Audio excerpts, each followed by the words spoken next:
It is widely proclaimed that time travel is a blessing, yet those who lack the necessary advantages often find it unbearable. Enter Su Yuntao, a mere individual devoid of any external support, background, or innate talent. He seeks to acquire divine herbs, refresh his innate abilities, capture the elusive Xiao Wu, and offer sacrifices to the azure heavens. Confronted by this authentic, harsh, despairing yet beautiful world, Su Yuntao can only rely on his narrative advantages to fiercely resist, for he aspires to forge an entirely new realm for himself and those dear to him. The tome comprises 10 volumes, expecting to reach 1,000,000 words. He endeavors to procure divine herbs and make sacrifices to the stars, journeying across the continent and traversing the city of slaughter. He encounters elite soul masters and undergoes the trials of the Azura God. The battle for the soul in the Heaven Dou Empire heralds a 1,000-year shift. The final war of the continent commences, challenging the heavens. Chapter 1.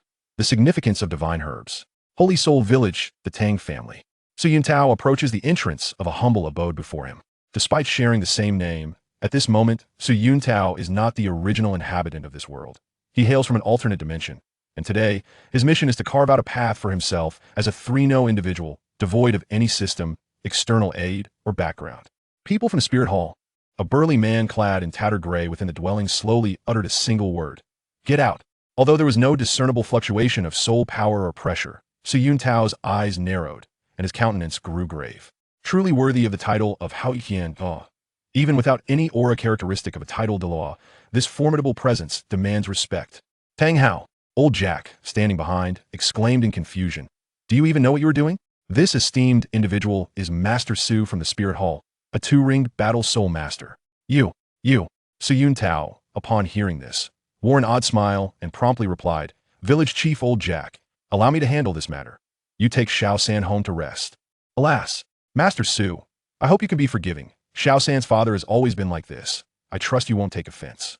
Old Jack shook his head, leading a bewildered Tang San away. He was aware that Tang Hao was the most ineffectual among the villagers of Holy Soul Village, yet he never anticipated that he would exhibit such lack of decorum in the presence of the noble soul master from the Spirit Hall. It is noteworthy that the young soul master surnamed Su had already attained the formidable level of 29 at such a tender age. Achieving the rank of Soul Zune by breaking through 30 is assured. In light of such a figure, the most unambitious Tang Hao dared to speak recklessly, demonstrating an utter lack of awareness, propriety, and understanding of the world. As he observed Old Jack escorting Tang San away, Su Yuntao turned to scrutinize the man lying in the untidy room before him. He stood nearly 2 meters tall, possessing an exceptionally robust physique, yet he appeared disheveled, clad in a gray-black hemp robe that seemed to have darkened from years without washing. It is hard to fathom that this despondent and scruffy middle-aged man was once the formidable Haoqian Tang Hao, who had once dominated the continent with his renown. Do I need to repeat myself? Tang Hao stated coolly. People from a Spirit Hall, get out. Su Yuntao remained unfazed and then remarked, there exists a wondrous place in this world known as the Eye of Ice and Fire. Tang Hao's half-closed eyes gradually opened, a flicker of gravity emerging in his heart, yet his composure as a titled Dou prevented any outward display of emotion.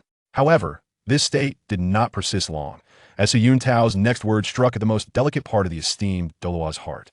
Its significance to you is even more paramount than your own life, for it can exponentially accelerate the growth of plants.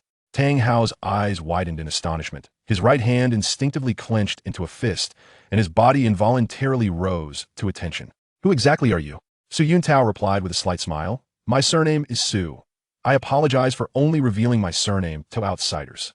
Upon hearing this, Tang Hao's eyes sharpened, his body beginning to tremble. Although he was a titled Dou, no one could maintain their composure when confronted with matters of life and death concerning their loved ones. Young man, tell me, is what you just said truly factual? Does such a wondrous place truly exist in this world? Su Yuntao smiled and said, Your Highness Haoyan, are you not curious as to how I know your identity or what my intentions might be? My sudden arrival must pique your curiosity, does it not? Tang Hao's excitement intensified.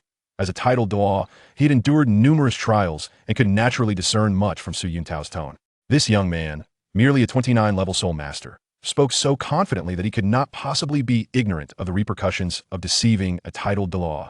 I am uncertain of your desires, nor do I comprehend how you have discerned my identity, and I remain oblivious to the means by which you have learned everything about me and Ayin. However, these matters are inconsequential. Young man, I implore you to inform me. Does a genuine paradise known as the Ice and Fire duality I truly exist in this world, capable of causing plants to flourish 1,000-fold. Su Yuntao's expression grew serious. The emotions displayed by Tang Hao would resonate with anyone. Indeed, Your Grace, the Hao Yin, there exists a place known as the Ice and Fire Duality Eye, which can grant your wife a second life. Ha, ha, ha. Upon hearing these words, Tang Hao laughed heartily, kneeling on his knees which had never bowed to any adversary, tears of anguish streaming down his cheeks. Speak quickly, where is this place? Su Yuntao replied calmly. Somewhere within the sunset forest lies it. Should the Hao Yin Douluo wish it, we may depart at once. After a considerable time, Tang Hao finally composed himself and said, Pray tell, young man, what is it that you seek? Oh, Your Grace, the Hao Yin, are you not afraid that this may be a trap? Young man, you are quite astute. If your intention is to capture me, to curry favor with the Spirit Hall, the wisest course of action would be to discreetly withdraw upon discovering my presence, rather than acting as you do now. Therefore, I surmise that you perceive it more advantageous to befriend me. Su Yuntao chuckled. Conversing with an intelligent individual is indeed a simpler affair. However, Your Grace, are you not apprehensive that the place I lead you to might be a death trap? In Holy Spirit Village, the Spirit Hall may require considerable effort to slay you, but once you fall into a perilous situation, their task would become effortless. Ha, ha, ha. Tang Hao laughed heartily. In this world, there are those who can defeat me. There are those who can kill me. Yet, none can rescue you from such proximity.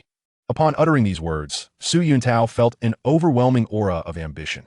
Although he held no affection for the Hao Yin sect, and even less for Tang San, he could not help but admire Tang Hao's dominance. It was a pity that the mighty Hao Yin Douluo spent his years languishing in the confines of Holy Spirit Village.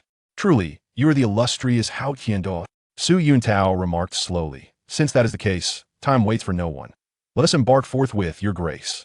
Tang Hao, upon hearing this, was evidently taken aback. The young man before him had not made any demands.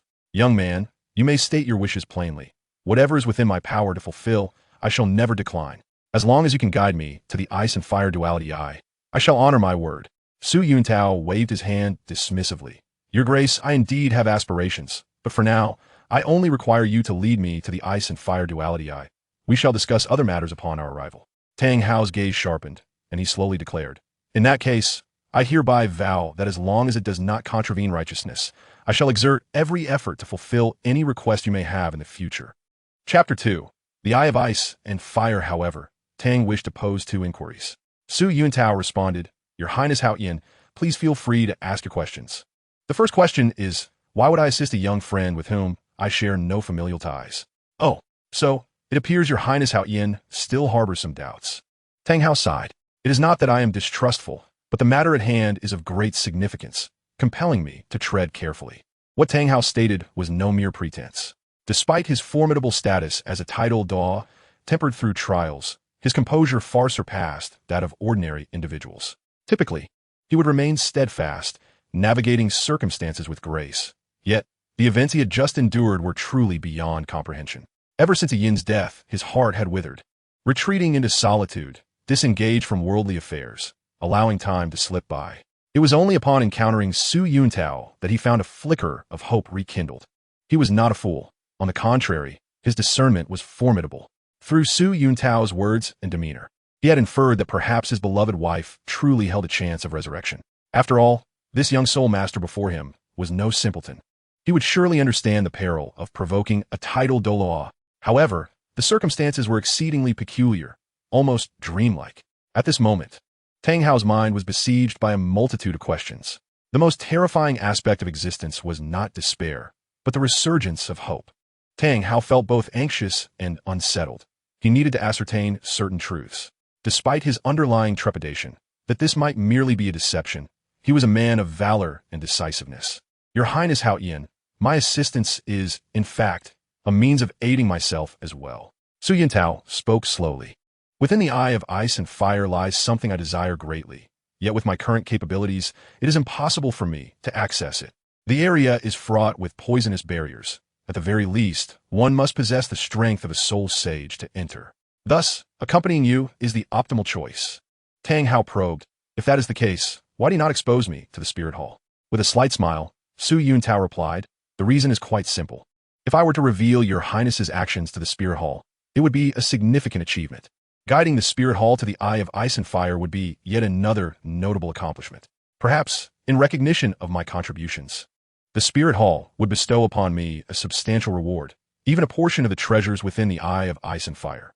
However, I regret to inform you that I desire all the treasures within for myself. Oh, Tang Hao continued. Are you not concerned that I might eliminate you once I have utilized your assistance to seize the treasures? Su Yuntao's lips curled into a faint smile as he replied.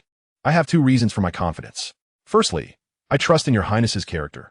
You are not one to commit such acts. Tang Hao's gaze sharpened. Young friend Su, you are an astute individual. I doubt this reasoning can persuade either of us. I implore you to speak honestly. I believe in your heart. Your wife's significance surpasses that of mere treasures. Tang Hao expressed his confusion. That is certainly the case, yet it seems you have yet to provide a reasonable explanation. Su Yuntao responded calmly. The explanation is straightforward. I am acquainted with certain individuals.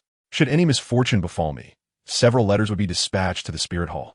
Your Highness Hao Yin, I trust one need not elaborate on the contents of those letters. Upon hearing this, Tang Hao's expression darkened, only to be followed by a sudden burst of laughter. Do you realize what you are doing? A mere soul master dares to threaten a title Douluo. Su Yuntao chuckled.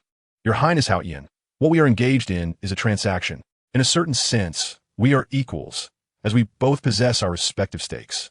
Tang Hao's eyes gleamed with a hint of admiration. The insight and audacity displayed by this young soul master were certainly worthy of attention. Your Highness, the primary reason for our collaboration is our mutual need. If I sought assistance from others, I could similarly access the Eye of Ice and Fire. Yet I would lack the standing to negotiate. If their character were commendable, I might receive a share of the treasures. If they were unscrupulous, I would not only gain nothing, but might also face dire consequences. However, collaborating with you is different, for you seek the Eye of Ice and Fire to resurrect your beloved, and must remain undetected by the Spirit Hall. This distinguishes you from other powerful figures. Tang Hao's countenance shifted, feeling somewhat disconcerted by the sensation of being threatened, particularly by this young soul master of merely 29 levels. Yet, from a certain perspective, he held a favorable view of this young man. His courage and strategy were indeed commendable, though regrettably, his talent was lacking. Having reached over 20 years of age, yet still being a mere two-ringed soul master, Tang Hao spoke in a deep tone. If that is the case, does it not mean I will be perpetually under your coercion? Su Yuntao smiled. Your Highness Hao Yin is undoubtedly aware that I am not a fool. At least, I do not consider myself qualified to control you. The disparity in our positions is glaring. You are a title Dou, one of the mightiest on the continent, while I am merely an inconspicuous 29-level soul master. I do not possess the capacity to threaten you. All my actions are merely for self-preservation. In our venture into the Eye of Ice and Fire, you seek to resurrect your wife, while I aim to claim the treasures I desire. Should you choose to resort to violence for the treasures, the Spirit Hall will be alerted. Even if you manage to escape, you will never return to the Eye of Ice and Fire, and your wife will forever remain without hope of revival. Conversely, if I were to expose you to the Spirit Hall after departing from the Eye of Ice and Fire, the treasures in my possession would become a lethal poison. The Spirit Hall would seek to eliminate you, resulting in one of two scenarios. Either you would sustain grave injuries and escape, leaving me in perpetual anxiety, as the Spirit Hall would not go to such lengths to protect me, or even if a title Douluo were to shield me. I believe your prowess would make it easy for you to eliminate me, unless I were to confine myself to the Spirit City for eternity. The second scenario is that you would be slain by the Spirit Hall, yet even in death, you would possess the means for revenge. Should you reveal the existence of the treasures in my possession to the Spirit Hall before your demise, I would be left to face endless troubles. At that juncture, even if I surrendered all the treasures, I fear the internal strife within the Spirit Hall would not afford me belief. In this world, one of lowly strength who dares to touch what they should not, once discovered, faces nothing but death. Your Highness, I am not a fool. I know what I should pursue and what I should not. I am acutely aware that if I continue to threaten you recklessly after exiting the Eye of Ice and Fire, I will be endangering not only myself, but also the lives of my friends. I am a clever man. I do not wish to play with fire. Chapter 3. Manifestation before others. Tang Hao nodded slightly, recognizing that an astute individual like Su Yuntao would not engage in foolish actions. Young friend Su, I have one more question. How did you come to know everything about my wife? And me? I am aware of all the high-ranking officials within the Spirit Hall, and there is no one by the surname Su among them. The likelihood of your elder being a high-level soul master is slim, given your talent and rank. It is impossible for you to access the highest level secrets within the Spirit Hall. Even if you did encounter the records from the Spirit Hall, how did you discover my hiding place? With an expression devoid of emotion, Su Yuntao appeared serene, entering a state of ethereal calm, knowing that the opportunity to manifest before others had arrived. Your Highness Hao Yin, the reason I am privy to this information is merely conjecture. Conjecture? Tang Hao questioned, perplexed. Your Highness Hao Yin, today while conducting the martial soul awakening for your son, Tang San, he exhibited innate full soul power. Tang Hao's pupils constricted, followed by a resolute declaration. Even if my son possesses innate full soul power, you could not deduce all of this. Su Yuntao spoke slowly. What astonished me most was not your son's innate full soul power, but rather the martial soul he awakened. Oh, even if my son's martial soul is the Hao Yin hammer, you cannot possibly infer so much. No, Su Yuntao calmly remarked. Your son's martial soul is blue silvergrass. Tang Hao's body trembled slightly upon hearing those words. The mention of blue silver grass evoked bittersweet memories of his past with Yin, memories that were both beautiful and despairing. Your Grace, the world has long believed that a martial soul determines one's talent and innate soul power level. However, you and I both know that it is not the martial soul that dictates talent, but rather talent that defines the martial soul. The higher the innate soul power level, the greater the affinity with heaven and earth. Before a soul master begins their cultivation, one can discern their innate potential simply by assessing their soul power. I have examined countless records from the Martial Soul Hall, and through meticulous analysis, I have reached a conclusion. As long as a person's innate talent is sufficiently high, their martial soul can evolve. Conversely, if a person's talent is too low, their martial soul is equally prone to degeneration. Tang Hao's expression grew serious. He was increasingly astonished by the young soul master's insights.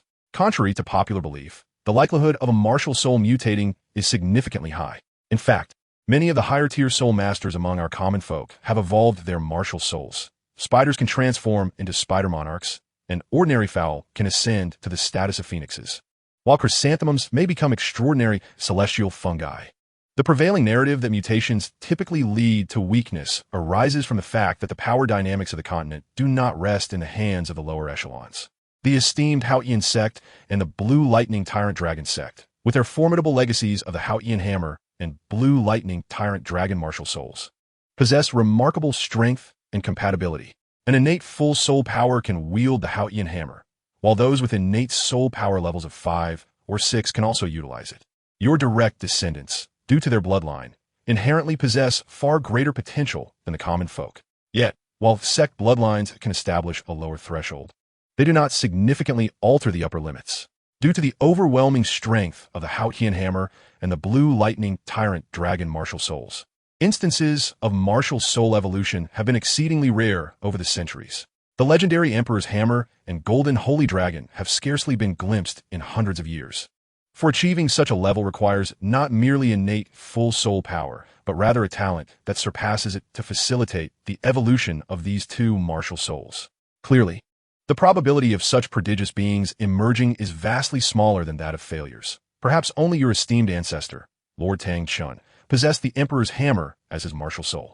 Even with your Grace's talent, you may only bring the Hao Yin Hammer to its utmost potential, but cannot induce its evolution. Within the grand sects, examples of martial soul evolution are virtually non-existent, yet instances of degeneration abound. Some exceptionally gifted direct disciples, despite their pure bloodlines, are unable to compensate for their inherent lack of talent. Thus, it is widely accepted in the soul master community that martial soul mutation leading to weakness is the prevailing norm. As Su Yuntao spoke, his expression turned somewhat peculiar. The power of bloodlines can enhance talent, particularly among the core disciples of major sections. However, the master's Blue Lightning Tyrant Dragon has been reduced to mere remnants of its former glory. Such talent is indeed unprecedented. Had the bloodline power of the Blue Lightning Tyrant Dragon been even slightly weaker, he would not even qualify as a soul master. Young friend Su, your theory is remarkably astute. Given your strength and status, to derive such conclusions from basic data analysis is truly impressive, Tang Hao acknowledged. However, you have yet to explain how you came to know all about Yin and me. Su Yuntao smiled and replied, during my research on martial souls, I reviewed numerous records, one of which detailed the illustrious Hao Yin Douluo, whose wife was a female soul master of blue silvergrass. Remarkably, She achieved the rank of a six-ring soul emperor at a young age. To attain such a level at such an early age indicates that her innate soul power level must have been exceedingly high, given her exceptional talent. Her blue-silver grass martial soul could only have two scenarios. The first being that her blue-silver grass possessed powerful attributes such as thunder, flames, light, and darkness. Yet the records explicitly state it was blue-silver grass without noting any anomalies. Therefore, the likelihood of the second scenario is tremendously high. Your wife's blue-silver grass martial soul may outwardly resemble that of the typical blue-silver grass, but its essence is vastly different. This explains why those who do not delve deeply into your wife's abilities cannot perceive the underlying distinctions. They merely record it as blue-silver grass. When I witnessed your son awaken his martial soul, I found that Tang San's situation bore striking similarities to that of the aforementioned female soul master. Hence, I ventured a bold hypothesis. Perhaps he is the child of that female soul master, and you are the father, the illustrious Hao Yuntao, Tang Hao. At that moment, Tang Hao's expression turned blank. He could hardly fathom that a mere great soul master was capable of discerning such profound truths from the most basic of records. Young friend Su, I am in awe. I did not anticipate you possessed such remarkable abilities. It truly leaves me astounded. While power is the prevailing currency in this continent, your intellect has opened my eyes. Though your innate talent may be lacking, I believe you are destined for greatness. Nonetheless, Tang Hao retained a question. Even if you deduce that little San is indeed my and a Yin's child, how could you glean the details of my past with Yin? I find this perplexing. Chapter 4. Life is the greatest miracle in the world. Your Grace, you must understand that I am merely a 29th level Great Soul Master. I have no access to the highest secrets of the Martial Soul Hall. All my conclusions are derived from inference. Inference? Tang Hao furrowed his brow. Young friend Su, I recognize your exceptional reasoning skills. You can extract vast amounts of information from mere hints in basic records. However, you could not possibly deduce everything about Yin and me. Your Grace, my process of reasoning typically involves formulating various hypotheses. I then eliminate these hypotheses one by one through clues and logic, and the most plausible hypothesis is subsequently validated through various channels. This is the fundamental process of my reasoning. Su Yuntao refrained from referring to the Martial Soul Hall as our Martial Soul Hall, for in this timeline, he had not yet joined the institution. Su Yuntao continued, 6 years ago, your Grace engaged in a monumental battle against the former Pope of the Martial Soul Hall, Qin Xuanji. At that time, despite being merely a Soul Douluo, you faced 3 title Douluo from the Martial Soul Hall and managed to ascend to title Douluo during the battle. You successfully inflicted grievous wounds upon the former Pope, leading to his demise, while one elder perished and another was severely injured. In the wake of this shocking revelation that reverberated throughout the Soul Master community, most simply marveled at your prowess. Yet, I discerned numerous inconsistencies. Tang Hao's expression grew solemn as he refrained from interrupting Su Yuntao's remarkable exposition. Although he was merely a 29th level Great Soul Master, Su Yuntao's demeanor compelled Tang Hao to take him seriously. First, even if you broke through to level 90 during the battle, how did you acquire a soul ring amidst the conflict? It is known that soul masters must personally hunt a suitable soul beast to obtain a soul ring, especially at your level. The 9th soul ring is not easily found. And how could the 3 title Douluo from the Martial Soul Hall grant you that time? Second, even if you did achieve level 90 and successfully absorbed a soul ring to become a 9-ring title Douluo, the former Pope, Qin Xuanji, had been a title Douluo for many years. His martial soul, a 6-winged angel, was superior to the Haotian hammer and was further complemented by the assistance of 2 elders. Faced with the combined might of 3 seasoned title Douluo, how could you possibly stand against them, regardless of your innate talent? Yet the outcome was astonishing. Qin Xuanji was gravely wounded and perished, while 1 elder was killed and the other seriously injured. Your combat prowess defies all logic. This compels me to wonder, what exactly is the nature of your 9th soul ring? Fourth, this is another point I cannot fathom. Why would the Martial Soul Hall seek to harm you? If the sole intention was to eradicate the Haotian sect, it would not be entirely implausible for this to inadvertently implicate you, a rising star of the Haotian sect. However, the subsequent actions of the Spirit Hall have led me to dismiss this notion, as everything unfolded rather abruptly, indicating a lack of prior scheming on their part. In recent years, I have amassed a considerable amount of information, among which there is a rumor suggesting that you possess a treasure of great significance, which is why the Spirit Hall targeted you. Considering the progression of events, I believe this to be the most credible piece of information. as I cannot ascertain any other details. Nonetheless, in hindsight, the conflict and animosity between the Spirit Hall and the Haotian sect appear exceedingly sudden.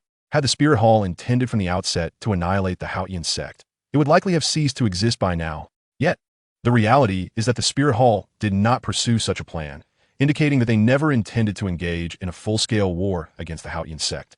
Tang Hao's astonishment could no longer be contained, manifesting clearly on his countenance. He could scarcely fathom how Su Yuntao had deduced such a conclusion. Su Yuntao continued, "Thus, Your Majesty, the reason the Spirit Hall has taken action against you is due to your possession of a treasure, one so formidable that even the Pope of the Spirit Hall would be driven to madness." At this moment, I recalled another rumor. Prior to your fierce battle with the former Pope Qian Xuanji, you, then a Soul Douluo, encountered an elder of the Spirit Hall and engaged in a fierce clash, resulting in the elder's defeat at your hands, leaving him crippled. This raises a further question. Why would a titled Douluo act so recklessly upon encountering you? It is well known that the relationship between the Haotian sect and the Spirit Hall was amicable at that time. An elder launching an assault on the future heir of the Haotian sect would inevitably provoke intense conflict between the two powers. The elder from the Spirit Hall could not have been oblivious to the ramifications of his actions, yet he chose to strike nonetheless, which further corroborates the authenticity of the rumor regarding the treasure in your possession. Moreover, during the battle with Pope Qian Xuanji, which coincided with the birth of your son Tang San, your wife mysteriously vanished, adding another layer of intrigue to this web of enigmas. Su Yuntao spoke solemnly. The enigmatic blue-silver grass genius soul master, the title Douluo whose treasure drives even the former pope to madness. The soul ring you acquired directly during battle, the unimaginable ninth soul ring, and the once great Haotian Dou now in despair, alongside Tang San. The blue-silver grass, genius born without a mother's nurturing. Your Majesty, after connecting all these threads, I have arrived at a startling conclusion. Your wife, Ain, is a 100,000-year-old blue-silver grass. No. More accurately, she is transformed into a 100,000-year-old blue-silver emperor. At this moment, Tang Hao's expression became vacant, his shock irrepressible, as tumultuous waves surged within his heart. This seemingly insignificant 29th-level soul master had instilled a bone-chilling sensation within him. Such a talent, though lacking in strength, wielded a wisdom and strategy that left Tang Hao more astounded than some titled Douluos. Your Majesty, if your wife is indeed a 100,000-year soul beast, then all of this can be elucidated. Why does your wife possess extraordinary talent, while her martial soul appears as blue-silver grass? Why did the elder from the Spirit Hall brazenly attack you? Why did the former Pope, Qian Xuanji, relentlessly pursue you? Why were you able to directly acquire a soul ring and ascend to title Douluo during battle? Why were you able to defeat 3 seasoned titled Douluos, including Qian Xuanji? Upon your initial ascension, why did your wife vanish after this battle, while you fell into such despair? All of these questions can only be explained by the existence of a 100,000-year soul beast.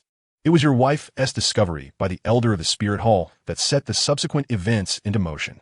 It was your wife who, at the brink of your demise, sacrificed herself for you, creating the most magnificent miracle in this world with her life. Thus, you rose to fame across the continent, instilling fear in all, and forging an eternal legend. Chapter 5. Harvesting Celestial Herbs. In a certain part of the Sunset Forest, a dense layer of poisonous mist enveloped the surroundings, rendering the area nearly devoid of human or beast life. However, surprisingly, a plethora of bizarre and exotic plants thrived with extraordinary vigor. Upon witnessing this, Tang Hao's heart surged with excitement. It is real, truly real. Ha ha ha. Tang Hao laughed heartily towards the sky, tears streaming down his cheeks once more.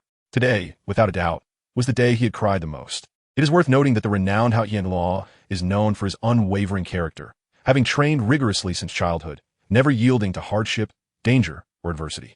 Yet, the depths of human emotion are immeasurable, and even the most stalwart of men harbor tender sentiments within. Su Yuntao spoke calmly. Your Majesty, I believe you have already observed the extraordinary growth of the plants in this area.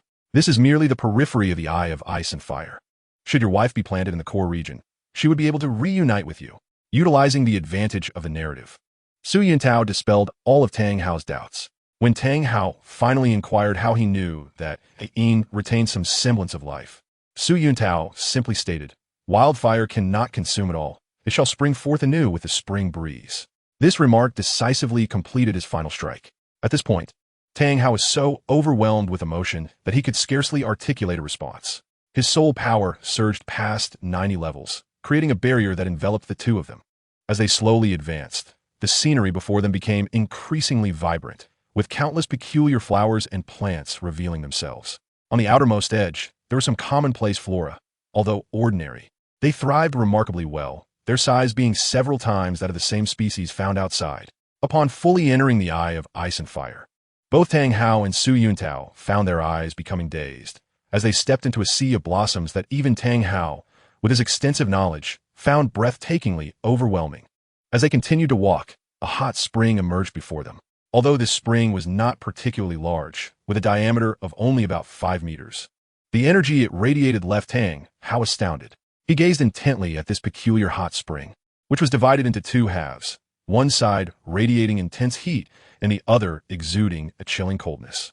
The red and blue merged to form a pattern reminiscent of the Taiji symbol, with a blue spring at the core of the red water and a red spring at the center of the blue water. Though he had imagined it countless times, the reality of standing before the marvel of the Eye of Ice and Fire still left Su Yuntao in awe, prompting him to exclaim, "The yin and the yang, the weak and strong. Yin and yang in harmony, the world shall proclaim its reign." Tang Hao's breath quickened as he carefully contemplated the words just spoken, his eyes reflecting profound astonishment. This seemingly unremarkable young man had exhibited extraordinary insight time and again. "Young friend Su, is this truly the Eye of Ice and Fire you speak of?" Tang Hao inquired. Su Yuntao nodded, stating, "Indeed, this is one of the 3 great treasure troves of the world, the Eye of Ice and Fire. The flourishing of the surrounding flora is due to its presence. The growth rate of plants around the Eye of Ice and Fire is enhanced 100-fold. If you plant your wife in its core region, I believe she will surely be able to reunite with you. The 3 great treasure troves of the world." The gravity in Tang Hao's eyes intensified, yet he quickly found solace in the thought. For him, nothing else mattered at this moment. He was singularly focused on one thing: to protect his beloved and ensure her successful revival. "Young friend, I cannot express my gratitude adequately. I owe you a great debt." Su Yuntao waved his hand dismissively, replying, "Your Majesty need not be courteous. We are merely engaging in a mutually beneficial arrangement. You seek this precious land, while I seek the treasures it harbors." As the words left his lips, Su Yuntao meticulously began examining the batch of flora closest to the Eye of Ice and Fire. In the core area closest to the Eye of Ice and Fire, a dozen or so uniquely shaped flowers and herbs flourished. Su Yuntao was acutely aware that these plants had ascended to the level of celestial herbs, each possessing extraordinary medicinal properties. Among them were the sacred heart flower, the Chihuahua maple callan, the 8-pointed mystic ice grass, the fiery apricot delicacy, the coxcomb phoenix tail palm, the 8-petal celestial orchid, the heartbreak red, the ice crystal jade skin bone, the water narcissus jade skin bone, the Chihuahua tulip, the fragrant Chihuahua celestial product, and the snow-colored swan kiss. At this moment, Su Yuntao's eyes brimmed with fervor, fully cognizant of the significance these celestial herbs held for him. These herbs could refine one's essence and marrow, fortifying the body and enhancing one's meridians. The poorer a person's constitution and the more fragile their meridians, the more potent the effects of the celestial herbs would be. In the original narrative, after consuming these celestial herbs, the Shrek's 7 devils experienced a meteoric rise in their cultivation speed, reaching an extraordinary level. It was clear that the effects on someone of Su Yuntao's caliber would be nothing short of remarkable. "Your Grace, could you provide me with a storage soul guide? Ideally one capable of containing living things?" Tang Hao offered no further words, simply producing his storage soul guide and presenting an object resembling a ring to Su Yuntao. For someone of Su Yuntao's rank, possessing such a storage soul guide was a distant dream, yet for a titled Douluo like Tang Hao, it posed no challenge. Su Yuntao examined the storage soul guide closely, discovering its ring-like size. Upon infusing it with soul power, his gaze became momentarily blank. This was a personal soul guide belonging to an elder of the Spirit Hall, and 6 years ago, during my battle with Qiang Sunji, it was the elder who perished in my hands. Su Yuntao nodded silently and casually discarded a collection of inferior gold and silver artifacts he had amassed. This storage soul guide contained a lifetime's worth of wealth belonging to a titled Douluo. Su Yuntao immediately retrieved several exquisite gold and silver items, each of which far surpassed his current fortune. The methods of harvesting celestial herbs varied. Some could be plucked directly, while others required jade tools. Some, like the snow-colored swan kiss, were lethally toxic upon contact. To ensure safety, one must first harvest the fragrant Chilua celestial product, which is impervious to poison. As for the dubious Heartbreak Red, Su Yuntao simply took out a golden spade and bundled both the flower and its soil together. Thus, within a mere quarter of an hour, apart from a few immature celestial herbs, Su Yuntao had swept clean the numerous celestial herbs that had thrived for countless years around the Eye of Ice and Fire. Not yet satisfied with his bounty, he also collected dozens of superior spirit herbs before finally ceasing his efforts. Chapter 6. Nodding City, Your Grace, my matters have been concluded, and I have fulfilled my promise to you. However, I must remind you of something. Oh, what is it? This Eye of Ice and Fire was first discovered by the poisoned Douluo. Should you encounter conflict with him in the future, I urge you to proceed with caution and not to push him too far. Tang Hao's expression stiffened, clearly contemplating the situation. Reviving Ain was of paramount importance, and to avoid complications, he believed the best solution was to eliminate the threat. Your Grace, I must remind you that this Eye of Ice and Fire is Douluo's territory. We both owe him a significant debt of gratitude. Tang Hao deeply? I'm well aware of that. I will weigh my approach when I meet him. I understand your feelings, as you do not wish to entrust the fate of your beloved to another. However, I must emphasize that this choice is the best for both Douluo and your wife. Douluo is not your enemy, at the very least. He harbors no fondness for the Spirit Hall. Tang Hao replied solemnly, I am fully aware of that. However, I will prioritize Yin's safety. If it comes to that, I will eliminate the threat. You know well that once the Spirit Hall catches wind of this, I will never be able to step foot here again. For my wife's sake, I am prepared to do anything.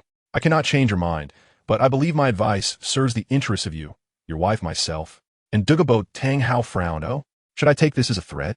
Su Yuntao chuckled. It is not a threat. I merely wish to convey that if you force Douluo too far, the one who will ultimately suffer will be you, your Grace. Oh, Tang Hao Lauget. Young friend Su, let me be frank. While we are both titled Douluo, I could eliminate Douluo in just a few moves. That is undoubtedly true. Your prowess certainly surpasses Douluo's. However, I must caution you that the Sunset Forest is the battlefield most suited to him. His Emerald Scale Serpent King's martial soul is indeed well suited for this terrain, but what of it? Even here in the Sunset Forest, he remains far from my match. Su Yuntao replied slowly, Your Grace is correct, yet I must remind you that once Douluo unleashes the poison of his Emerald Scale Serpent King, this area will transform into 1,000 miles of toxic wasteland. Is this the outcome you wish to see? Even if you are unafraid of his serpentine poison. What of your wife? What of this territory? Your Grace, often, you have fewer options than you think. The path forward is yours to decide. In truth, the Eye of Ice and Fire was formed from the corpses of the two Dragon Kings, and Douluo's serpent poison did not possess absolute lethality over this region. Su Yuntao's intentions were merely to prevent Douluo from meeting an untimely demise. In the original narrative, he was portrayed as a rather admirable character. Su Yuntao had already incurred a significant debt by taking his celestial herbs, and witnessing his needless demise would weigh heavily on his conscience. Your Grace may be contemplating the possibility of tracking down Douluo and eliminating him externally, but he is a guest of the Tiando royal family. And aside from his time at the Eye of Ice and Fire, he spends the rest of his time in Tiando City. While you might easily kill Douluo, I believe it is impossible for you to do so without leaving a trace. If that is the case, please consider the broader implications. Once the matter escalates, it will be beyond your control. The fall of a titled Douluo would send shockwaves throughout the entire continent's soul master community. At this moment, Tang Hao's expression began to shift, clearly feeling the gravity of the situation regarding Douluo was exceedingly complicated. Your Grace, please trust me. I have absolute confidence that Douluo will not disclose this information to the Spirit Hall. Tang Hao replied solemnly. What basis do you have for this? Your Grace, when you meet Douluo, you can inform him that he has been poisoned. Poisoned? A smile crept across Tang Hao's lips, as if he had heard a jest. Your Grace, tell him that on rainy days, he will experience an itching sensation in his sides that grows progressively worse day by day. At noon and midnight. It occurs twice, each episode lasting over half an hour. Every night, around the third watch, he will feel a stabbing pain in his scalp and soles, with his body seizing for at least half an hour. This pain is unbearable even for someone of his caliber, as a titled Douluo. He is already gravely ill, merely relying on his body to endure and suppressing it with his soul power. His hair and eyes have already turned green, indicating deep poisoning. Tang Hao's eyes revealed a hint of solemnity. Although he found it difficult to believe, this young man had achieved similar feats more than once. Each time, the revelations had left him in awe. Your Grace, Please inform him that within 5 years, a faithful person will arrive to cure his Emerald Scale Serpent King's poison. I believe he will wait patiently for the sake of the future of the Emerald Scale Serpent clan, and you need not worry about him resorting to any extreme measures. The Spirit Hall in Nodding City awaited. Su Yuntao slowly stepped into the iconic edifice of Nodding City, effortlessly locating the office of Matthew, the steward of the Spirit Hall's Nodding City branch. Yuntao, you've returned, spoke a sprightly elder. Despite being 81 years of age, the man remained robust. For as a spirit master, he was not yet considered to be in his twilight years. Indeed, Master Matthew. Here is the awakening report from this year's remote regions of Nodding City, which includes 3 children with the potential to become spirit masters. Although Su Yuntao had departed from the Spirit Hall a decade ago after graduating from the Junior Spirit Master Academy, pursuing his aspirations at Shrek Academy instead, he had maintained a cherished bond with the elder Matthew. Ah, Yuntao, why did you choose to leave the Spirit Hall? Su Yuntao waved his hand dismissively, Master. Please refrain from bringing up that matter. Matthew shook his head, picking up the report, and, while perusing it, remarked, I cannot comprehend the thoughts of the youth today. But you truly should not have left. A decade ago, you left the Spirit Hall without a word, and now, it seems you have closed the door to ever returning. Su Yuntao understood the elder's sentiment all too well. He lamented his own fate. For a common spirit master with his meager talents, the Spirit Hall was undoubtedly their sole path to a brighter future. Matthew, at merely level 29, had awakened his spirit at 6 years of age, graduated from a junior academy at 12, and had worked at the Spirit Hall in Nodding City ever since, living a life free from want and fear, content with his existence in the Spirit Hall. Master, each person has their own aspirations. I do not regret the decision I made a decade ago. Matthew, shaking his head, chose not to elaborate further, merely reflecting on how Su Yuntao could have settled into a stable life within the Spirit Hall, enjoying a life of comfort. Yet he opted for a different path. Though Matthew could not fathom why Su Yuntao made such a choice, he respected it nonetheless. At this moment, Su Yuntao was filled with a wave of emotion, reminiscing about his experiences in the Douluo continent. A decade prior, in another realm, he had awakened from a fire, only to find himself in this familiar, yet foreign world upon opening his eyes, not surrounded by loved ones, but in a place that felt both known and strange. Su Yuntao had taken the place of another individual bearing his name in this world. He was physically intact, mentally sound, and devoid of any additional memories. Perhaps due to their identical appearances, those familiar with the original Su Yuntao mistook him for the person who had once existed in the Douluo continent. Both were lone wolves, sharing mediocre talents, and, astonishingly, they were both 12 years of age. Apart from the absence of memories, it seemed he had inherited everything else from the other Su Yuntao. Faced with this unfamiliar yet reminiscent world, Su Yuntao felt not passion and vigor, but rather confusion and trepidation. When one is confronted with the prospect of permanently leaving behind their parents and kin, acceptance is nearly impossible. He was unwilling to confront this world, loathing the idea of eternally losing his family. After a prolonged period of avoidance and uncertainty, Su Yuntao summoned his courage to confront this world anew, embarking upon the path of cultivation. The rationale was simple. He yearned to grow stronger and ultimately return home. His lofty aspirations, while ambitious, were not without merit. As a young spirit master with innate spirit power of level 2 and a spirit ring obtained at level 11, he sought to attain divinity. The reason was equally straightforward. Only by becoming a deity could he hope to escape this world and find a glimmer of hope for returning home. A decade ago, upon graduating from a junior spirit master academy at the age of 12 with a spirit power of level 11, he had just acquired his first spirit ring. Due to his lackluster talent, he was unable to progress to the next level at the Spirit Hall Senior Academy. Influenced by the original narrative, he left the Spirit Hall in Nodding City, embarking on a pilgrimage to Shrek Academy. Armed only with a rudimentary map of the continent and a meager sum of Spirit Master subsidies, Su Yuntao journeyed tirelessly, day and night, until he finally arrived at Shrek Academy. However, what awaited him was not the divine path he had envisioned, but rather mockery and disdain. Su Yuntao endeavored to prove himself through hard work. Yet how could a 12-year-old with a white spirit ring ever hope to earn the favor of the academy, known for its exceptional students? While being denied entry into Shrek was one thing, the academy's right to accept or reject was theirs alone. Yet, Su Yuntao's hard-earned 20 gold spirit coins were seized. And when he attempted to argue, Zhao Wujie effortlessly subdued him with his overwhelming power, leaving him bloodied and bruised. Get lost. From Zhao Wujie's coldly mocking expression, Su Yuntao heard words that sent him spiraling into madness. His dignity trampled, his character insulted, Su Yuntao felt an urge to fight back. But at that moment, an inexplicable sensation surged within him. He chose silence, departing from Shrek Academy quietly.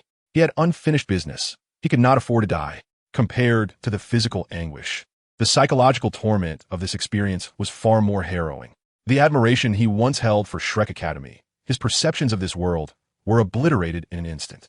This was a realm of the strong, devoid of law or dignity, where only power mattered. The fervor and passion he had once gleaned from the Douluo continent novel were now replaced by stark brutality and insignificance. Beneath the triumphant cries of gods lay the mournful wails of countless ants. The brilliance of the elite was but a facade veiling the tears and blood of billions. This was the truest depiction of the Douluo continent. In the original narrative, the sea god Tang San ascended to divinity, yet the myriad tragedies of the Douluo continent persisted, perhaps even beginning anew. Despite the unprecedented setbacks he faced, Su Yuntao refused to surrender. For as long as one perseveres, hope remains. To give up would mean eternal despair. While persistence does not guarantee success, and for him, hope appeared nearly non-existent. Failure was assured without it. Upon returning to Notting City, Su Yuntao promptly exhausted his scant resources to procure a gift for a visit to Master Yu Shaojiang at Notting Academy. The master was taken aback, but, embodying the demeanor of a sage, engaged Su Yuntao in extensive conversation, his eloquence captivating. When Su Yuntao displayed profound admiration, the master appeared pleased. Filled with excitement, Su Yuntao expressed his desire to become the master's disciple. However, upon hearing that this 12-year-old, level 11 spirit master sought to be his student, the master's countenance darkened, and he declared that he would never take on a disciple. The peculiar smirk on his face seemed to silently convey the message. You think you are worthy? Su Yuntao said nothing, quietly departing from Notting Academy. While many believed themselves to be the protagonists of their own stories, Su Yuntao felt merely like a supporting character, or even a mere pawn, in the grand tale of the Douluo continent. This story belonged to others. He was but an insignificant ant within it. After leaving Notting City, Matthew, a kind-hearted yet modestly skilled elder, extended a hand of assistance to Su Yuntao. Despite Su Yuntao's departure having breached the rules of the Spirit Hall, Matthew bore no resentment. Instead, he used his limited resources to alleviate Su Yuntao's troubles and sought to secure him a better future. Unlike other forces within the Douluo continent, the Spirit Hall was notably gracious towards low-ranking civilian spirit masters. While Su Yuntao's departure would have likely resulted in execution elsewhere, Matthew's intervention ensured that after settling Su Yuntao's 6 years of tuition fees, the Spirit Hall chose not to pursue the matter further. This is largely attributed to the fact that Su Yuntao, at merely 12 years of age, is still quite young and has not yet truly embarked on a career within the Spirit Hall, nor does he enjoy the formal privileges associated with it. Although Su Yuntao feels a deep sense of gratitude, he nonetheless declines further assistance from the kind-hearted elder, Matthew. From a social standpoint, Matthew is originally from the same village as Su Yuntao. 75 years ago, Matthew became the first spirit master in a century from their village, earning the pride of the entire community. 16 years prior, he personally guided Su Yuntao during his awakening of the martial spirit and brought him to the Spirit Hall Academy for his studies. After turning down Matthew's offer, Su Yuntao embarked on a decade-long journey of exploration. This 10-year period of trials has allowed him to gain worldly wisdom, witnessing the harsh realities of life. He once lamented why fate had dealt him such an unjust hand, yet he remains a spirit master, an extraordinary achievement in a realm where the population exceeds 1 billion. But the number of spirit masters is fewer than 100,000. Despite having nothing to his name, he is at least able to receive a monthly stipend for cultivation, ensuring his basic needs are met, a privilege that many commoners would envy. This decade of experience not only elevated his spirit power to the 29th level, but, more importantly, it granted him a profound understanding of the world around him. Compared to those truly tormented by life's hardships, Su Yuntao's current situation is akin to paradise. He no longer has any reason to complain, for there are others who strive with all their might just to survive. Chapter 8. Consuming the Celestial Herbs. At this moment, Matthew is fully engrossed in reviewing this year's awakening reports from Notting City, a task to which he has devoted immense passion over the decades. Traditionally, it has been this diligent elder who tirelessly journeys to awaken the martial spirits of children from remote areas. However, this year, Su Yuntao has returned to Notting City and has taken it upon himself to handle the most distant tasks. It is precisely due to Matthew's decades of unwavering dedication that he has been promoted to the position of steward at the Spirit Hall's Notting City branch. It is rare to ascend to such a rank with a spirit power of merely 29 levels. This year, Su Yuntao has concealed the information regarding his innate full spirit power in the report, feeling that if such information were disclosed, even the Pope, Bibi Dong, might take notice. Throughout these 10 years of traversing this world, he has often found himself bewildered, as numerous illogical occurrences from the original story have repeated themselves time and again.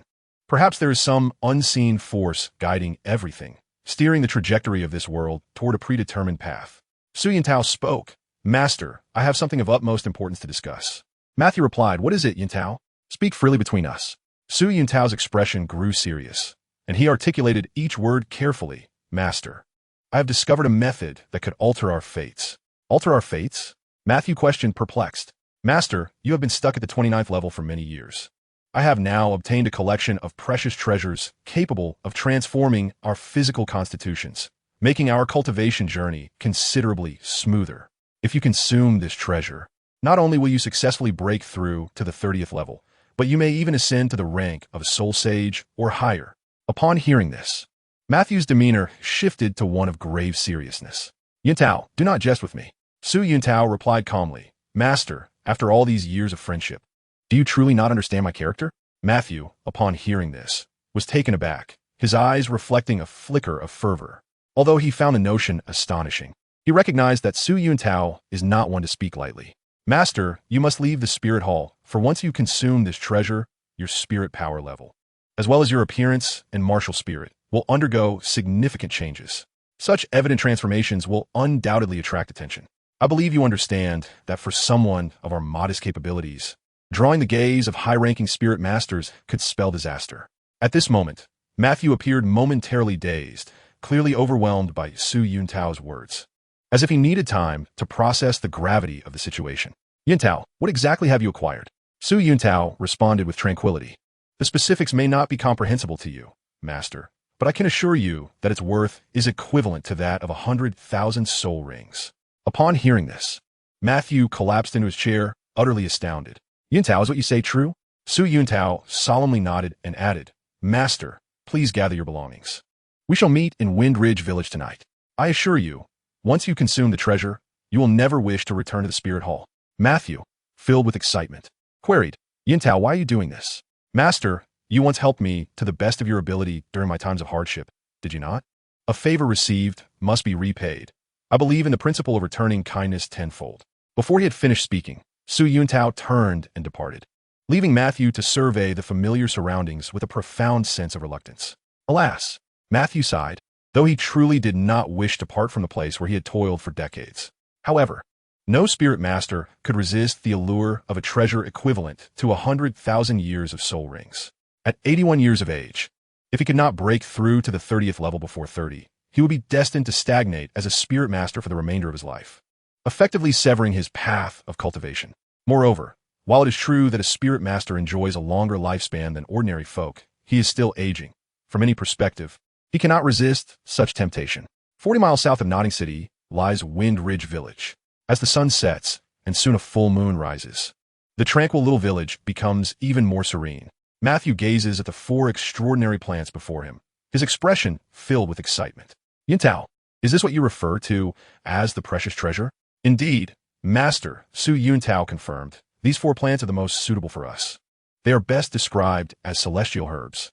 The 4 celestial herbs are known as the Tomorrow's Sacred Heart Flower, Luo Maple Lawn, Eternal Illusion Flower, and 8-petal celestial orchid. The most suitable for you, Master, is the 8-petal celestial orchid. Each of these celestial herbs is of the highest quality. The Tomorrow's Sacred Heart Flower possesses fire attributes and has rejuvenating effects. Luo Maple Lawn carries a powerful wind attribute and can alter one's appearance. As its name suggests, the Eternal Illusion Flower enhances mental acuity and has potent transformative effects, even capable of changing a person's soul ring color. These 3 herbs were meticulously chosen by Su Yuntao to enhance his own attributes, fire, wind, and spirit, leading to an unprecedented evolution of his lone wolf martial spirit.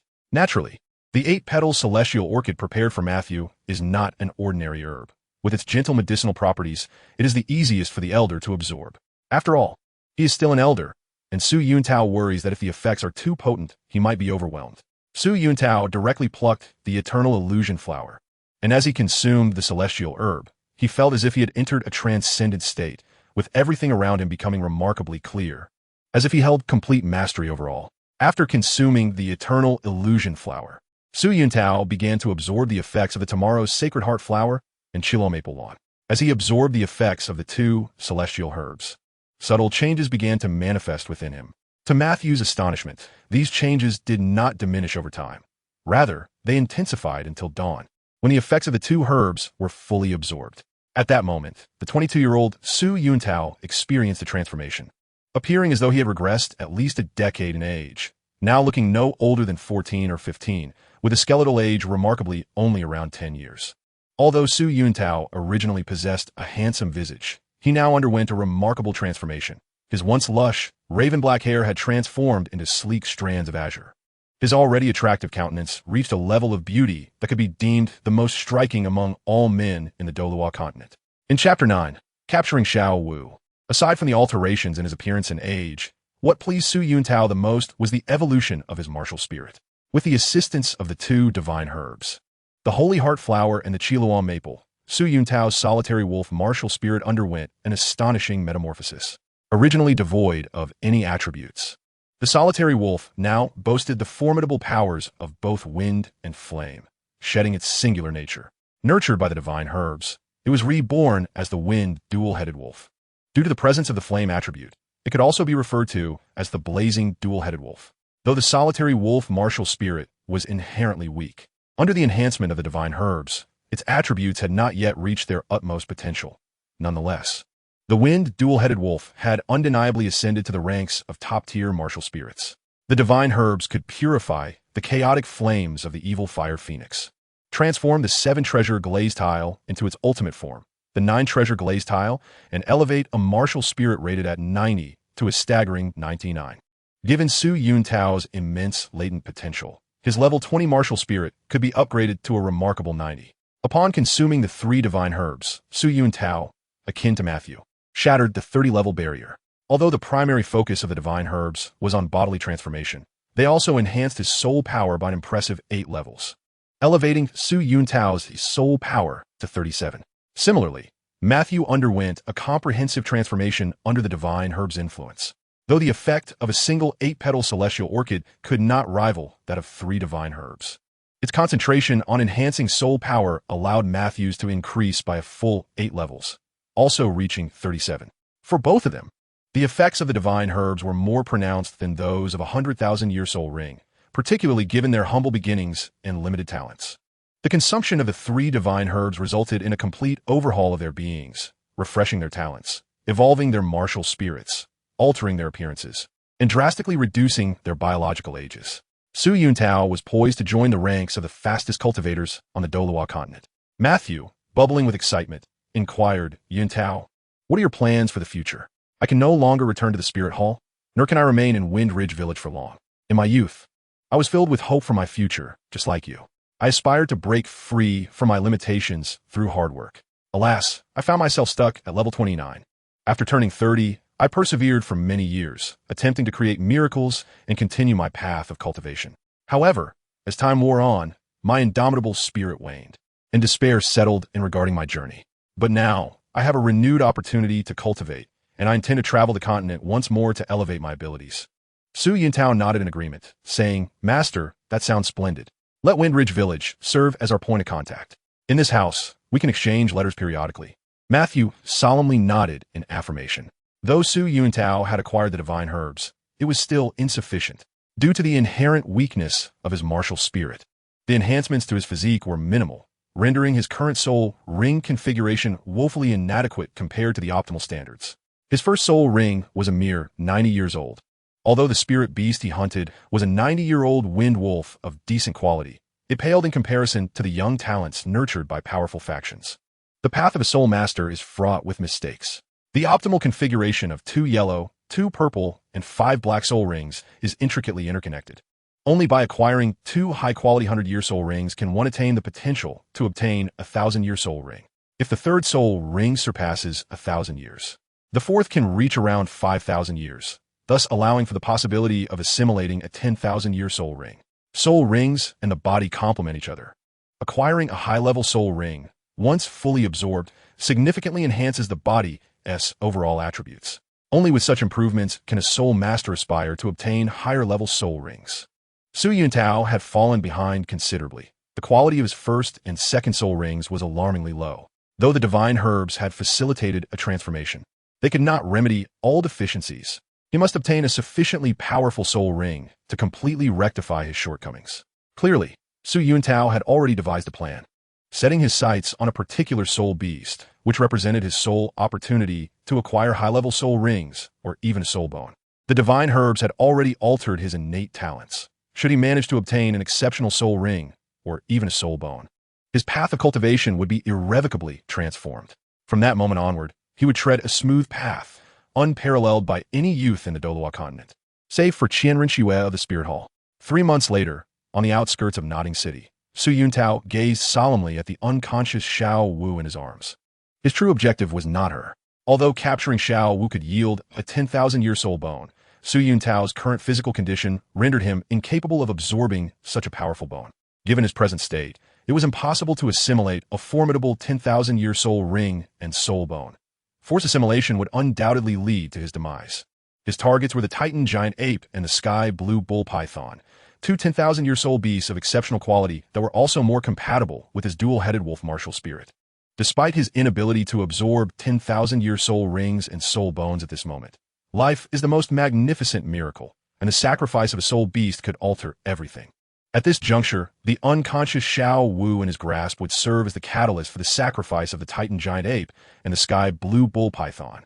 The divine herbs had already enhanced his innate abilities. With the sacrifice of a 10,000-year soul beast, all his shortcomings would be addressed. The inadequacies of his first 2 soul rings would become trivial in the wake of the impact from a 10,000-year soul ring or even a soul bone. Taking a deep breath, Su Yuntao removed Xiao Wu's personal belongings and then concealed her in a prearranged hiding place. He was about to venture into the Star Dou forest to confront the reigning monarchs of the 2 soul beasts. Su Yuntao fully understood that a moment's carelessness could lead to his annihilation. Nevertheless, in a sense, he had no choice. The divine herbs were insufficient for him to embark on the path to divinity. He must obtain a 10,000-year soul ring and soul bone. Only then could a once helpless soul master with innate soul power of level 2 and a paltry white and yellow soul ring undergo a complete transformation. Effort alone sometimes cannot yield significant change. To attain divinity, to escape this realm, to reunite with his parents and loved ones, he had no choice but to gamble everything. Chapter 10. The Star Dou Game. As the sun dipped below the horizon, the final rays of twilight painted the flowers, the grass, and Su Yuntao at the edge of the Star Dou forest in hues of crimson. Having traversed from Nodding City in a whirlwind, he finally arrived at the periphery of the Star Dou forest. His actions were shrouded in secrecy, making the night the perfect veil. Su Yuntao placed Xiao Wu's personal belongings at the forest's edge and then seated himself on the ground, closing his eyes as he awaited the opportune moment. He knew that the Titan giant ape and the sky blue bull python would soon receive word. In the original narrative, Xiao Wu had frequently returned to the core area of the Star Dou forest, her strength insufficient to traverse the entire forest. Through meticulous study, Su Yuntao discerned the intricacies of the situation. Perhaps as long as Xiao Wu's aura manifested at the forest perimeter, it would attract the attention of the smaller soul beasts. Like ants and insects, the Titan great ape and the azure bull python merely needed to subdue the leaders of these tribes, and they would naturally obtain news of Xiao Wu at the earliest opportunity and come to greet her from the core region. Indeed, as the night deepened, Su Yuntao's gently closed eyes suddenly opened wide. A rustling sound emanated from the distant forest, escalating with time, as the sight of birds and bees scattering in panic unfolded before his eyes. Slowly rising to his feet, Su Yuntao faced the imminent threat of a 100,000-year soul beast. Yet fear did not cloud his gaze. He was acutely aware that he had done everything within his power. Should any unforeseen circumstance arise, it would perhaps be his destiny. Lacking talent, background, system, or any external aid, he, as a transmigrator, found himself struggling in the Douluo continent, beset by hardship. To cultivate, to ascend to divinity, he must confront all that awaited him.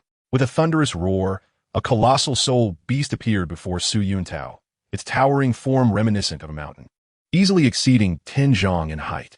Its body was adorned with granite-like muscles, and its enormous fists were the size of houses, leaving one to ponder the catastrophic destruction a single blow would unleash.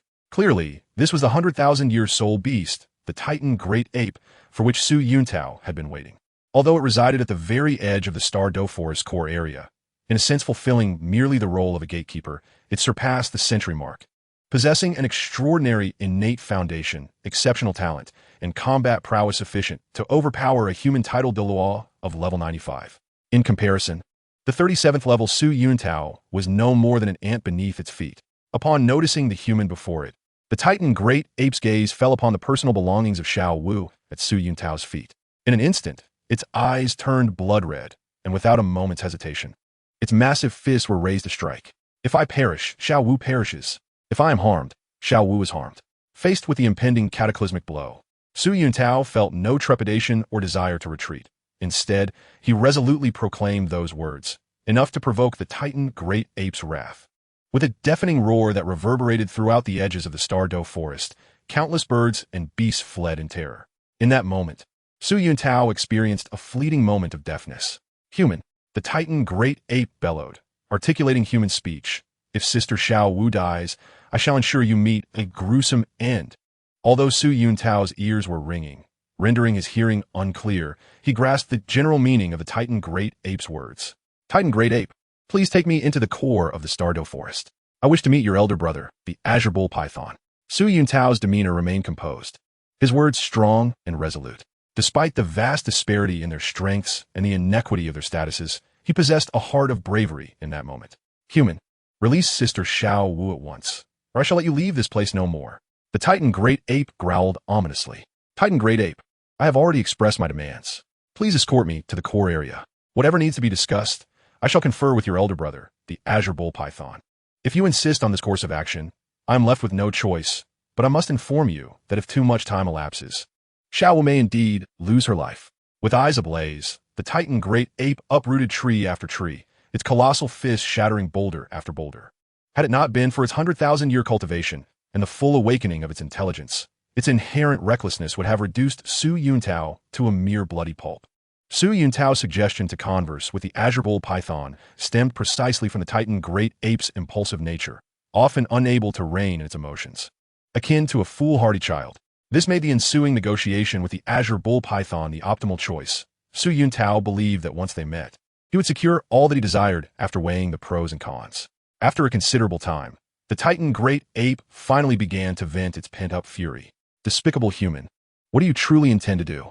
Su Yuntao replied with calmness. Titan Great Ape, I have stated my request. You must take me to the core area, where I need to converse with your elder brother, the Azure Bull Python. The Titan Great Ape retorted angrily. Despicable human, what trickery are you playing? Release Sister Xiao Wu immediately, or I shall ensure you meet a fate worse than death. Su Yuntao spoke slowly. Titan Great Ape, I have come prepared for the worst. I have already said that if I perish, Xiao Wu perishes. If I am harmed, so too shall she be. Our fates are intertwined. If by tomorrow night I have not negotiated with the Azure Bull Python, then Xiao Wu will truly be lost to us. The Titan Great Ape's eyes blazed with fury, its massive fists trembling violently, yet reason ultimately triumphed over its base instincts. Clearly, the fate of Xiao Wu compelled the Titan Great Ape to reconsider its course of action. It seized Su Yuntao in its grasp and turned towards the depths of the Star Dou forest, moving swiftly. Though it yearned to crush this detestable human, the Titan Great Ape refrained from acting on its impulse. At that moment, Su Yuntao felt an unexpected calmness wash over him, as if he had glimpsed the myriad facets of existence. A sense of confusion arose within him.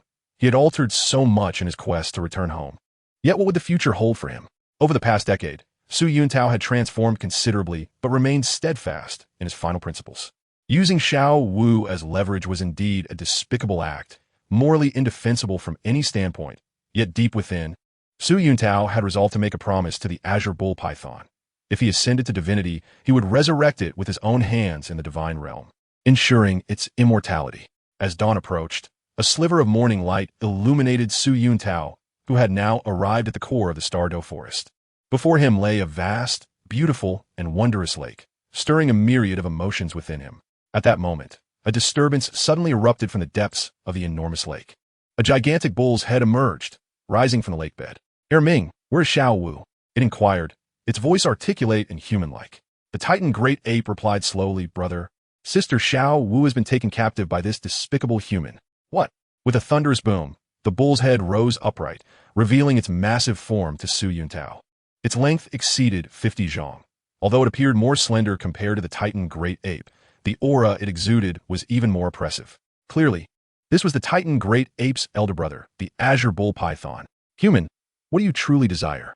The Azure Bull Python, while anxious and fierce, displayed considerable control over its emotions. Among the 100,000-year soul beasts, Xiao Wu, the Titan great ape, and the Azure Bull Python, it was the latter who possessed the greatest strength and rationality. In contrast, Xiao Wu, despite her human-like intelligence, displayed a simplicity that bordered on foolishness. In the original narrative, as a 100,000-year soul beast, she failed to cultivate diligently after transforming, instead opting to frolic about, devoid of care. Before reaching level 70 and fully transforming into a human, she visited Heaven Do City and later the Spirit Hall, heedless of the dangers. Seemingly unconcerned about encountering a title Douluo. Although she bore a grudge against the Spirit Hall for her mother's death, her focus was on frivolity rather than cultivation, behaving like an ordinary young girl. Yet, what puzzled Su Yuntao was that even a typical girl, having experienced the trauma of losing her mother, would mature, while Xiao Wu remained unaffected, despite having lived for 100,000 years. In contrast, the Titan great ape displayed a greater maturity as a 100,000-year soul beast. Its intellect rivaled that of humans, yet its only flaw lay in its inherent recklessness and impulsivity, often leading it to lose control over its emotions. In comparison, the Azure Bull Python is undoubtedly a more rational entity, and Su Yuntao feels that negotiating with it is far more promising, at least in a fit of rage. It would not act in a manner that would lead to regret. The Azure Bull Python, I currently have Xiao Wu in my possession, and I have come here specifically to negotiate with you. I can unequivocally inform you that Xiao Wu is my bargaining chip, and I must obtain something of equal value to her for her safe return to the Star Dou forest. Upon hearing this, the crimson eyes of the two soul beast overlords became even more bloodshot. The Titan great ape and the Azure Bull Python displayed exceptionally fierce expressions. However, in contrast to the Titan great ape, which clenched its fists, seemingly eager to crush Su Yuntao, the Azure Bull Python remained remarkably composed. The Azure Bull Python spoke, human, what exactly do you desire? As long as you can guarantee Sister Xiao Wu's safety, I can grant you what you wish. Let us not beat around the bush. I will be direct. I aspire to ascend to godhood, but regrettably, my innate talent is rather low. Currently, I possess 2 soul rings, one white and one yellow. Therefore, I require a 100,000-year soul ring and a 100,000-year soul bone, and I must be able to fuse with them. What audacious aspirations! The Azure Bull Python scoffed. Human, with your meager talent, how dare you entertain thoughts of divinity? I truly do not know how to respond to such folly. Su Yuntao replied with a smile. Indeed, relying solely on my own cultivation, the notion of becoming a deity would merely be a jest. Although I am aware that Douluo continent possesses numerous divine inheritances, such as the angel goddess legacy within the Spirit Hall, the Shura goddess inheritance in the City of Slaughter, the ice and snow goddess legacy in the far north, the death goddess inheritance within the Death Canyon, and the thunder goddess legacy in the Thunder Canyon. With my current conditions, even if I were to enter these places of inheritance, acquiring their legacies would be utterly impossible. Hence, I require your assistance. The Azure Bull Python and the Titan Great Ape exchanged glances, a hint of gravity evident in their eyes. Clearly, they had not anticipated that this diminutive human soul master would possess knowledge of such deeply guarded secrets, many of which they themselves were unaware. Human, who exactly are you? The Azure Bull Python intoned gravely. Calmly, Su Yuntao responded, in truth, I do not belong to this world. I hail from another time and space. However, I can assure you that I am well acquainted with everything in this world, including the most hidden secrets of the Star Dou forest. The Azure Bull Python's expression turned serious as it slowly remarked, Oh, the most concealed secrets of our Star Dou forest? I not only know that Xiao Wu will be heading to Nodding Academy, but I also know that both of you were rescued by Xiao Wu's mother during your youth and have accompanied her since childhood. To you, Xiao Wu is more precious than life itself. The expressions of the Azure Bull Python and the Titan Great Ape faltered, shock etched across their massive faces. Observing their reaction, Su Yuntao continued, Furthermore, I am aware that beyond this lake of life lies the true ruler of your Star Dou forest. For example, the 800,000-year golden-eyed black dragon king. Ditian, the 400,000-year dark gold terror-claw bear, king of beasts. The 600,000-year emerald swan, Bai Ji. The 300,000-year hellhound, Qi Huang. At this moment, the azure bull python and the titan great ape trembled slightly. Although they were 100,000-year soul beasts and possessed innate formidable strength, capable of suppressing a human tidal law of level 95, the shock induced by this diminutive human soul master was enough to render them shaken. Su Yuntao smiled and said, "This is merely the tip of the iceberg. I even know that one of the two supreme dragon kings of the dragon clan, the Silver Dragon King, is hidden within the core area of your Star Dou forest. She is the common sovereign of all your soul beasts." The Titan Great Ape and the Azure Bull Python gasped, their scalps prickling. For the first time since becoming 100,000-year soul beasts, they felt a profound chill. "Human, how did you come to know of these matters?" Su Yuntao replied nonchalantly. "Azure Bull Python, I've already stated that I am aware of everything in your world. Now, I seek to attain godhood. Thus, I need a 100,000-year soul ring and soul bone. I come today with sincerity, as long as one of you willingly sacrifices for me. Not only will Xiao Wu return safely to the Star Dou forest, but I will also safeguard this critically important secret for your Soul Beast clan. Furthermore, once I ascend to divinity, I shall look after your Soul Beast clan." Chapter 12. Weighing the Pros and Cons. As Su Yuntao's words settled, the Titan Great Ape and the Azure Bull Python remained silent for a long while. Clearly, the wealth of information contained in Su Yuntao's speech was staggering and profoundly shocking, requiring them ample time to process. "Human, why should we trust you?" The Azure Bull Python finally spoke. "Azure Bull Python, I too would prefer not to offend your Soul Beast clan, were it not for this predicament. I could easily venture to the place of inheritance and convey news of your master to the divine realm. Consider the implications. What fate would await your Soul Beast clan in such a scenario? My presence in the Star Dou forest to negotiate with you signifies goodwill. I can assure you that once one of you sacrifices for me, not only will Xiao Wu be returned safely, but I will honor every word I have spoken." The Azure Bull Python replied solemnly, "Human, I concede that you are indeed different, but based solely on you, the aspiration for godhood is nothing short of a delusion. Azure Bull Python, I can see that your heart is already wavering. I know you are contemplating self-sacrifice. Xiao Wu is the most significant being in your life, and your loyalty to the Soul Beast clan is self-evident. Either of these would be enough for you to lay down your life. Please believe me. If you sacrifice for me, I will uphold my promise. Once I attain godhood, I shall certainly resurrect you. Human, your words are nonsensical. First, how can you be certain we would yield? Secondly, even if one of us intends to sacrifice for you, how can you be sure it would be me? Azure Bull Python, thus far, you have no true understanding of me, while I know you like the back of my hand. For Xiao Wu, for the Soul Beast clan, you and the Titan Great Ape would undoubtedly be willing to sacrifice your lives. Moreover, as 100,000-year soul beasts, within a millennium of becoming such, you will inevitably face a great calamity, one that I believe you cannot withstand. In other words, your lifespans are already severely limited. Hence, I trust you will sacrifice yourself. You have no time left. Your brother, the Titan Great Ape, has a little time remaining and can protect Xiao Wu." "Brother," the Titan Great Ape exclaimed, clearly understanding the Azure Bull Python's intent to sacrifice. Anxiety etched across its heart. "Silence," the Azure Bull Python commanded. "Human, indeed, if what you say is realized, it would suffice for me to sacrifice my life. Furthermore, if you were to fortuitously attain godhood, I could return to this world once more. But why should I trust you? Once I sacrifice, if you leave the Star Dou forest and do not uphold your promise, killing sister Xiao Wu and leaking information to the divine realm, I would have sacrificed in vain. I am willing to sacrifice, but I do not trust your character. I can die, but I absolutely refuse to die without reason. For me, a senseless death is the greatest humiliation." Su Yuntao chuckled. "Resolving this issue is not particularly difficult. Azure Bull Python, after your sacrifice, while your soul ring will merge with my body, your soul bone can be retained. I believe your 100,000-year soul bone is worth more than Xiao Wu. Moreover, due to your sacrifice, I can directly fuse with this soul bone. Life is the greatest miracle in the world. Your sacrifice will make this directly fusible soul bone invaluable enough for me to forego Xiao Wu."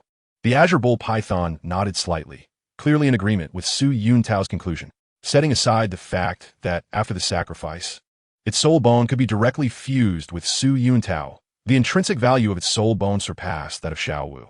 Although Xiao Wu was also a 100,000-year soul beast, How could the quality of a soft-boned rabbit possibly compare to that of the azure bull python?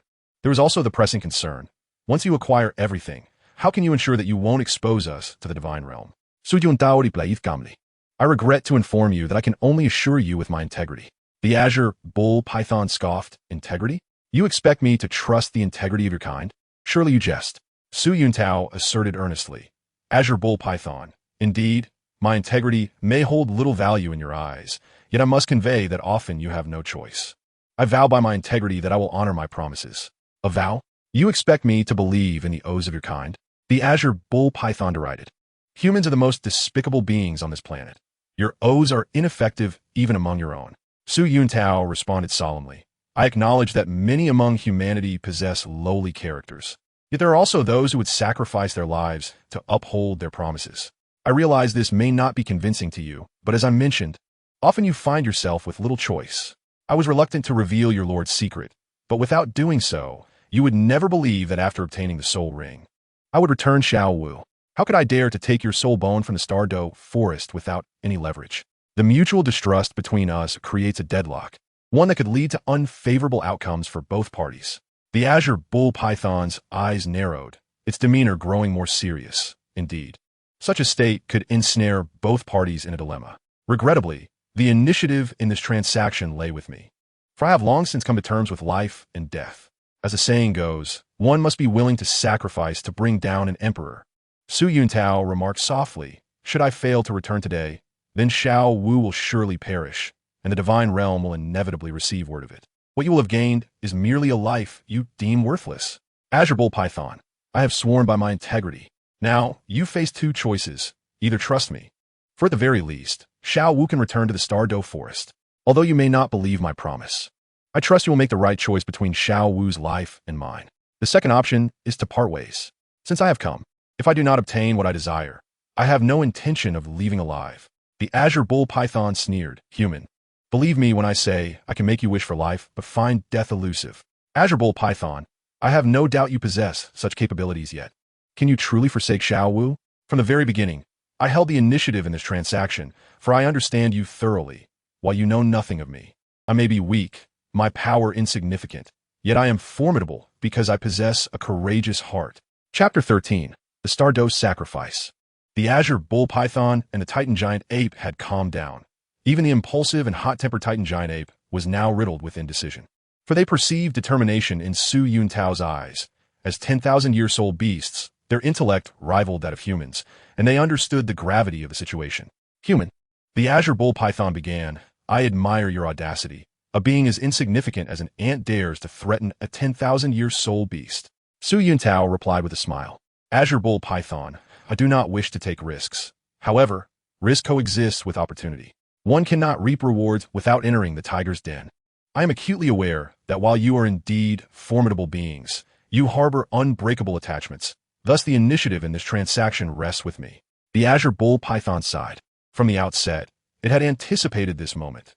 The human soul master before it clearly understood its vulnerabilities, which emboldened him to venture forth alone, placing his life in its hands. Human, I concede you possess extraordinary qualities. Although your current strength is minimal, I perceive something different within you. Perhaps one day in the future, you may indeed ascend to divinity.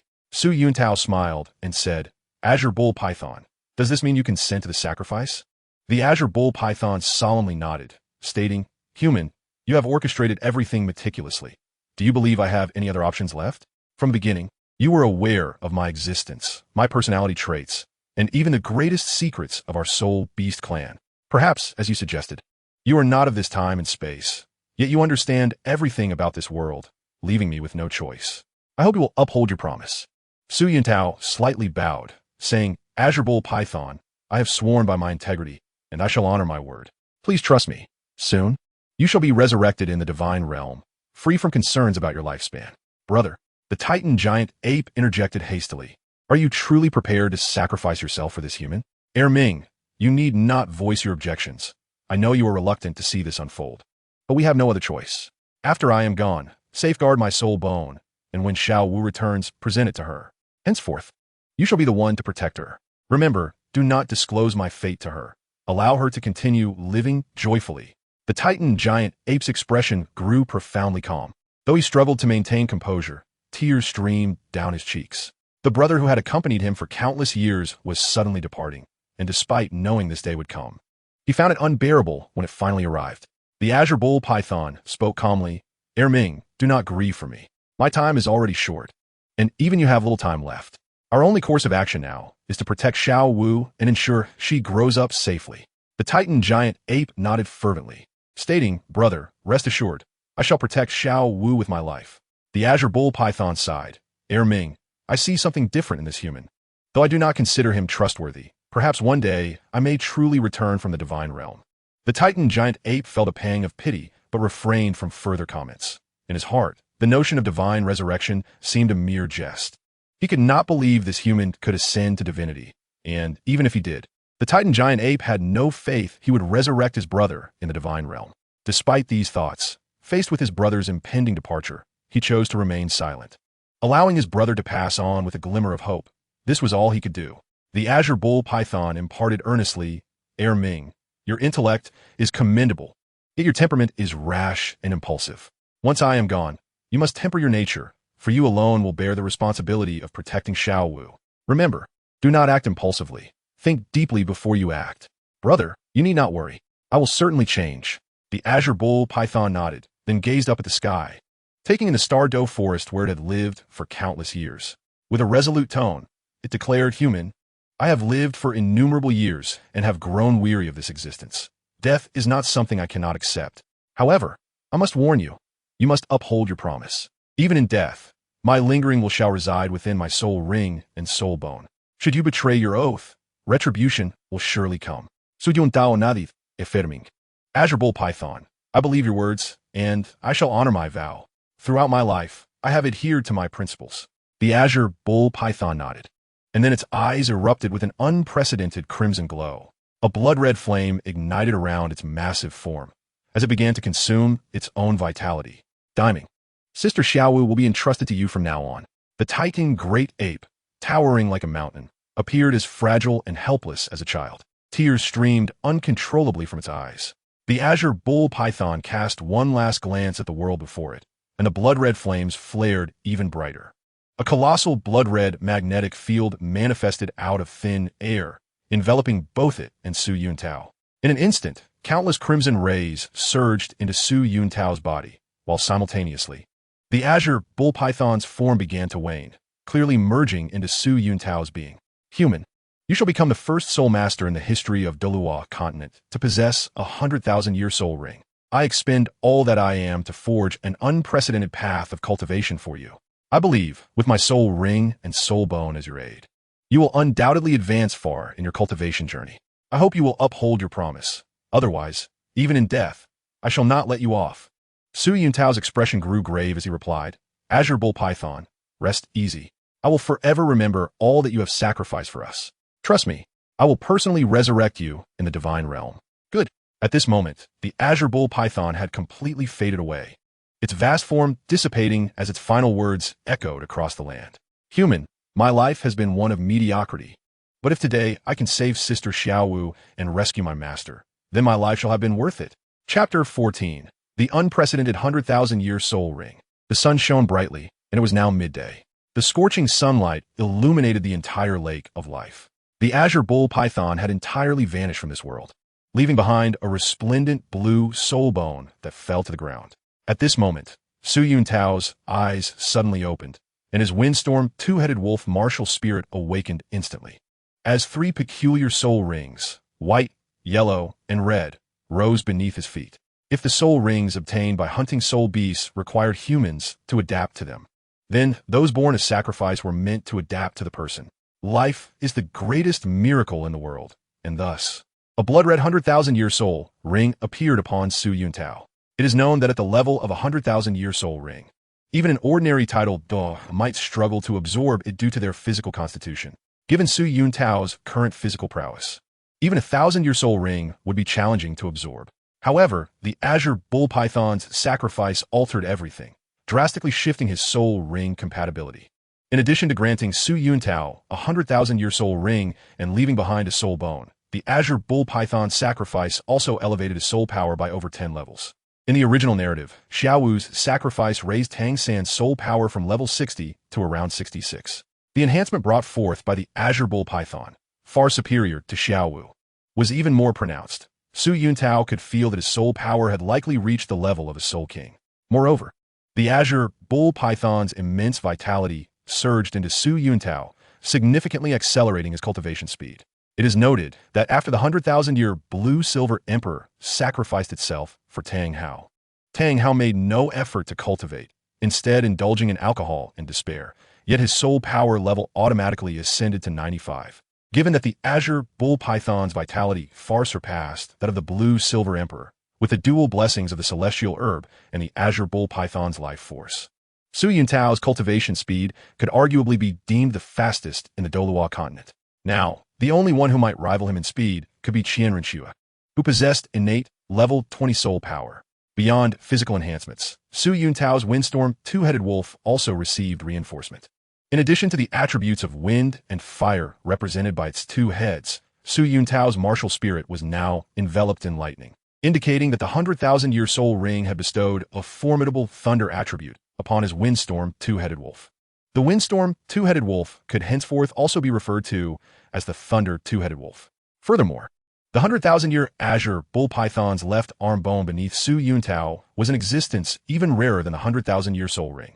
Should he integrate this nearly 100,000-year soul bone, his physical attributes would reach an astonishing level. It is known that even the combined power of 9 soul rings from a titled Douluo pales in comparison to a single 100,000-year soul ring, let alone a 100,000-year soul bone.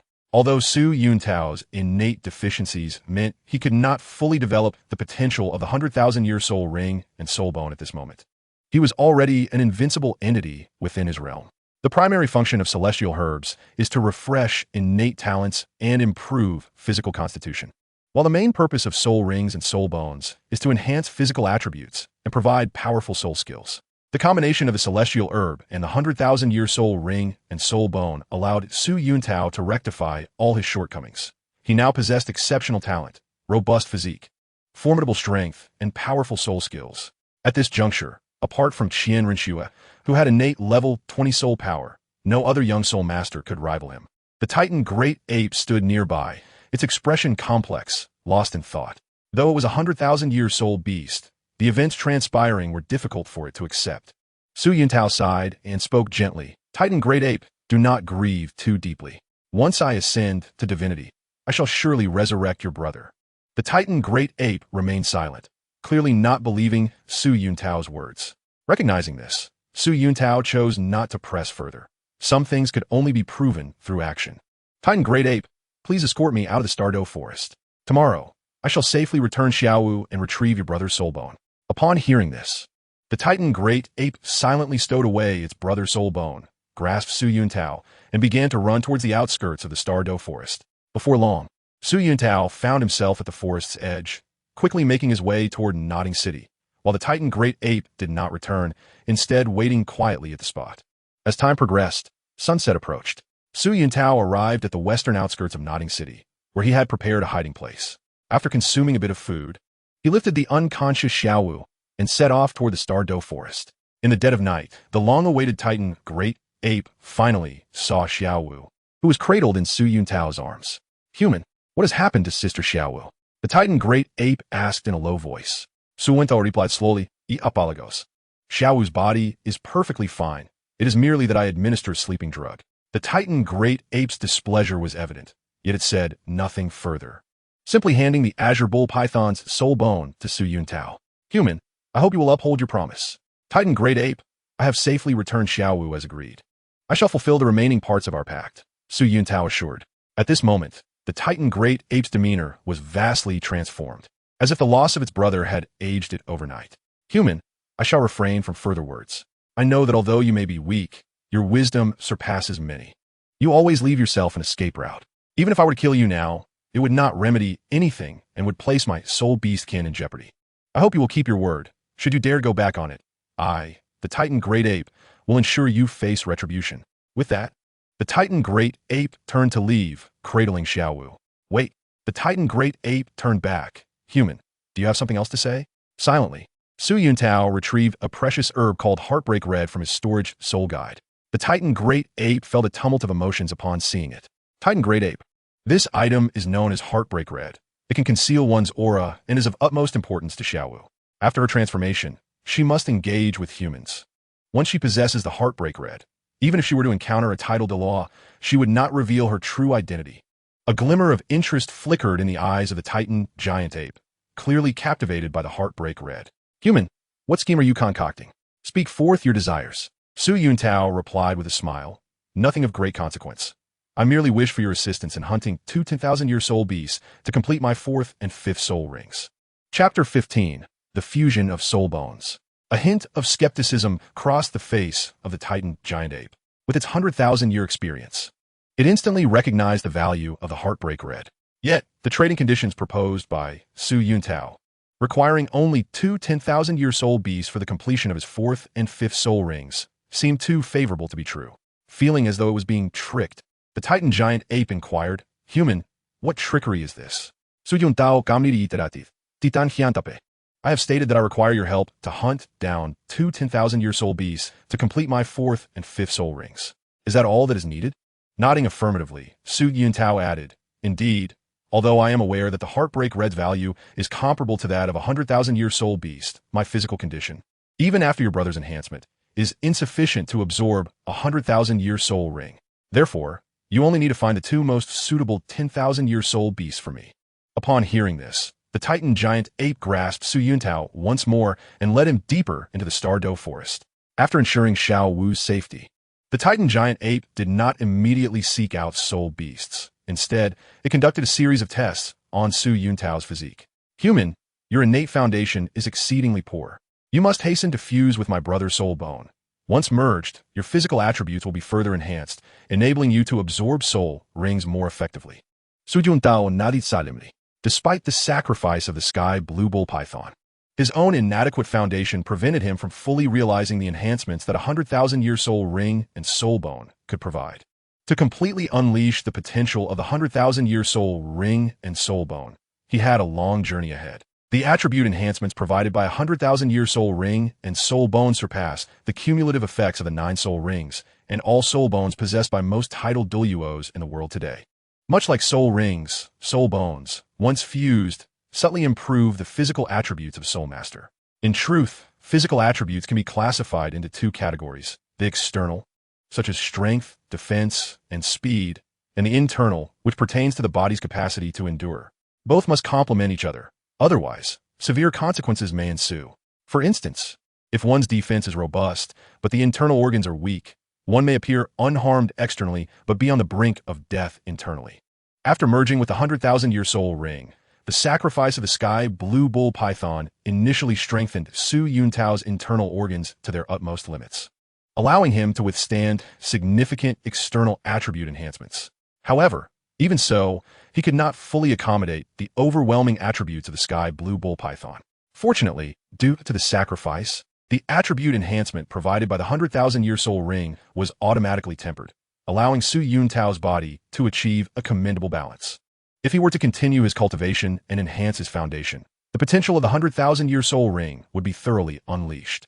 Without the sacrifice, the process of absorbing a soul ring would first provide attribute enhancements. If the soul master could endure them, the absorption would be successful, thereafter subtly improving the internal qualities of the body. If the burden was too great, the absorption would fail, leading to the soul master's body collapsing under the strain, resulting in anything from spitting blood and severe injuries to death. When a 2-ring soul master absorbs a 1,000-year soul ring, their body's burden reaches its zenith. Although they may appear to have significantly increased strength, defense, and speed, the internal balance of their body has reached an extreme. However, over time and with digestion, the soul ring will gradually enhance the soul master's internal physical quality. Coupled with their own training, by the time they break through to the 40th level, the 1,000-year soul ring will have been completely digested, further augmenting their soul power and physicality, thus allowing their 4th soul ring to absorb a soul ring nearing 5,000 years. If a soul master's previous soul ring was of low quality, the subsequent enhancements to their internal attributes would naturally be negligible, resulting in a diminished capacity for absorbing longer-lived soul rings. Hence, the The path of cultivation is fraught with pitfalls. A single misstep can lead to further mistakes. The first soul ring is white. The second, though yellow, is of limited longevity. Thus, the third soul ring cannot absorb a 1,000-year soul ring. If the third soul ring fails to absorb a purple 1,000-year soul ring, the fourth soul ring cannot accommodate 5,000 years, and consequently, the fifth soul ring will undoubtedly fail to absorb a black 10,000-year soul ring. Taking the example of a 6-ring soul emperor, one configuration might consist of 1 white, 2 yellow, 2 purple, and 1 black, while another features 2 yellow, 2 purple, and 2 black soul rings. At first glance, the latter seems to include only one additional 10,000-year soul ring, but in reality, the attribute enhancement it provides is several times greater than the former. In other words, the second configuration of Soul Emperor can easily dominate the first, with a comprehensive superiority in attributes yielding undeniable advantages. Su Yuntao retrieved the left arm bone of the sky blue bull python, feeling an almost mystical summons. The left arm bone erupted with a brilliant blue light, subsequently merging seamlessly into Su Yuntao's left arm.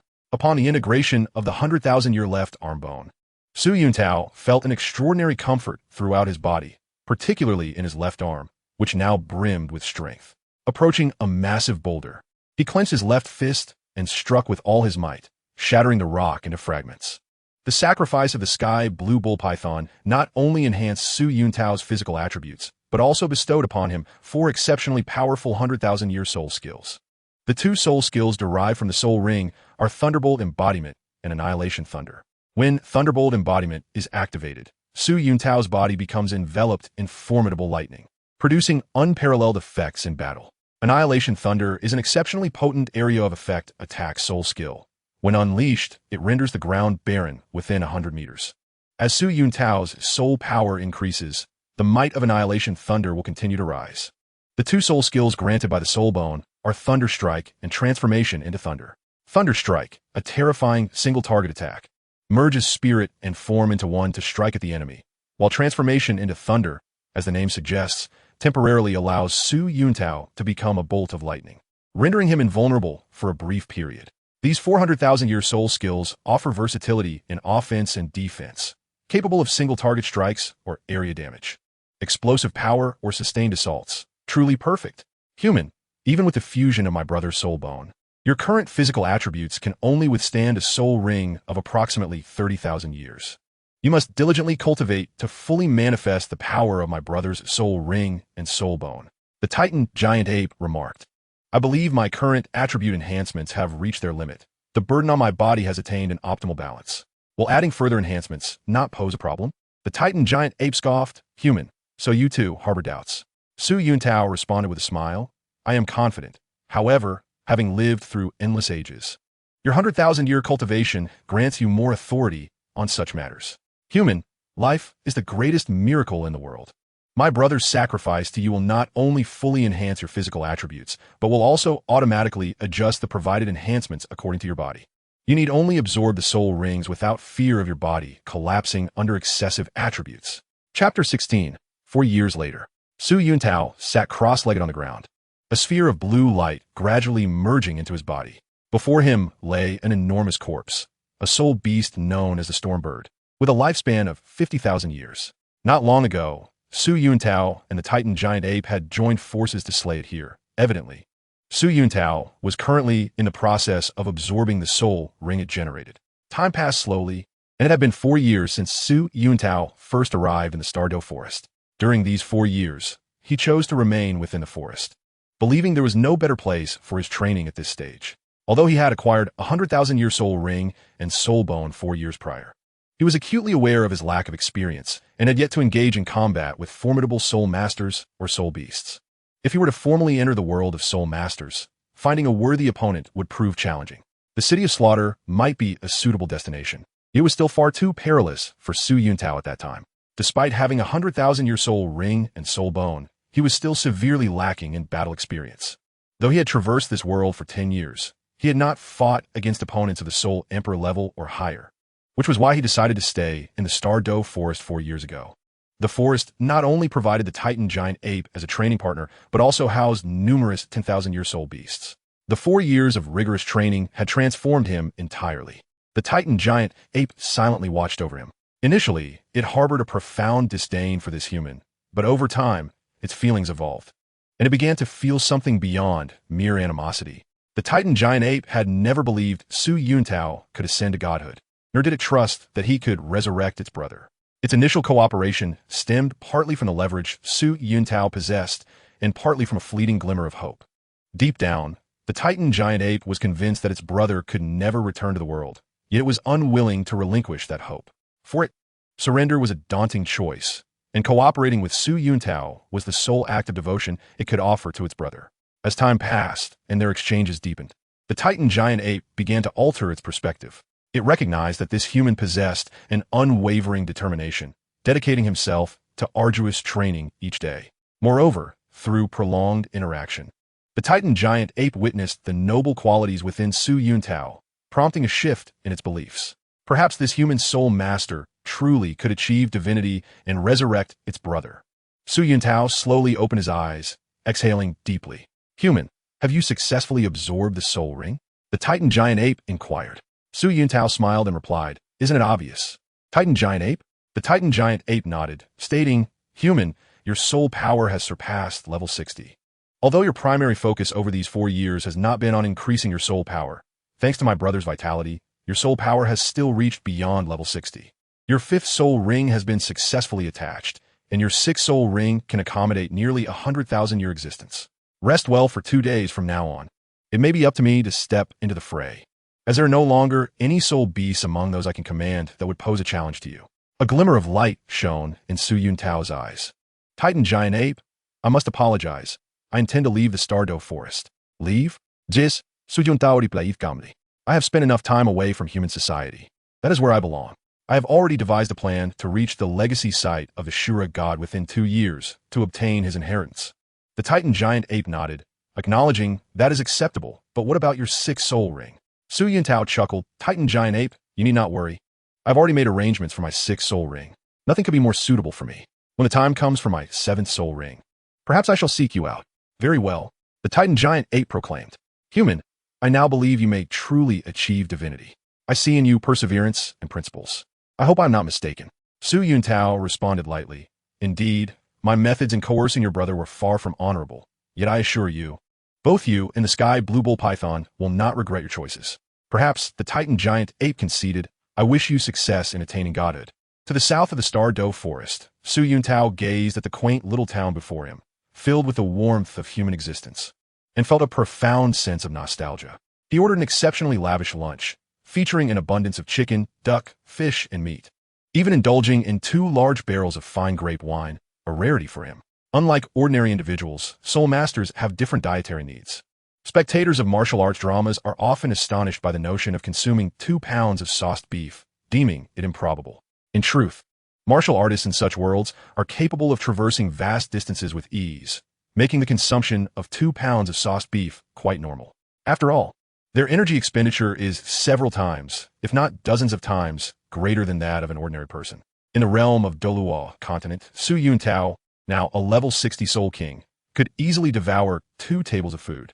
Given his rigorous training regimen, 2 tables of ordinary fare were far from sufficient. He needed to consume soul beast meat alongside the Titan giant ape. During intense training, soul power can be replenished through meditation and the absorption of elemental energy from nature. Yet the physical depletion must be compensated for through food. For lower-level soul masters, a hearty meal may suffice for recovery, but higher-level soul masters, especially those at the Titan Douluo level, require special meats and rare resources to restore their energy effectively. Of course, regular meals can also replenish stamina, but for Titan Douluos, who can summon winds and rain, the energy they expend after fierce battles is staggering. To equate their consumption to ordinary meals, they would need at least a dozen or even dozens of tables to fully recover. Thus, a Titan Douluo spends their days in a cycle of eating, and eating, indulging in their culinary delights. The training of high-level soul masters consumes vast resources. The path of cultivation requires partners, finances, and materials, all indispensable. Without a wealth of resources, nurturing a Titan Douluo is unfeasible.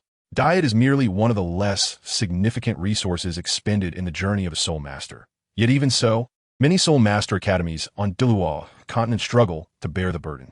as Su Yuntao polished off the food before him and drained the 2 barrels of wine.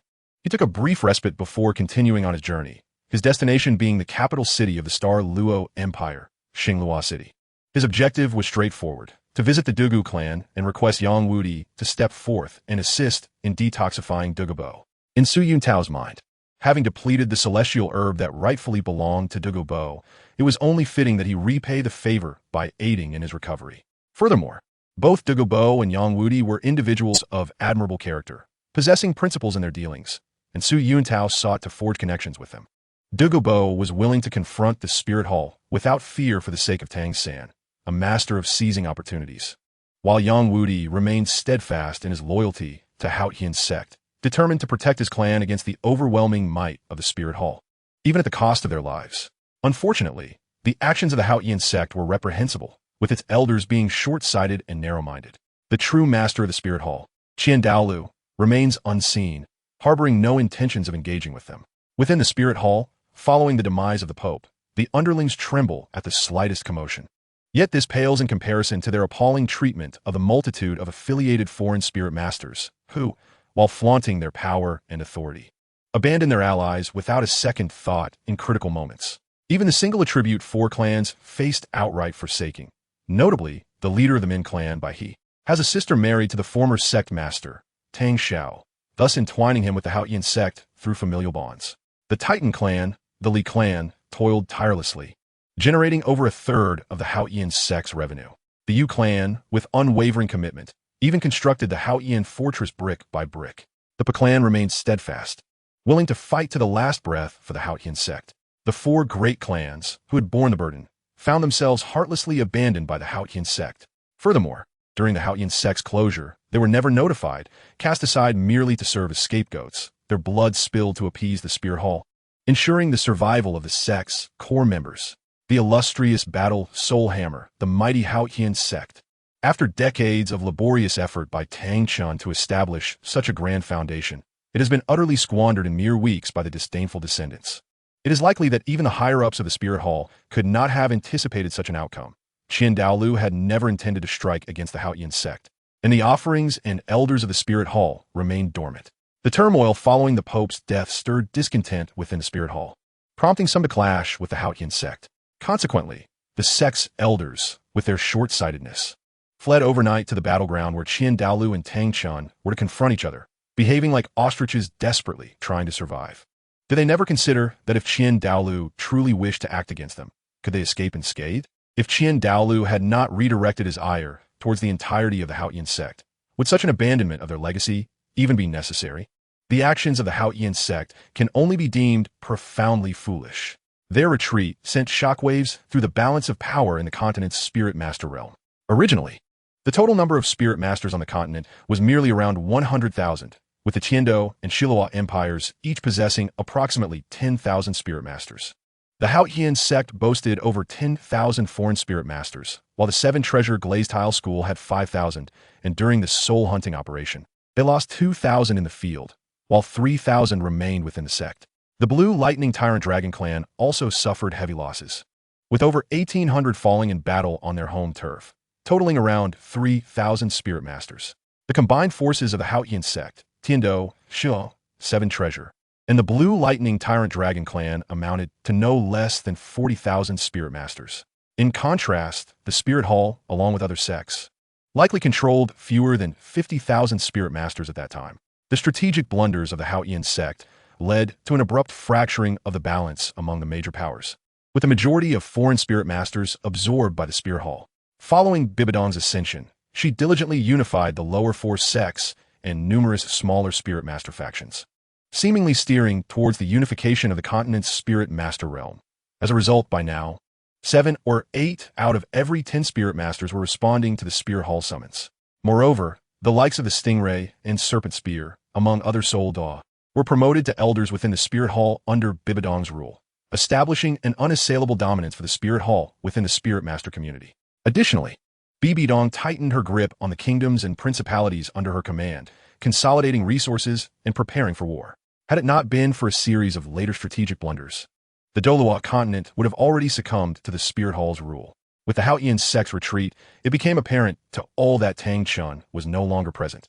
Although Qian Daolu had never intended to act against the Haoyan sect, morale within the Spirit Hall surged. Bibidong's rise and the internal fervor of the Spirit Hall rendered war an unstoppable force. Should Tang Chun return and witness the current state of affairs, he would likely be driven to fury by his own disciples. Tang Zhao's indecisiveness and his appeasement of the sect elders, the short-sightedness of the 5 elders, and Tang Hao's debilitating state rendered their path ahead bleak. After completing his reading of the original text, Su Yuntao felt as though some diminutive figures had been elevated while some giants obscured. In Su Yuntao's view, the Haoyan sect's members were utterly unworthy of comparison with the offerings of the Spirit Hall. Qian Daolu, who oversees the offerings, did not act as Tang San did. It is known that the face-devouring spider obstructed Tang San's path, resulting in Xiao Wu's sacrifice, prompting Tang San to seek vengeance against the entire face-devouring spider clan. Tang Hao gravely injured Qian Daoliu's son, Qian Xuanji, which led to Qian Xuanji's demise at Bibidong's hands. One might think that Qian Daolu had every justification to annihilate the Haoyan sect, as such an action would align with both heavenly will and public sentiment. Moreover, from an external perspective, Qian Xuanji's death appeared to be at Tang Hao's hands, thus providing Qian Daolu with further rationale to act against the Haoyan sect. Yet, Qian Daolu refrained from exacting his wrath upon them, and even Tang Hao was not pursued further. Rumors suggested that Qian Daolu failed to capture Tang Hao, but upon reflection, how could a 99th level limit Dou with a highly mobile 6-winged angel spirit not outpace someone like Tang Hao, who even the invincible Tang Chun could not defeat in the air? To pursue a severely wounded 92nd level hammer wielder, who was also encumbered by a burden, was utterly futile. The magnanimity of Qian Daolu has ultimately led to the downfall of the Spirit Hall and the decline of the Angel Clan, which had safeguarded the continent for millennia, now struggling to regain its former glory. Not only that, but the angel deity's position was shattered by Tang San, who, consumed by selfish desires, paid no heed to the Angel Clan's significance to the Douluo continent. The proliferation of evil spirit masters had been set in motion from the moment Tang San ascended. Chapter 18, Star Dou. The decline of the Angel Clan, the shattering of the angel deity's position, the weakening of the 5 great offering families, the destruction of the city of slaughter, and the intrigues among the major powers of the Douluo continent have all become fertile ground for the emergence of evil spirit masters. Without the guardianship of the Angel Clan, the blessings of the angel deity, the enforcement of the 5 great offering families, and the Spirit Hall at the core of the spirit master community, it is precisely this vacuum that has led to the rampant proliferation of evil spirit masters a millennium later. The annihilation of the Spirit Hall is a matter of principle. Yet the aftermath of its destruction, characterized by chaos and bloodshed wrought by Tang San's actions, has brought immeasurable calamity to the continent. The common folk at the lowest echelons of the Douluo continent find themselves abandoned, with no one to champion their cause, a millennium hence. Evil spirit masters can scour village after village in search of suitable children, or slaughter entire villages to satiate their perverse training needs. The emergence of over 20 titled Douluo from the Holy Spirit cult is backed by an endless sea of blood, the tears of millions, and the wails of countless ants. The short-sightedness of the Haoyan sect guarantees their inevitable decline, although they have managed to linger on for 2 decades due to the rich legacy of Tang Chun's era. They possess no shortage of cultivation resources. However, such a strategy of living off past glories will inevitably reveal its consequences. Having forsaken their foundation on the continent and lacking resources, the Haoyan sect's decline is now an established fact, albeit altered in the original narrative due to their surname, Tang. Su Yuntao traversed the towering city gates, exceeding 20 meters in height, as he made his way slowly towards the heart of Star Dou City.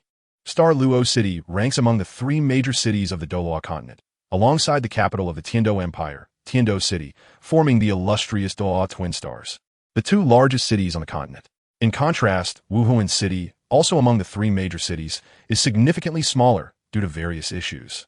Yet its status within the Douluo continent rivals that of the capitals of the 2 great empires, with many spirit masters regarding Wuhuan City as the true foremost city of the Douluo continent. Star Dou City boasts a permanent population of several million, with its eclectic architecture and bustling crowds creating an atmosphere of extraordinary prosperity. Su Yuntao discovered an exceptionally grand hotel in the city of Xingluo, where he promptly secured the finest suite. After indulging in an extraordinarily lavish dinner, he retrieved a blue and gold mask and made his way toward the very heart of Xingluo. Before confronting the clan, Su Yuntao wished to visit the Xingluo Soul Arena. Although he had engaged in extensive training over the past few years, his opponents had predominantly been soul beasts. He yearned for a genuine duel against a true soul master. The Xingluo Soul Arena is one of the largest arenas on the Douluo continent, sprawling over dozens of hectares and housing numerous fighting platforms. Each night, the most intense soul master battles unfold, captivating the hard-working citizens of Xingluo, whose enthusiasm for the matches is fervently tied to the martial spirit of the Xingluo Empire. The arena not only entertains the populace, but also generates substantial revenue for the royal family. Unlike other worlds, gambling on the Douluo continent primarily occurs within the confines of the arena, where extravagant bets are placed daily, serving as a method for the royal family to reap profits from hopeful gamblers. Many aspiring fortune seekers ultimately find themselves destitute. Yet the considerate Xingluo royal family has constructed the highest terrace on the Douluo continent to provide gamblers with the utmost comfort. Without indulging in idle chatter, Su Yuntao swiftly registered his identity, ingeniously merging the idioms blazing fires and fortified city, adopting the artistic name Blazing City. Having consumed the eternal illusion flower, which bestowed him with transformative abilities, Su Yuntao altered the colors of his soul rings to the standard hues of 2 yellow, 2 purple, and 1 black. As a soul master of the Soul King level, he was naturally assigned to compete in the advanced area. After a brief respite in the high-level zone, it soon became Su Yuntao's turn to take the stage. The audience erupted in astonished gasps at the sight of the youthful Soul King adorned with a blue and gold mask. Although his face remained obscured, his demeanor suggested he was scarcely past his early 20s. While Su Yuntao had registered his age as 26, the effects of the immortal herb had rejuvenated him to an actual biological age of around 14. Despite his mind being far older, compared to the venerable Tang San and the over 10,000-year-old Xiao Wu, Su Yuntao was undeniably youthful. Even though his physique resembled that of a typical 20-year-old, it still elicited gasps of surprise from the audience. Achieving the rank of Soul Zone before the age of 20 on the Douluo continent is already a mark of genius, let alone being a Soul King. "Let us send someone to test his depth," murmured an elderly gentleman seated in the most distinguished section of the audience to his attendant. As numerous challengers took the stage, a middle-aged man, around 34 or 35, garnered another wave of astonishment from the crowd. Codename: Frenzied Blood, 60-level Soul King. I seek your guidance. The 5 soul rings of Frenzied Blood, consisting of 2 yellow, 2 purple, and 1 black, illuminated beneath him. Codename: Blazing City, 51-level Soul King. I seek your guidance. Su Yuntao's own rings mirrored those of his opponent. He had only dared to register his soul power as 51. Revealing a 60 level would certainly attract the attention of the Xingluo Emperor, and disclosing a 14-year-old's 60 level would prompt Bibi Dong and Qian Daolu to rush over to take him as a disciple. Frenzied Blood's formidable 60-level soul power surged forth, and a massive hammer, nearly 10 feet in length, manifested in his grasp. This was his martial soul, the Xuanwu Hammer, a top-tier martial soul renowned as the second most powerful hammer-type soul after the Haotian Hammer. First soul skill, Power Amplification. With the activation of his first soul skill, Frenzied Blood swung the Xuanwu Hammer with great speed towards Su Yuntao. Su Yuntao's eyes narrowed. Accompanied by a howl, the twin-headed wolf martial soul enveloped him. The arena erupted as debris flew. The spot where Su Yuntao stood was struck, creating a vast fissure resembling a spiderweb. Even the arena, crafted from special materials, sustained cracks from the sheer force of that blow, showcasing the hammer's overwhelming might. Indeed, the power of hammer-type martial souls is formidable. Su Yuntao mused internally. At this moment, Su Yuntao's strength had transcended the normal bounds of Soul King, reaching into the realm of Soul Emperor. His formidable mental strength rendered Frenzied Blood's rapid assault painfully slow in his perception. While Frenzied Blood's attack was fierce, Su Yuntao could effortlessly parry it with one hand. However, such an action would inevitably provoke a response akin to a tidal wave. Chapter 19, Dual Wolf Assault. Frenzied Blood, having missed his strike, felt a flicker of surprise. Yet his extensive experience in the arena quickly asserted itself. His 4th soul ring illuminated instantly, activating the gravity control skill. Su Yuntao sensed a peculiar constriction around his body. But unfortunately for Frenzied Blood, such a millennium-old soul skill held little significance against Su Yuntao's current prowess. Once more, the Xuanwu Hammer descended with ferocity. Yet Su Yuntao deftly evaded it, his reaction speed and agility far surpassing Frenzied Blood's expectations. However, Su Yuntao was keen to maintain a degree of restraint. not wishing to reveal too much of his capabilities.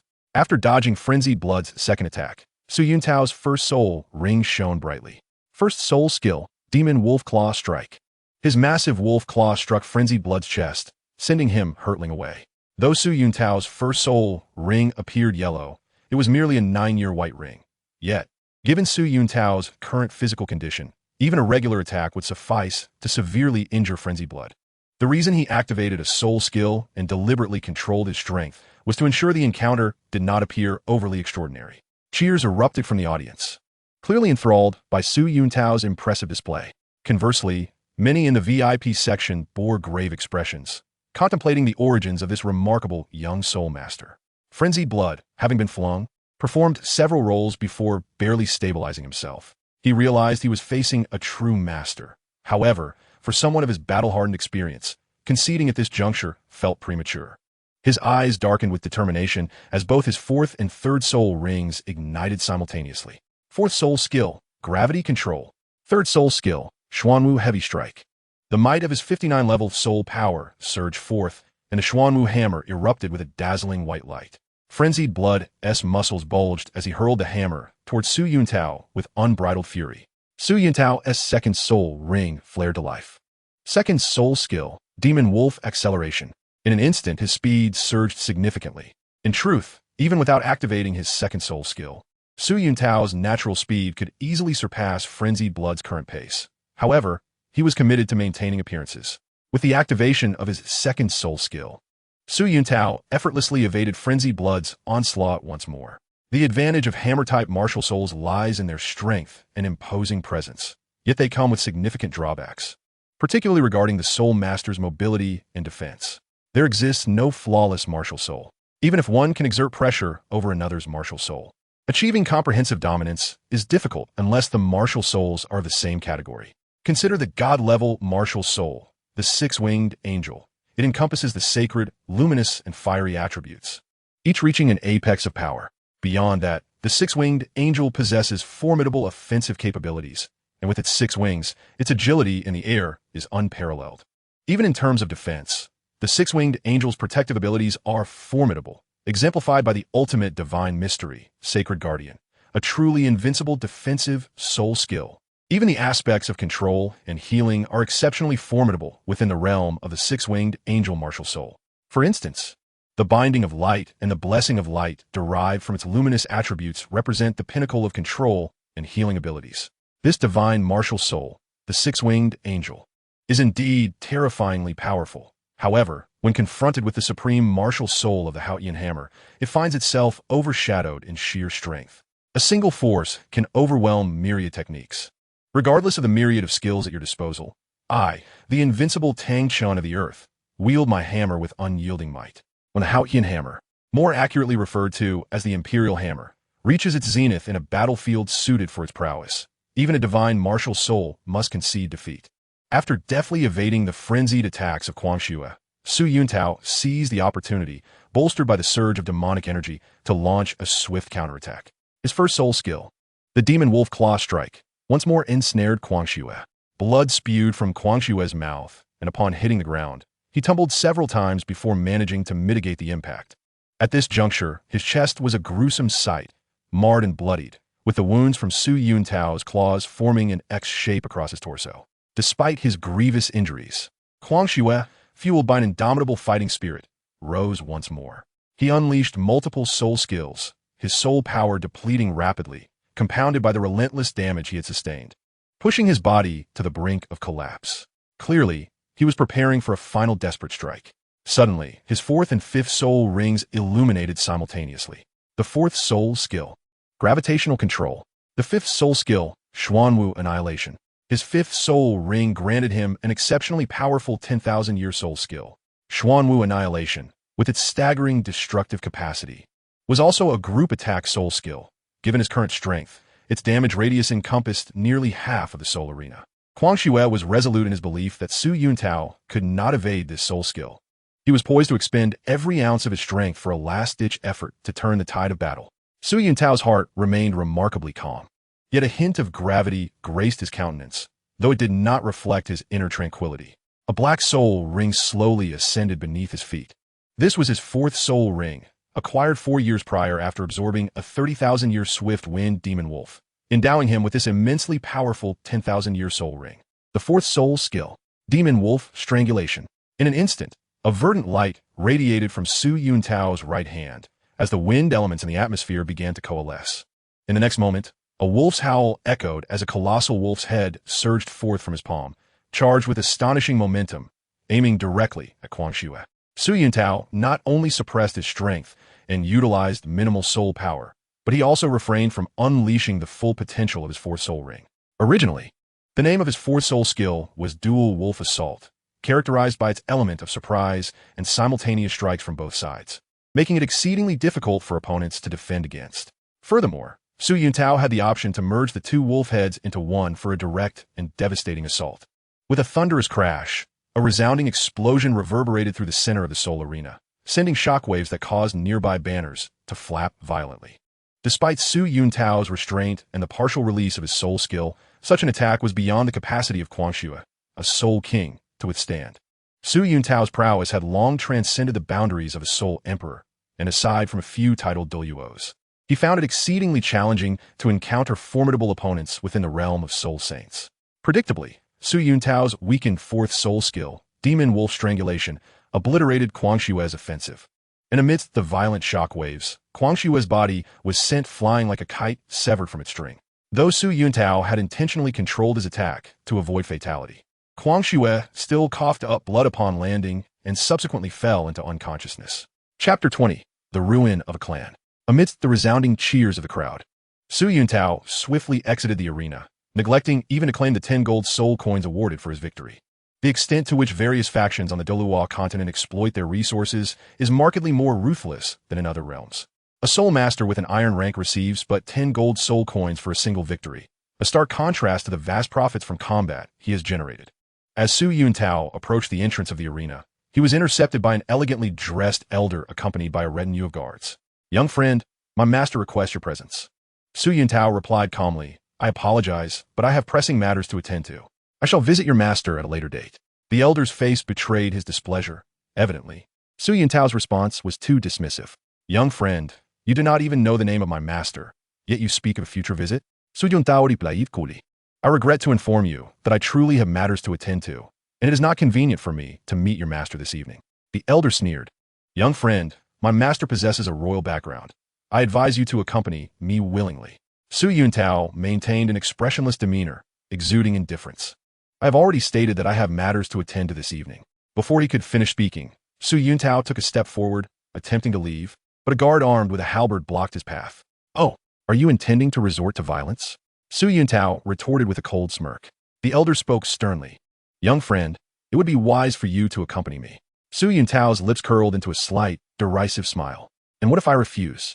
At this moment, the elder's expression grew troubled. This young man, despite his tender age, had already attained the rank of Soul King and was undoubtedly among the most formidable Soul Kings of his generation. Whether it was the blue-gold mask adorning his face or the tone of his speech, everything hinted at the presence of significant backing. Observing the blue-gold mask cherished by the elder of the Spirit Hall adorning the young man's countenance, his demeanor remained remarkably composed. Ultimately, the elder dared not obstruct his path. There is a saying, the wealthiest individuals tend to be the most discreet. Though you may lack riches, you can still embody humility, until you appear as unassuming as a wealthy person. Su Yuntao, in this moment, mirrored that sentiment.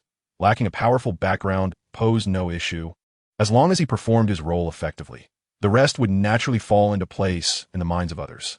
Upon exiting the Soul Arena, Su Yuntao returned to the hotel where he resided, managing to endure a night's sleep in the opulent prince's suite. The following morning, invigorated, Su Yuntao made his way to the residence of the Ruin clan within Xinglua City.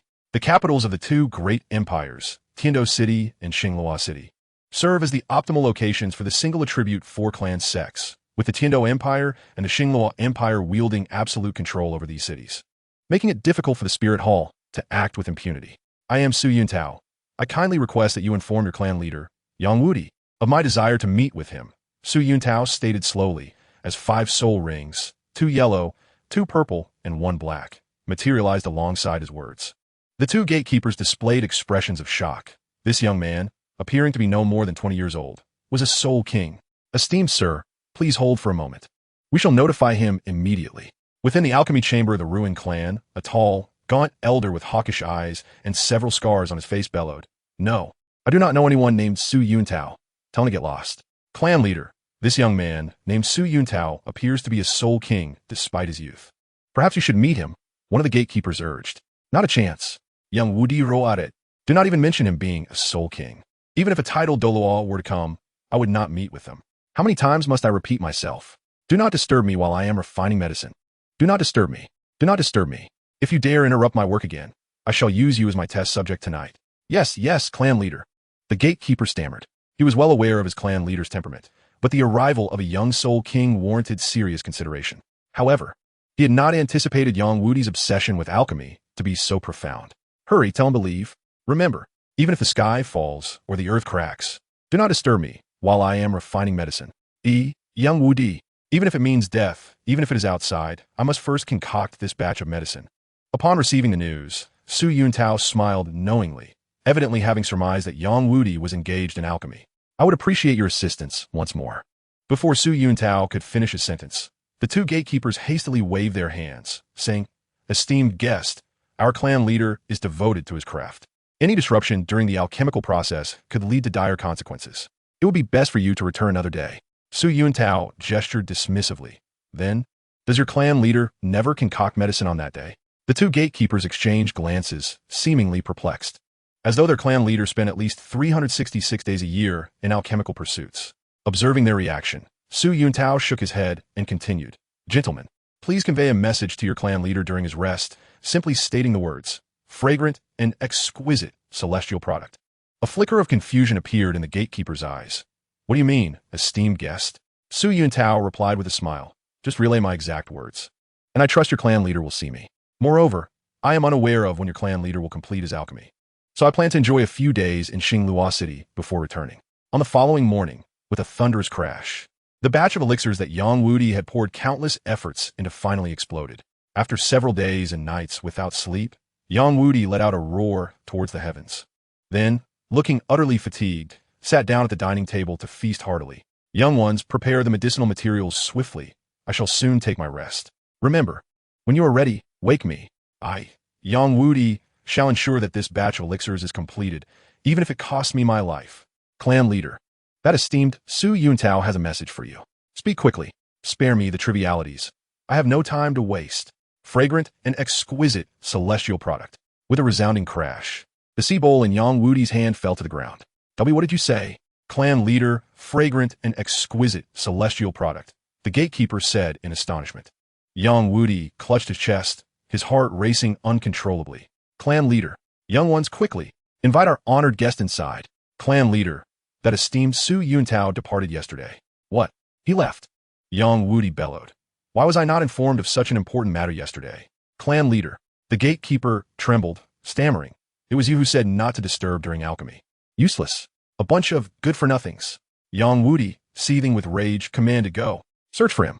Every member of the Paji clan, from the aged to the young, even those missing limbs, must search for him. Chapter 21. The first meeting with Yang Wudi. Clan leader.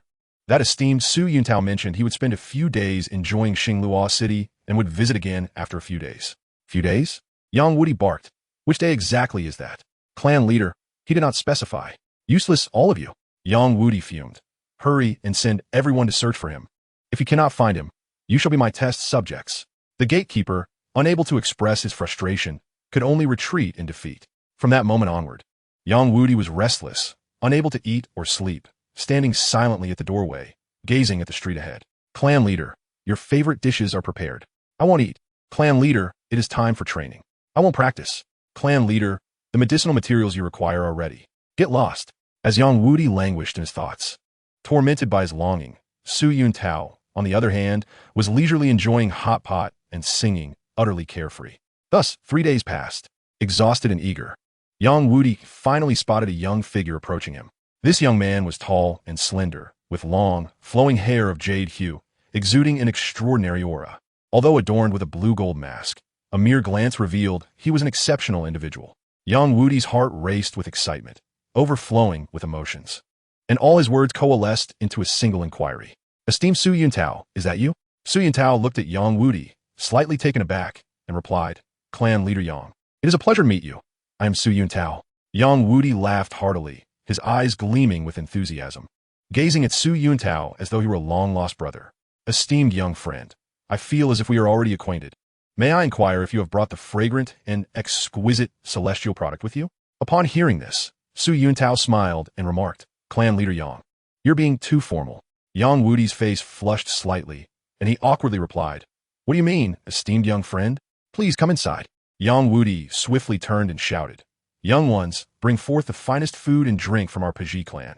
I must entertain our distinguished guest. At the banquet, Su Yuntao and Yang Wudi raised their cups, drinking merrily, as if they were truly old friends, having become inseparable companions. However, beneath Yang Wudi's seemingly calm exterior, his heart felt as if it were being scratched by a cat, a sensation of restlessness. Observing this, Su Yuntao stifled a chuckle. Clan Leader Yang, to be frank, I have come with a request. Yang Wudi's expression shifted, and with a wave of his hand, he urged, Esteemed young friend, speak freely. Whatever I can do, I will not refuse. Su Yuntao began. I wonder if you have heard of the Poison Master, Douluo? Naturally, I have heard of Douluo. He is a guest elder of the Tiando Empire and one of the current title Douluo. Su Yuntao nodded. Indeed. My purpose here is to seek your assistance for Douluo in curing his poison. Cure poison? Yang Wudi's expression turned peculiar. Esteemed young friend, do not jest. Douluo is renowned as the world's foremost poison master. With his green phosphor serpent emperor spirit possessing 9 spirit rings, how could he possibly be poisoned?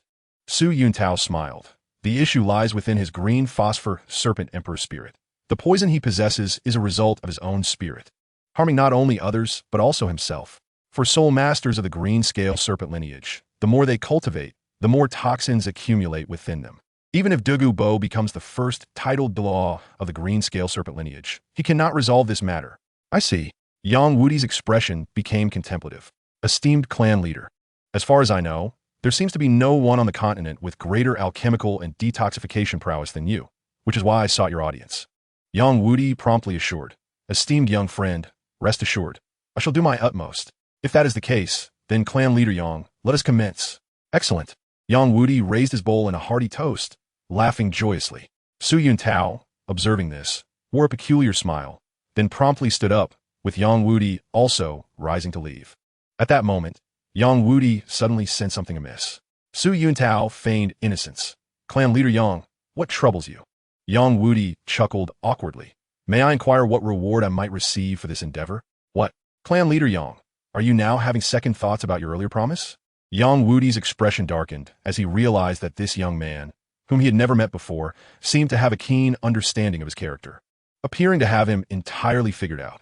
Yang Wudi indeed held his oaths in high regard, yet he was also a man of feelings. He would not suffer a loss. Esteemed young friend, I am aware of the whereabouts of the fragrant and exquisite celestial herb, and I can guarantee that upon completion, clan leader Yang will achieve his desires. Young friend, Yang Wudi had now regained his composure, saying, It is not that I do not trust you, but given the gravity of this matter, I require some assurance. Oh, Su Yuntao smiled.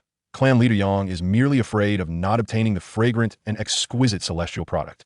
Furthermore, you worry that I may be affiliated with the Spirit Hall, fearing this might be a trap. Once you step into the encirclement they have designed, it will be difficult for you to escape, correct? Yang Wudi nodded. Esteemed young friend, you are indeed no ordinary person. To be fair, I have yet to see your true face, so how can I trust your words? Su Yuntao smiled. It is quite simple to alleviate clan leader Yang's concerns. Before he could finish, Su Yuntao removed the blue gold mask from his face. In the next moment, Yang Wudi's pupils constricted, his face a canvas of shock. The visage before him was not only strikingly handsome, evoking a sense of shame, but the most alarming aspect was that this young man appeared to be no more than 16 or 17 years of age. A soul king at such a tender age was indeed terrifying. It is well understood that in the Douluo continent, achieving the rank of soul master before the age of 20 is already a hallmark of genius. Previously, the gatekeeper's report indicated that the individual was just past 20, leading Yang Wudi to believe that Su Yuntao merely appeared youthful, with his true age likely exceeding 20. While a soul king in their 20s would still be astonishing, it would hardly be beyond acceptance. However, the true countenance of Su Yuntao left Yang Wudi utterly bewildered. Suddenly, Yang Wudi grasped Su Yuntao's arm with his right hand. his body trembling uncontrollably. Why, you are truly a soul king? Su Yuntao's lips curled into a slight smile as 5 imposing soul rings, 2 yellow, 2 purple, and 1 black, radiated beneath him. Yang Wudi felt as though the world had turned absurd, everything before him shattering his preconceived notions. 14 years old, 14 years old. A soul king at 14. Yang Wudi murmuret. Chapter 22. Journey to Tiandou. Gazing at Su Yuntao, Yang Wudi could scarcely believe that such a reality existed. After a lengthy pause, Su Yuntao spoke. Patriarch Yang, I trust you now comprehend that this is no trap set by the Spirit Hall. Yang Wudi exhaled deeply, the astonishment in his heart barely subdued. Indeed, if such a prodigy as you were in Bibi Dong's position, I would never allow you to take such risks, he admitted. Su Yuntao smiled. Patriarch Yang, your discernment is indeed exceptional. Pouring himself a cup of tea, Yang Wudi drank it in one gulp. Young friend Su, I truly do not understand how you have cultivated. Meeting you now makes me realize that I have merely wasted years. Su Yuntao replied slowly, Patriarch Yang. My cultivation speed is not as rapid as it appears. The reason I currently possess the strength of a soul king is due to external assistance. External assistance. Yang Wudi's eyes sparkled with intrigue. Could it be that you have consumed some divine herb, enabling you to reach the realm of Soul King at such a young age? Your insight is indeed sharp, Patriarch Yang. I have indeed consumed divine herbs, and not just one. It is precisely for this reason that I can now hold the rank of Soul King. Divine herbs? More than one. Yang Wudi exclaimed. Could it be that you have discovered a remarkable treasure? Su Yuntao felt a pang of embarrassment, realizing he had spoken too hastily. With Yang Wudi being a seasoned figure in the martial world, along with his extensive knowledge of herbs, a single statement could reveal an abundance of information. Ahem.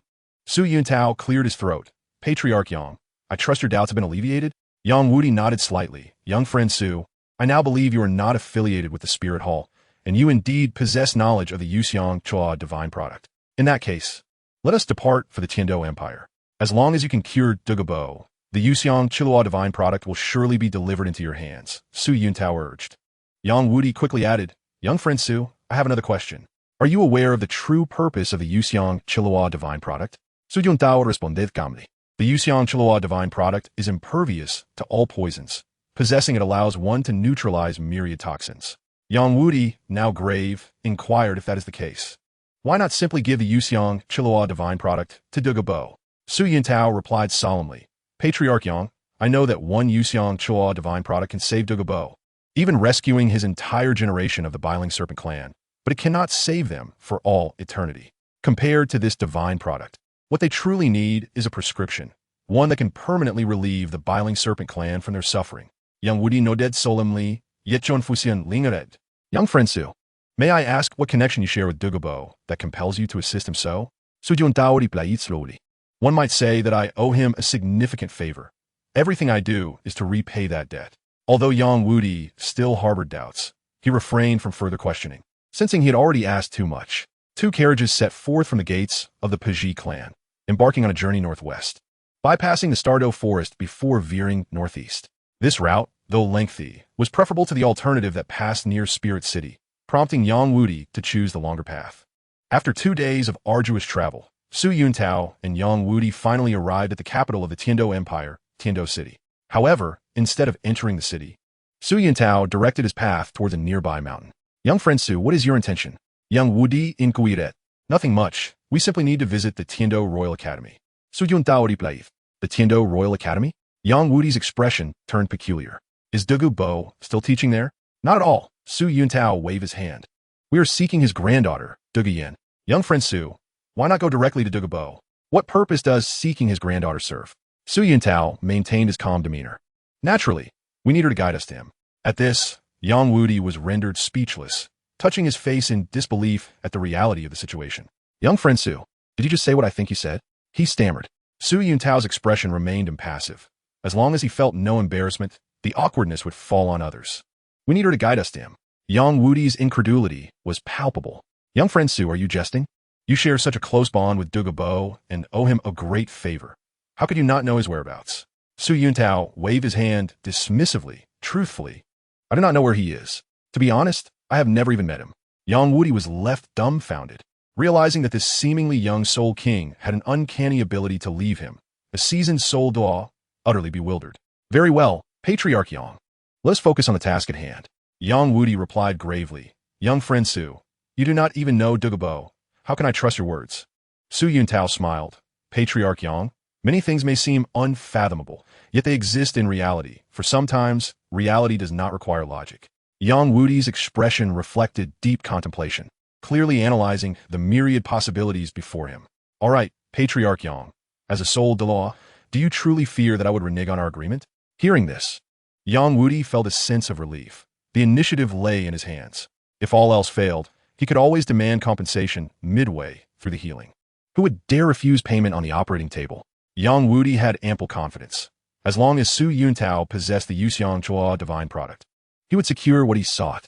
The Tiandou Royal Academy was located approximately 20 kilometers from Tiandou City. Nestled between a mountain and a lake, the Tiandou Royal Academy, as the nominal premier Soul Master Academy of the Tiandou Empire, stood as one of the most distinguished institutions on the Douluo continent, both in scale and environment. The academy occupied several dozen hectares, housing hundreds of faculty and students, alongside thousands of ordinary people serving them. Moreover, to safeguard the Royal Academy, a formidable army of around 50,000 was stationed nearby. The Tiandou Royal Academy boasted comprehensive facilities, with a vast mountain range under its jurisdiction, utilized for the training of its students. Unfortunately, the atmosphere within the academy paled in comparison to its counterpart, the Xingluo Royal Academy. In the Xingluo Royal Academy, strength was the sole criterion for assessment, where even the succession of the Xingluo Empire's throne was a ruthless affair, prioritizing power above all else.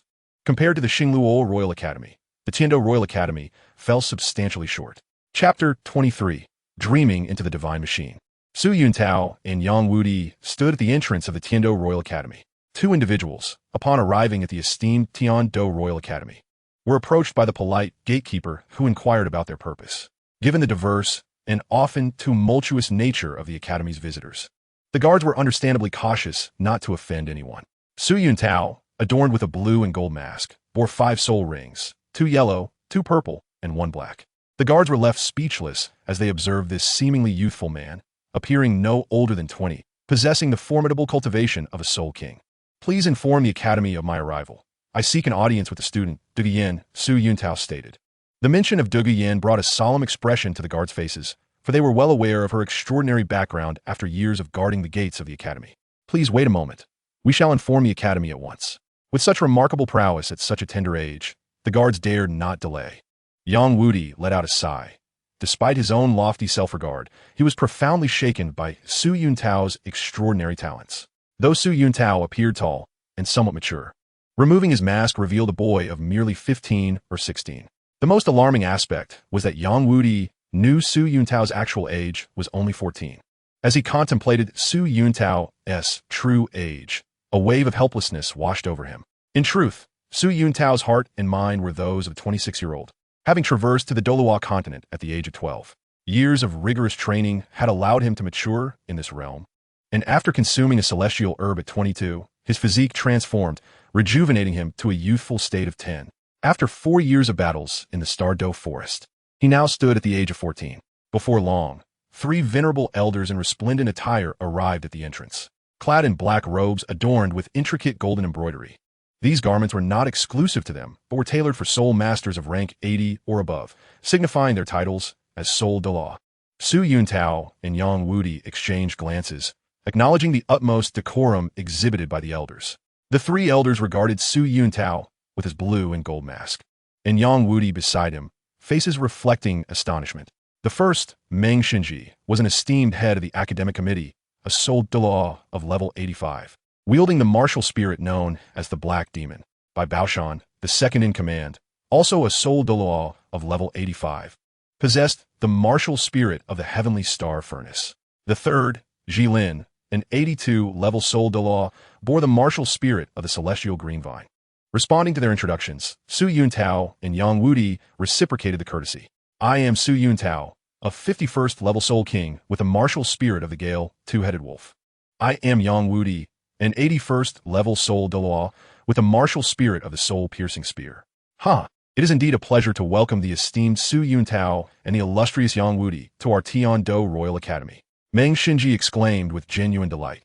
Your presence truly elevates our institution. Su Yuntao, maintaining a humble demeanor, replied, Chairman Meng is overly gracious. The Dou Royal Academy was never a humble abode. So how can it be said to shine? Bai Baoshan, the infamous bandit of another realm, commented, Young Su, you are indeed remarkable. Possessing the cultivation of a soul king at such a young age, coupled with an extraordinary disposition, truly a prodigy of the Douluo continent. On the other side, Jilin, the celestial green vine Soul Douluo, remarked, Lord Yang, it is an honor to finally meet the legendary figure. Your stature and demeanor are indeed extraordinary, and your strength leaves me in awe. As Su Yuntao and Yang Wudi exchanged knowing glances, they recognized the formidable presence of the three elders. Though Yang Wudi had navigated the Soul Master community for many years, his character was ill-suited for flattery, while Su Yuntao, influenced by experiences from another dimension, felt at ease in such encounters. Dear esteemed members of the committee, I may not have had the pleasure of extensive interaction with you, but I have heard of your illustrious reputations. Chairman Meng, known as the Dream Machine, possesses unparalleled mastery over dream manipulation, a talent so profound that it incites both awe and dread. I have heard that the previous Star Dou Emperor was unable to sleep during battles, fearing your prowess, a fate that ultimately led to his demise. Even the elder Douluo of the Spirit Hall was astounded by your abilities, lamenting that despite his title, he could not contend with a mere soul Douluo. Though you have yet to attain a title, your strength rivals that of title Douluo. For many years, you have concealed your power, yet even the most meticulous plans have their flaws. Meng Xinji was taken aback. How could he be so unaware of his own might? Chairman Bai, having traversed the continent for decades, has reached the pinnacle of the Heavenly Star defense technique. I have heard tales of a titled Douluo who, underestimating Bai, was forced to endure 3 days and nights of assault, ultimately succumbing in defeat.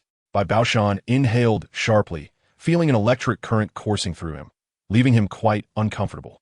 Jilin, the celestial green vine soul, Douluo, once possessed average talent, but has persevered through countless trials, cultivating himself to the level of Soul Douluo. He has even evolved his martial spirit from the evergreen vine to the celestial green vine. It is a testament to his indomitable spirit.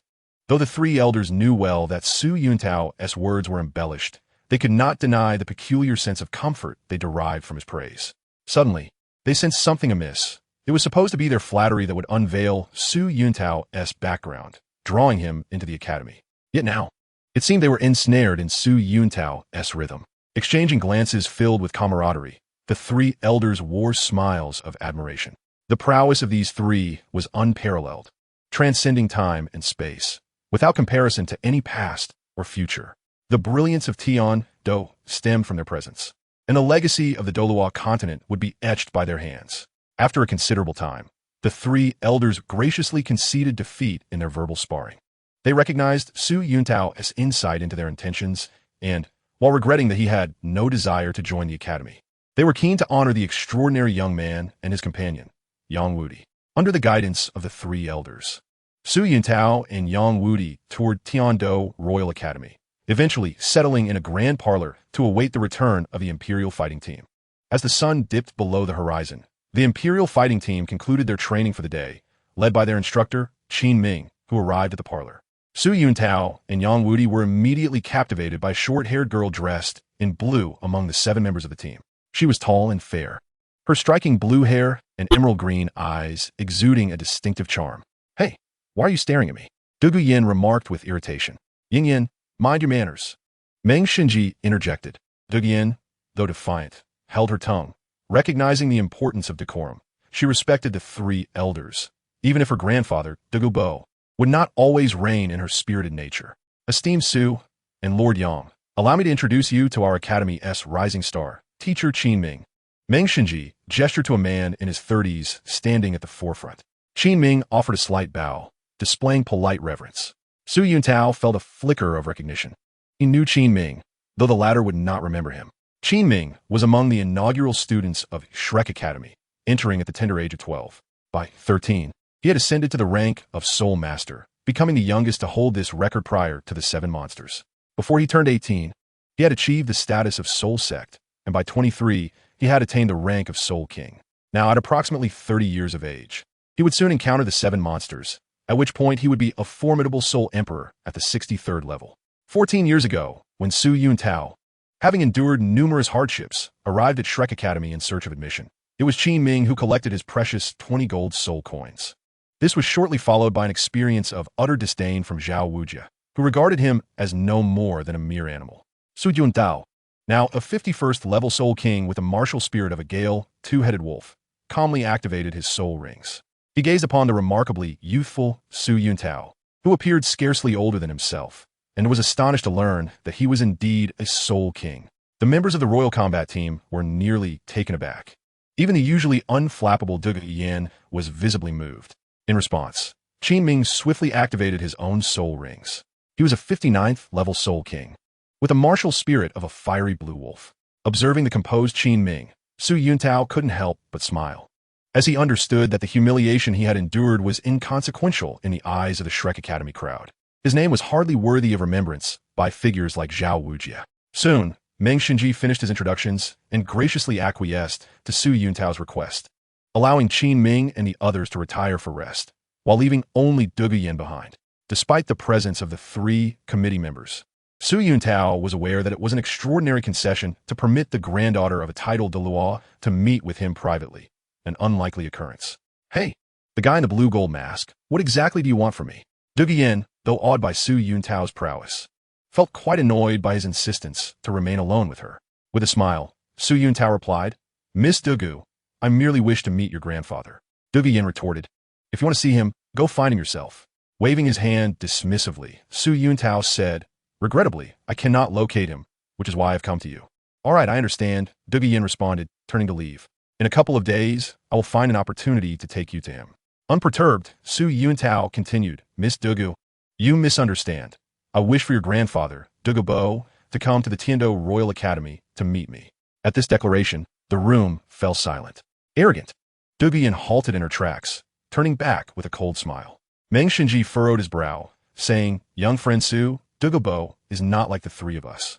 He is a true titled Douluo and has a rather eccentric personality. Su Yuntao had his reasons for this approach. He adhered to a principle of never recklessly courting danger. When it came to procuring celestial herbs and acquiring soul rings, he had no choice but to take risks. To defy fate required bold maneuvers.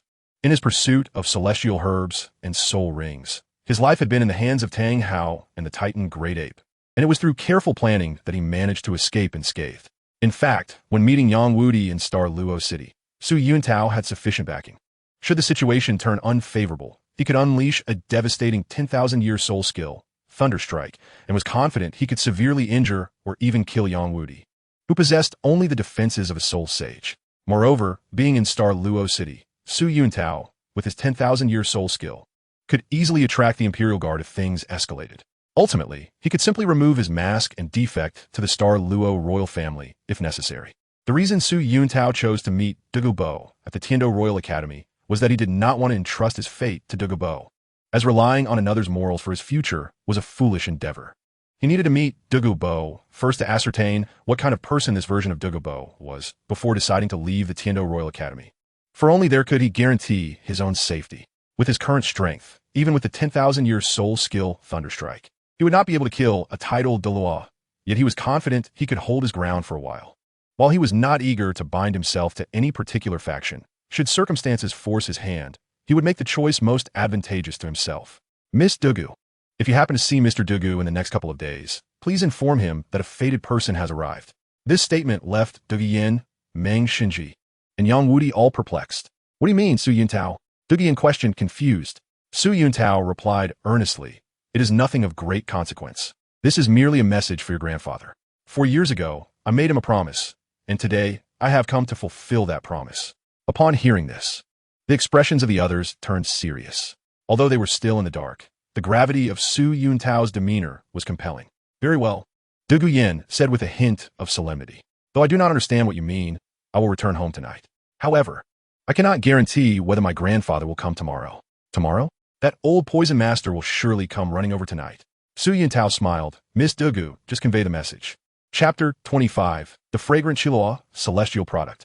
After the conversation concluded, Su Yuntao and Yang Wudi settled into the luxurious guest quarters of the Tiando Royal Academy. Holding a gift box, Su Yuntao knocked on the door of the adjacent room where Yang Wudi was staying. Young friend Su, what brings you here? Yang Wudi replied lazily. Having been on the road for the past few days and feeling quite fatigued, Su Yuntao entered the room and placed the gift box on the table. Young friend Su, what is this? Su Yuntao smiled. It is the item you desired. Yang Wudi's eyes widened in excitement as he quickly opened the box. Instantly, a delicate and refreshing fragrance filled every corner of the room. Inside was a pale pink, leafless flower with a stem 3 feet long and a diameter of nearly a foot, a rare purple flower. Fragrant Chilua, celestial product. Young Wudi exclaimed, his excitement palpable as he held the gift box tightly. Young friend Su, Yang Wudi said, clutching the fragrant Chilua, celestial product. What is your intention? Su Yuntao replied with a smile. Nothing much. I simply believe that the clan leader Yang should be able to neutralize poison, so I have provided the reward in advance. Yang Wudi, with a hint of suspicion, asked, is it really that simple? Su Yuntao shrugged. What else could it be? If you do not want it, you can return it to me. No. At this moment, Yang Wudi was as thrilled as a child of 81. Clan leader Yang, you should consume this fragrant Chilua, celestial product, as soon as possible. It may even allow you to break through to title Douluo. Yang Wudi nodded solemnly, understanding that just as one could not break through 30 levels after the age of 30, a soul Douluo who could not surpass 90 levels before 70 would remain stuck at the 89th level for life. There had been scarcely anyone in the past 10,000 years who became a title Douluo after 70 years of age. Thus, those who managed to do so typically had immense fortune. The reason Yang Wudi was still only at 82 after 10 years, aside from his obsession with alchemy, was primarily due to his advanced age, which made it unlikely for him to break through to title Douluo. If he could not reach 90 levels, he could only continue to cultivate slowly. The fragrant Chilua, celestial product before him, could change everything for Yang Wudi. Upon consuming it, he would not only become immune to all poisons and able to concoct various poisons and pills, but it would also improve his physical condition, cleanse his marrow, and restore his hope of becoming a title Douluo. Yang Wudi produced a finely crafted blade and gently sliced the center of the fragrant Chilua, celestial product S blossom. Then tilted his head back to drink the drops of purple, transparent liquid that flowed forth. As the essence gradually dissipated, the fragrant and exquisite ethereal herb began to wither, and after approximately 3 minutes, it was completely dead. At this moment, Yang Wudi appeared considerably rejuvenated. The celestial herb not only enhanced his physique, but also elevated his soul power to the pinnacle of level 82 in an instant. Friensu, Yang Wudi exclaimed with uncontainable excitement. A debt of gratitude cannot be merely expressed in words. If ever you require my assistance, do not hesitate to command me. I shall undoubtedly brave fire and water without hesitation. Su Yuntao chuckled. Leader Yang, let us dispense with such formalities. From now on, you may call me Yuntao, and I shall refer to you as Old Yang. Agreed. Yang Wudi laughed heartily. Rest assured, Yuntao, I will surely cleanse the poison from Douluo thoroughly and without ambiguity. As night fully descended, the Grand Tiando Royal Academy, though brightly lit, had become eerily tranquil. Suddenly, an elderly man in resplendent attire descended from the heavens, a large emerald serpent coiling around him, which soon began to turn transparent. In an instant, the serpent vanished entirely. It was evident that this serpent was his martial soul, and his identity became clear. He was the poisoned Douluo, known colloquially as the Douluo head dog. Douluo entered the VIP building of the Tiando Royal Academy. Where's Su Yuntao? Douluo inquired coldly. The staff at the VIP building merely glanced at Douluo, but the aura he exuded left them trembling in fear. Senior, he is in room 1. Upon hearing this, Douluo slowly advanced, but the staff were astounded to witness him beginning to blur before their eyes. No amount of blinking could alter this phenomenon. Inside the room, Su Yuntao and Yang Wudi opened their eyes, both sensing a formidable presence drawing near. Su Yuntao perceived it even before Yang Wudi did. While Yang Wudi excelled in offensive capabilities, he was deficient in other areas. Conversely, although Su Yuntao possessed only level 60 soul power, the augmentation from 100,000-year soul ring and soul bone rendered him mentally far superior to his peers. Furthermore, the eternal illusionary demon flower enhanced his mental prowess, allowing his spiritual strength to surpass that of an average soul Douluo. Noticing the absence of any fluctuations in room 1, Douluo continued forward, pushing open the door to room 2. His gaze fell upon an elderly man with a goatee and a strikingly handsome young man who appeared to be no more than 15 or 16 years old. You are Yang Wudi? Douluo spoke. Indeed, I am Yang Wudi, he replied, and the one who claims to be fated to meet you. Su Yuntao? I am he. Su Yuntao responded. You, Douluo scoffed, do not feign mystique. You cannot possibly be a soul master. Before Douluo's eyes, 2 yellow, 2 purple, and one black soul rings suddenly manifested. Douluo remained unfazed, though his fingers twitched slightly behind him. With an air of nonchalance, he approached Su Yuntao. Yang Wudi's eyes narrowed as he exchanged a glance with Su Yuntao, who merely smiled and shrugged, prompting Yang Wudi to refrain from intervening. Douluo grazed his wrist, applying a slight pressure.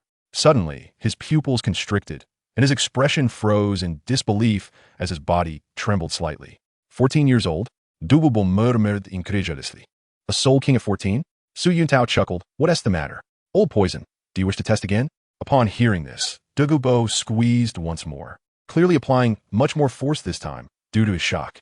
However, for Su Yuntao's physique at this moment, such pressure was inconsequential. Douluo felt as though the world had become filled with the bizarre and absurd.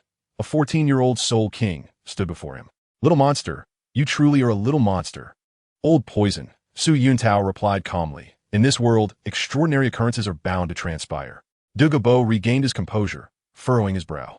Su Yuntao, addressing me in such a manner upon our first encounter is rather inappropriate, is it not? Su Yuntao smiled. Old poison, we have long felt a connection. You shall soon grow accustomed to it. Chapter 26, The Emerald Scale Clan. Long felt a connection? Douluo's brow furrowed in confusion. He was utterly perplexed by Su Yuntao's intentions. Truth be told, old poison, I possess considerable knowledge about you. You feel akin to a familiar stranger. Douluo replied slowly. Su Yuntao, your words are shrouded in ambiguity. At present, I care not for anything else. Is it truly you who possesses the ability to neutralize the poison? As Tang Hao stated? Dan Hao. Yang Wudi's expression soured, clearly perturbed by the treachery that had befallen the family at the hands of the Haoyan sect.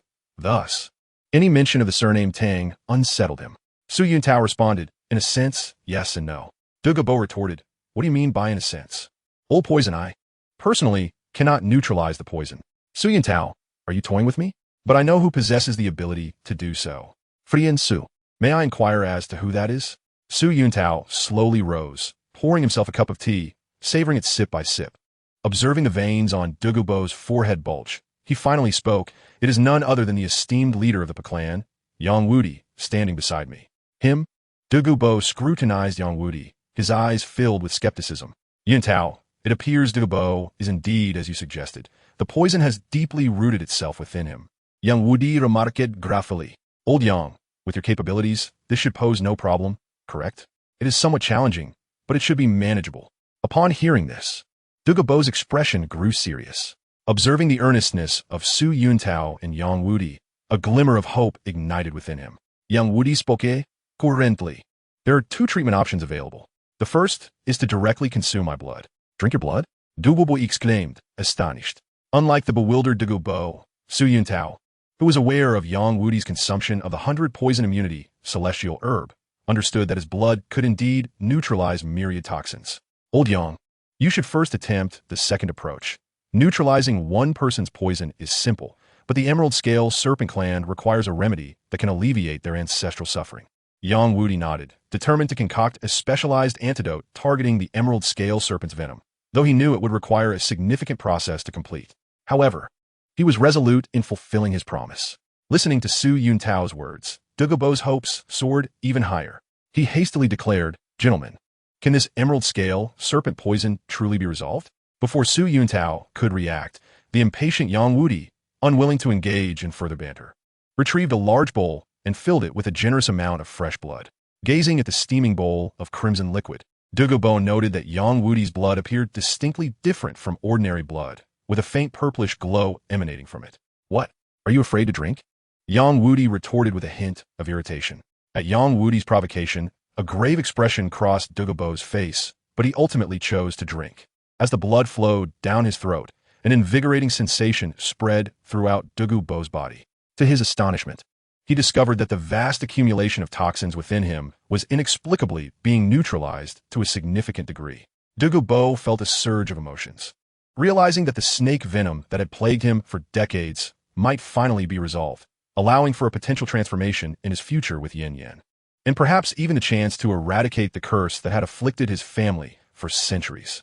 Bowing deeply, Douluo, in his capacity as a titled Douluo, offered a profound gesture of gratitude to Su Yuntao and Yang Wudi. Friend Su, Leader Yang, if you can indeed eradicate the century-old affliction of my Douluo clan, I shall spare no effort in repaying your kindness. Yang Wudi replied, Poisoned Douluo, I am merely attending to my responsibilities. The one you should truly thank is Yuntao. Su, old poison, while you may still refer to me as Little Monster, you should be aware that I too owe you a debt of gratitude. Douluo erupted into hearty laughter, fully aware that the flora and fauna within his medicinal garden were inextricably linked to Su Yuntao. Yet what of it? In Douluo's heart, as long as he could lift the curse that had plagued the Bai Lin serpent lineage for centuries, he would be able to accept everything else. The legacy of the Bai Lin serpent had endured for hundreds of years, yet each generation of inheritors met a tragic end. The reason lay in the fact that the longer a Bai Lin serpent soul master cultivated, the more toxins from their martial spirit accumulated within them. The venom of the Bai Lin serpent not only harmed others, but also poisoned its wielder. Each successor of the Bai Lin serpent family trudged along the arduous path of cultivation, suffering daily from the backlash of serpent venom while striving to break through to higher realms, hoping to eradicate the family's curse through their cultivation, comprehension, and the resources gained from elevated status. Douluo's father, grandfather, and even his own son had perished beneath the serpent's toxin. In truth, many Bai Lin serpent soul masters chose their own fates. Should Douluo fail to ascend the title Douluo before the age of 70, he would choose to end his own life once Douluo reached adulthood and could fend for herself. The Bai Lin serpent soul masters were, after all, flesh and blood individuals who displayed immense courage in various aspects of their lives. Yet amidst decades of relentless suffering, death became a form of liberation. Each generation of Bai Lin serpent soul masters harbored the greatest desire to live a tranquil life. However, reality forbade such a fate. The men and women of the Douluo family dedicated their lives to cultivation. The Douluo continent is a cruel world. Members of the Douluo family have contemplated relinquishing their pursuit of cultivation to lead ordinary lives. Yet the harshness of reality extinguished all such dreams. The ancestral teachings chronicled the darkness of the Douluo continent, where, centuries ago, Douluo's ancestor, Douluo, was a slave of nobility. Without strength, the Bai Lin serpent lineage would merely become playthings for others in this realm. Had Douluo's father urged him to abandon cultivation, perhaps he could have lived a happy life under his father's protection, but once his father passed away, nightmares would descend upon him. The Tiando auction house already featured cat girls and leopard women. Were it not for the perseverance of successive Bai Lin serpent soul masters, the auction house might also showcase serpent women.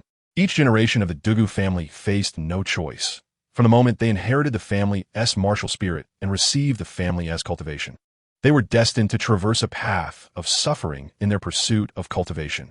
Moreover, each Bai Lin serpent soul master would personally send their offspring onto this brutally unforgiving path, not out of cruelty, but out of lack of choice. For this was a world that devoured the weak. Without strength, tragedy was inevitable for the Bai Lin lineage. Chapter 27. The Advancing Yang Wudi. Time passed slowly, and 3 months slipped by in the blink of an eye. In a serene manner on the outskirts of Tiando City, Douluo and Su Yuntao sat on the ground. Come, little monster, do taste this royal tribute tea. Douluo graciously poured tea for Su Yuntao. After 3 months of tireless efforts from Yang Wudi, substantial progress had been made in formulating a remedy for the Bai Lin serpent toxin, and it was believed that soon the curse afflicting the Bai Lin lineage would be eradicated entirely. During this period, Douluo experienced both pain and joy. Yang Wudi had subjected him to numerous human experiments for the sake of this remedy, inflicting various torturous tests daily, which caused him considerable distress. Yet the incremental progress filled him with excitement. Furthermore, as a tidal Dou, Douluo felt a chill run down his spine. For Yang Wudi's boundless enthusiasm for his harrowing experiments showed no signs of waning. Old Toxin, this tea is splendid, just as I have a gift for you, Su Yuntao remarked, retrieving 2 gift boxes from his storage soul guide. Upon opening one, Douluo discovered 2 familiar plants inside. Little monster, my peculiar herbs have indeed reached your hands. Su Yuntao said nonchalantly, What? Old monster, are you reluctant to part with them? Not at all.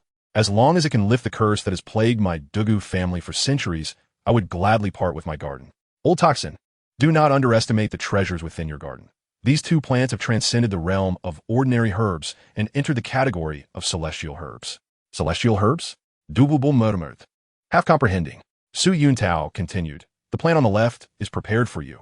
It is called Wangchuan Xiushui Lu, and consuming it will significantly enhance your mental prowess. The other celestial herb, Ziliuoxing Lingzhu, will grant your precious granddaughter, Douluo, increased agility and flexibility. Douluo questioned skeptically, Little monster, Do these celestial herbs truly possess such effects? Su Yuntao smiled.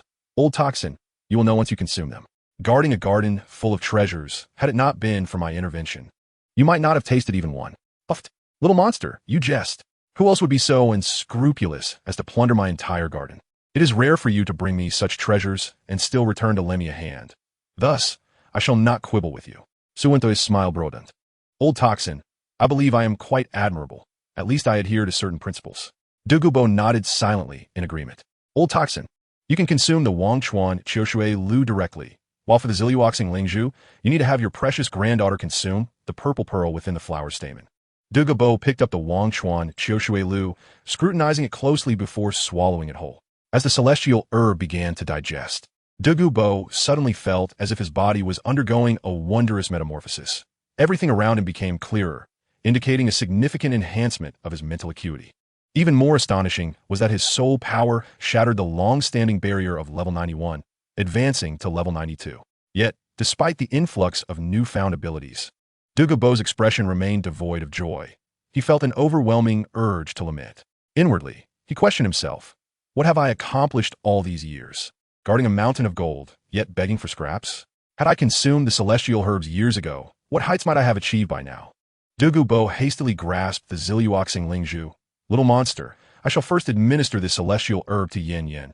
You may enjoy your tea in my absence. Though Douluo was of advanced age and the herb's effects would not fully manifest in him, his granddaughter was still young, and with the assistance of this celestial herb, reaching title Douluo would surely be well within her grasp. Watching Douluo rush away, Su Yuntao smiled. During these 3 months, he had fostered harmonious rapport with both Douluo and Yang Wudi. The trio shared a mutual understanding, gradually forming a bond akin to that of old friends. As Su Yuntao sipped his tea, he silently calculated the time, lamenting that the alchemical furnace, which had reliably erupted at regular intervals over the past 3 months, failed to adhere to this unspoken rule. Ha ha ha! Yang Wudi's ecstatic voice resonated throughout the manor. I have finally succeeded, although the formulation had been continually refined. After 3 months of knowing that success was near, yet experiencing constant failures, Yang Wudi had finally completed his ultimate task. Little monster, where's that old toxin, Douluo? Yang Wudi inquired excitedly, having taken to calling Su Yuntao little monster during their interactions over the past 3 months. Su Yuntao spoke calmly. He has gone to deliver food to his granddaughter. The old poison master fears that she may not have enough to eat. Puffed. Yang Wudi coughed a few times, spitting out a mouthful of tea, his expression contorting. The thought of Douluo, the eccentric title Douluo, resembling a cantankerous old man delivering provisions to his granddaughter, struck Yang Wudi as exceedingly bizarre. Little monster, are you certain? Su Yuntao was shocked. He indeed went to bring food to his granddaughter. Yang Wudi coughed again, hesitating to continue sipping the fine royal tea he held. Su Yuntao smiled lightly and then inquired, Old Yang, have you succeeded in refining the detoxification elixir? Yang Wudi nodded, of course. The elixir I concocted can completely neutralize the poison of the emerald scale serpent. Even the vast toxins accumulated by Douluo can be entirely purged with consistent daily consumption. Su Yuntao's eyes narrowed as he solemnly nodded. Old Yang, you have worked hard these past 3 months. That's hardly anything, Yang Wudi chuckled. Having received the exquisite Yuxiang Chilua elixir, I naturally must ensure the task is completed. Moreover, although the emerald scale serpent's poison is formidable, it pales in comparison to what I can handle. Little monster, I wonder if there are other exceedingly potent poisons for me to experiment with. Su Yuntao regarded the already levitating Yang Wudi and remarked nonchalantly, there is indeed one. To my knowledge, there exists a poison master whose martial spirit possesses toxins of even higher quality, surpassing Douluo's emerald scale serpent poison. Yang Wudi waved his hand. Only toxins of extraordinary quality are worthy of my intervention. A playful smile crept onto Su Yuntao's lips. Old Yang, are you truly going to investigate? Naturally, I cannot let such virulent poison slip by. Little monster, tell me who this poison master is and where she can be found. Bibi Dong, the current pope, resides in the Pope's Palace in Wuhuan City. Chapter 28. The terrifying Su Yuntao. Upon hearing the name Bibi Dong, Yang Wudi was left dumbfounded. I say, little monster, how can your tongue be so sharp? Are you truly trying to disgust me? Su Yuntao smiled. Old Yang, you cannot deny the truth of my words. Yang Wudi found himself at a loss for words, realizing that Su Yuntao was indeed correct. Bibidong's Death Spider Emperor Martial Spirit was indeed superior to Douluo's Emerald Scale Serpent. As night fell, Douluo hosted a grand banquet to celebrate the successful refinement of the detoxification elixir. The royal estate bestowed by the Tiando Emperor was ablaze with light, as numerous attendants meticulously arranged an array of exquisite dishes. After dismissing the attendants, Douluo, Su Yuntao, and Yang Wudi, three friends across generations, indulged in fine wines and sumptuous cuisine, reveling in the moment. Little monster, what is your soul power level? The aura of the artifact you possess is truly extraordinary. Even I, a titled Douluo, cannot discern it. Douluo inquired curiously. Oh, old poison master, do you truly wish to know? Of course. I am eager to discover just how peculiar you are. Indeed, Yang Wudi chimed in, though you revealed a soul power of level 51 at the Tiando Royal Academy. I feel you are concealing something. The artifact you possess must be masking the fluctuations of your soul power. I suspect your true level is around 53 or 54. Su Yuntao smiled slightly. Old poison master, old Yang, why not take a guess at my actual soul power level? Yang Wudi furrowed his brow. Little monster, I believe you must possess level 54. Douluo interjected, I think little monster is likely beyond that, perhaps at level 55 or 56. A smile graced Su Yuntao sleeps. And suddenly a wave of soul power, not too weak compared to Yang Wudi and Douluo, surged forth. In an instant, silence enveloped the room, freezing the expressions of Douluo and Yang Wudi. Their eyes widened, their chests heaving, mouths agape as if to fit several eggs, their bodies trembling slightly. After a long moment, Douluo rose, grasping Su Yuntao's wrist, and in that instant his pupils constricted sharply. 60 level. 60 at just 14 years of age. Douluo gasped, straining to control his body. Yang Wudi trembled, rising as well. Upon confirming this shocking reality, his mind went blank, nearly collapsing to the ground. Su Yuntao smiled. Old poison master, old Yang, with your strength and insight, must you react so? Douluo and Yang Wudi exchanged glances, their expressions reflecting a sense of helplessness. Little monster, Douluo forced a bitter smile. Do you realize what this means? A 14-year-old at level 60. Such a monstrosity has not appeared in Douluo continent for millennia. I truly cannot find the words to describe you. Even the term genius feels insufficient. Yang Wudi Sigit, lethal monster. At your age, I barely managed to break through level 30. If news of your 60 at 14 were to spread, the entire continent would go wild. Su Yuntao replied calmly. In truth, my innate talent is not exceptional. I have had external assistance, which has brought me to where I am today. Douluo and Yang Wudi nearly spat out a mouthful of old blood upon hearing this. Little monster, you call that poor talent? What does that make us? One of us is a titled Douluo, and the other a soul Douluo. Yet our talents pale in comparison to yours. Su Yuntao sighed. Old poison master, old Yang. To be honest, my innate talent truly does not measure up to yours. Little monster, you are not just being cruel, but malicious. Here you are, a 14-year-old with level 60 soul power, pretending to be humble. Are you not deliberately trying to irritate us? All right, old poison master, old Yang, let's continue our drinking. This matter is not worth discussing further. Alas, Douluo lamented. With such a little monster, the current younger generation of Douluo continent is bound to be overshadowed. Yang Wudi nodded in agreement. The previous generation of youth has already made our generation feel inadequate, and now a little monster like you has emerged. Truly the new waves pushing the old forward. Su Yuntao smiled. The previous generation, Tang Hao and Bibi Dong, were indeed formidable, but I now possess some confidence in surpassing them. Douluo chuckled wryly. Little monster, spare us your modesty. With your talent, even Pope Bibi Dong cannot compare to you. Surely, all young soul masters in this elite competition will merely serve as stepping stones beneath your feet. No matter how excellent, how powerful, or how diligent they are destined to highlight your brilliance. Su Yuntao smiled. For me, participating in the Soul Master Elite competition holds little significance. I have no interest in fame. Douluo nodded. That is also a wise choice. Although the rewards of the elite competition are indeed generous, choosing to conceal one's brilliance is also a commendable option. Being too prominent will inevitably invite scrutiny. Wait, Su Yuntao recalled the upcoming Soul Master Elite competition in 4 years. The prizes for this competition seemed to include 3 pieces of 10,000-year-old soul bones, one of which was even a rare mental-type head soul bone over 50,000 years old. Old poison master, I actually believe it would be better for me to participate in this elite competition. Douluo looked on with suspicion. Little monster, did you not just say you had no desire to participate and no interest in fame? Su Yuntao replied calmly. I have changed my mind and wish to participate now. Puffed. Yang Wudi's face turned crimson, and he coughed incessantly. clearly choking on his tea. Little monster, your directness is quite overwhelming. Douluo Bo's expression twitched. Over the past 3 months, both Douluo Bo and Yang Wudi have been thoroughly taken aback by Su Yuntao's speech style, which felt foreign as if from another realm. Su Yuntao remarked lightly, "Old poison master, you know well who I am. Look at you, an old Yang now. Are you not quite content?" Indeed, Douluo Bo and Yang Wudi admitted that at times, Su Yuntao's words were indeed amusing. Then how about this, little monster? Why not affiliate yourself with a prestigious Soul Master Academy, and in 4 years, directly crush that so-called golden generation of the Wuhuan Temple, thus avenging me? Su Yuntao nodded and said, "Old poison, I have just that intention. Since you are also a guest elder of the Heavenly Dou imperial family, having you as an intermediary will indeed simplify matters considerably. With that in mind, what do you think of the Heavenly Dou Royal Academy, little monster?" Su Yuntao shook his head and replied, "I have no interest." Douluo Bo continued, "The Heavenly Dou Royal Academy is indeed in a state of decline. Although it claims to be the premier Soul Master Academy of the Heavenly Dou Empire, it became the subject of ridicule in the last competition." Chapter 29, The Ice Dragon. Water Heart Cold.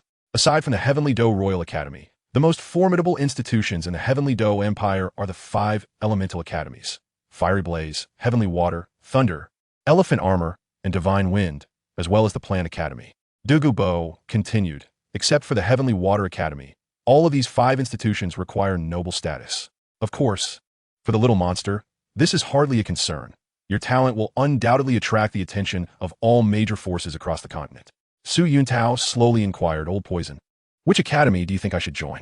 Douluo Bo smiled and answered, "Naturally, it is the Heavenly Water Academy." Su Yuntao, intrigued, asked, "Oh, why the Heavenly Water Academy?"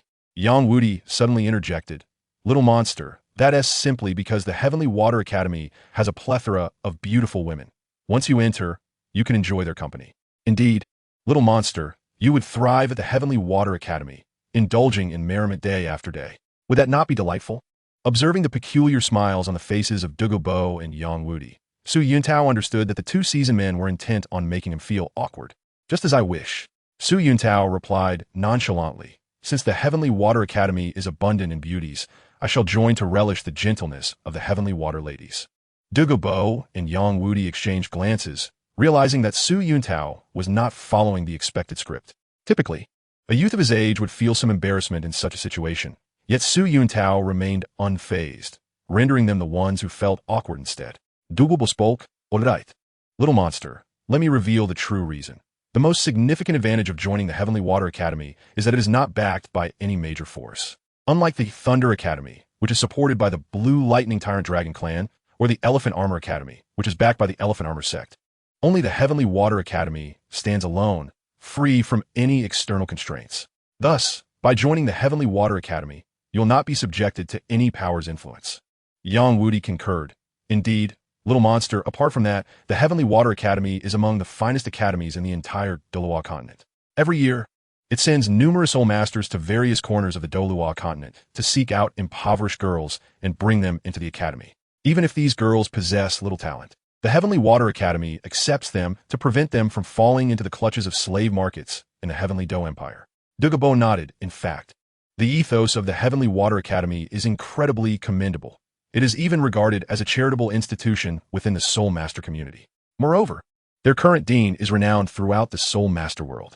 Su Yuntao, intrigued, asked, "Who is their dean?" Douluo Bo replied with a smile, "The dean of the Heavenly Water Academy is one of the most outstanding figures among the previous generation of Soul Masters. Although her talent pales in comparison to that of Bibi Dong and Tang Hao, she ranks among the best in her generation. She is now a Soul Douluo and destined to break through to the title Douluo level." Su Yuntao, serious now, asked, "Old poison, old Yang, you speak of the Heavenly Water Academy's dean with such reverence. Who exactly is she?" Yang Wudi answered, "Her name is Shui Xinhan, and her martial soul is the Ice Dragon, a dragon-type martial soul rivaling that of the Blue Lightning Tyrant Dragon.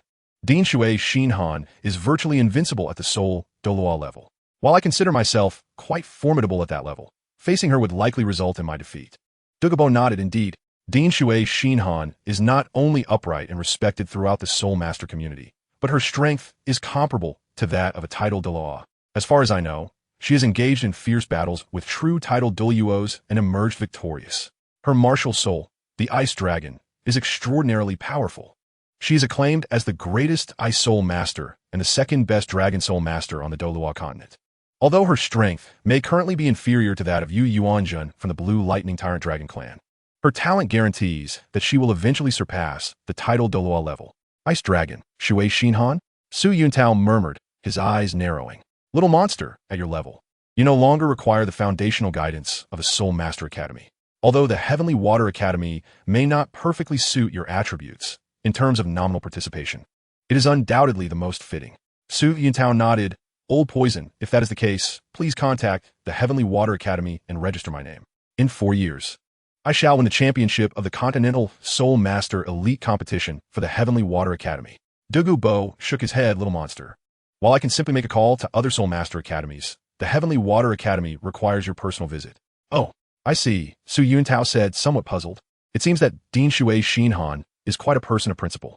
Yang Wudi chimed in. Actually, Dean Shui Xinhan has a wonderful personality, but she is very strict about her principles. For someone like you who wishes to join the Heavenly Water Academy with just a word, especially as it typically only admits females, Old Poison's suggestion holds no weight. You must personally present yourself and demonstrate your talent to gain admission to the Heavenly Water Academy. Su Yuntao smiled, finding himself somewhat charmed by Dean Shui Xinhan's style of governance. In that case, we shall set out for the Heavenly Water Academy tomorrow. Douluo Bo and Yang Wudi both nodded in agreement. The following morning, a grand carriage appeared at the entrance of the estate. This was a specially crafted vehicle, not only lavish and majestic, but also drawn by 4,000-year-old soul beasts known as horn scale horses. The difficulty of taming such soul beasts is well known, and the rarity of these 4,000-year-old horn scale horses is evident. Douluo Bo guided Su Yuntao and Yang Wudi onto the carriage, then waved his hand, signaling the royal coachman of the Heavenly Dou Empire to drive southeastward. Shuiyun City is located in the southeastern part of the Heavenly Dou Empire, bordered by the sea on one side and near the Star Dou Empire on the other. It occupies the far westernmost position of the Douluo continent. After a millennium, the Sun and Moon continent will drift here, ultimately leading to the city's destruction by war. Although it has been rebuilt, it remains far from its former glory and has become obscure. Shuiyun City boasts the largest port in the Heavenly Dou Empire, and indeed the entire Douluo continent. Additionally, the Heavenly Water Academy, one of the 5 elemental academies, is located here. It is precisely because of the presence of the Heavenly Water Academy that Shuiyun City stands apart from other cities. Under the leadership of the legendary Dean Shui Xinhan, the Heavenly Water Academy thrives. Although the Academy does not seek conflict with the world, its strength is on par with any of the lower 4 sects among the 7 major sections. It is due to their existence that the entire Shuiyun City enjoys peace and tranquility. Any disruption to the city's security would not be tolerated by Dean Shui Xinhan. Faced with a potential title Douluo, even the 2 great empires must show her a degree of respect. Thus, it is no wonder that Shuiyun City flourishes under the protection of Shui Xinhan. Chapter 30, The Heavenly Water Academy. As the carriage entered the gates of Shuiyun City, Su Yuntao gazed out at the bustling crowd, a wave of emotion stirring within him. The citizens of Shuiyun City were unlike the impoverished populace he had often encountered over the past decade. Among them, he saw no gaunt faces. Their physique and attire indicated a stark contrast in living standards compared to those of other commoners across the continent. Every face radiated with joy, which deepened Su Yuntao's admiration for the legendary dean of the Heavenly Water Academy, Shui Xinhan. In this tumultuous Douluo continent, to maintain peace and bestow dignity and happiness upon the citizens of Shuiyun City, Dean Shui Xinhan is indeed remarkable. Little monster, Yang Wudi spoke, in my lifetime, I have seldom admired anyone. Even the title Douluo holds little significance in my heart. However, this director Shui Xinsan truly stands as a paragon of our era. Oh, Su Yuntao inquired with curiosity, please elaborate, old Yang. This director, Shui Xinsan, hails from humble beginnings, having faced immense adversity in her youth before being taken in by the Heavenly Water Academy. She is righteous, kind-hearted, and possesses extraordinary talent for cultivation. Most astonishingly, not only does she excel in power, but her acumen in business management is nothing short of prodigious. Business management? Su Yuntao's brow furrowed in contemplation. Douluo interjected. My dear little monster, you may not be aware, but years ago, upon assuming leadership of the Heavenly Water Academy, Director Shui implemented a series of reforms, establishing the Heavenly Water Chamber of Commerce under her guidance. She encouraged the common folk of Shuiyun City and its surroundings to vigorously develop coastal fisheries. purchasing seafood at high prices and utilizing the unique abilities of the Heavenly Water Soul Masters to freeze and transport these products to the mainland. To this day, the seafood from our academy is highly sought after by merchants and nobles alike on the mainland. As Su Yuntao listened, a peculiar expression began to surface on his face. He recalled Shrek Academy and the impoverished Min family, realizing the stark contrast between them and the Heavenly Water Academy. Furthermore, under Shui Xinsan's leadership, the Heavenly Water Chamber of Commerce opened a coastal trade route to the Star Dou Empire. Not only that, but Director Shui also leveraged her connections to invite several high-ranking plant-type soul masters. With her substantial financial investment, they cultivated a batch of superior seeds, resulting in nearly a 50% increase in crop yields in the farmlands surrounding Shuiyun City. Thanks to her efforts, famine has been eradicated around Shuiyun City, and her influence has extended across the entire continent, undoubtedly saving countless lives. Su Yuntao was utterly astonished. He had never imagined Shui Xinsan possessed such profound compassion. Indeed, the director harbors a heart to alleviate the suffering of the world, embodying a true strength that prioritizes the welfare of the common people. Douluo nodded in agreement. Currently, Director Shui is endeavoring to establish a new canal, intending to connect the river systems surrounding Shuiyun City with those in the north, allowing the Academy's merchant vessels direct access to the heart of the empire. Her vision and ambition command my utmost respect. To witness a woman achieve such feats is truly remarkable. She stands as a testament that women can indeed rival men in capabilities. Were it not for the existence of Pope Bibi Don, Director Shui would undoubtedly be the foremost female soul master on the continent. As the three conversed, the Heavenly Water Academy came into view for Su Yuntao. Although its scale was slightly smaller compared to the Tiando Royal Academy, it was still impressive. The architecture, while not ostentatious, exuded a refined elegance that resonated with Su Yuntao. Dismounting from their carriage, Douluo wasted no time. Black, black, black, black, black, black, black, black, black. 9 massive spirit rings materialized suddenly. Douluo, seek an audience with Director Shui Xinsan. Although Douluo refrained from exerting his pressure, the several guards on duty and 2 Heavenly Water Soul Masters were left in awe. Please hold for a moment. I shall inform her right away. One of the female Heavenly Water Soul Masters hastily replied. Before long, a strikingly beautiful woman, appearing to be in her mid-30s, approached. I am Shuilingdi, the Director of Instruction at the Heavenly Water Academy, a rank 78, Soul Saint. She greeted, Your presence, Lord Douluo, truly honors our academy. Douluo waved his hand dismissively. No need for formalities, Director. Might I inquire where Director Shui Xinsan is at present? Shui Lingti responded with poise. The Director enjoys the pleasures of life and is currently out in the city with her 2 disciples. I have already dispatched someone to locate her. Please wait a moment. Lord Douluo, it is of no urgency. I am not in haste, he replied. Shui Lingti smiled and continued. Might I ask who accompanies you, esteemed sir? That young gentleman beside you? Young Wudi, Su Yuntao. The esteemed patriarch of the family, Yang Wudi, and young friend Su Yuntao. Please, follow me to the VIP room for a brief respite. The Director shall return shortly. As she spoke, Shui Lingti cordially led the way. Director Shua, Su Yuntao Sadani interjected. Yes, young friend Su, do you have something to ask? I am curious why both the Director and you share the surname Shui. Shui Lingti smiled gently. You may not be aware, but the Director was born with the surname Shui. As for me, according to the traditions of the Heavenly Water Academy, all children taken in by the Academy since childhood adopt the surname Shui. Thus, many of us associated with the Academy bear that name, as it has welcomed numerous children, including the Director herself. Su Yuntao nodded, his earlier confusion dissipating. It seemed that Shui Binger and Shui Yuerer were likely also raised by the Heavenly Water Academy. The existence of the Heavenly Water Academy indeed created a sanctuary. In a world dominated by martial prowess and devoid of law, had it not been for the Academy, the fates of countless female commoner soul masters would have been dire. It is well known that female soul masters, often blessed with beauty from a young age, possess greater talents and stronger martial souls.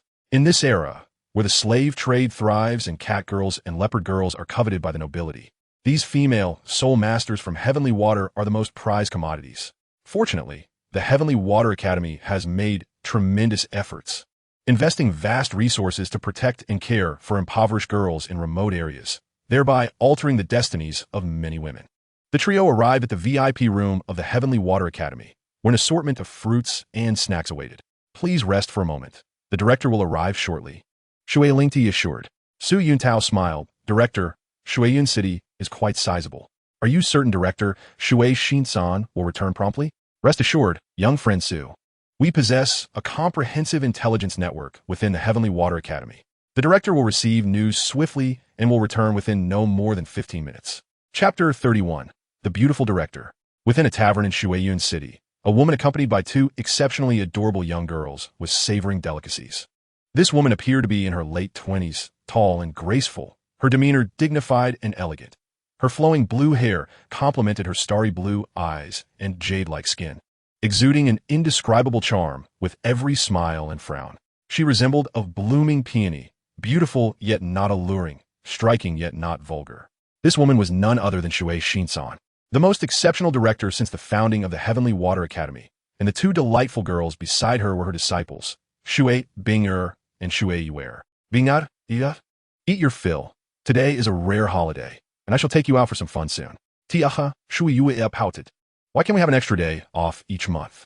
Yuer, Shui Bing'er, evidently the more mature of the two, replied, our daily rigorous training is for our future. Only by becoming stronger can we honor the teacher's dedication and protect the Heavenly Water Academy. Sighing, Shui Shin-san remarked, every young person tends to be playful, and I was no exception. However, what I wish to impart to you today is that indulging in play now will lead to regret later. As your teacher, I can indeed shield your growth and provide you with a comfortable life, but what will happen when I am no longer around? What will become of the Heavenly Water Academy? The 11-year-old Shui Yuer pondered this, a contemplative expression crossing her face. At that moment, a woman clad in blue rushed upstairs and handed a note to Shui Shin-san. Director, there's an urgent matter to report from Director Shui. This woman was not a soul master. In fact, with a population of over 1 billion on the Douluo continent, there were fewer than 100,000 soul masters. The Heavenly Water Academy housed merely a few hundred soul masters, making it utterly unrealistic to rely solely on them to maintain the vast operations of the Heavenly Water System. In truth, the total number of soul masters at the Tianshui Academy barely exceeds 800, even when accounting for all of Tianshui Academy's enterprises. In reality, the number of students currently enrolled at Tianshui Academy is only around 400 to 500. While there are just over 800 soul masters in Tianshui, there are more than 20,000 ordinary individuals who rely on them. The primary destinations for these 20,000 commoners are threefold. The first is the Tianshui Chamber of Commerce, which is vast in scale and bustling with trade, thus requiring a substantial workforce. The second location is within Tianshui Academy itself. Although there are only 400 to 500 soul masters enrolled, a large number of ordinary people are needed to attend to their needs. Tasks such as guarding the premises, cleaning, cooking, gardening, maintaining hygiene facilities, ensuring campus security, and maintaining the simulated training grounds all necessitate a considerable labor force. Besides these two locations, there is also the intelligence agency under Tianshui's jurisdiction, the Blue Clothes Society. Constructing this intelligence network required a significant investment of time and resources from Shui Shin-han, taking nearly a decade to achieve completion. In addition to these three entities, Shui Shin-han commands a paramilitary organization known as the Tianshui Guard. Although the Tianshui Guard is officially classified as a paramilitary organization, it boasts an arsenal of 3,000 armed personnel, fully equipped with top-notch armor, bows, crossbows, and warhorses. Shui Shin-han firmly controls the economic lifeline of the Shuiyun City region, while simultaneously wielding absolute military superiority in the area, coupled with the deep affection of the common people. Shuiyun City has virtually become a state within a state. During the series of reforms initiated by Shui Shin-han, she faced considerable displeasure from the Tiando Empire. However, the Tiando Empire ultimately found itself powerless against her. On one hand, Shui Shin-han possesses formidable strength and commands numerous experts from Tianshui, while on the other hand, her adeptness in political maneuvering left the Tiando nobility at a loss when they attempted various sanctions against her. Shui Shin-han adroitly engaged in secret communications with the Spirit Hall and the Star Dou Empire, leaving the Tiando Emperor seething for days, yet he dared not take action. Of course, Shui Shin-han provided the Tiando Empire with an avenue for retreat. Although Shuiyun City resembles a sovereign entity, she still ensures that the appropriate taxes are collected annually, albeit with the caveat that the citizens of Shuiyun City, backed by Shui Shin-han, would resist any attempts by the Tiando Empire to impose increased taxation. Shui Shin-han gazed at the note in her hand, her beautiful eyes betraying a hint of seriousness. I have important matters to attend to today and cannot accompany you on your outing. Binger, you're already 12 years old, a little adult now. You must take good care of your sister and remember not to leave the city. You error. While I am away, listen to your sister's advice. Do not indulge in play. And absolutely do not venture outside the city. Our realm within the city is very secure. In fact, with your and your sister's abilities, you should be able to venture out for training. However, you're still quite young, and as girls, I cannot rest easy without being there to handle any unforeseen threats. Rest assured, teacher, I will take good care of my sister, Shui Binger replied, her resolve evident. Shui Xinhan affectionately ruffled Shui Binger's hair and said, Binger, although your health has been poor since childhood and your martial spirit awakened later than usual, your talent surpasses even that of your teacher. Under my stewardship, Tianshui Academy shall not reach its zenith. I eagerly anticipate the moment of your growth. Teacher, you can trust me. I will not disappoint your expectations. Shui Binger declared with determination. Chapter 32. A conversation with Shui Xinhan. Approximately 15 minutes later, Shui Xinhan entered the VIP room alone. Mr. Douluo, clan leader Yang, and young friend Su, I apologize for keeping you waiting, Shui Xinhan said, slightly bowing with an air of apology. Su Yuntao regarded the blue-clad woman, who appeared to be merely 27 or 28, with intrigue. This woman possessed an exceptional blend of poise, physique, beauty, strength, and intellect. Not at all, Director Shui. Is we who have been presumptuous, Douluo and Yang Wudi responded in kind. The host and guests took their seats. Shui Xinhan inquired, Mr. Douluo, clan leader Yang. Young friend Su, may I ask what brings you to Tianshui Academy? Douluo replied, Director Shui, we have come here today in hopes that this young prodigy, Su Yuntao, may join Tianshui Academy. Oh, Shui Xinhan's eyes sparkled with curiosity. What background does this man, who wears a blue-gold mask and appears somewhat rude, possess to warrant the attention of a title, Douluo? Su Yuntao slowly removed his blue-gold mask. Indeed, donning a mask before a figure of Shui Xinhan's caliber seemed somewhat disrespectful. As the mask was lifted, Shui Xinhan beheld a remarkably handsome young face. Although Su Yuntao's stature suggested he was in his 20s, without the mask, he appeared to be merely 15 or 16. Shui Xinhan spoke, Mr. Douluo, is this young friend of yours a direct descendant of the Tiando elite? Douluo shook his head. Director Shui, in fact, this prodigy can be considered a commoner. A commoner? Shui Xinhan smiled faintly. Mr. Douluo and clan leader Yang refer to this young friend as a prodigy. I wonder what makes him so extraordinary? Both Douluo and Yang Wudi turned their gazes towards Su Yuntao, their expressions filled with scrutiny, which only heightened Shui Xinhan's curiosity further. Suddenly, 5 soul rings, yellow, purple, and black, materialized beneath Su Yuntao's feet, eliciting shock on Shui Xinhan's face. Young friend, how old are you this year? She exclaimed, astonished to find that the seemingly 15 or 16-year-old Su Yuntao was already a soul king. Her breath quickened. Director Shui, I believe I am 14, Su Yuntao replied calmly. 14. Shui Xinhan's pupils constricted in disbelief. Just like Yang Wudi and Douluo did in the past, she instinctively grasped Su Yuntao's arm. In that instant, her beautiful eyes widened in astonishment. She had never anticipated that Su Yuntao would reach the rank of 5-ring Soul King at the tender age of 14, a feat almost unheard of. Douluo and Yang Wudi exchanged knowing smiles, reveling in the satisfaction of witnessing Shui Xinhan's astonishment, feeling a sense of delight akin to what Su Yuntao had experienced when he first beheld them in disbelief. After a considerable while, Shui Xinhan composed herself and sighed. I had thought that the talent of the future Pope Bibi Dong was extraordinary, yet I find that your talent, young friend, surpasses even hers. Su Yuntao chuckled, Senor Shua, you flatter me. May I ask if I could join Tianshui Academy? Shui Xinhan promptly replied, of course. It would be our honor to have you join Tianshui Academy. Young friend, Su Yuntao continued, Director Shui, while I truly wish to join Tianshui Academy, I must clarify that I seek admission primarily to qualify for participation in the Continental Soul Master Elite Competition 4 years from now. Therefore, I do not wish for Tianshui Academy to impose any restrictions on me. 4 years from now, I intend to lead Tianshui Academy to victory. Shui Xinhan smiled, young friend, I completely agree with your request. The Academy will impose no restrictions on you. Su Yuntao nodded, Director Shui, in that case, I shall refer to you as Director, and you may call me Yuntao. Yuntao, that sounds best. From that day forth, Su Yuntao became the sole male student of Tianshui Academy. A month later, Su Yuntao strolled along the broad streets of Shuiyun City, accompanied by 2 girls. Yang Wudi had returned to his clan. while the old poison had recently completed an antidote and felt ready to break through, thus retreating to his hideout. Over the past month, Su Yuntao had been living in this city of freedom, peace, and comfort, which reminded him of another time and space. The two girls by his side were evidently beauties, and they bore a striking resemblance to each other, suggesting they were twin sisters. Indeed, they were Shui Xinhan's two disciples, Shui Binger and Shui Yuer. Bingar, Iva? I'm pleased to inform you that the holiday has concluded, and we must return to the academy now. Shui Yuer frowned as she gazed at the bustling streets illuminated by the setting sun, reluctantly shouldering her bags and turning back. Tao Ge, Shui Binger called out. Bingya? What is it? This time, you accompanied us and bought so many things for me and Yuer. Later, I will ask the teacher to reimburse you. Su Yuntao waved his hand and said, Binger, these gifts are for you and Yuer. Let us not speak of money. However, Shui Binger replied bashfully. Such an abundance of gifts. Their value is considerable. How can I allow you to spend so much on me?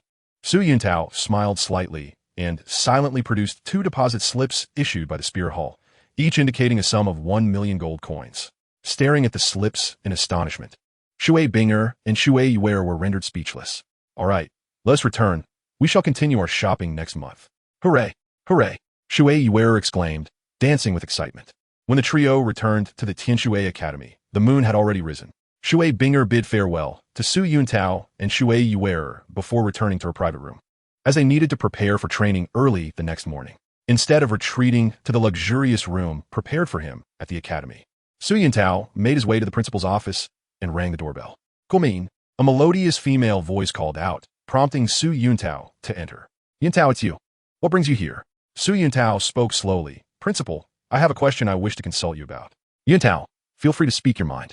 Su Yuntao said solemnly. Binger's martial soul is the Ice Phoenix. I have personally interacted with her martial soul and discovered its extraordinary power, her ice attributes reaching an unparalleled level.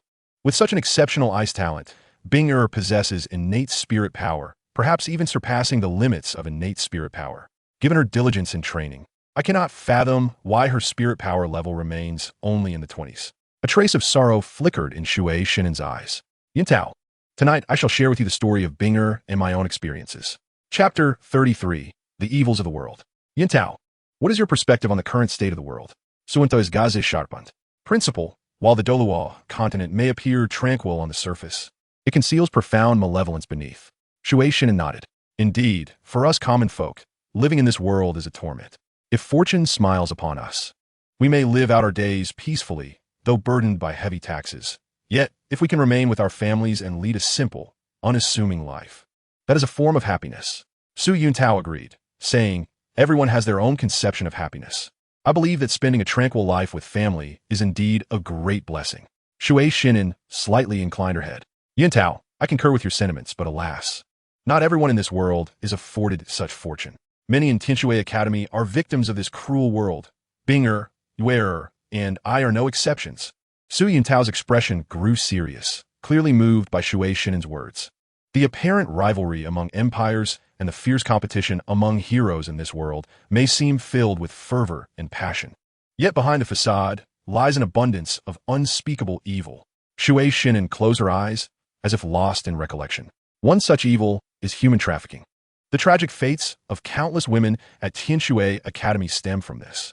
Su Yuntao remained silent, becoming an attentive listener to the stories of Shui Xinhan, Shui Binger, Shui Yuer, and the myriad women of Douluo continent. I was born in a small town 100 kilometers north of Shuiyun City. My father was a small merchant, and my mother a devoted housewife. Thanks to their hard work, I grew up without want, living a fulfilling and prosperous life.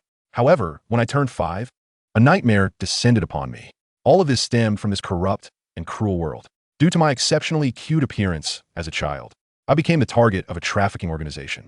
One dark night, they stormed into my home, killing my father, while my mother, tears in her eyes, wielded scissors in a desperate attempt to end my life, fearing the torment that awaited me.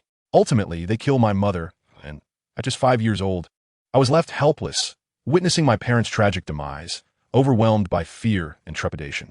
Su Yuntao quickly interjected, Principal, you need not blame yourself. A 6-year-old child is powerless in such circumstances.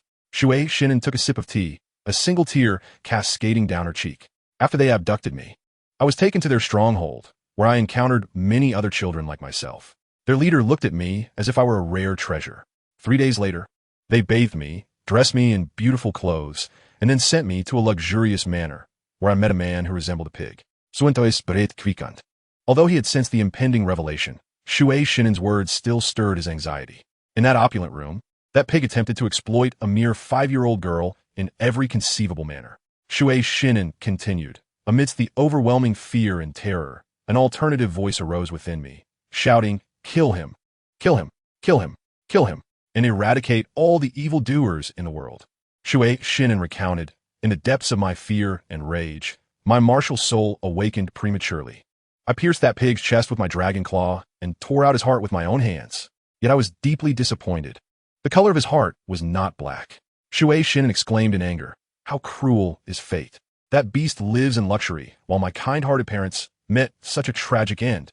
Su Yuntao replied solemnly, "Principal, heaven is indeed heartless. It turns a deaf ear to the cries of the people." After a long pause, Shui Shinin managed to regain her composure. "After killing that beast, the 5-year-old me grew cold and calculated. I knew I had to escape immediately, but my youthful body lacked the strength to confront the servants of that pig. They captured me and subjected me to the most terrifying tortures, leaving me on the brink of death. In that moment, my fear dissipated as I anticipated reuniting with my parents. Yet when I awoke, it was not my parents I saw, but my teacher." Su Yuntao breathed a sigh of relief. The Tianshui Academy had indeed amassed countless merits throughout its history. It was my teacher who saved me and brought me to Tianshui Academy. Yet the ordeal was far from over. "Oh," Su Yuntao guided, perplexed. "Why is that?" Shui Shinin chuckled coldly, "Because that pig was the most esteemed beast in my hometown, account of the Heaven Dou Empire. How could the nobles of the Heaven Dou Empire let such a count's death go unpunished?" Su Yuntao frowned, knowing that to the upper echelons, morality and justice held little value. The Heaven Dou Empire directly approached my teacher, demanding that Tianshui Academy hand me over, or else they would label the entire academy as rebellious. In a state of desperation, my teacher arranged for me to be secretly taken to Xingluo, where I remained in hiding for over a decade before finally returning to Tianshui Academy.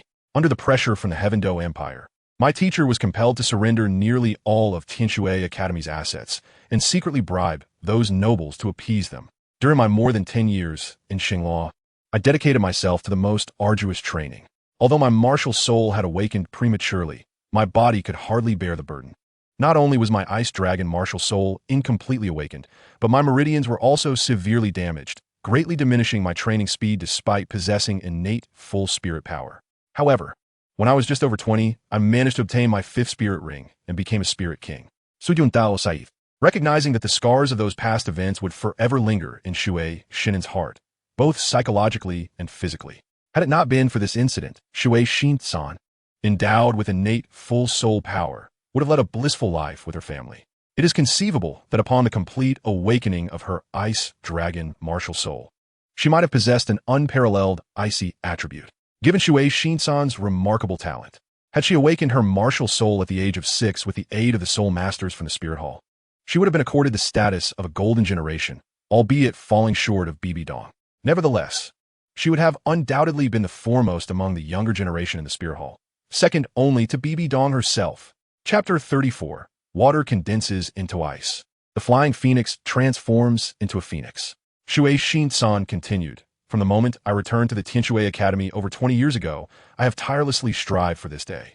Currently, Tianshui Academy stands at its zenith, yet it is still not the true pinnacle, for after me, there is Bing'er, and now there is you. Yuntao, you must be curious as to why Bing'er possesses such exceptional talent, works diligently, yet her soul power remains at merely over 20 levels."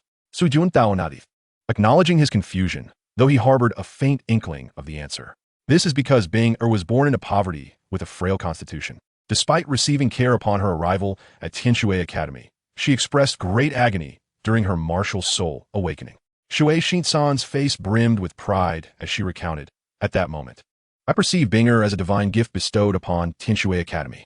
Her martial soul is undoubtedly formidable, her talent exceedingly extraordinary, for even with her frail physique at the time, tests indicated that my ice dragon martial soul could awaken flawlessly. The source of her suffering was singular. Her martial soul was more potent than the ice dragon itself. Thus, She felt pain because the enhancement her martial soul provided surpassed what her body could endure at that time.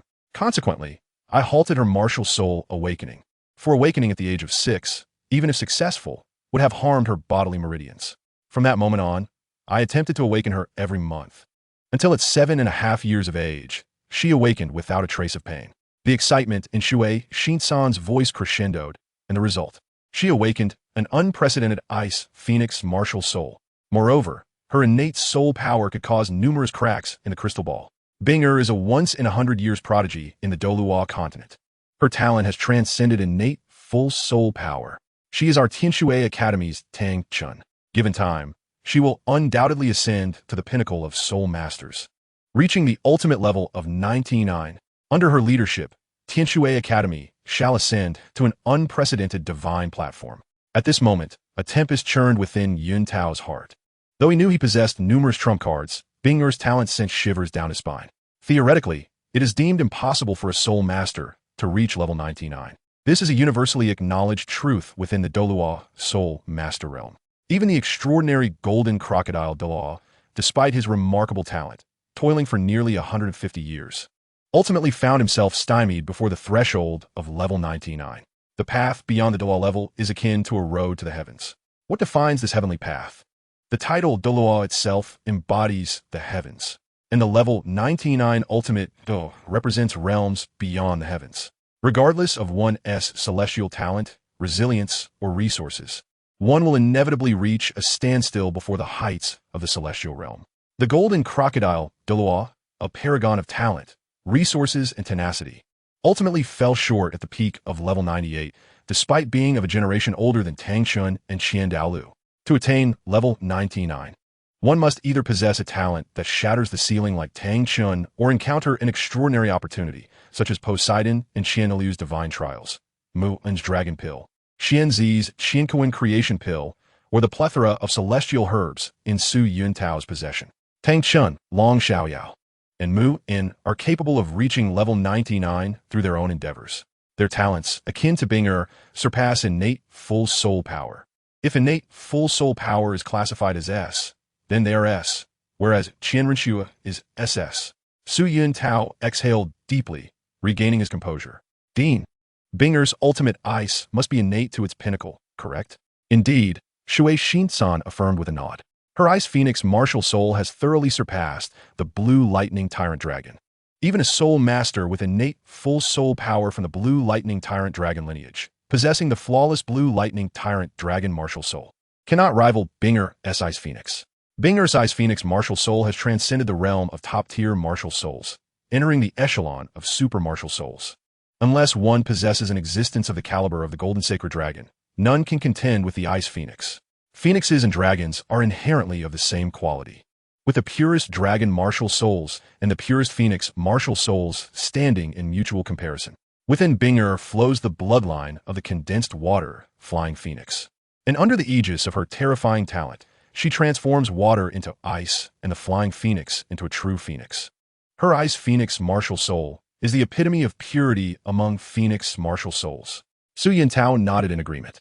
Mu En's radiant sacred dragon, Long Xiaoyao's dark sacred dragon, and Tang Chen's imperial heaven hammer have all entered the realm of super martial souls, bolstered by their innate talents. However, Tang Hao's innate full soul power ultimately allowed the Hao Ian hammer to reach its most perfect state, yet it could not evolve into the legendary super martial soul, the imperial heaven hammer.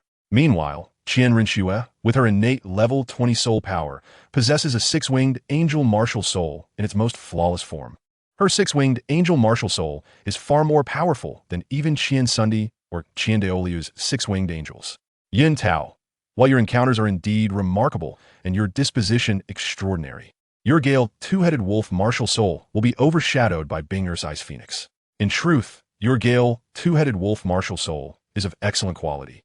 Yet it possesses three attributes: Gale, Flame, and Thunder. Under equal attributes, these three attributes would exert pressure on the opponent. However, if both martial souls are of equal quality, a singular attribute martial soul will instead suppress your Gale two-headed wolf. Yuntao chuckled ruefully at this, acknowledging that having attributes in his lone wolf martial soul was already a blessing. Merely a few years ago, it was nothing but a blank slate. Shui Yuntao sighed. Both you and Bing-er are extraordinary prodigies, yet time is of the essence. You must strive to grow stronger swiftly, for the Spirit Hall harbors a prodigy akin to yours.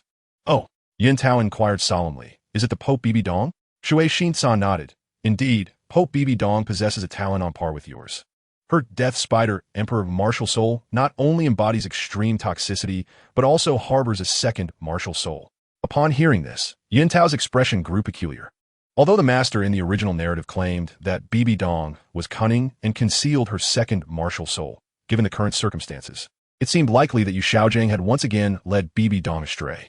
Bibi Dong, having intentionally concealed her abilities, would only take a few elders to hunt soul beasts to supplement her soul rings for her second Martial Soul, and apart from the master, Yuntao truly could not fathom where the issue lay.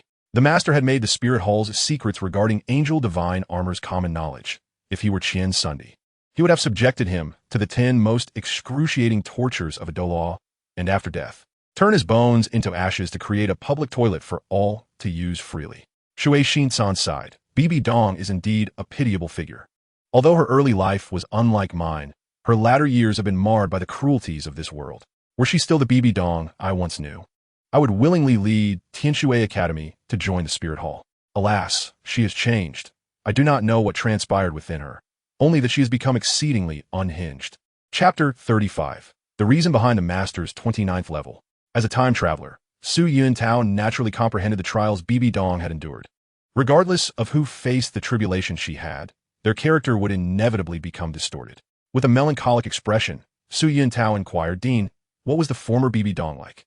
Alas, Shui Xinhan let out a soft sigh, reflecting on the similarities between herself and Bibi Dong. However, Bibi Dong's innate gifts and fortuitous circumstances surpassed her own. As a result, at the tender age of 6, she was safely taken away by the Spirit Hall, where she became a disciple of the previous Pope, Qian Xuanji, and received the Hall's unwavering support for her development. Yet, Bibi Dong's fate took a dramatic turn at the age of 22 when she fell in love with someone she ought not to have, the esteemed master, Yu Xiaojing. Shui Xinhan nodded, acknowledging the truth. Bibi Dong had been so well protected by the Spirit Hall that, despite her humble origins, her life of wealth and privilege from the age of 6 rendered her naive to the world's perils. Yu Xiaojing had left the Blue Lightning Tyrant Dragon clan, and their romance faced staunch opposition from the Spirit Hall. Nonetheless, due to Bibi Dong's unwavering resolve, the couple remained together for several years. During this time, the Spirit Hall sought to recruit Yu Xiaojing, but he proved to be an ungrateful wretch. Shui Xinhan scoffed, stating that when he was with Bibi Dong, not only was he lacking in strength, but he was also fixated on achieving fame and recognition, exploiting Bibi Dong's status to pilfer extensive information from the Spirit Hall, which he then rebranded as his own invention, the so-called 10 core theories of MartialSouls. And you know what, Yuntao? Su Yuntao finally smiled, realizing that the master had become a laughingstock in the Spirit Master community. Shui Xinhan's lips curled into a slight smile as she spoke of the master, finally revealing a radiant grin. Yuntao, you underestimate him. The materials from the Spirit Hall were so poorly replicated by the master that he had to inject much of his own misguided notions into the rebranding process. He failed to grasp that the resources of the Spirit Hall were the culmination of countless years of meticulous effort and a vast wealth of data from innumerable spirit masters. Establishing the current cultivation system. What could a mere rank 29 spirit master like Yu Xiaojing possibly compare to such a monumental endeavor? His self-styled notions are nothing but a farce, and it is his own foolishness that has prevented him from surpassing the 30th rank. Su Yuntao's curiosity was piqued as he inquired, Director, what exactly transpired? Shui Xinhan replied with a cold smile. The master was originally a direct descendant of the Blue Lightning Tyrant Dragon clan. Despite his extraordinary talent, his father, the Lightning Douluo Yuanjin, not only did not disdain him, but instead doted on him immensely. Within the clan, his position was exceptionally unique. Under his father's protection, no one dared to challenge him. Not even Yu Lumian, the second most powerful figure in the clan, who maintained a cordial facade with him. Originally, even if the master had minimal innate talent, as long as he possessed even a modicum of innate soul power, the Blue Lightning Tyrant Dragon clan's ancient legacy could easily elevate him above the 30th rank through the use of rare resources. Unfortunately, this Yu Xiaojing is astonishingly foolish. Due to internal rumors within the sect, he left in a fit of anger, spurning his father's heartfelt pleas. For the sake of pride and his pitiful self-esteem, he left the clan without a second thought, and he has never returned to visit his aging father. I simply cannot fathom how his mind operates. He would forsake even his devoted father for the sake of his so-called dignity. A cold smile graced Su Yuntao's lips as he recalled the original text, knowing full well that Yu Shaojing's selfishness was indeed appalling. After leaving the Blue Lightning Tyrant Dragon clan, he met Bibi Dong and subsequently acquired his second spirit ring. After consuming countless resources from the Blue Lightning Tyrant Dragon clan, he became a permanent spirit master. Su Yuntao asked, "Director, was it an issue with his second spirit ring?" "No." Shui Xinhan chuckled. "To be precise, it was due to his own stupidity. His so-called 10 core competencies of MartialSouls included an optimal spirit ring configuration, with the first spirit ring being 432 years old and the second spirit ring being 756 years old. This data was sourced from the Spirit Hall, but he conveniently omitted two critical prerequisites, the first being that the data should fluctuate based on the spirit master's own physical condition, and the second being that the quality of the spirit beast also necessitates variability." Su Yuntao nodded, understanding that the disparities among spirit masters determined the age of the spirit rings they could absorb. The difference in quality of the spirit beasts also dictated the potential lifespan of the rings absorbed. A 400-year-old blue silvergrass is incomparable to a 400-year-old golden dragon. The disparity is monumental. Su Yuntao's first spirit ring was merely a 90-year-old white spirit ring. It was drawn from a 90-year-old wolf-type spirit beast, making it far superior in every aspect compared to the blue silvergrass of a century or even 200 to 300 years. The master's first spirit ring was nearly 200 years old, and the Blue Lightning Tyrant Dragon clan expended vast resources to strengthen the master's physique, enabling him to absorb it successfully. After leaving the clan, the master, in his misplaced confidence, attempted to deceive others into idolizing him, only to find himself utterly deceived. Consequently, he persuaded Bibi Dong to assist him in hunting a top-tier spirit beast over 700 years old. At that time, Bibi Dong, still naive and blindly adoring the master, failed to think critically and immediately took him to the Star Dou forest. The result was catastrophic. While attempting to absorb the spirit ring, he nearly lost control, and his body was on the verge of fracturing. Ultimately, it was Bibi Dong who implored her teacher for help, saving the master's life. He barely succeeded in absorbing the ring and awoke in a euphoric state, eager for the world to know that he, Yu Shaojing, had successfully absorbed a 700-year spirit ring, and that his theories were indeed correct. To us high-ranking spirit masters, he is nothing more than a complete fool. Although the 700-year spirit ring did not claim his life, the properties it conferred far exceeded what his body could withstand. The immense pressure severely damaged his internal meridians, sealing his fate as a spirit master for life, which is indeed befitting of the title of master. Chapter 36, Flame Dragon, Lu Erlong. At this moment, Su Yuntao appeared somewhat bewildered. When he first watched Douluo continent as a child, he had thought that the master, despite his seemingly inferior martial soul, possessing 2 yellow spirit rings, was truly extraordinary. Yet now, reflecting on it, Su Yuntao recognized that with his innate second-level soul power and independent wolf martial soul, he far surpassed the master. The awakening of the independent wolf martial soul and the enhancement of his physical attributes were leagues beyond what Luo Sanpao could achieve, yet even with his physical prowess, he could not absorb spirit rings in accordance with the optimal configurations, given the master's conditions. The success of his first spirit ring's augmentation undoubtedly required immense effort from his father. The entire Blue Lightning Tyrant Dragon clan devoted their resources to fortifying his body, enabling the master to barely acquire a spirit ring nearing 200 years. After departing, the master's unfounded confidence led him to deceive others until he was ensnared in his own web of lies, leaving Su Yuntao speechless. Shui Xinhan continued, "This master is immensely foolish and thoroughly selfish. In his relationship with Bibi Dong, he seemingly disregarded her, constantly exploiting her identity to obtain information from the Spirit Hall. As a man without any financial means, he lived off Bibi Dong's efforts. Even more lamentable was the fact that the Spirit Hall vehemently opposed their relationship. Yet Bibi Dong bore immense pressure and ultimately compelled the higher-ups of the Spirit Hall to relent. Within the hallowed halls of the Spirit Hall, a master was sought to join their ranks, yet he resolutely declined. This decision, though disappointing, is not wholly incomprehensible. After all, he bears the noble bloodline of the Blue Lightning Tyrant Dragon clan. What is truly reprehensible, however, is that while he refuses to align himself with the Spirit Hall, he indulges in flirtations with Bibi Dong, the saintess of the Spirit Hall. Even more egregious is the fact that, under the master's subtle persuasion, Bibi Dong has contemplated forsaking her position in the spirit hall to be with him. The master is both foolish and malevolent. Bibi Dong, naive and inexperienced, fails to recognize that the spirit hall has invested everything in her. Former Pope Qian Xuanji personally took her under his wing, pouring 2 decades of effort into her development. And she is even the designated successor to become the next pope. The fate of the two is ultimately sealed. Bibi Dong is willing to sacrifice everything for the master, while he remains a mere jest. Su Yuntao wholeheartedly agrees, expressing that the master is both foolish and treacherous, oscillating between extremes of ignorance and malevolence. When Bibi Dong abruptly proposes a separation, the so-called corner of wisdom master does not even hesitate, leaving Su Yuntao bewildered as to the nature of this so-called wisdom. Subsequently, the master brandishes Tang Hao's papal decree, parading around with bravado, undoubtedly aware that Bibi Dong secretly protects him, which emboldens his arrogance. In his youth, even upon arriving in the Douluo continent, Su Yuntao, influenced by the original narrative, harbored a favorable impression of Shrek and the master. However, as he matured, he came to realize the master's true repugnance.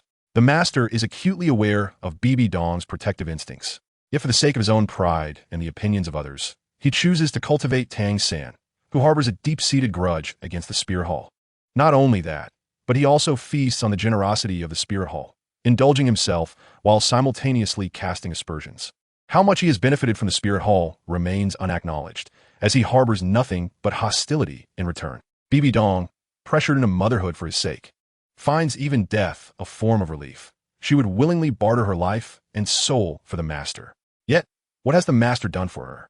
In truth, he is fully aware of everything, merely feigning ignorance. He accepts Bibi Dong's protection without gratitude, deliberately ignoring her suffering, for he is the most selfish person in existence.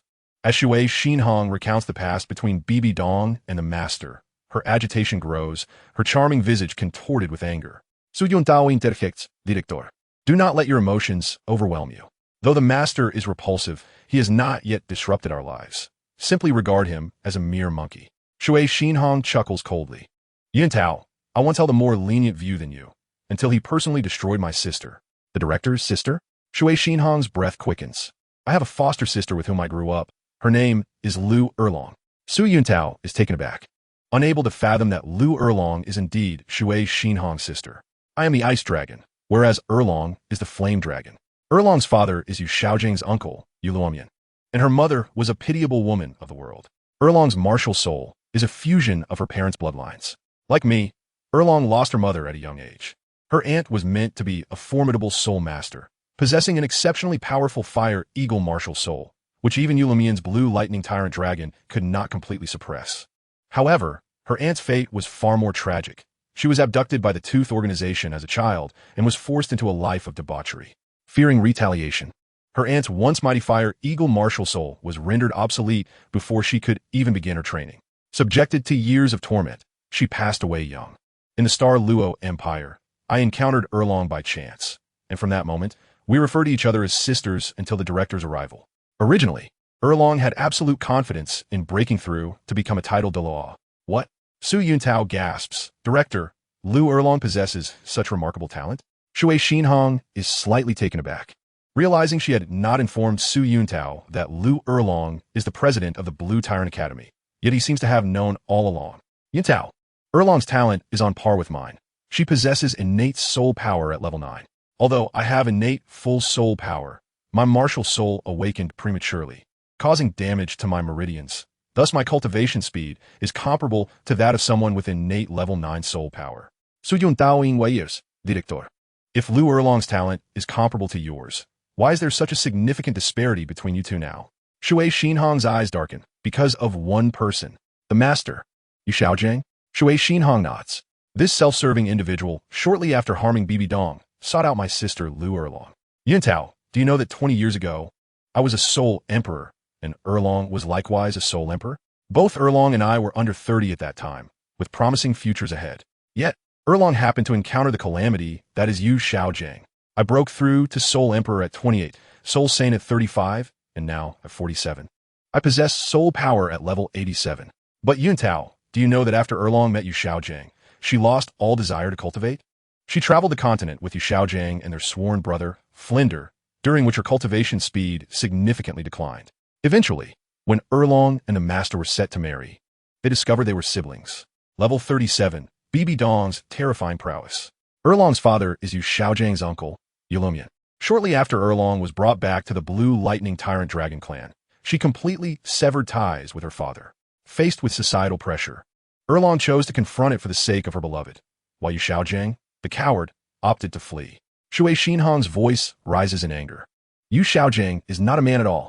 Erlong, a woman, disregarded her own dignity for him. She confided in me that if the master wanted her, she would remain loyal to him for life, while this coward hides like an ostrich, leaving Erlong to bear the brunt of public scorn alone.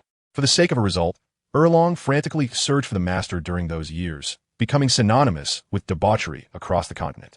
Witnessing my once innocent and lively sister devolve into such a state fills me with a rage that could tear the master's heart asunder. If he values his reputation, then he should at least meet with Erlong to bring closure. Yet, Yu Xiaojiang, this beast, is incapable of even that. I cannot find a more vile person than him. It is because of him that Erlong has suffered so much, and even now, 20 years later, her pain endures. Su Yuntao's expression twists in disgust. Indeed, Yu Xiaojiang is a wretched creature, a thoroughly selfish coward. Originally, Erlong, like me, had a bright future and was destined to become a titled Douluo. Even the Blue Lightning Tyrant Dragon clan would not have cared about her origins. However, since she became acquainted with Yu Xiaojiang over these past 20 years, Erlong's path to cultivation has been nearly severed. First, her romance with Yu Xiaojiang significantly hindered her progress, and then, for him, she searched tirelessly for years without any cultivation. Although I persuaded her to resume training, with my help and the support of the Blue Lightning Tyrant Dragon clan, she established the Blue Tyrant Academy in Heavendou City, attempting to reclaim a semblance of normalcy. Yet, Yu Xiaojiang remains a haunting nightmare for Erlong. Only this year, on her 46th birthday, did she finally break through to level 70, becoming a soul saint. I can only hope that time will heal her wounds, for there is still hope.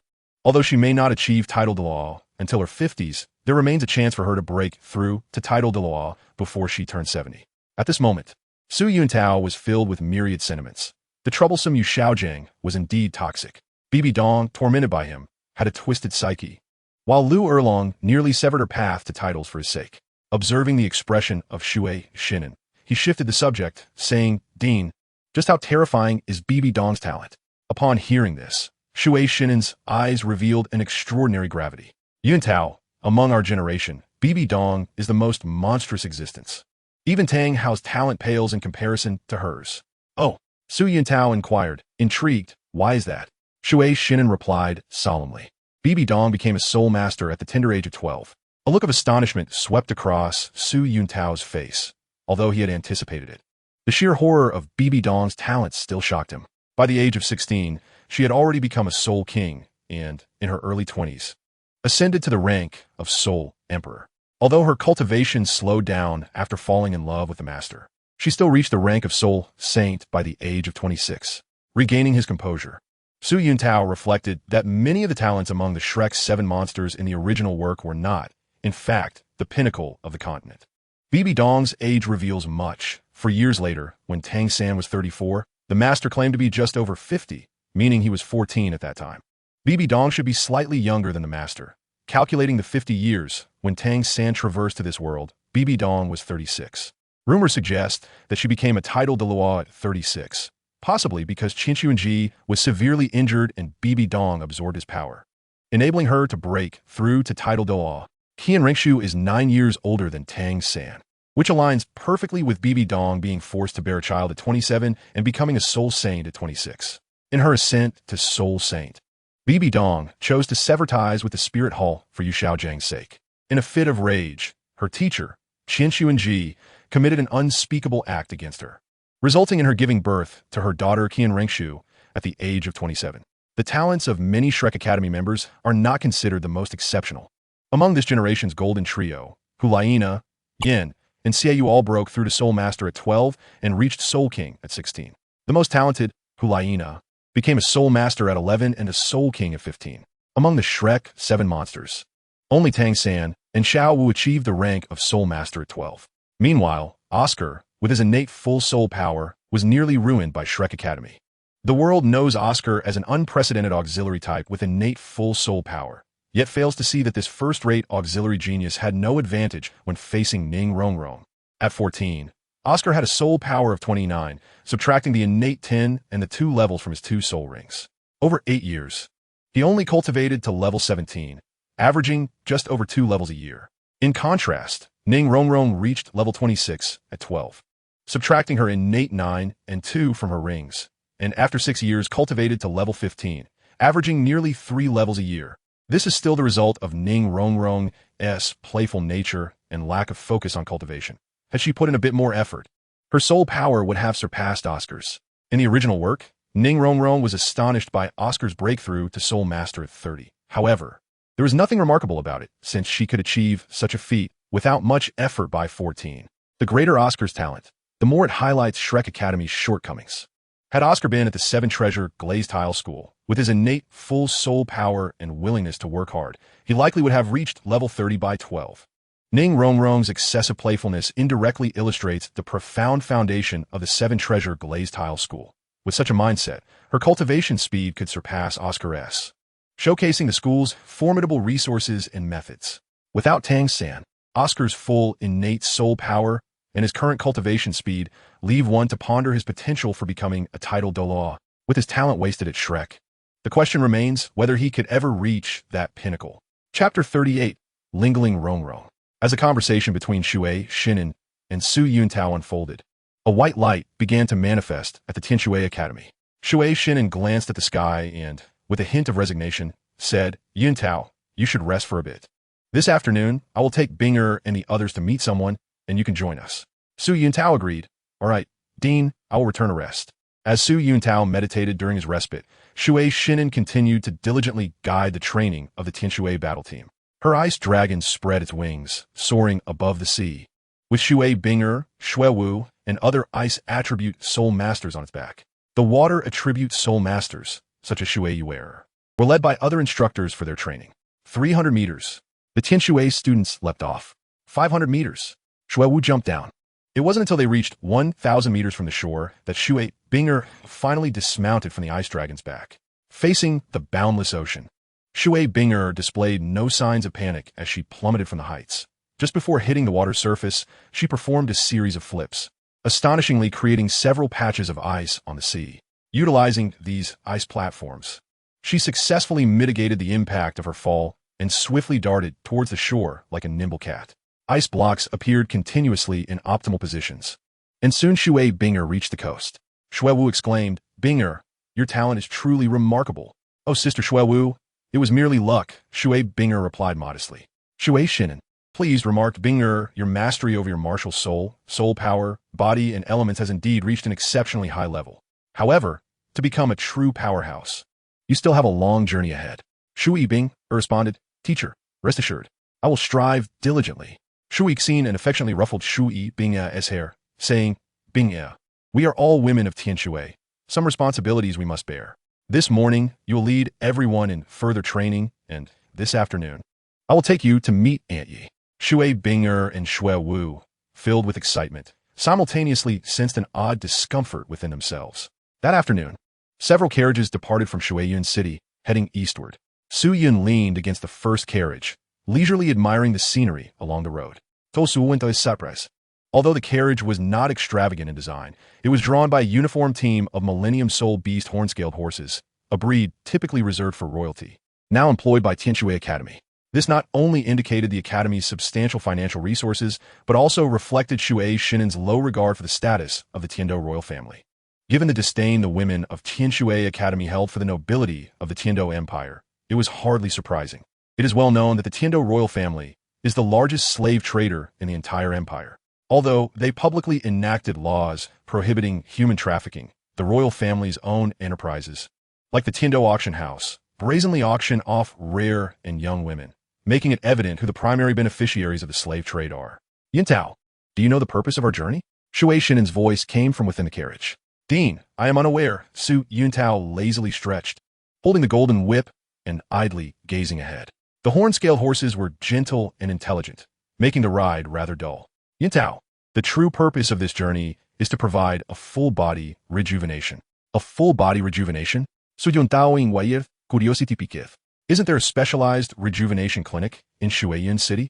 Shui Shinin smiled. Yuntao, what we are about to undertake is not an ordinary rejuvenation, but rather a process to eliminate internal injuries. During their training, Binger and her companions exhibited remarkable diligence. However, being of tender age, they were susceptible to muscle strains, which, if not carefully managed, could severely impede their physical development. Consequently, every 3 months, I would arrange for a restorative treatment session, employing the expertise of a healing SoulLand to administer comprehensive care. This ensured that their training proceeded without concern for future repercussions. Could we please engage the assistance of supportive soul, Douluo?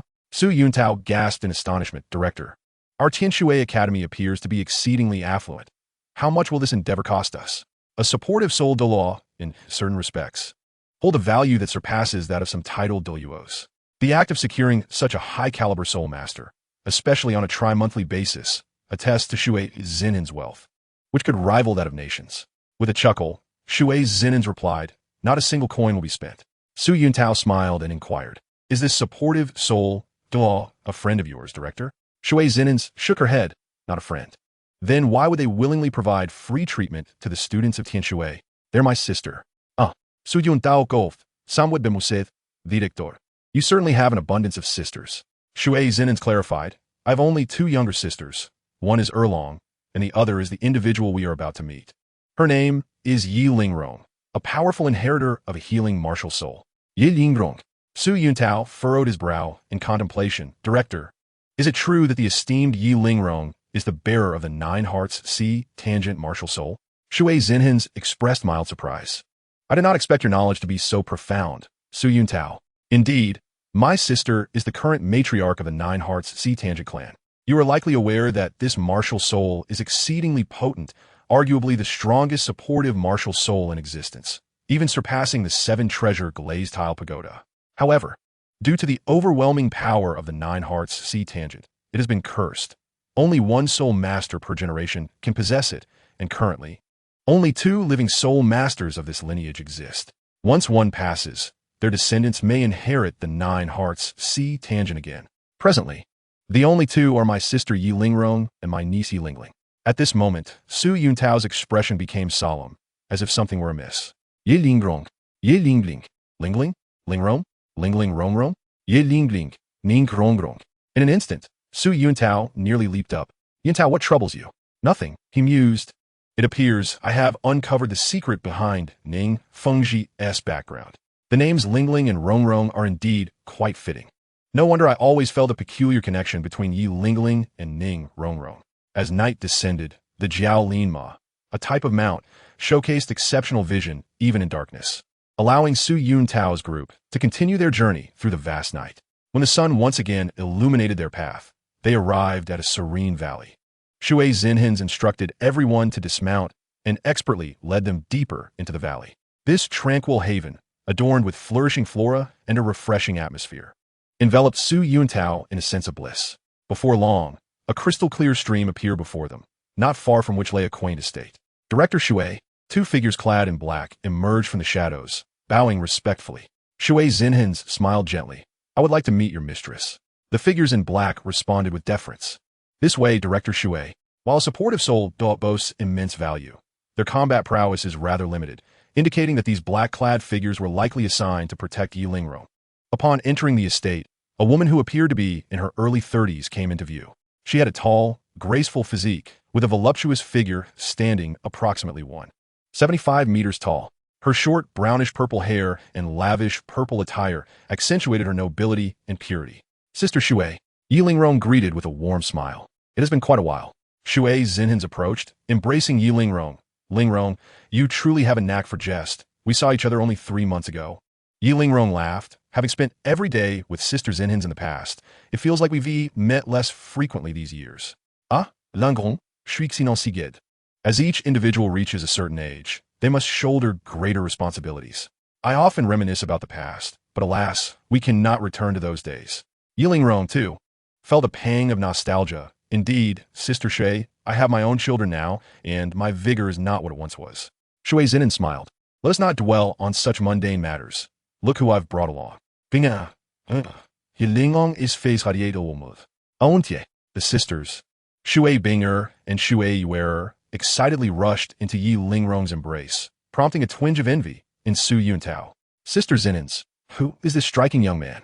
Yi Lingrong inquired, eyeing Su Yuntao curiously. Lingrong, this is Su Yuntao, a newly enrolled student at Tianshui Academy. Huh? Yi Lingrong responded, puzzled. Isn't your academy known for not accepting male students? Is there something extraordinary about this child? Unable to contain himself any longer, Su Yuntao interjected, please, Yi Senior. Just call me Yuntao. Very well. Yi Lingrong chuckled. I didn't expect you to be so mature, despite your youth. Su Yuntao nearly choked on his words. Lingrong, do not let his youthful appearance fool you. He is only 14, yet possesses a 5th spirit ring.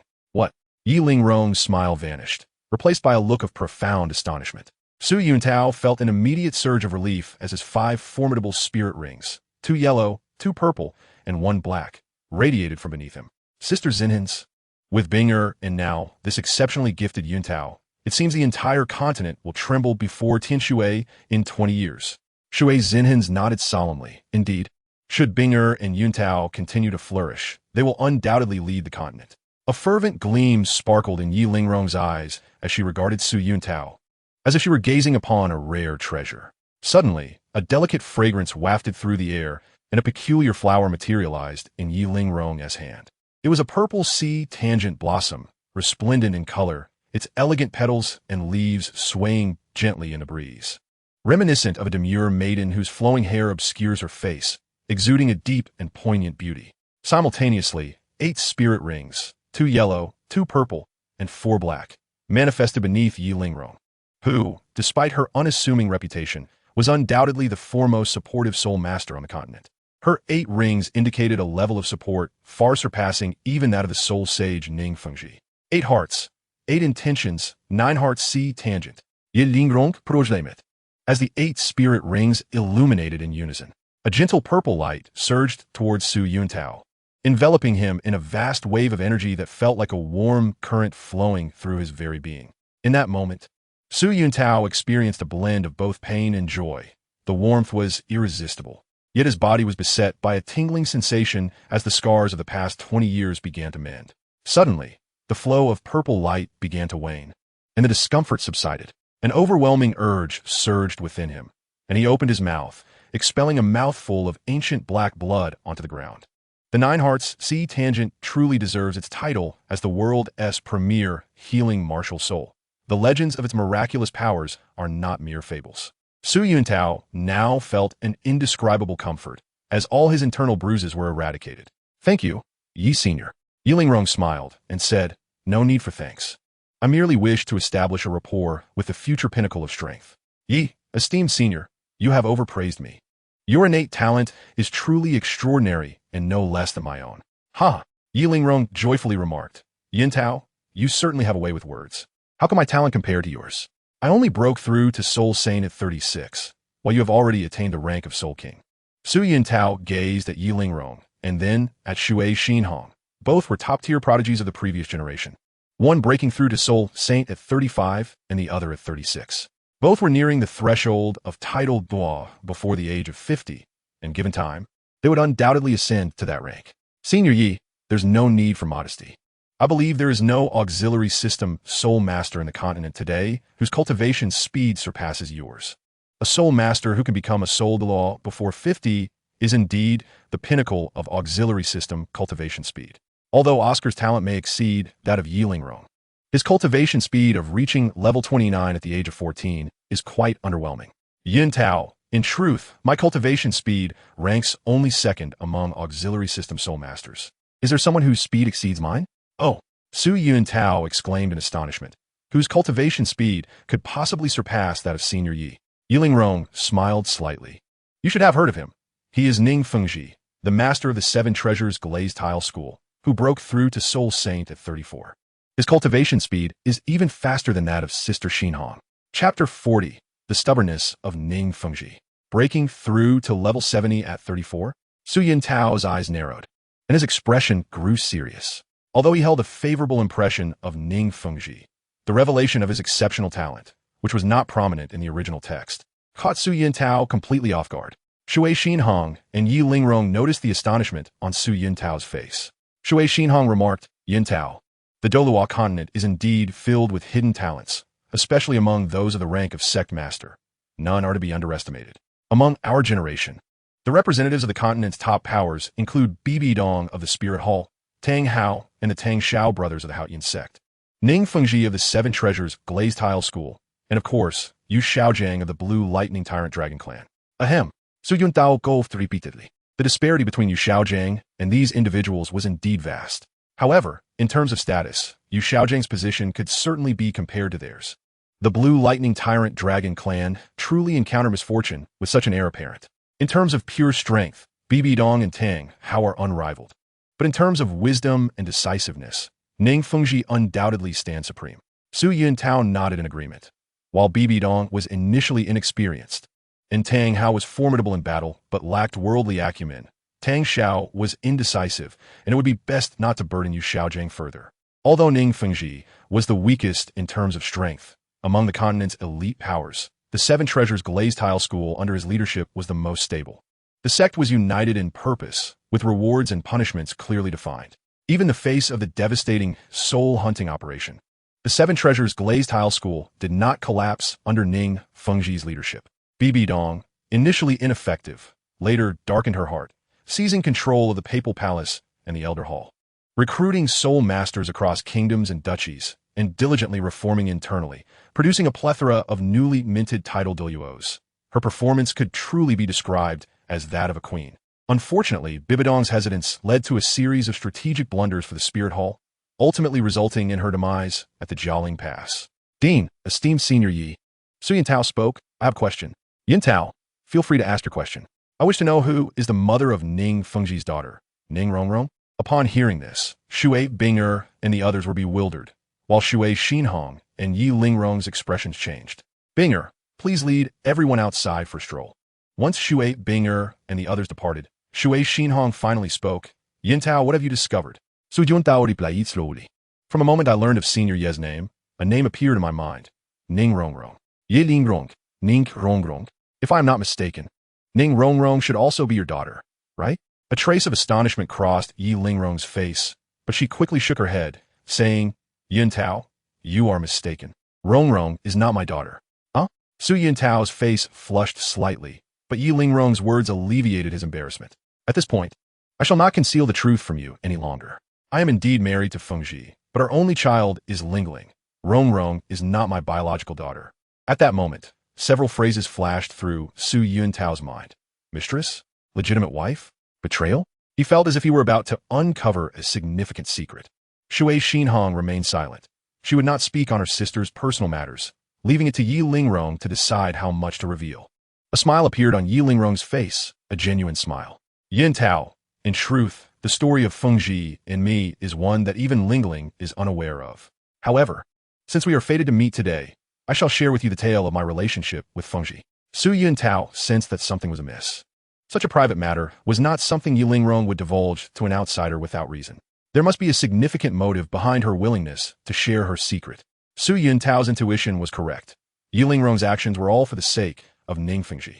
From her initial proactive treatment of Su Yuntao to now revealing her personal story, everything was intended to foster goodwill between Su Yuntao and Ning Fengji, hoping that one day, the grown Su Yuntao would become a support for Ning Fengji. Fengji and I met 20 years ago. I was 26, and he was 3 years my senior. Fengji is a refined gentleman, possessing the elegance of nobility, yet unlike other aristocrats, he has a kind heart. Our relationship was initially met with numerous obstacles, as the Seven Treasures Glazed Tile School's regulations do not permit direct descendants to marry combat soul masters. From the very beginning, our romance faced myriad challenges, but Fengji is a man of great resolve, wisdom, and principles. He did not abandon his beliefs in the face of these regulations, nor did he engage in any actions that would betray the sect. In matters of great importance, he has never disappointed me. We lived together, striving side by side. Fengji assured his father that he would not abandon the woman he loved, nor would he forsake the sect, nor would he contravene the rules to burden his father. Fengji believed that the existence of these regulations was to unify the sect, to foster its prosperity, and to ensure that each disciple could benefit from it. As long as he was strong enough, as long as he could lead the Seven Treasures Glazed Tile School to greater heights, and as long as the sect remained unafraid of challenges, then this regulation, established for safety, would become obsolete. Once the Seven Treasures glazed tile school reached a new pinnacle, this ancient regulation would naturally fulfill its historical mission, allowing him to openly marry me. Fengji professed his deep love for me. He promised he would give me a legitimate status, believing that with effort, solutions would always outweigh difficulties. If a man hesitates to act for the sake of his beloved, it is not because the task is insurmountable, but rather because the woman holds no place in his heart. If he is unwilling, then any excuse will suffice. Upon hearing this, Su Yuntao felt that Ning Fengji was indeed a man of honor. The two love stories began almost simultaneously. Bibi Dong encountered Yu Shaojiang, and Yi Lingrong met Ning Fengji. In comparison, the Pope's fate was indeed lamentable. Thus, in the 6th year of our union, our daughter Lingling was born. At that time, Fengji had just broken through to level 70 at the age of 34, becoming the youngest soul saint in the history of the Seven Treasures glazed tile school. However, just as the situation on the continent was shifting dramatically, the Spirit Hall commenced its pursuit of Tang Hao. This ignited a wave of anxiety among the upper echelons of the Seven Treasure glazed tile school. Following Tang Chen's disappearance, the Seven Treasure glazed tile school had already heightened its vigilance as the balance of power on the continent began to falter. Su Yuntao nodded, acknowledging the strategic foresight of the Seven Treasure glazed tile school. Although the Haotian sect still commanded over 10,000 soul masters, alongside powerful factions like the Seven Treasure, Blue Lightning, Tiandou, and Xinghua, their collective soul master strength was indeed sufficient to contend with the Spirit Hall. Yet, the departure of the 99th level Tang Hao in pursuit of godhood, the demise of the Sword Douluo's father, the pinnacle sword master Chen Sun, after failing to challenge Qian Douluo, and the death of the old emperor of the Xinghua Empire weighed heavily on the Haotian sect, whose leader, Tang Xiao, passed away from worry. In the face of the 7 offerings of the Spirit Hall, only the Sword Dou and the patriarch of the Blue Lightning Tyrant Dragon family, Yu Yuanjin, could stand against them, and even then, they could only confront the weakest of the offerings. Qian Douluo and the Golden Crocodile were beyond anyone's control. Originally, there was a potential for balance against the Spirit Hall, but a severe imbalance had emerged in high-end combat power. Subsequently, the Haotian sect became timid, easily abandoning over 10,000 external soul masters. Except for a few, such as the single attribute 4 clans, these external soul masters were entirely subsumed by the Spirit Hall. Following Bibi Dong's ascent, she covertly gathered a multitude of soul masters, leveraging the Spirit Hall's prominence. Even the lower 4 sects of the 7 major factions chose to secretly submit.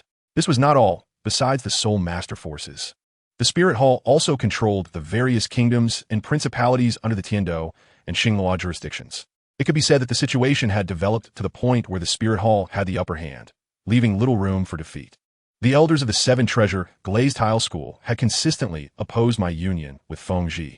After the conflict between Tang Hao and the Spirit Hall, a voice emerged within the Seven Treasure glazed tile school advocating for a marriage alliance with the Haotian sect, hoping to bolster mutual trust and stabilize the continental situation.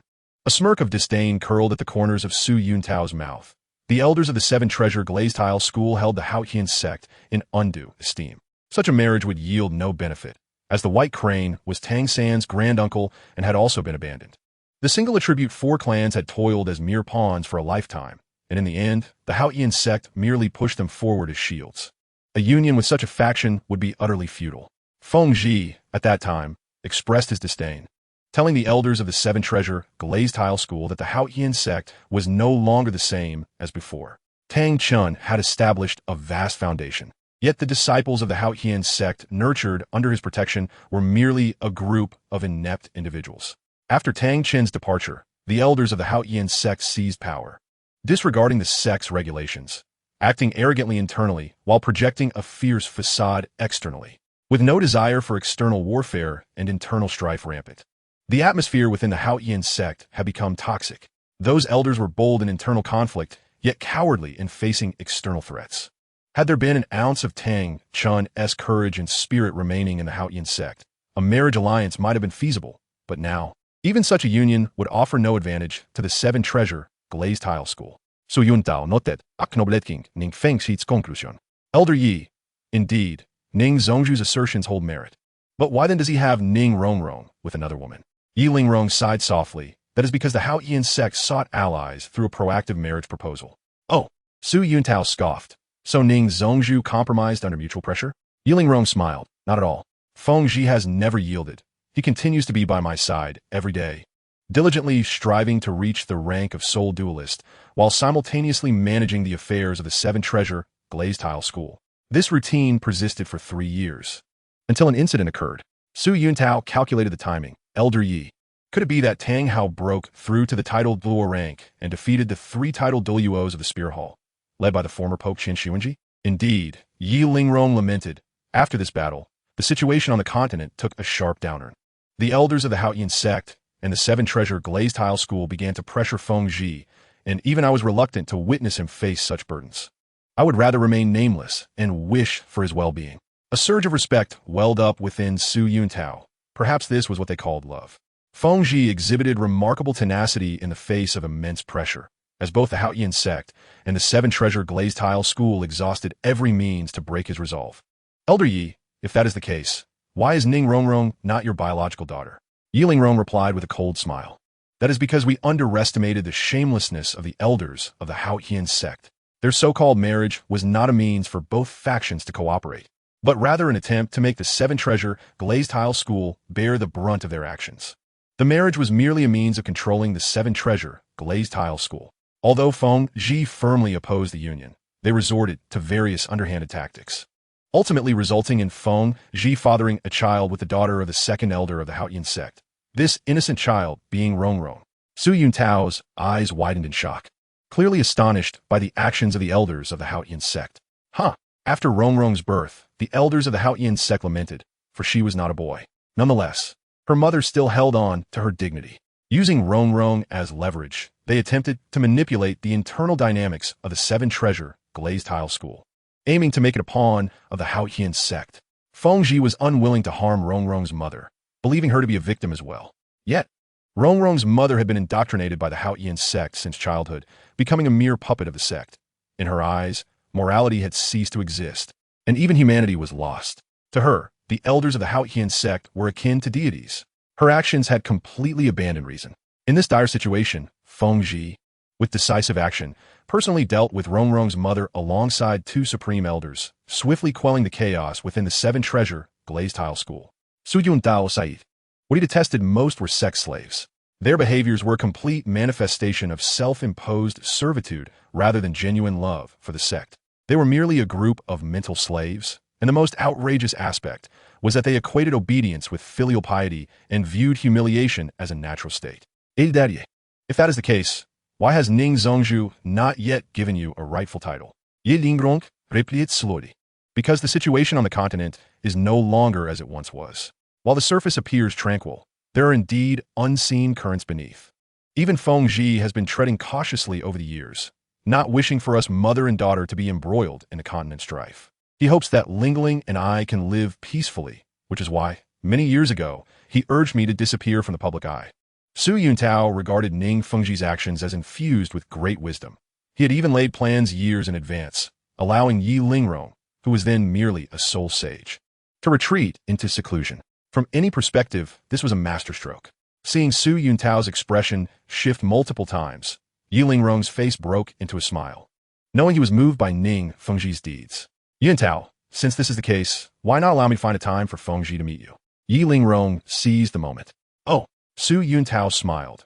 As the esteemed leader of the Seven Treasure Glazed Tile School, does he have the time for such a meeting? Yuntao, Feng Zhi is renowned for his appreciation of talent. I will notify him immediately. I hope you will not mind, Yi Lingrong assured. Su Yuntao replied, that would be agreeable.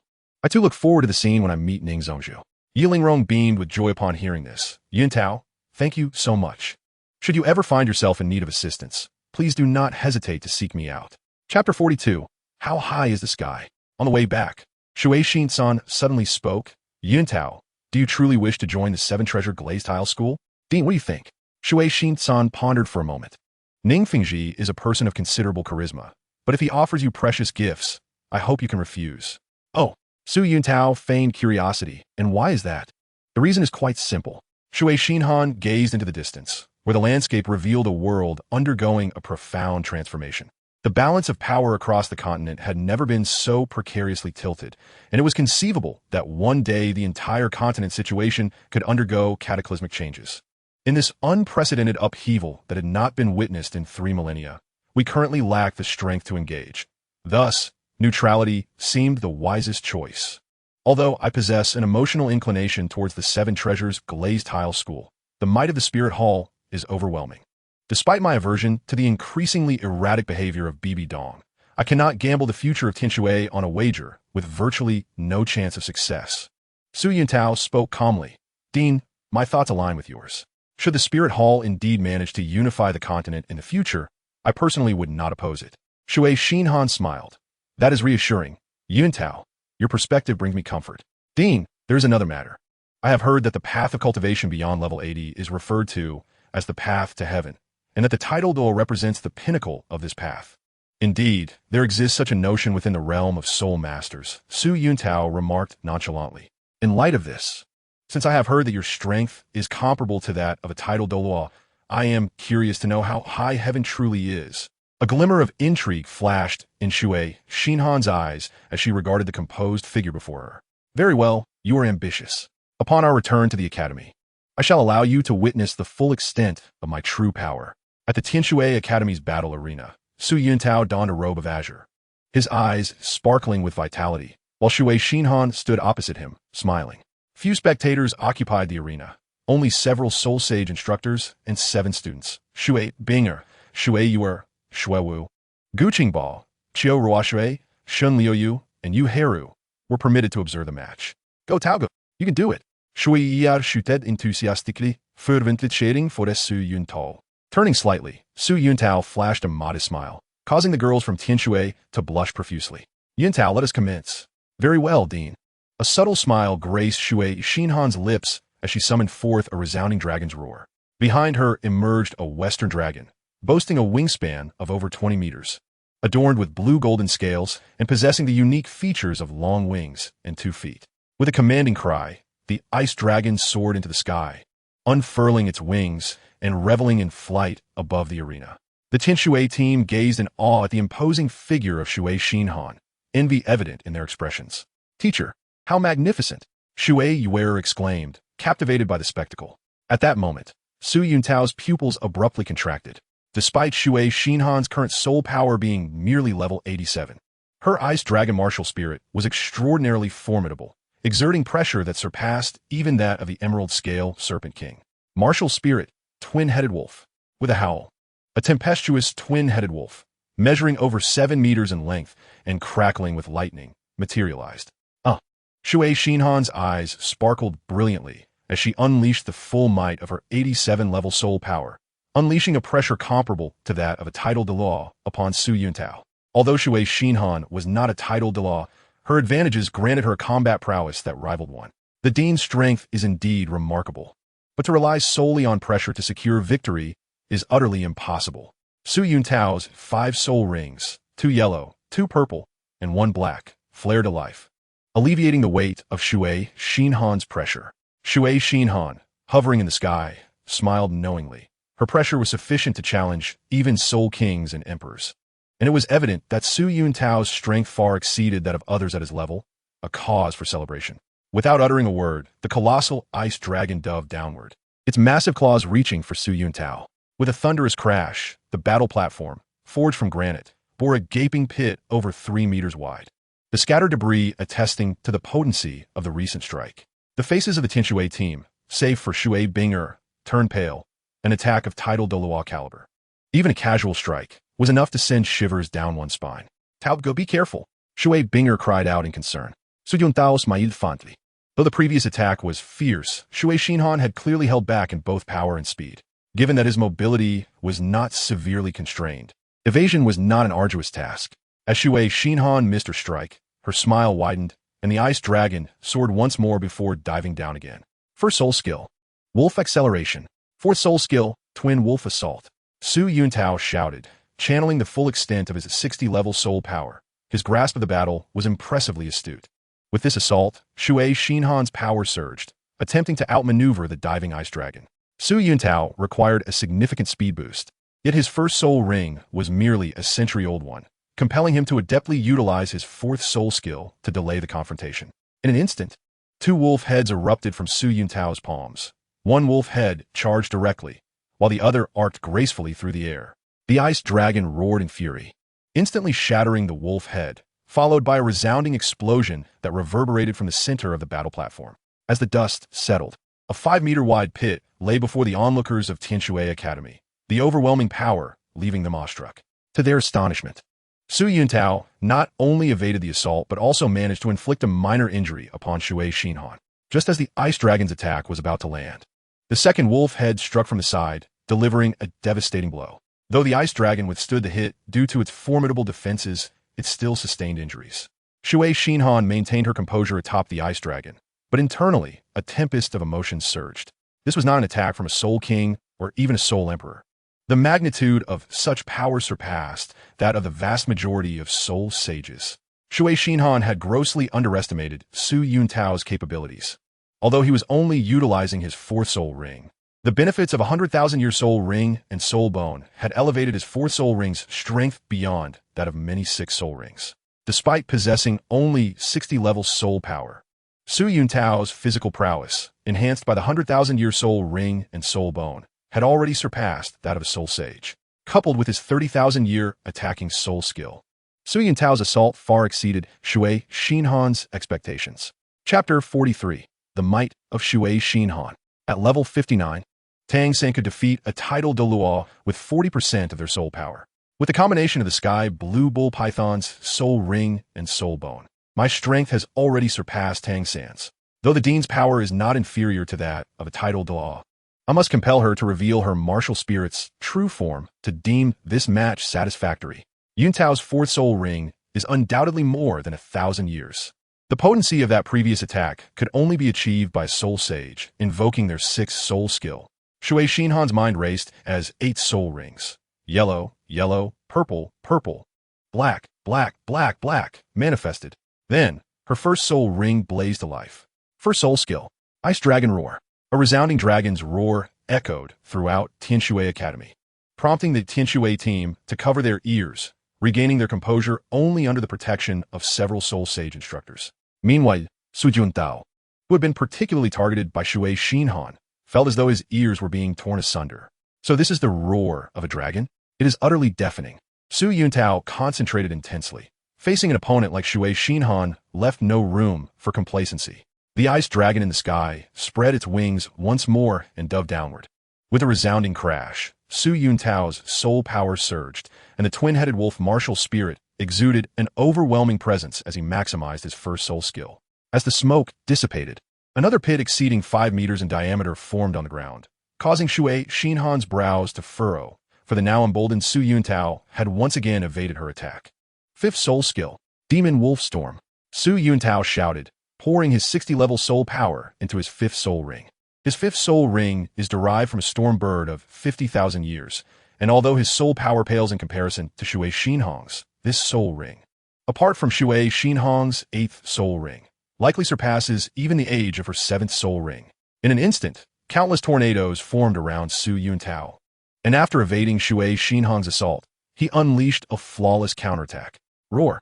The ice dragon emitted a mournful cry as Shui Xinhan, caught off guard by the ferocious attack of the demon wolf storm, sustained injuries from the wind blades.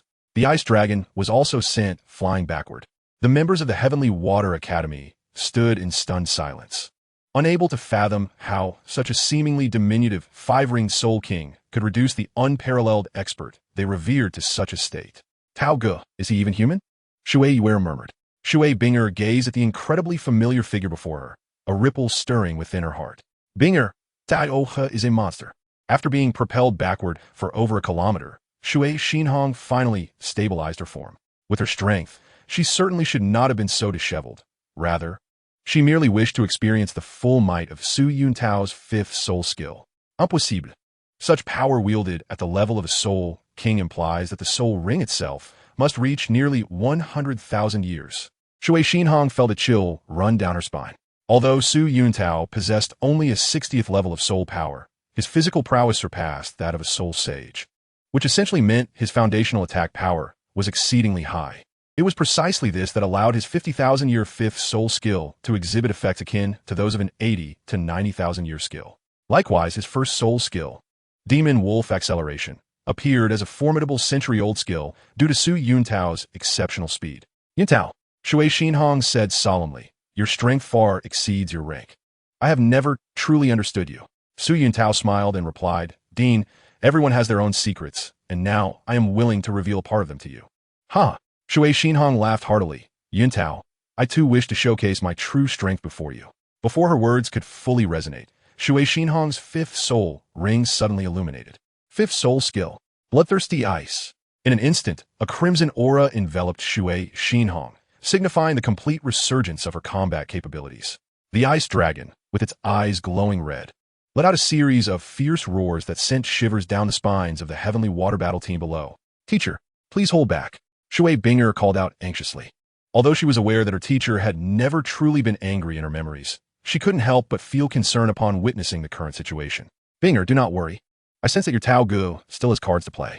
Today, I wish to see what manner of monster he truly is. Observing Shui Xinhong's escalating momentum and battle prowess, Su Yuntao felt a surge of fighting spirit within him. All right, Dean. Today let me witness just how formidable the power of a titled Douluo truly is. As Su Yuntao's words fell, the thunderous might surging from the two-headed wolf escalated. And one of the soul skills associated with the sky blue bull python's soul ring, Thunder Embodiment, was fully activated. With Thunder Embodiment unleashed, Su Yuntao chose to confront the overwhelming pressure from Shui Xinhong head-on. The ice dragon in the sky stood in stark opposition to the two-headed wolf on the ground, instilling a profound sense of dread among the members of Heavenly Water Academy, including several soul sages. Shui Xinhong's eyes narrowed, her astonishment no longer concealed. With just 5 soul rings, he can contend with my ice dragon. Could his soul rings be? In the next moment, Shui Xinhong moved, her 4th soul ring glowing rapidly. 4th soul skill, Ice Needle Pillar. The two-headed wolf let out a furious roar, as countless tiny ice spikes erupted from the ground. What the? The Dean's 4th soul skill is too sinister. Caught off guard by the sudden onslaught of ice needles, Su Yuntao clearly suffered a significant loss. And before he could further express his sentiments, Shui Xinhong struck again. 6th soul skill, Annihilating Frost. Shui Xinhong cried out. Her 87th level of soul power pushed to its utmost. In an instant, the entire Heavenly Water Academy was engulfed in a tempest. Behind the ice dragon, countless ice blades formed from frost aimed directly at Su Yuntao in the center of the battle arena. Yuntao, can you withstand this? Shui Xinhong smiled. I can certainly try. Su Yuntao breathtakingly. Good. In the next moment, a multitude of ice blades, carrying an aura of cataclysmic destruction, surged towards Su Yuntao, causing the members of Heavenly Water to tremble in fear. Faced with such a colossal attack, Su Yuntao's heart began to grow calm. The Dean is a seasoned combatant. Given the significant damage to my legs and my reduced mobility, evasion is utterly impossible. If that is the case, let me see just how powerful a titled Douluo's attack truly is. Su Yuntao's eyes gleamed with fervor as his 3rd soul ring suddenly shone. 3rd soul skill, Annihilating Thunder. In an instant, countless ice blades collided with the torrential thunder, igniting the most resplendent sparks in the hearts of the Heavenly Water crowd. Chapter 44, A Dilemma. Boom, boom, boom. The ice blades and thunder clashed incessantly, and amidst the cacophony of explosions, the entire battle arena became riddled with holes. Shui Yuer's legs gave way beneath her. Collapsing to the ground, confronted with the overwhelming might of a tidal-level force, she was far too young, at only 11 years old. Shui Lingti, at this moment, activated her martial soul true form. She was a 78th level soul sage with a martial soul of an Arctic snow mastiff. Is this truly the combat capability that a mere child in their teens can possess? She gazed at Su Yuntao, who was clashing with Shui Xinhong, muttering to herself. The expressions of the Heavenly Water Academy members grew somber. Several soul sage teachers exhibited various reactions, all equally astonished by Su Yuntao's demonstrated prowess. At that moment, faced with the deluge of thunder, Shui Xinhong's black 6th soul ring began to dim. The power of Annihilating Frost had reached its limit. Yet it still couldn't breach Su Yuntao's 100,000-year soul skill, Annihilating Thunder.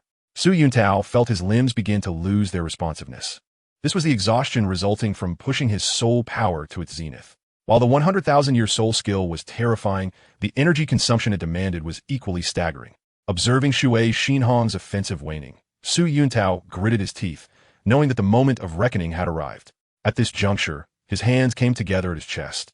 and a sphere of seemingly stable lightning suddenly materialized. Although the exterior of this sphere appeared tranquil, it harbored an aura of death within. This was one of Su Yuntao's two 100,000-year soul bone techniques, Thunderstrike. Su Yuntao knew that while he could potentially withstand Shui Xinhong's attack with the 100,000-year soul skill, the disparity between their soul powers was insurmountable. How many times could he even activate the 100,000-year soul skill? Swift resolution was his only hope for victory. Thus, as Shui Xinhong's assault began to wane, Su Yuntao expended all his soul power to unleash this decisive thunderstrike. In an instant, a bolt of lightning shot towards Shui Xinhong at breakneck speed. Her expression changed abruptly, for the battle-hardened Shui Xinhong detected a scent of annihilation from the bolt of lightning. In the next moment, Shui Xinhong, decisive as ever, activated both her 7th and 8th soul rings simultaneously. 7th soul skill, Martial Soul, True Form, Ice Frost descends. Shui Xinhong and the Ice Dragon vanished simultaneously, and a towering phantasm of an ice dragon over 100 meters long emerged. It loomed like an absolute monarch of the farthest north, surveying all beneath it, just as Shui Xinhong suddenly activated her Martial Soul, True Form. The members of Heavenly Water Academy, somewhat bewildered, witnessed a deep black soul ring erupting with dazzling brilliance beneath the feet of the ice dragon's true form. This was Shui Xinhong's 8th soul skill, Ice Crystal Mirror Image. In an instant, radiant blue light enveloped the ice dragon, its crystalline blue scales appearing almost translucent. Resembling a mirror, with a thunderous roar, lightning struck the ice dragon, accompanied by a resounding clap that shook the very earth. The blue scales enveloping the ice dragon began to shed. Could even a teacher's martial soul manifestation be breached? Shui Binger's eyes widened in disbelief as she regarded Su Yuntao, her gaze akin to that of someone beholding a peculiar creature. At this moment, Su Yuntao's complexion flushed crimson. Unlike the others from the Heavenly Water Academy, he was acutely aware, having directly experienced the battle, that he was already defeated. Although the 10,000-year soul skill was formidable, it was not invincible. With the dragon's furious roar, the ice dragon radiated a brilliant blue light, and the scales that had begun to fall away swiftly regenerated. While Shui Xinhong's 8th soul ring did not match the power of the Heavenly Azure Bull Python, it was still incredibly potent, originating from 70,000-year soul beast, the Ice Crystal Azure Dragon. Although the Ice Crystal Azure Dragon did not reach the level of a sacred dragon among the myriad dragon-type soul beasts, it was indeed a true dragon. This high-quality Ice Crystal Azure Dragon had as its advanced form the Ice Emperor Azure Dragon, a soul beast endowed with innate supreme attributes. And the Ice Crystal Azure Dragon also possessed a formidable ice attribute. Such a powerful soul ring, combined with Shui Xinhong's immense soul power, ultimately proved insufficient to breach the ice dragon's defenses. Shui Xinhong withdrew her martial soul manifestation. Her 8th soul skill not only boasted astounding defense, but could also instantaneously replicate and rebound any incoming attacks. Faced with Su Yuntao, who was in a less than optimal state, Shui Xinhong naturally refrained from launching a counterattack. Tao Yi, Shui Binger and her sister rushed forward. Su Yuntao waved his hand. Despite his soul power being exhausted and his complexion pale, he remained standing. In the room, Shui Xinhong personally brewed a cup of exquisite royal tribute tea for Su Yuntao. Yuntao, your performance today is truly principal. Truly what? Shui Xinhong replied solemnly. It is simply too bizarre. I cannot fathom how you, with only 5 soul rings, can possess such combat prowess. Principal, I have actually been concealing my strength, as I have always feared the unknown dangers. Oh, Shui Xinhong responded with a smile. So, does this mean I am someone in whom you can confide your hidden cards? Su Yuntao gazed out at the tranquility and harmony of the Heavenly Water Academy and solemnly nodded. Having spent over a decade on the Douluo continent, only Matthew No had previously earned his trust. Subsequently, through his interactions with Dugubo and Yang Wudi, he had gained 2 more trustworthy allies. And now Shui Xinhong had joined their ranks. Yuntao, I can sense your soul rings. They all surpass the optimal soul ring configurations, and among them, there exists one of 10,000-year caliber. In the future, do not reveal them easily before others. Su Yuntao smiled. Thank you for the reminder, Principal. In truth, every step I take has been thoroughly contemplated. Shui Xinhong nodded. Your current strength, when fully unleashed, could reach the level of a soul Douluo. However, remember, before you become a title Douluo, you must not reveal your brilliance too openly. Su Yuntao replied earnestly. Principal, please rest assured, I will be cautious. Yuntao, you have your own ideas. I will never interfere with your choices. However, I must advise you that Ning Fengji is approaching, and you must judge the situation carefully. Su Yuntao slowly responded, Principal, if the Seven Treasure Glazed Tile School were to face destruction and your sister were to perish because of Ning Fengji, would you remain passive? Shui Xinhan was momentarily taken aback, and after a long pause, she spoke, such a thing will not happen. If one day the Seven Treasure Glazed Tile School truly falls, I will bring Ling Rong to the Heavenly Water Academy. Principal, the world does not always unfold as you and I desire. We harbor no significant animosity towards the Spirit Hall. Their unification of the continent is not something we find particularly unacceptable. However, the people around us are different. Old Yang and Old Poison have enmity towards the Spirit Hall, and I cannot ensure their safety. Your sister insists on standing with the Seven Treasure Glazed Tile School. If your dearest ones were to fall into the hands of the Spirit Hall, could you still remain unscathed? Shui Xinhan sighed. I will do everything in my power to prevent this from happening. If I cannot, then I will disband the academy and seek revenge against the Spirit Hall alone. Chapter 45, The City of Slaughter. The next day, Ning Fengji arrived at the Heavenly Water Academy accompanied by the Sword Douluo. As the leader of a sect, possessing great wisdom and charisma, Ning Fengji exhibited a remarkable personality, directly gifting Su Yuntao a soul bone in acknowledgement of his extraordinary talent. Unfortunately, Su Yuntao was reluctant to become too deeply entangled with the Seven Treasure Glazed Tile School and thus declined the offer. With the Spirit Hall's might, 2 limit Douluos, 6 offerings above level 96, over a dozen title Douluo elders, and the ace, Qian Renshu, destined for godhood. Su Yuntao found it difficult to comprehend how they ultimately lost in the original narrative. In this timeline, having already traversed into the past, Su Yuntao would not gamble the lives of himself and his friends on a whim, especially given that the Spirit Hall could triumph with a single misstep. Su Yuntao did not fear death, but there were very few things in this world for which he would willingly sacrifice his life. And the Seven Treasure Glazed Tile School was certainly not among them. Ning Fengji, feeling a sense of frustration, said nothing further but smiled in acknowledgement. Although Su Yuntao had clearly refused, Ning Fengji did not give up. Understanding that Yang Wudi was close to Su Yuntao, he resolved to unite the 4 single attribute clans opposing the Spirit Hall, officially raising a banner of resistance against them in the Spirit Master world. 3 days later, Yang Wudi arrived at the Heavenly Water Academy. Old Yang, have you made up your mind? Let us do it. What as a mere city of slaughter? Little monster. With our combined strength, I refuse to believe we cannot overcome it. Very well, if that is the case, let us set off today, Su Yuntao replied with a smile. Beside them, Shui Xinhan presented 2 large gift boxes. Yuntao, these are the items you requested. Are you truly set on going to the City of Slaughter? Su Yuntao nodded. Principal, I had already mapped out my path of training long ago. The City of Slaughter is a necessary destination for me. Your strength among your peers is already unparalleled. There is no need to venture to the City of Slaughter at such a young age. Su Yuntao gazed out at the vast sky and slowly spoke, Principal, my mind is made up. There is no need for further persuasion. Shui Xinhan sighed and chose not to press the matter further. Su Yuntao understood that the so-called invincibility among peers was merely a result of overwhelming soul power and soul rings. His combat strength at the same level was not particularly strong. The first 10 years of traversing the continent, as a weakling, he was hardly qualified for serious combat. After 4 years of rigorous training in the Star Dou forest, his combat experience had significantly improved, but it was still far from sufficient. The life and death experiences in the City of Slaughter were precisely what Su Yuntao desperately needed. The training in the City of Slaughter was secondary. The key was that this place held the Shura god position that Su Yuntao yearned for, along with the inner core of the 10-headed fiery sun serpent that could facilitate the further evolution of his martial soul.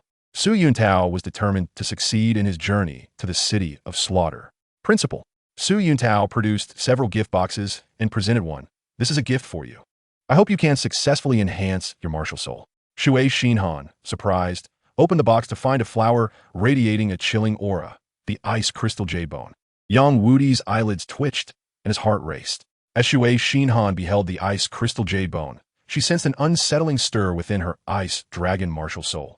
Principal, this celestial herb, the ice crystal jade bone, primarily serves to enhance the ice element of your martial soul.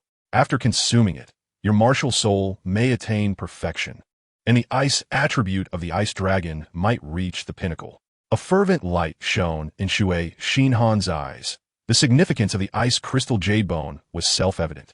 Principal, let's not speak of other matters between us. Please, consume this celestial herb. Very well. Shui Xinhan inhaled sharply, steadying her emotions. Yuntao, thank you. Su Yuntao tucked away the 2 gift boxes prepared by Shui Xinhan, which contained the specially tailored garments of the Spear Hall. Dean, in addition to this ice crystal jade bone, I have also prepared gifts for Binger and Yuer. As for the specific methods of usage, let Old Yang explain them to you. Su Yuntao had prepared the octagonal ice grass and the fiery apricot blossom for Shui Binger, 2 potent celestial herbs that would bestow the user with dual immunity to ice and fire. This dual immunity is an exceedingly formidable existence. Not only does it impose significant suppression on ice and fire soul masters, but the most terrifying aspect is that it allows the user to absorb superior ice and fire soul rings. Should Shui Binger consume these 2 celestial herbs, her ability to absorb ice-type soul beasts would be greatly enhanced. Take for instance the ice blue scorpion, which has evolved to possess the ultimate ice, sacrificing its lethal venom. The greatest challenge it poses to soul masters is precisely that ultimate ice. If Shui Binger achieves dual immunity to ice and fire, the ice blue scorpion would be akin to a toothless tiger, rendering its powerful ultimate ice incapable of inflicting any harm on her. Consequently, her absorption of the soul ring produced by the ice blue scorpion would yield extraordinary results.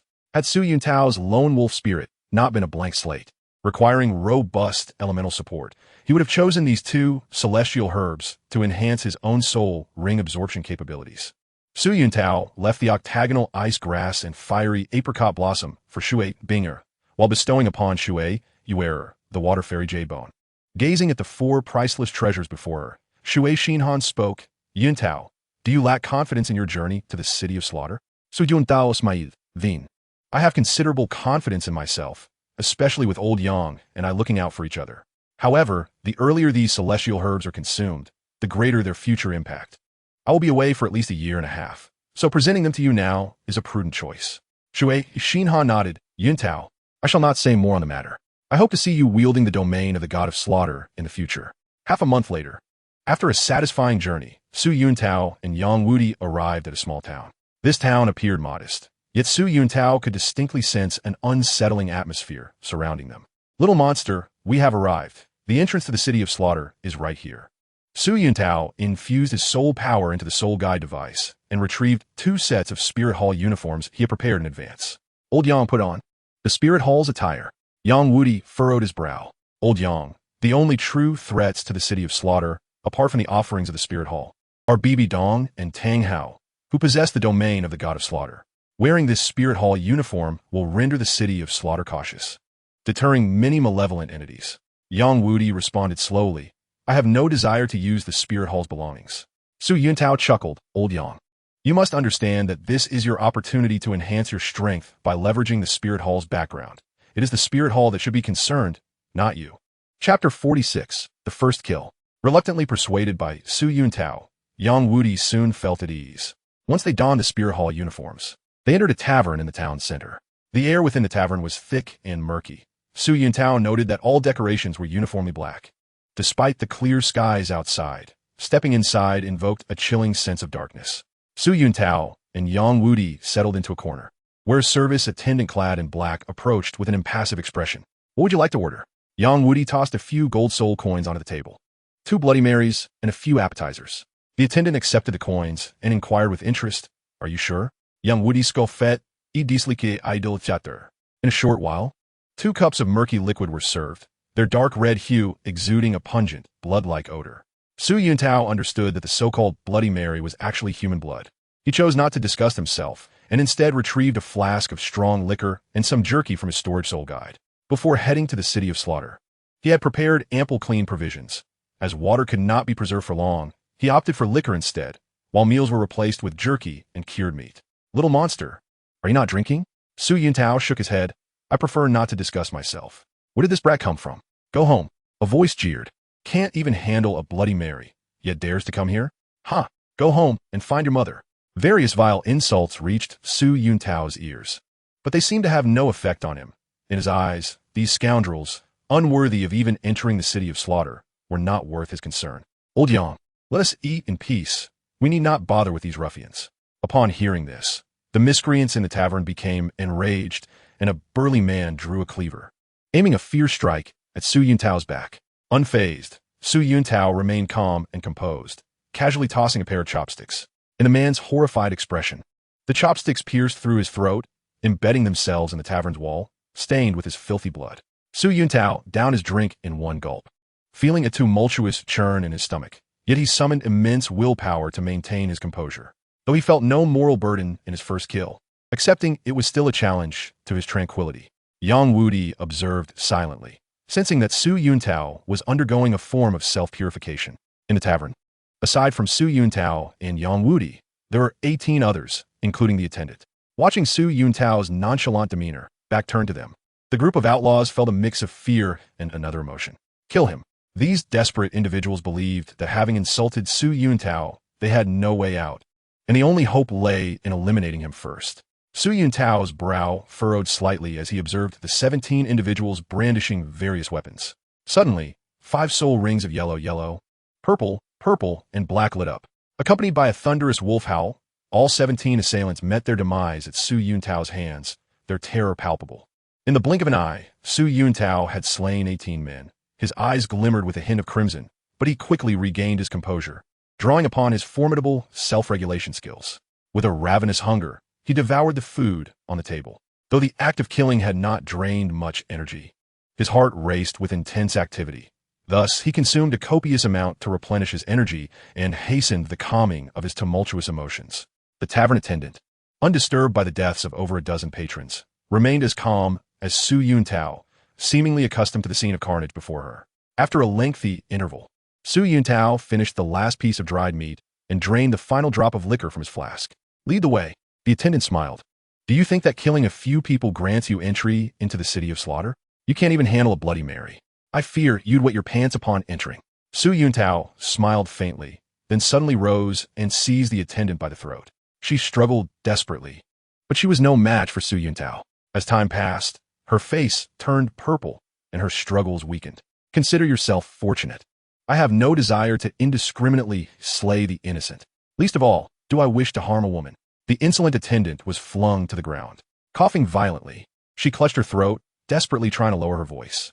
At that moment, she regarded Su Yuntao as if he were a demon, having experienced the taste of death firsthand in his grasp. Kill, kill, kill. The attendant coughed while her will to survive surged, eager to divulge the location of the entrance to the city of slaughter.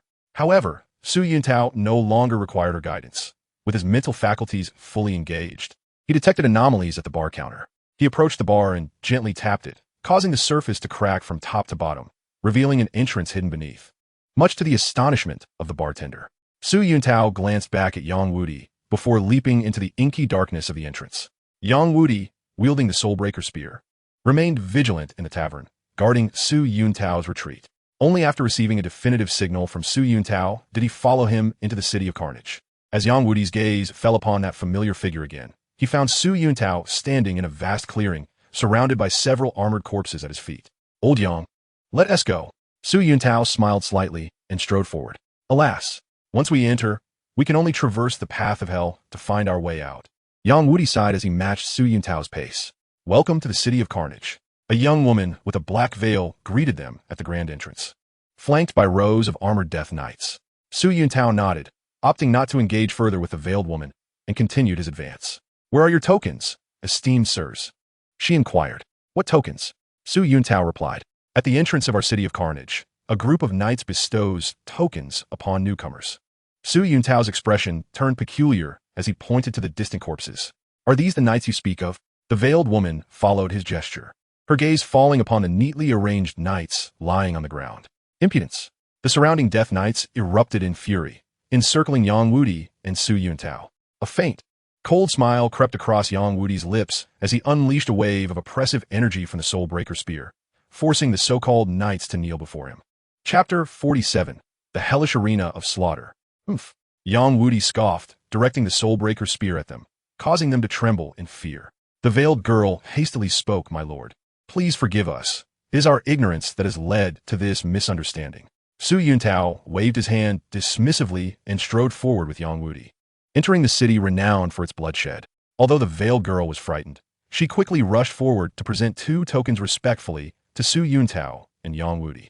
Esteemed lords, Every newcomer to our City of Carnage receives a unique identification number inscribed on their tokens. 8973? Su Yuntao murmured as he examined his token. His number was 8973, while Yang Wudi's was 8974. I am your guide.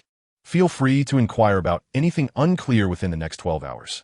After that, this will be your home, and you shall officially become members of the City of Carnage. Oh, Su Yuntao smiled. May I ask where the supplies for the City of Carnage primarily come from? The veiled girl appeared momentarily taken aback. As it was the first time a newcomer had posed such a question, Su Yuntao and Yang Wudi regarded her silently. The veiled girl quickly regained her composure, recognizing that these two could easily take her life. The City of Carnage produces no supplies of its own.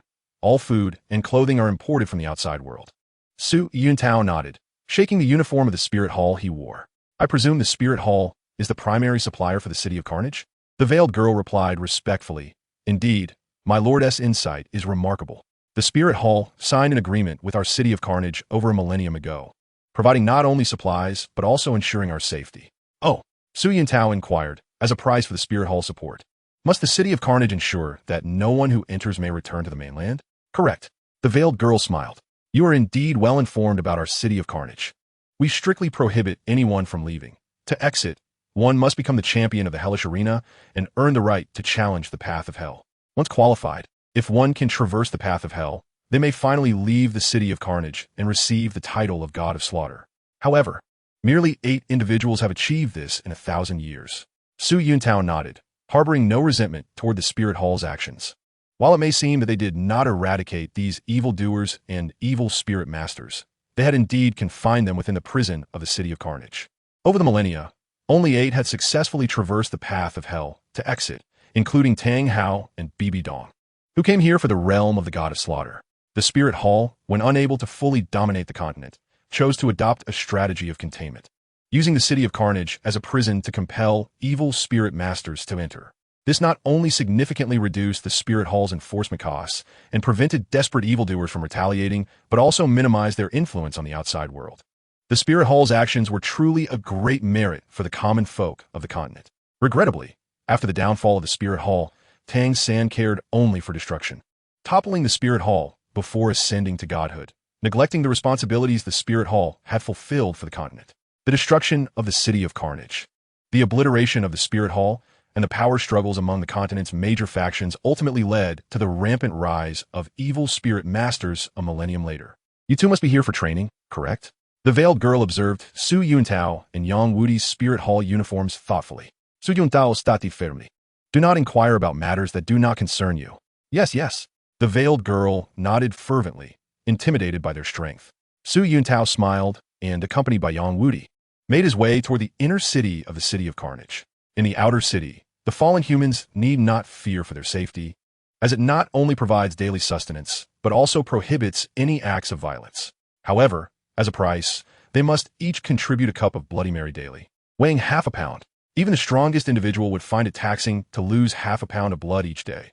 Over time, their health would deteriorate, leaving them with neither the strength nor courage to venture into the inner city. The reason the fallen humans in the outer city could survive was solely because their lives continually supplied blood to the City of Carnage. The City of Carnage was far larger than Su Yuntao had anticipated, guided by the veiled girl. He walked for a considerable time before finally arriving at the walls of the inner city. It seems the security on the continent is even worse than I had imagined. Su Yuntao furrowed his brow. Having traveled across the continent for a decade since the age of 12, he had once prided himself on his understanding of it. Yet, witnessing the sheer number of fallen humans within the City of Carnage left him astounded. It was no surprise, considering Su Yuntao was a soul master. Ordinary criminals would not dare to provoke him. Because of this, he had not truly experienced the darkness of life for the commoners on Douluo continent. Esteemed lords, entry to the inner city requires a battle in the hellish arena. Surviving will grant you residence in the inner city for a year. However, there are no restrictions on violence within the inner city, so if you are powerful, you can obtain anything you desire. Su Yuntao replied nonchalantly, in that case. Lead the way. I wish to see if this so-called hellish arena truly deserves its name. Yes, the veiled girl eagerly responded, with your strength, even within the inner city. Few can match you. For others, the annual hellish arena battle is indeed hellish. For you, it will merely be a trivial matter. As she gazed upon the young man clad in luxurious Spirit Hall attire, handsome, youthful, powerful, and exuding an air of barely concealed disdain. She thought to herself, there must be someone backing him. Upon entering the inner city, Su Yuntao's countenance began to darken with an iron hue, as he witnessed an array of abominable acts that brazenly breached the very foundations of human morality. Here, the consumption of human blood and flesh appeared to be a commonplace occurrence. The greatest indulgence of the city's depraved inhabitants was to devour the corpses of their adversaries to augment their own strength. In the absence of legal and moral constraints, the baseness of humanity evoked a chilling sensation within Su Yuntao. Chapter 48. The Arrival of the Grim Reaper. Gazing upon the scene before him, Su Yuntao's wrath ignited, causing his entire being to tremble slightly. Little monster, what has befallen you? Yang Wudi inquired with concern. Old Yang, at this moment, all I desire is to kill. No, to annihilate these beasts. A howl echoed through the air, and with each step Su Yuntao took, more corpses materialized beneath his feet. By the time he reached the central arena of the hellish slaughterhouse, the number of fallen humans he had dispatched had already exceeded 3 figures. In the presence of the astonished black-veiled girl and the trembling depraved souls, Su Yuntao stepped into the infernal arena. The hellish slaughterhouse served as the stage for the strong. If the denizens of the city of slaughter wished to avoid becoming mere blood slaves, they were compelled to participate in the hellish slaughter at least once a year. The rules of this gruesome contest were straightforward. Once 10 participants were assembled, the slaughter would commence, allowing any means necessary to eliminate one's opponents until all but one lay dead. Finally calming his bloodied demeanor, Su Yuntao produced his identification badge and swiftly registered. Subsequently entering the very center of the slaughter platform, 6 depraved souls had already gathered there. With Su Yuntao's arrival, the count reached 7. If 3 more were to join, the carnage would begin. Observing the blood-soaked Su Yuntao, a flicker of fear crossed the faces of some among the 6 depraved, yet for the majority, a thrill of excitement surged. For these twisted souls, the scent of blood drove them into a frenzy. Before long, 3 additional depraved souls joined the fray, and the slaughter officially commenced. Let's take down this brat first. A burly man sneered, his eyes gleaming with a desire to savor the blood of the tender Su Yuntao. With an expression of icy indifference, Su Yuntao faced the predatory gazes of the depraved without a trace of fear. The burly man gripped his weapon, a spiked club, and leaped towards Su Yuntao, swinging with all his might. A cold smirk curled upon Su Yuntao's lips as his martial spirit surged forth. In the blink of an eye, his right claw effortlessly shattered the man's weapon and plunged viciously into his chest. Witnessing the ease with which Su Yuntao had claimed the burly man's life, the remaining 8 depraved souls felt their legs weaken. No one could truly be fearless in the face of death, while they might disregard the lives of others. Their own mortality was what they feared losing most. Let us all attack together. One depraved soul snarled, brandishing a large machete and launching an all-out assault aimed at Su Yuntao's head.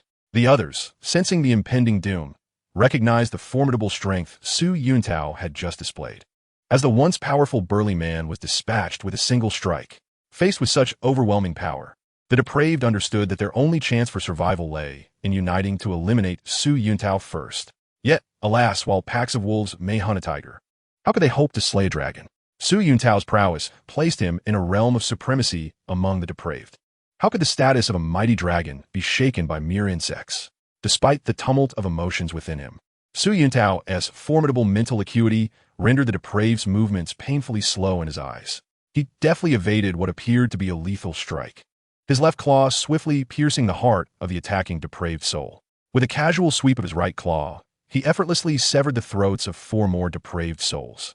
In a fit of sheer terror, the remaining 3 encircled Su Yuntao from behind, channeling every ounce of their strength for one final strike. Without even turning his head, Su Yuntao, fully aware of their positions through his heightened mental prowess, raised his claws to intercept.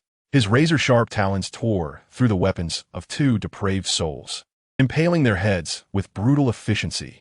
In the next instant, a powerful kick from Su Yuntao sent the last depraved soul crashing against the wall, blood spewing forth, as if he were a marionette severed from its strings. In the blink of an eye, 9 depraved souls lay dead at Su Yuntao's feet, leaving the onlookers in stunned silence, even forgetting to scream. With a cold smile gracing his lips as he surveyed the lifeless bodies, Su Yuntao turned and exited the slaughterhouse. Beside him, Yang Wudi brandished his soul piercer, unleashing his formidable soul power to instill an overwhelming pressure that prevented any depraved from daring to advance. From that day forth, The numbers of the depraved in the city of slaughter began to dwindle at an alarming rate. A month later, Su Yuntao had achieved 30 victories in the hellish slaughterhouse, with a staggering 270 depraved souls having perished beneath his ruthless claws. If one were to include those slain outside the slaughterhouse, the total count had surpassed 1,000, earning Su Yuntao the moniker of the Grim Reaper. To the depraved, Su Yuntao had become a harbinger of death. Within the span of just 1 month, his relentless slaughter had caused the bizarre occurrences within the inner city to subside, for none dared to breach the boundaries of human decency in the presence of the Grim Reaper. 3 months later, Su Yuntao claimed his 50th victory by eliminating the last terrified, depraved soul, and no one dared to register for the hellish slaughter any longer. From the face of the Grim Reaper, no depraved soul could hope to survive. 6 months later, Su Yuntao, feeling a sense of ennui, watched Yang Wudi display his prowess in the slaughter arena.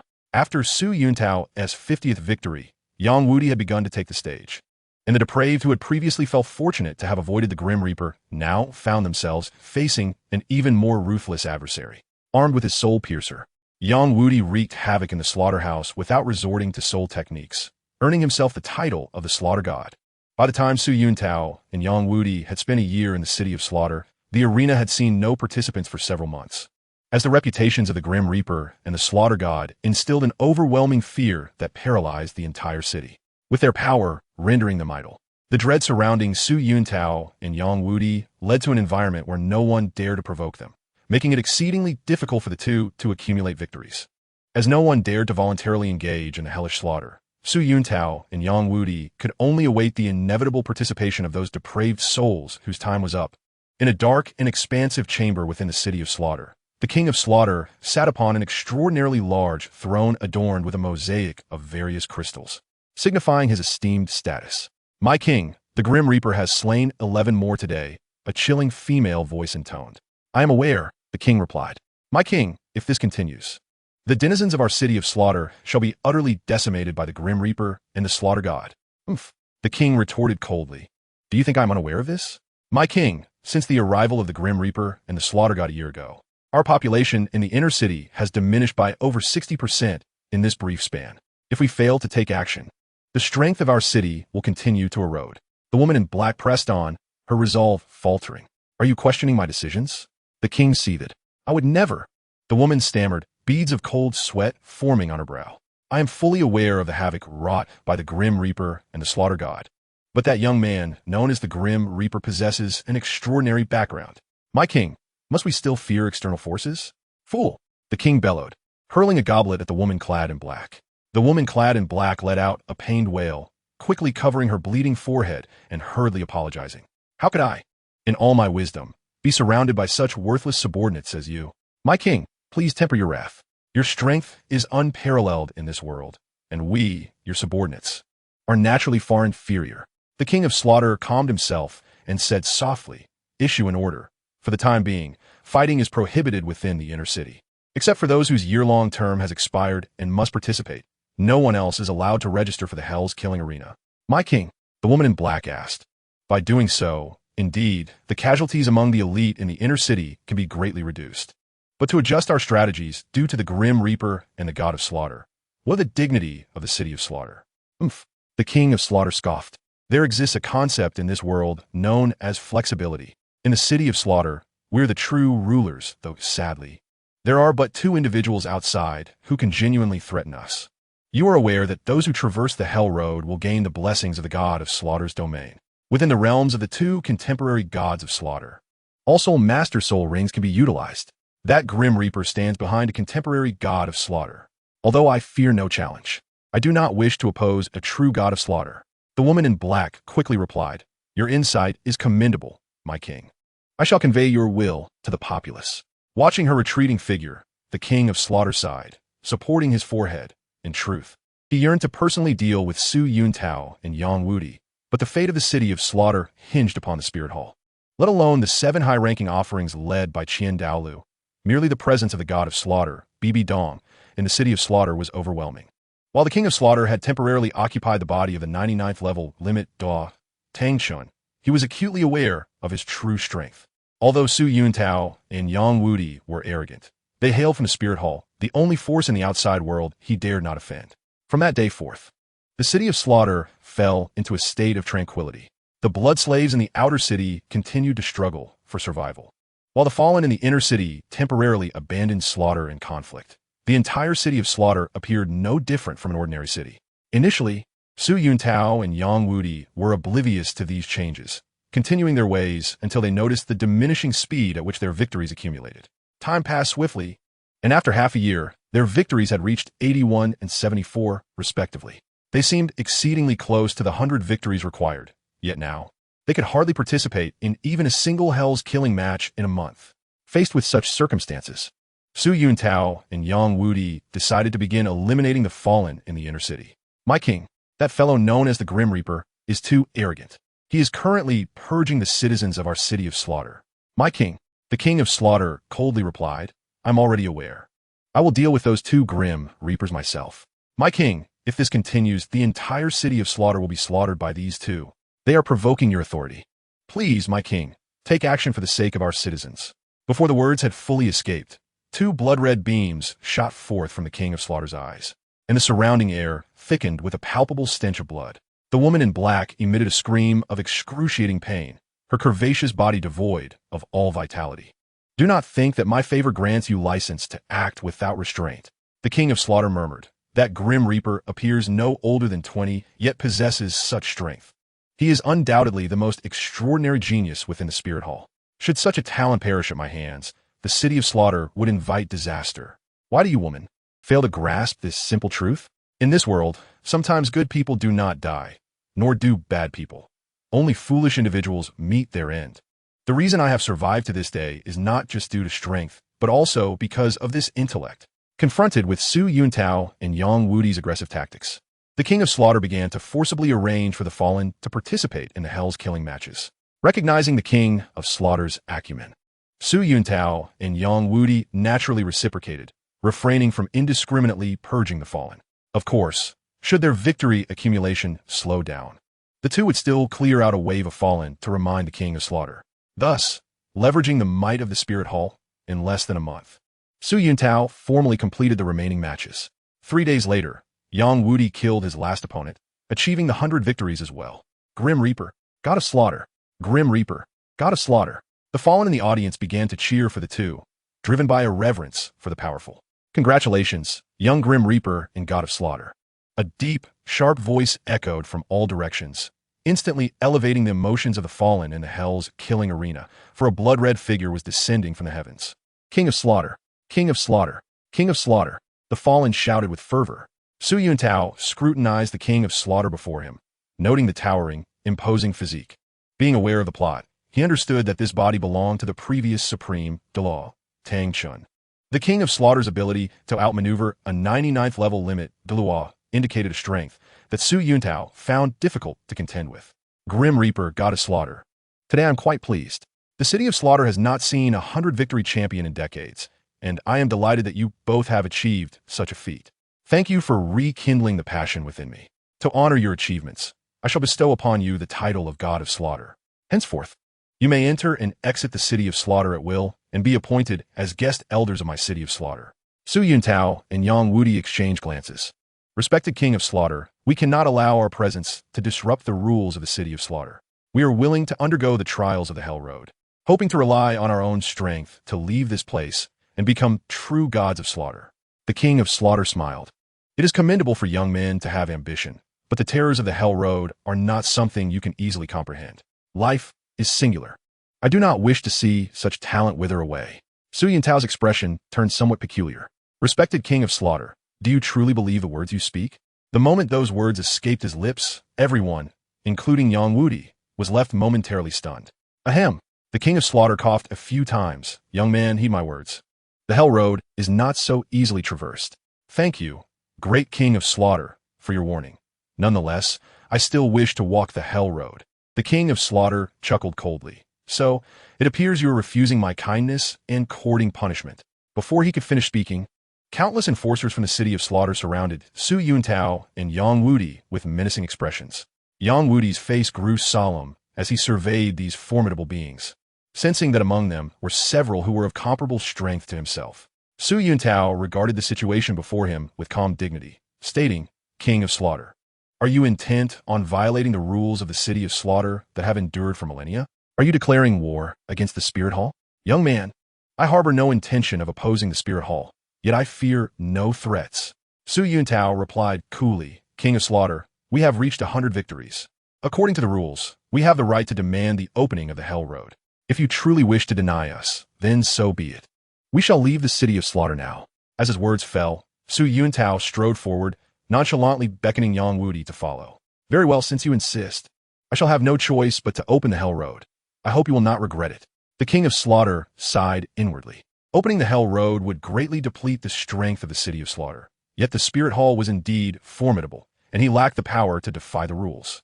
King of Slaughter, as long as you open the Hell Road, even if we do not succeed in leaving, this matter will have nothing to do with the city of slaughter. The King of Slaughter remained unresponsive, issuing commands for his trusted enforcers to depart. Once his loyal troops had vacated the premises, a sinister red mist began to emanate from the King of Slaughter. This release was not merely a manifestation of murderous intent, but rather an aura of cold malevolence, chilling enough to freeze one's very marrow. The wicked, frigid red ripples gradually expanded, enveloping the arena in the blink of an eye. The fallen spectators seated in the stands were inexplicably elated, eagerly anticipating the fabled opening of the road to hell. Little did they realize that this event would exact a grievous toll, their very lives. The once raucous cheers of the fallen began to subside as the crimson light descended, their gazes turning vacant and dazed. In a short span, as the red glow from the King of Slaughter coalesced into a colossal barrier over the hellish arena, the anguished screams of those first touched by the crimson light rang out. Under its influence, the fallen appeared to lose their sanity, clawing at their own faces and bodies until they were left a bloody mess. As the number of these transformed fallen grew, it wasn't too long before the vast expanse of the hellish arena was reduced to chaos, save for Su Yuntao, his companion, and the King of Slaughter. Though Su Yuntao had anticipated such a turn of events, witnessing it firsthand struck him with an unparalleled shock. He believed that death was a fitting punishment for these souls. Yet the sight of countless individuals inflicting self-harm was enough to astound even the most stoic of hearts. The blood of innumerable fallen began to pool on the ground, gradually coalescing into rivulets that flowed through inconspicuous channels beneath the stands towards the center of the slaughter ground. Corpses lay strewn about, rivers of blood flowing abundantly. Yang Wudi lamented. The gathering of blood did not spread in a linear fashion. Instead, it began to form a massive crimson pattern upon the ground. Su Yuntao immediately recognized it as the true form of the King of Slaughter, the blood-red, nine-headed Bat King. Young Reaper, may fortune favor you. The King of Slaughter remarked coolly. Su Yuntao scoffed, unleashing his mental prowess to its fullest extent, intently observing the transformations around him. Suddenly, a vast surge of crimson light erupted skyward, enveloping Lin Chun and Yang Wudi. Rather than resist, they endeavored to adapt to the shifting crimson energy. Gradually, Su Yuntao's formidable mental strength began to wane under the onslaught of the red light, and the surroundings began to blur. When Su Yuntao regained consciousness, he found himself atop a circular platform, roughly 5 meters in diameter. Everything around him radiated a faint blood-red hue, incessantly probing Lin Chun's mind, while beneath him lay a seemingly bottomless abyss. Ahead, a narrow path, less than half a foot wide and barely wide enough for both feet to stand side by side, led into the unknown darkness. Old Yang, Su Yuntao shook Yang Wudi's shoulder. In the next moment, Yang Wudi sprang up, gripping his soul-destruction spear, alertly scanning the vicinity. Only when he recognized Su Yuntao did he relax. Little monster, how is it that you woke up before me? Yang Wudi inquired, puzzled. Old Yang, to put it plainly, my mental prowess should surpass yours. Surpass me? You, a soul king, think your mental strength exceeds that of soul Douluo? Yang Wudi chuckled derisively. Su Yuntao nodded. For indeed, his mental strength was superior. While Yang Wudi held the title of soul Douluo, his offensive capabilities eclipsed those of a typical title Douluo. However, as he had allocated all his attributes to attack, his other stats were merely at the level of a soul sage, save for his speed. In contrast, although Su Yuntao currently possessed only 5 spirit rings, his mental power had been greatly enhanced by celestial herbs and the bonuses from his 10,000-year spirit rings and spirit bones, making his 4th and 5th spirit ring attributes quite formidable. Thus, in a comparison of gains and losses, Yang Wudi's mental power indeed fell short of Su Yuntao's. Take a breather, old Yang. We are about to face a true trial of life and death. Su Yuntao produced a bounty of cured meats and fine liquor. For even in perilous circumstances, he adhered to the principle of nourishing oneself. Eat when it's time to eat, drink when it's time to drink, and not let troubles weigh down the heart. In Chapter 50, the Shura Temple, Su Yuntao and Yang Wudi settled onto the ground, indulging in their feast. The more powerful the life form, the greater the need for energy replenishment. An ordinary individual, even without exertion, requires a minimum of 1,000 calories daily just to maintain bodily functions. A famished tiger, for instance, must consume 50 pounds of meat in a single meal, necessitating at least 50 kilograms daily to sustain its natural bodily expenditure. Su Yuntao and Yang Wudi, with bodies far surpassing that of tigers and leopards, required substantial energy from food daily to support their basic functions. The bodies of high-ranking soul masters are immensely powerful, and the energy they require cannot be satisfied by mere buns. The special meat jerky stored in Su Yuntao's soul guide, though costly, was crafted from the flesh of soul beasts, brimming with immense energy. Even a titled Douluo-level powerhouse would need to consume some of it daily to maintain their bodily needs. As they savored the specially made jerky and sipped fine liquor, both Su Yuntao and Yang Wudi felt truly content, soon reaching a state of satiation. With their spirits rejuvenated, they were now at their peak condition. "Little monster, shall we commence?" Yang Wudi declared, brandishing his soul-destruction spear as he strode forward, eager to clear the path ahead. "Wait a moment, old Yang. What is it, little monster?" Su Yuntao gazed gravely at the pitch-black abyss below, stating, "Just as I suspected, there is something amiss beneath the road to hell." Yang Wudi peered into the shadowy chasm, his mental energy surging to its maximum. Soon, his expression shifted uneasily. "Little monster, there is a powerful energy fluctuation emanating from the depths of the road to hell. Old Yang, what we are sensing could very well be the legacy of a deity." "What?" Yang Wudi exclaimed, "Dakin al-Bak." Su Yuntao concentrated his mental energy on the dark abyss, his eyes gleaming with fervor. "Old Yang, speculation is futile. We must descend." Without waiting for a reply, Su Yuntao leaped into the darkness, propelling himself swiftly forward. Yang Wudi, momentarily stunned, quickly regained his wits and followed closely behind the cliffside. As Su Yuntao plummeted, a green light flickered in his eyes. Thanks to his martial soul, the swift-winged, two-headed wolf, he maintained clear vision even in the darkness. Suddenly, a pungent scent of blood assaulted his nostrils, revealing a boundless sea of crimson before him. Su Yuntao's soul power surged, coalescing into a pair of luminous wings sprouting from his back. "Little monster, I didn't expect you could fly." Yang Wudi exclaimed in astonishment. Su Yuntao smiled slightly. "Old Yang, my swift-winged, two-headed wolf martial soul possesses formidable wind attributes. With my 60th level soul power, I have long been capable of flight." Though Su Yuntao's innate talent was rather poor, and his martial soul, the lone wolf, lacked elemental capabilities for some inexplicable reason, he grasped the essence of wind elements with remarkable swiftness. He had acquired the ability to fly 3 years prior, mastering it through his understanding of wind elemental domains.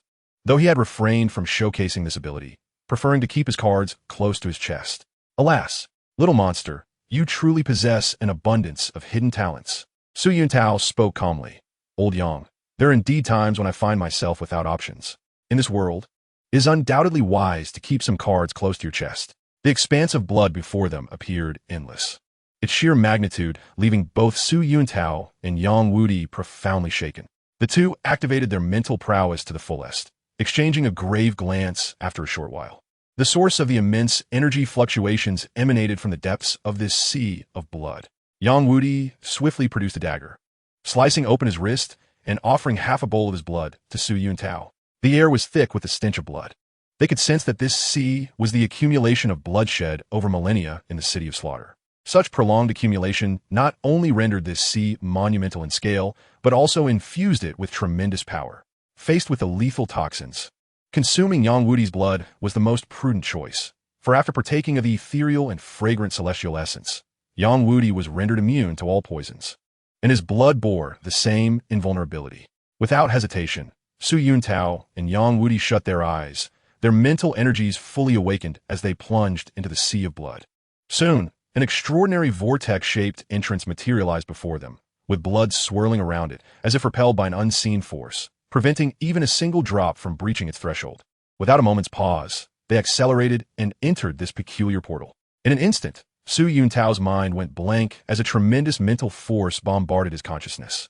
this fierce psychic assault nearly shattering his awareness.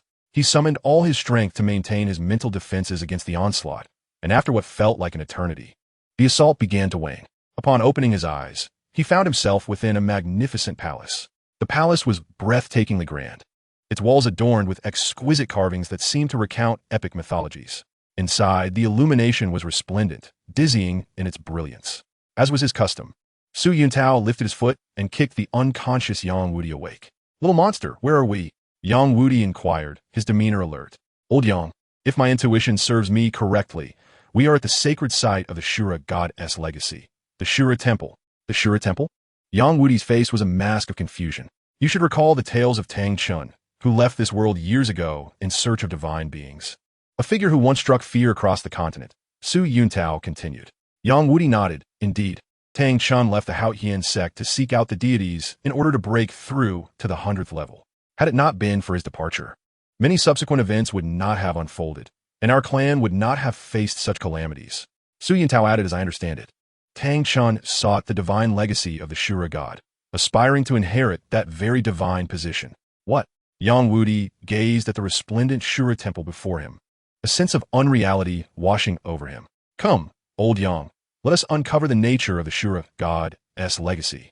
Without further ado, Su Yuntao strode purposefully towards the innermost sanctum of the temple. Chapter 51. The 9 Trials of Shura. The palace was aglow with light as Su Yuntao and Yang Wudi followed the broad path, soon arriving at a vast plaza. Surrounding this open space were intricate and massive sword-shaped engravings, radiating an aura of lethal energy. At the plaza's center stood a colossal crimson sword, defying gravity as it hovered in midair, exuding a terrifying energy. "A miracle! This is truly a miracle," Yang Wudi murmured in awe as he surveyed the grandeur before him. Su Yuntao felt an overwhelming sense of astonishment. Everything he beheld transcended the capabilities of current humanity. However, having witnessed grand endeavors in another realm, he managed to maintain his composure. His gaze shifted from the Shura demon sword to an enormous blood-red steel beside it. Hastening forward, Su Yuntao's eyes gleamed with fervor as he beheld the intricately crafted steel. "Little monster, what is this?" "This is the legacy of the divine." Before Yang Wudi could express his astonishment, Su Yuntao infused the steel with his 60-level soul power, exerting all the strength he could muster. In an instant, the steel radiated a brilliant red light, enveloping Su Yuntao and coursing through his being. He did not resist, but allowed the crimson light to explore every corner of his essence. Moments later, the red light began to dissipate, and inscriptions appeared upon steel. Killing intent, upper tier. Age, upper tier. Potential, upper tier. Talent, medium tier. Cultivation, upper tier. Assessment, 9 Trials of Shura, Divine Position Legacy.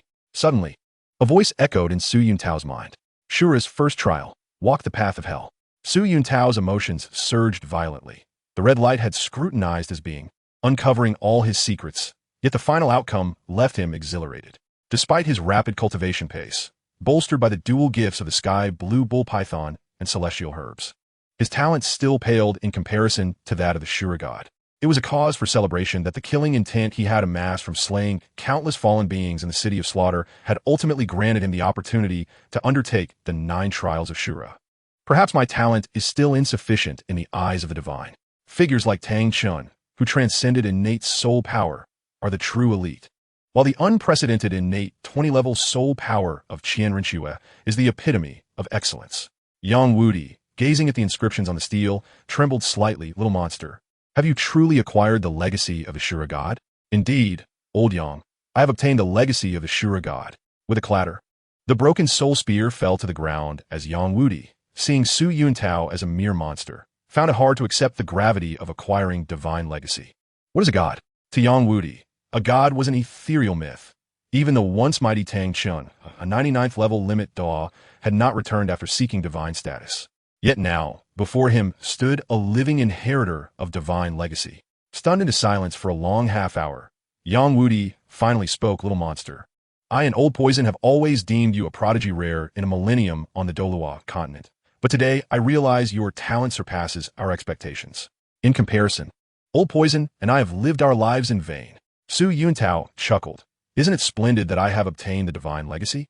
"Ha! Yang Wudi lao get heri into it. Once you ascend to godhood, With a divine presence shielding you, the entire Douluo continent shall be at your mercy.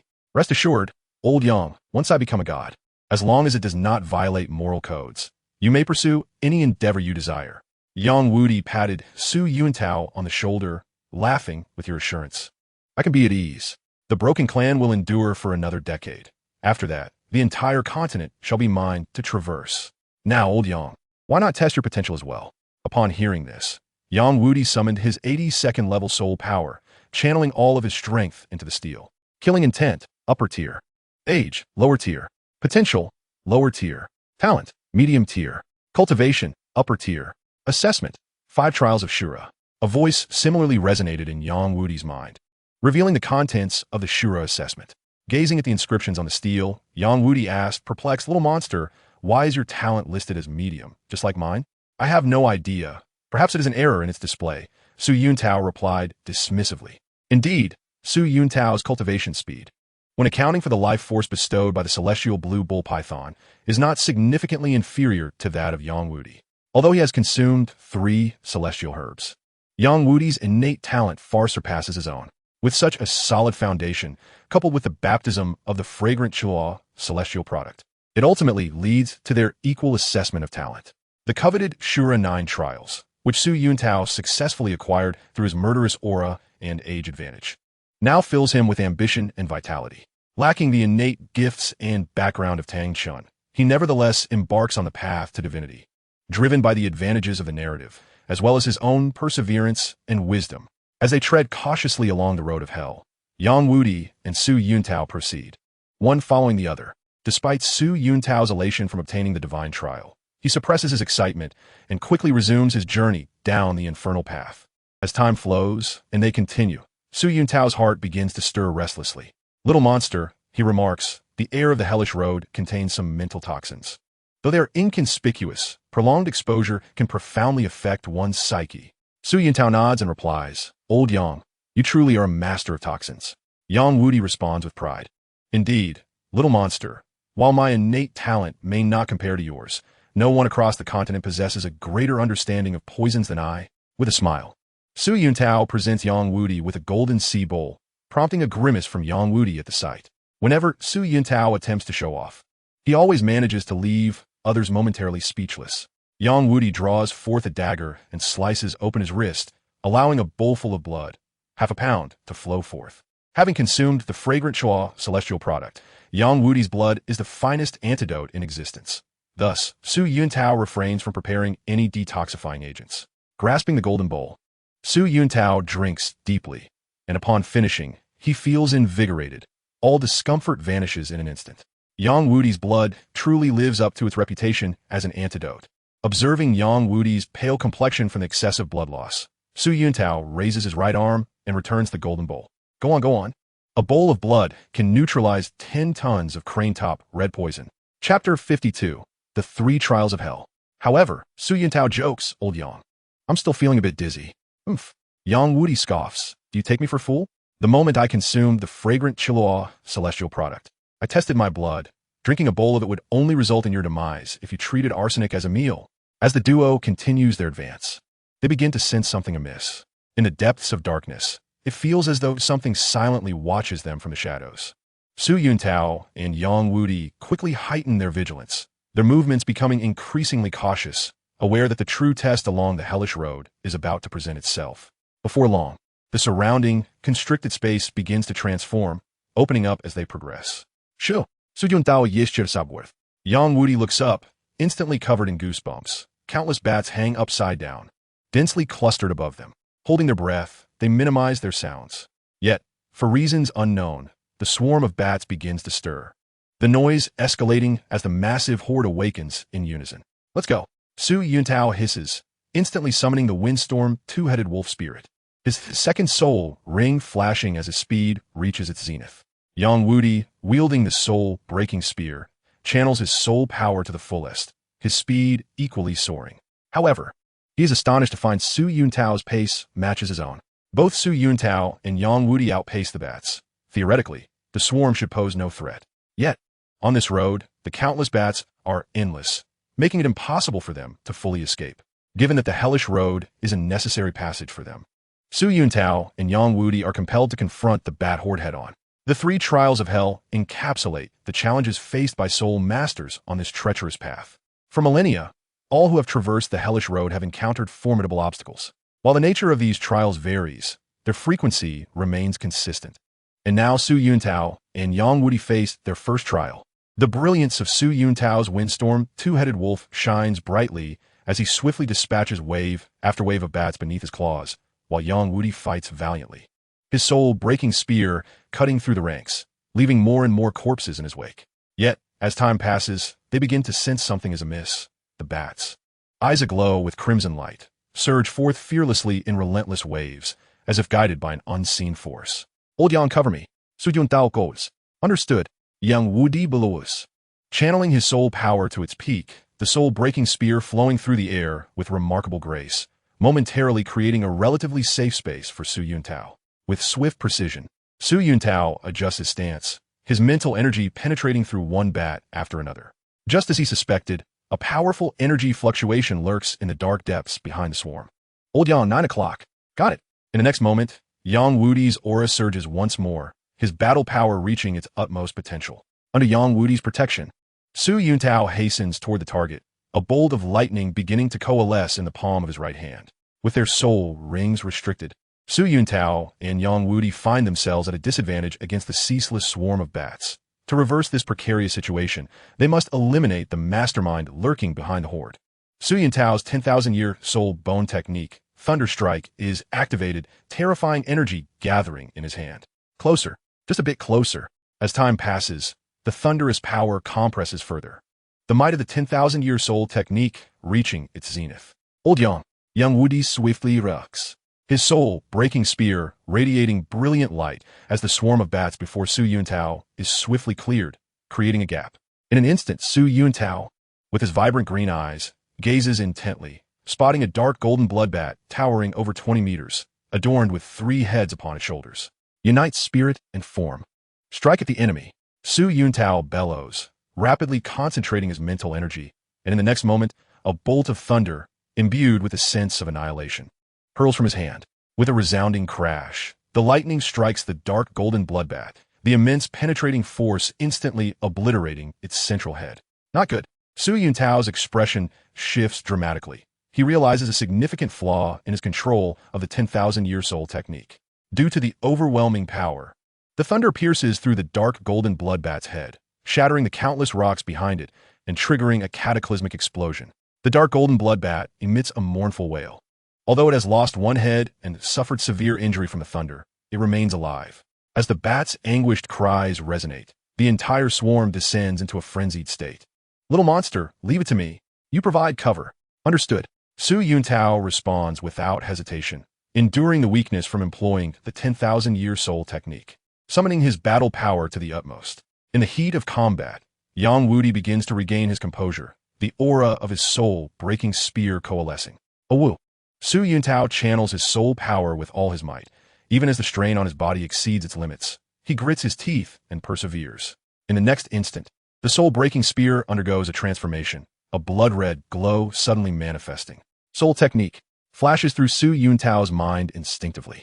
Indeed, this is a soul technique. In the city of slaughter, soul master soul rings are restricted, rendering the techniques derived from them unusable. Yet, some special types of soul techniques can circumvent this limitation, and evidently, what Yang Wudi is about to unleash is not a technique born of his soul ring. Sky, earth, one, throw. For resounding words emerge slowly from Yang Wudi's lips. With each utterance, the formidable aura of the soul-breaking spear surged, reaching an astonishing and fearsome magnitude. Su Yuntao's thunderous strike stemmed from the soul bone of the ancient soul beast, the heavenly blue bull python, and although Yang Wudi lacked a soul bone, he possessed the illustrious heritage of the Breaking One clan.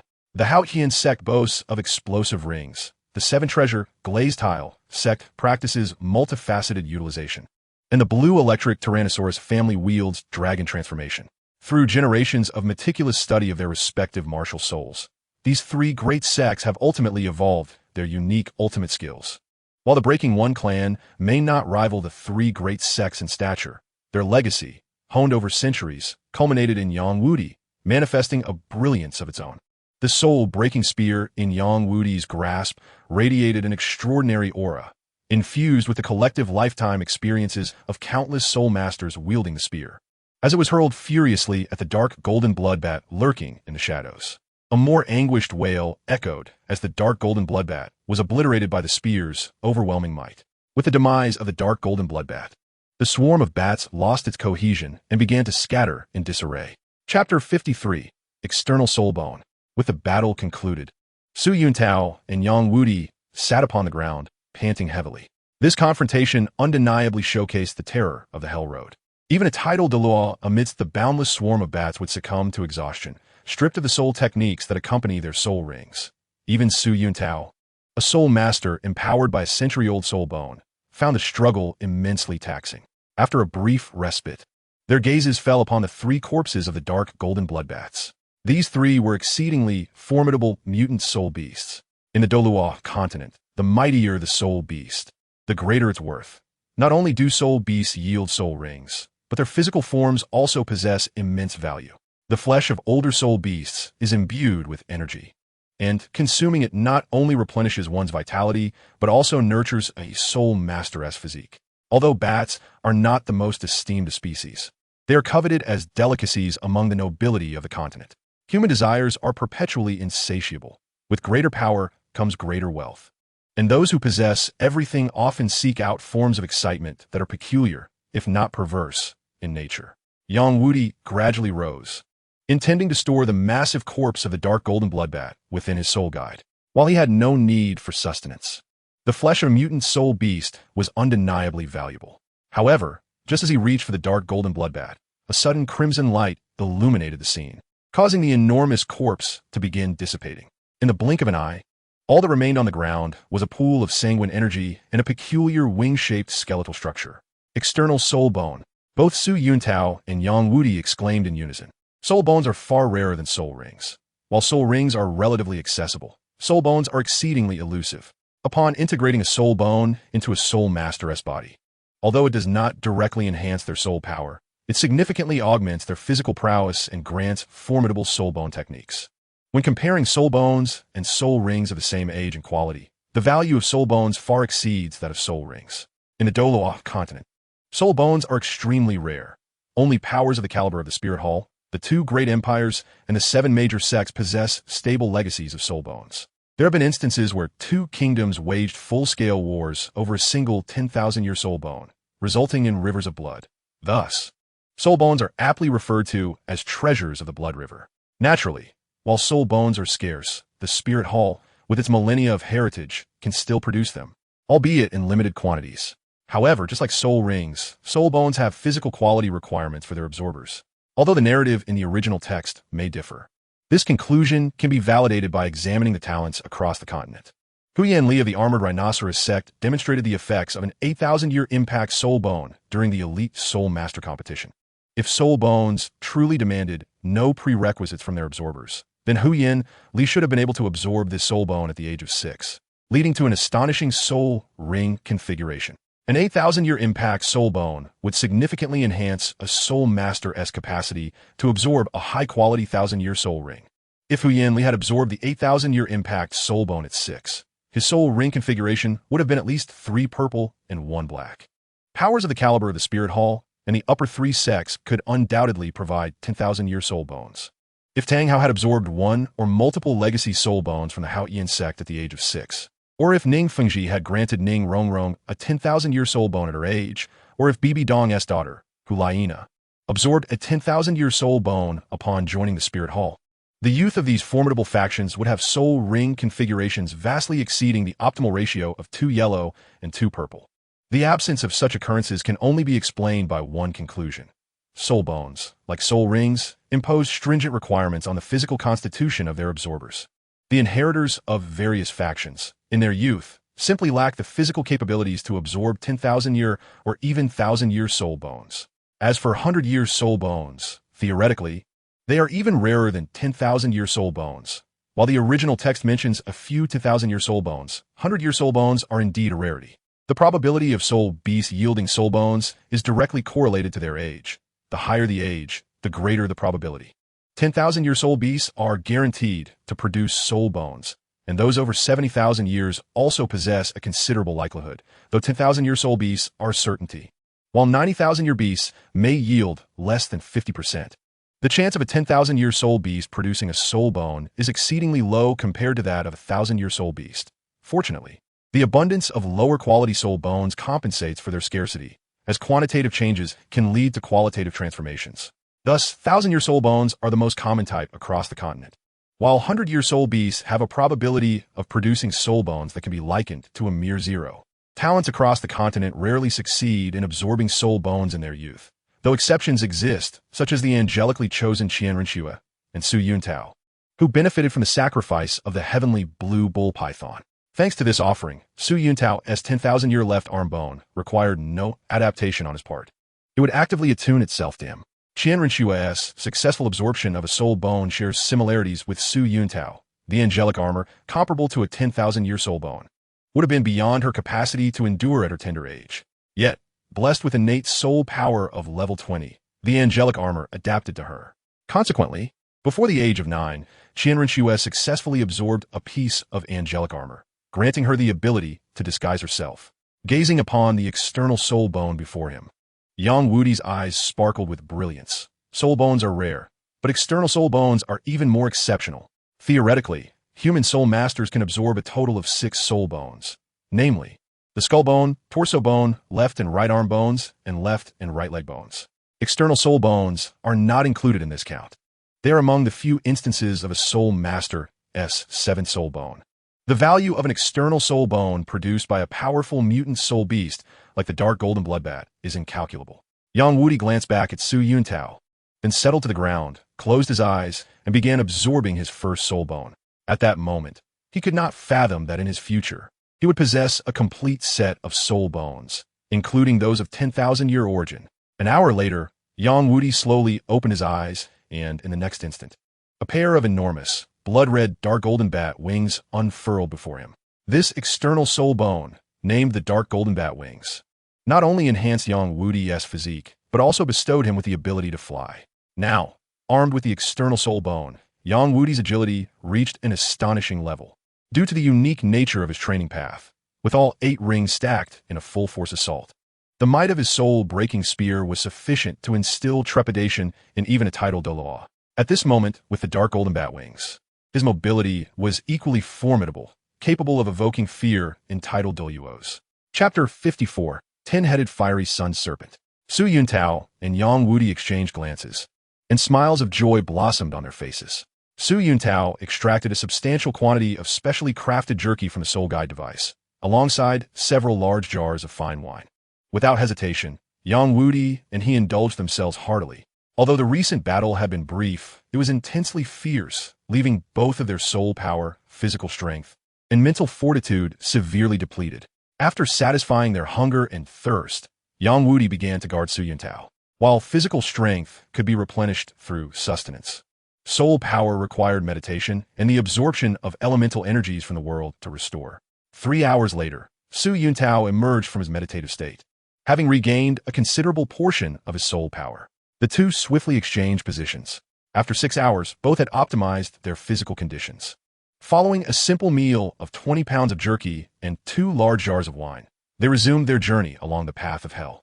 As they advanced, the air grew increasingly scorching, the darkness beneath their feet dissipating to reveal a sea of red, the hue of molten lava. The rising temperature not only reddened their complexions, but also frayed their tempers. Old Yang, Su Yuntao's pupils constricted, his expression turning grave. Yang Wudi, ever vigilant, peered ahead, his fiery red eyes locking onto a narrow path where a massive crimson serpent lay coiled. This serpent, exceeding 50 meters in length, possessed eyes that shone like lanterns, its forked tongue flicking menacingly, exuding a fierce aura. Upon its back were 9 protrusions, each crowned with a serpent's head, rendering the creature's appearance grotesquely formidable. What manner of creature is this? Su Yuntao inquired, a subtle smile gracing his lips. This is my 6th spirit ring, the 10-headed fiery sun serpent. To the diminutive Su Yuntao and Yang Wudi, the serpent appeared as mere prey, yet in Su Yuntao's eyes, it was merely a spirit ring awaiting his acquisition. Su Yuntao's windstorm dual-headed wolf MartialSouls bore the attributes of wind, flame, and thunder. The wind and fire were enhanced by the celestial herbs. The holy heart flower of tomorrow and the enchanting maple callan, while the thunder attribute was granted by the soul ring and bone of the azure bull python. Despite the formidable nature of these three attributes, they had not yet reached their ultimate potential. The celestial herbs and the 10,000-year soul rings were indeed fearsome. But due to the immense potential of Su Yuntao's lone wolf martial soul, which lacked any inherent attributes, the enhancements alone were insufficient for perfection. In the original narrative, Ma Hongjuan's evil fire phoenix martial soul achieved its peak fiery attribute through the enhancement of the coxcomb phoenix tailpalm. However, it wasn't until Ma Hongjun utilized the 10-headed fiery sun serpent's inner Dan as his seventh spirit ring that his phoenix martial soul underwent further evolution, thereby attaining the ultimate innate flame. While Su Yuntao's talents paled in comparison to Ma Hongjuan's, if he could slay the 10-headed fiery sun serpent and obtain its inner Dan, his dual-headed wolf martial soul would attain the pinnacle of fiery power. After consuming the holy heart flower of tomorrow, the enhancement from the celestial herb to the wolf's fire attribute would no longer be effective. Thus, the 10-headed fiery sun serpent was his sole option for evolution into the ultimate flame. With hissing sounds, the serpent's fiery tongue flicked out repeatedly, assessing Su Yuntao and Yang Wudi. Unfazed by the monstrosity before him, Su Yuntao clasped his hands behind his back, a destructive aura of thunder beginning to coalesce in his grasp. Yang Wudi maintained a facade of calm, biding his time. Just a moment longer, just a moment longer. Though Su Yuntao appeared composed, internally he was a tempest of anxiety. The gathering of the destructive thunder tested not only his control over soul power and the utilization of soul bones, but also his comprehension of his martial soul. Moreover, due to the overwhelming force of the 10,000-year soul skill, the thunder strike, as the thunder coalesced to a certain degree, even Su Yuntao's body felt a tingling numbness. As the tumultuous energy of thunder behind him began to stabilize, an inexplicable sense of danger surged in the ancient beast, the 10-headed fiery sun serpent. In the next moment, a fiery crimson light erupted from the serpent's cavernous maw, accompanied by a deluge of red mist. In an instant, Su Yuntao hurled forth the thunder in his hand. The collision of the red brilliance and blue lightning ignited a tremendous explosion along the path of hell, eliciting a mournful wail from the serpent's remaining heads. Su Yuntao's 10,000-year soul skill not only countered the serpent's attack, but also inflicted grievous harm upon its body, reducing the 9 heads on its back to merely 2. Just as the serpent sensed the impending danger, the full force of the thunder strike had yet to be realized, and it managed to evade the fatal blow, bolstered by both the red light that weakened the thunder and its own formidable defenses. Though severely injured, it had not succumbed. In that critical moment, Yang Wudi sprang into action. His massive wings unfurled, and his soul power surged to its utmost, the soul-piercing spear unleashed with unparalleled ferocity into the serpent's head.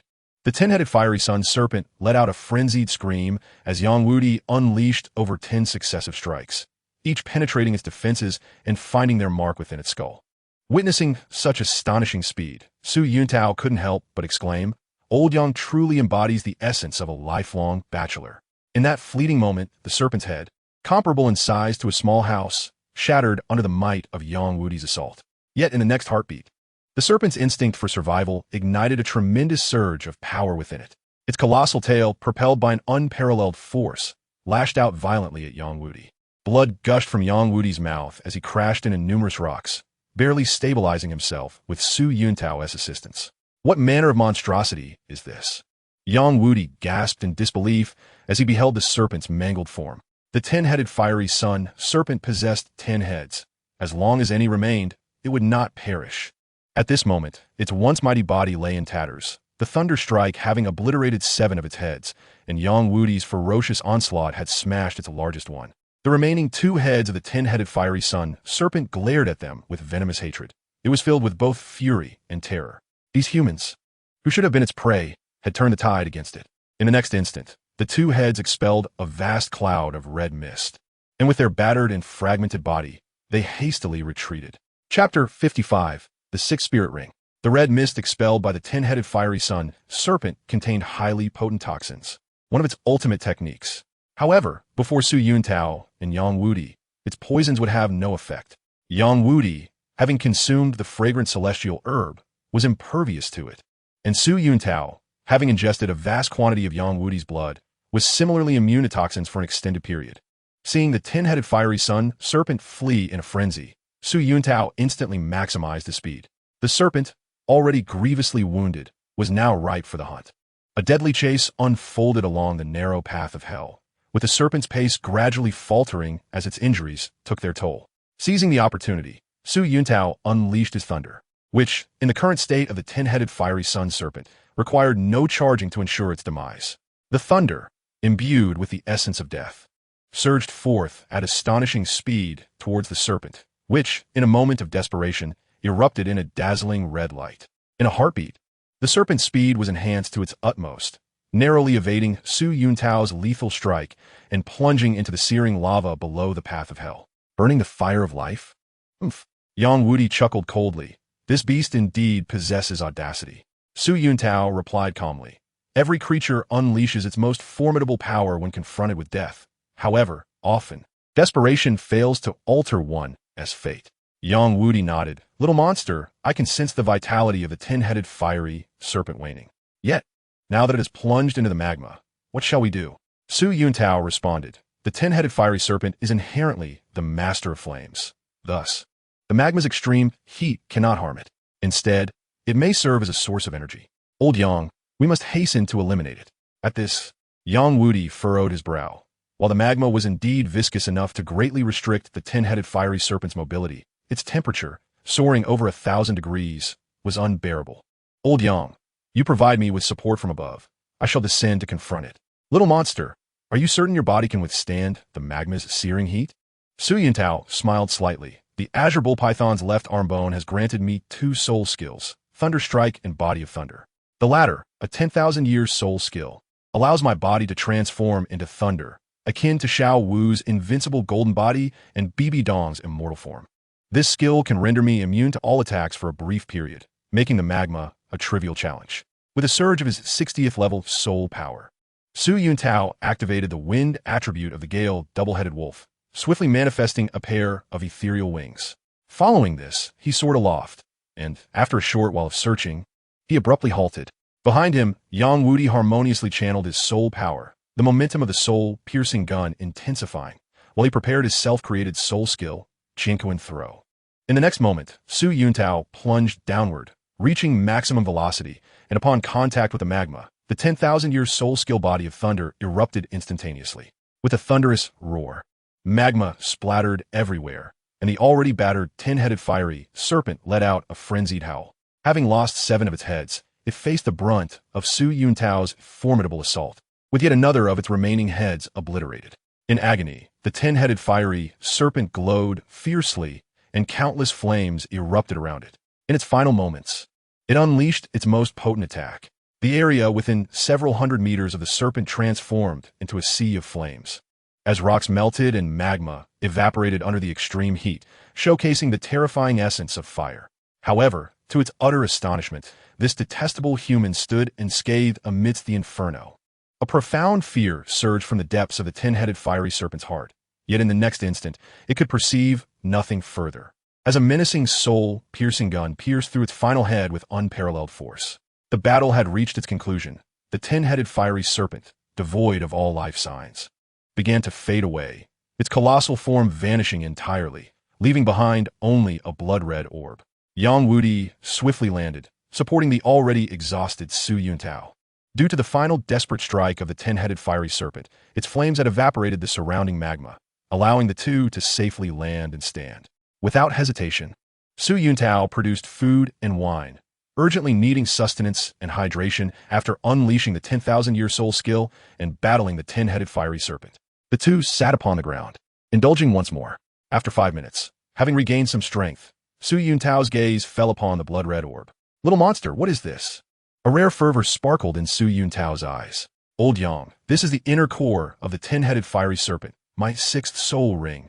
The 10-headed fiery serpent, an ancient beast, stored a vast majority of its abilities within its inner core, akin to a soul ring fruit. Yang Wudi, Buzlet, Ripliot, Lethal Monster. This so-called 10-headed fiery serpent did not produce a soul ring. Are you certain its inner core can serve as one? Su Yuntao chuckled. Old Yang, the 10-headed fiery serpent cannot be classified as a soul ring. However, it possesses an unparalleled fire attribute. As an ancient beast, it may not yield a soul ring. It retains an inner core that bears effects similar to a soul ring. Yang Wudi solemnly nodet lethal monster. You not only possess extraordinary talent, but also exhibit remarkable insight. Yang Wudi, I am truly impressed. Extraordinary talent? Remarkable insight? Su Yuntao mused. Fortunately, I have always enjoyed reading novels during my studies. Knowledge indeed has the power to alter one's destiny. Due to the exhaustion of his soul power and physical strength, Su Yuntao refrained from blindly absorbing the inner core. Instead, he awaited the full restoration of his energy before commencing the action. Seated on the ground, a surge of crimson light flowed into his body, indicating he was in the process of absorbing this unique inner core. A howl erupted from the gale double-headed wolf spirit, as both Su Yuntao and his spirit radiated a brilliant red glow. The inner core of the 10-headed fiery serpent proved immensely effective, yet every boon comes with its challenges, as the extreme fire contained within posed a significant trial for anyone. As time elapsed, the crimson light surrounding Su Yuntao intensified, beads of sweat cascading down his forehead like droplets of water. Chapter 56, The Final Trial. Yang Wudi, wielding the soul-piercing gun, vigilantly safeguarded Su Yuntao. Under the immense energy baptism from the 10-headed fiery serpent's inner core, both Su Yuntao's body and spirit began to undergo transformation. His already handsome visage, which could rival that of readers, ascended to even greater heights. Although the inner core altered his aura and appearance somewhat, the overall essence remained. For the effects of a celestial herb, Chua Fenkelin focused on beauty, while the 10-headed fiery serpent's inner core was comparatively subdued in this regard.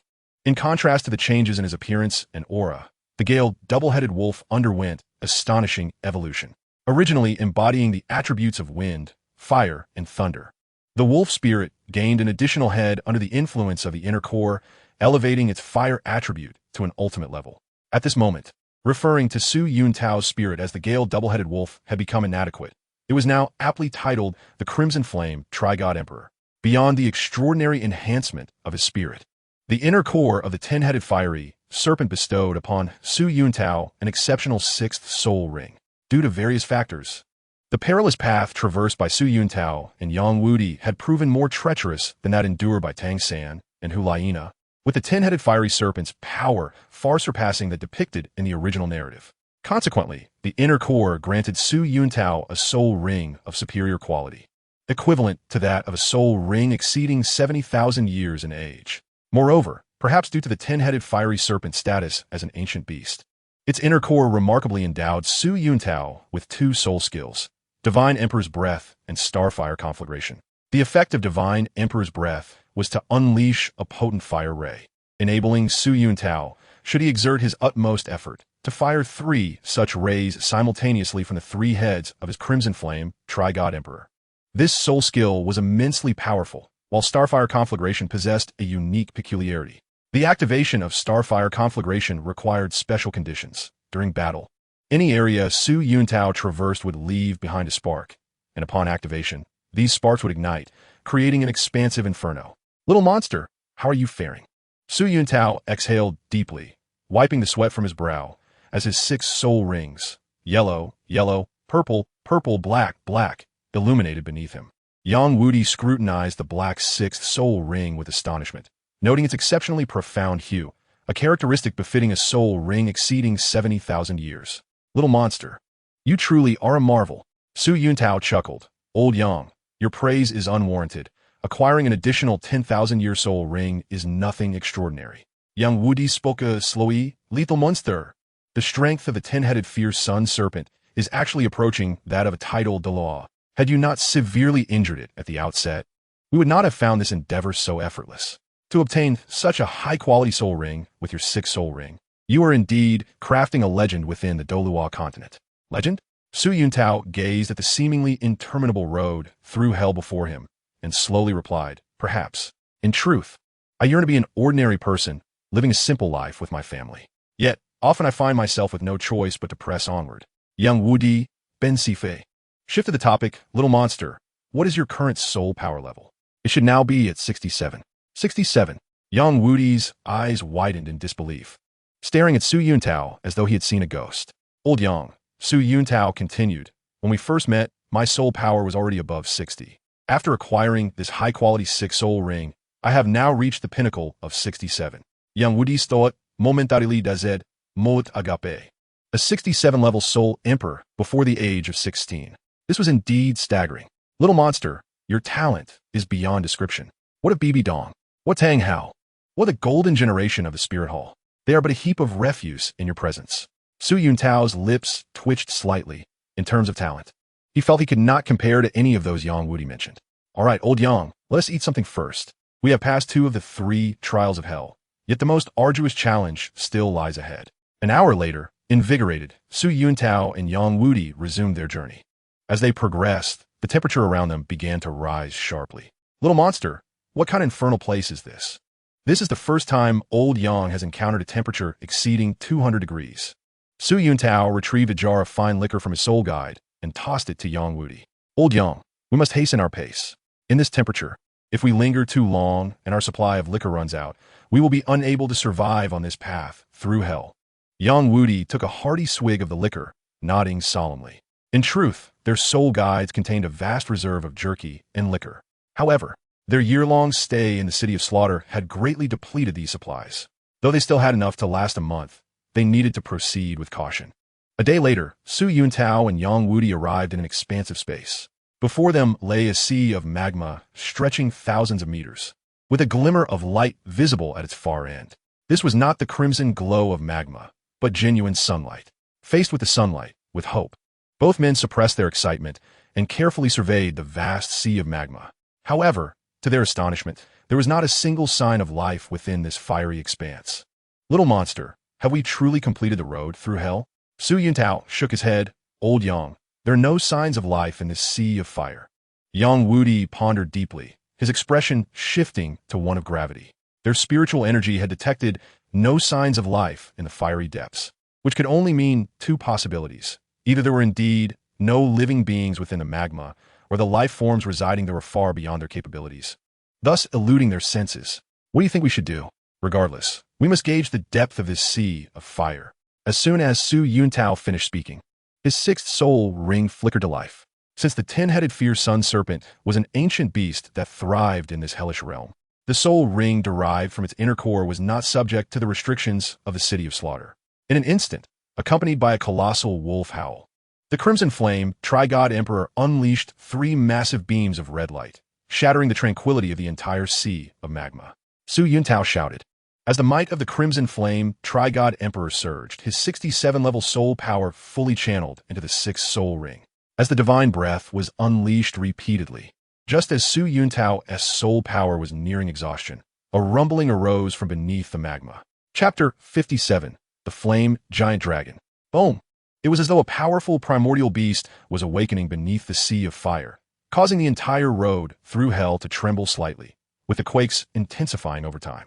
Su Yuntao and Yang Wudi exchanged glances and then swiftly retreated, with Yang Wudi brandishing the breaking soul spear, ever ready for battle. Suddenly, a massive beam of red light erupted from the magma, causing Yang Wudi to break into a cold sweat, his dark golden bat wings fully unfurled. With a thunderous crash, the red beam barely missed him, reducing countless rocks behind him to dust under its immense power. Su Yuntao's pupils constricted sharply, and his expression turned grave. For within that red beam, he sensed an aura of annihilation, something that neither he nor Yang Wudi could withstand. The next moment, a resounding dragon's roar echoed throughout the entire road through hell, delivering a tremendous shock to Su Yuntao and Yang Wudi's minds.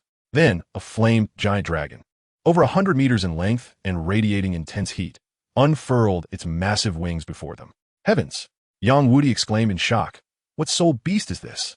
Su Yuntao inhaled sharply. Old Yang, I do not know what kind of soul beast this dragon is, but had we recklessly traversed the sea of fire just now, we would have had no hope of survival against its assault.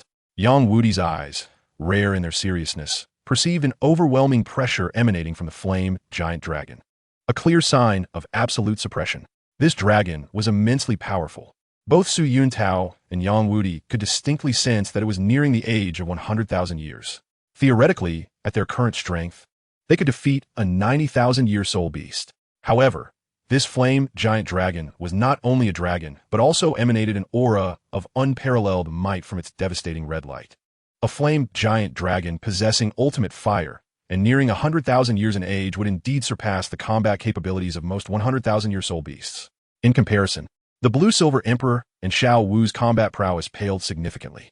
The battle strength of a 100,000-year soul beast equates to a level 95 human title Douluo, whereas the flame giant dragon, with its innate advantages, could rival the Titan giant ape in the Star Dou forest. Furthermore, situated in its most favorable battleground, the Sea of Fire, the flame giant dragon could unleash its strength at the pinnacle of level 96. Faced with such a formidable adversary, neither Su Yuntao nor Yang Wudi displayed fear in their eyes. They exchanged determined glances, and as Su Yuntao began to retreat while gathering thunder, Yang Wudi flapped his dark golden bat wings, prepared to confront this nameless flame giant dragon.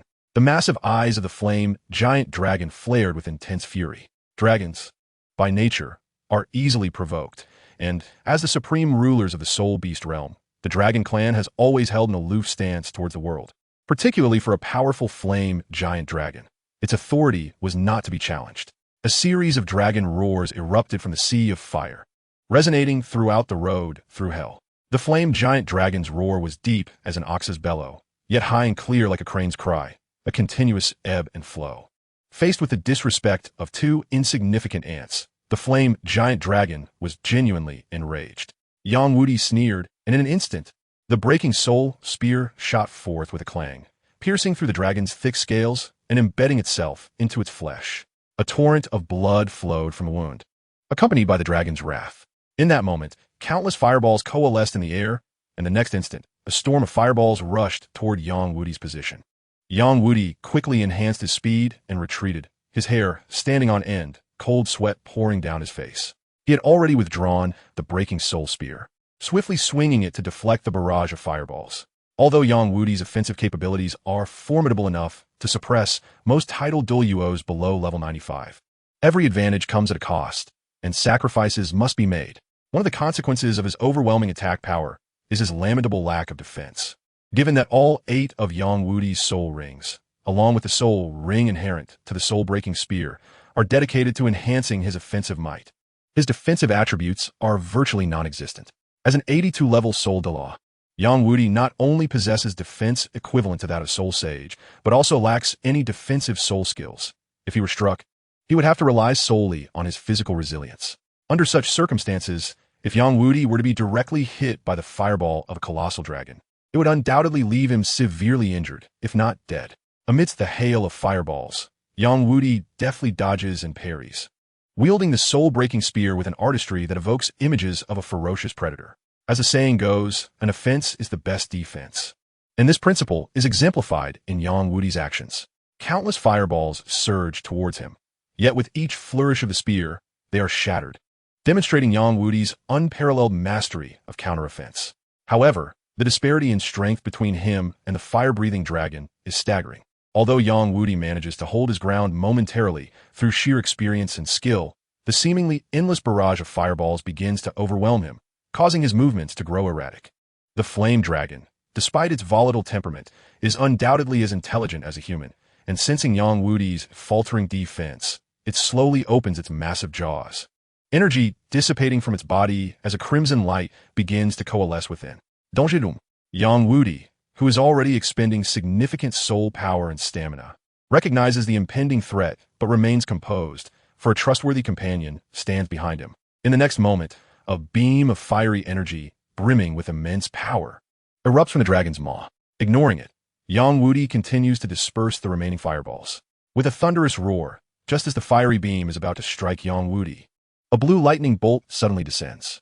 The clash between the red beam and the blue lightning creates a peculiar orb of light in the air, with the red quickly engulfing the blue. Old Yang, now's the time. A glimmer of determination flashes in Yang Wudi's eyes as he channels his 82-level soul power to its fullest. With a sweeping motion of the soul-breaking spear, he spots a vulnerability amidst the dwindling fireballs. In an instant, Yang Wudi unleashes a burst of incredible speed, successfully breaking free just as the fiery beam completely consumes the lightning. The dragon emits a roar filled with resentment, and once again, a multitude of fireballs fills the sky. 6 Soul Skill, Divine Emperor's Breath. Su Yuntao bellows, as the sixth soul ring beneath him radiates a resplendent glow. 3 fiery beams shoot forth from the wolf's head of the scarlet flame triumvirate, demolishing countless fireballs, yet ultimately succumbing to the overwhelming tide of flames. Nevertheless, this is sufficient. At that moment, Su Yuntao and Yang Wudi have already entered the narrow path of hell. Chapter 58, Breaking Through the Path of Hell. Once inside the path of hell, Su Yuntao and Yang Wudi maintain their vigilance, hastily retreating. Indeed, a terrifying wave of flames swiftly spreads into the path of hell. However, despite their might, the flames are ultimately thwarted by distance. Sitting down, they catch their breath, panting heavily. Little monster, this fire dragon is immensely powerful. The final trial in the path of hell is exceedingly arduous. Su Yuntao produces some jerky and fine wine, tossing them to Yang Wudi. Old Yang, what level do you reckon this fire dragon is? Yang Wudi takes a hearty swig of wine to soothe his throat. This fire dragon's strength is likely on par with that of a 96-level title Douluo. Moreover, it has spent many years honing its combat prowess at that level. Su Yuntao nods. Old Yang, with the dragon's capabilities, if we were to confront it head-on, we would probably have less than a 30% chance of victory. Yang Wudi chuckles ruefully. Little monster, you overestimate us. I believe we have absolutely no chance of winning. Su Yuntao smiles. Old Yang, what do you think of my 2 lightning soul skills? Yang Wudi replies earnestly. Little monster, you must possess 2 extraordinarily powerful 10,000-year soul bones, granting you 2 formidable 10,000-year soul skills. However, against that fire dragon, relying solely on these skills may not suffice. Although Su Yuntao's 10,000-year soul skills demonstrate exceptional prowess, they have yet to reveal their full potential in combat, leading Yang Wudi to consider them merely as the result of potent soul bones.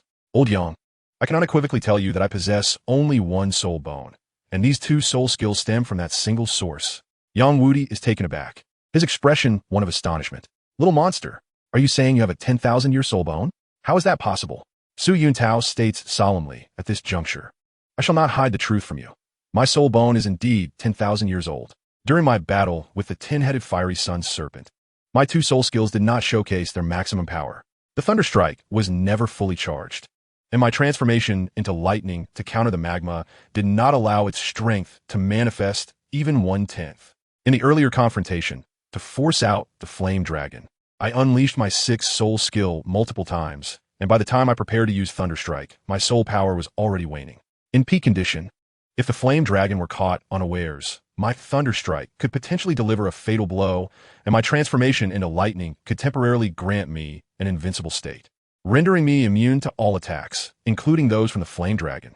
Yang Wudi gazes in disbelief, the shock evident in his eyes. A 10,000-year soul bone is merely a legend among soul masters. In his memory, apart from Tang Chun, he had never encountered anyone else possessing one. Tang Chun is the person Yang Wudi admires most, the creator of the legendary war soul hammer and the towering myth of the Haotian sect. Only someone capable of creating legends would be worthy of such a mythical 10,000-year soul bone.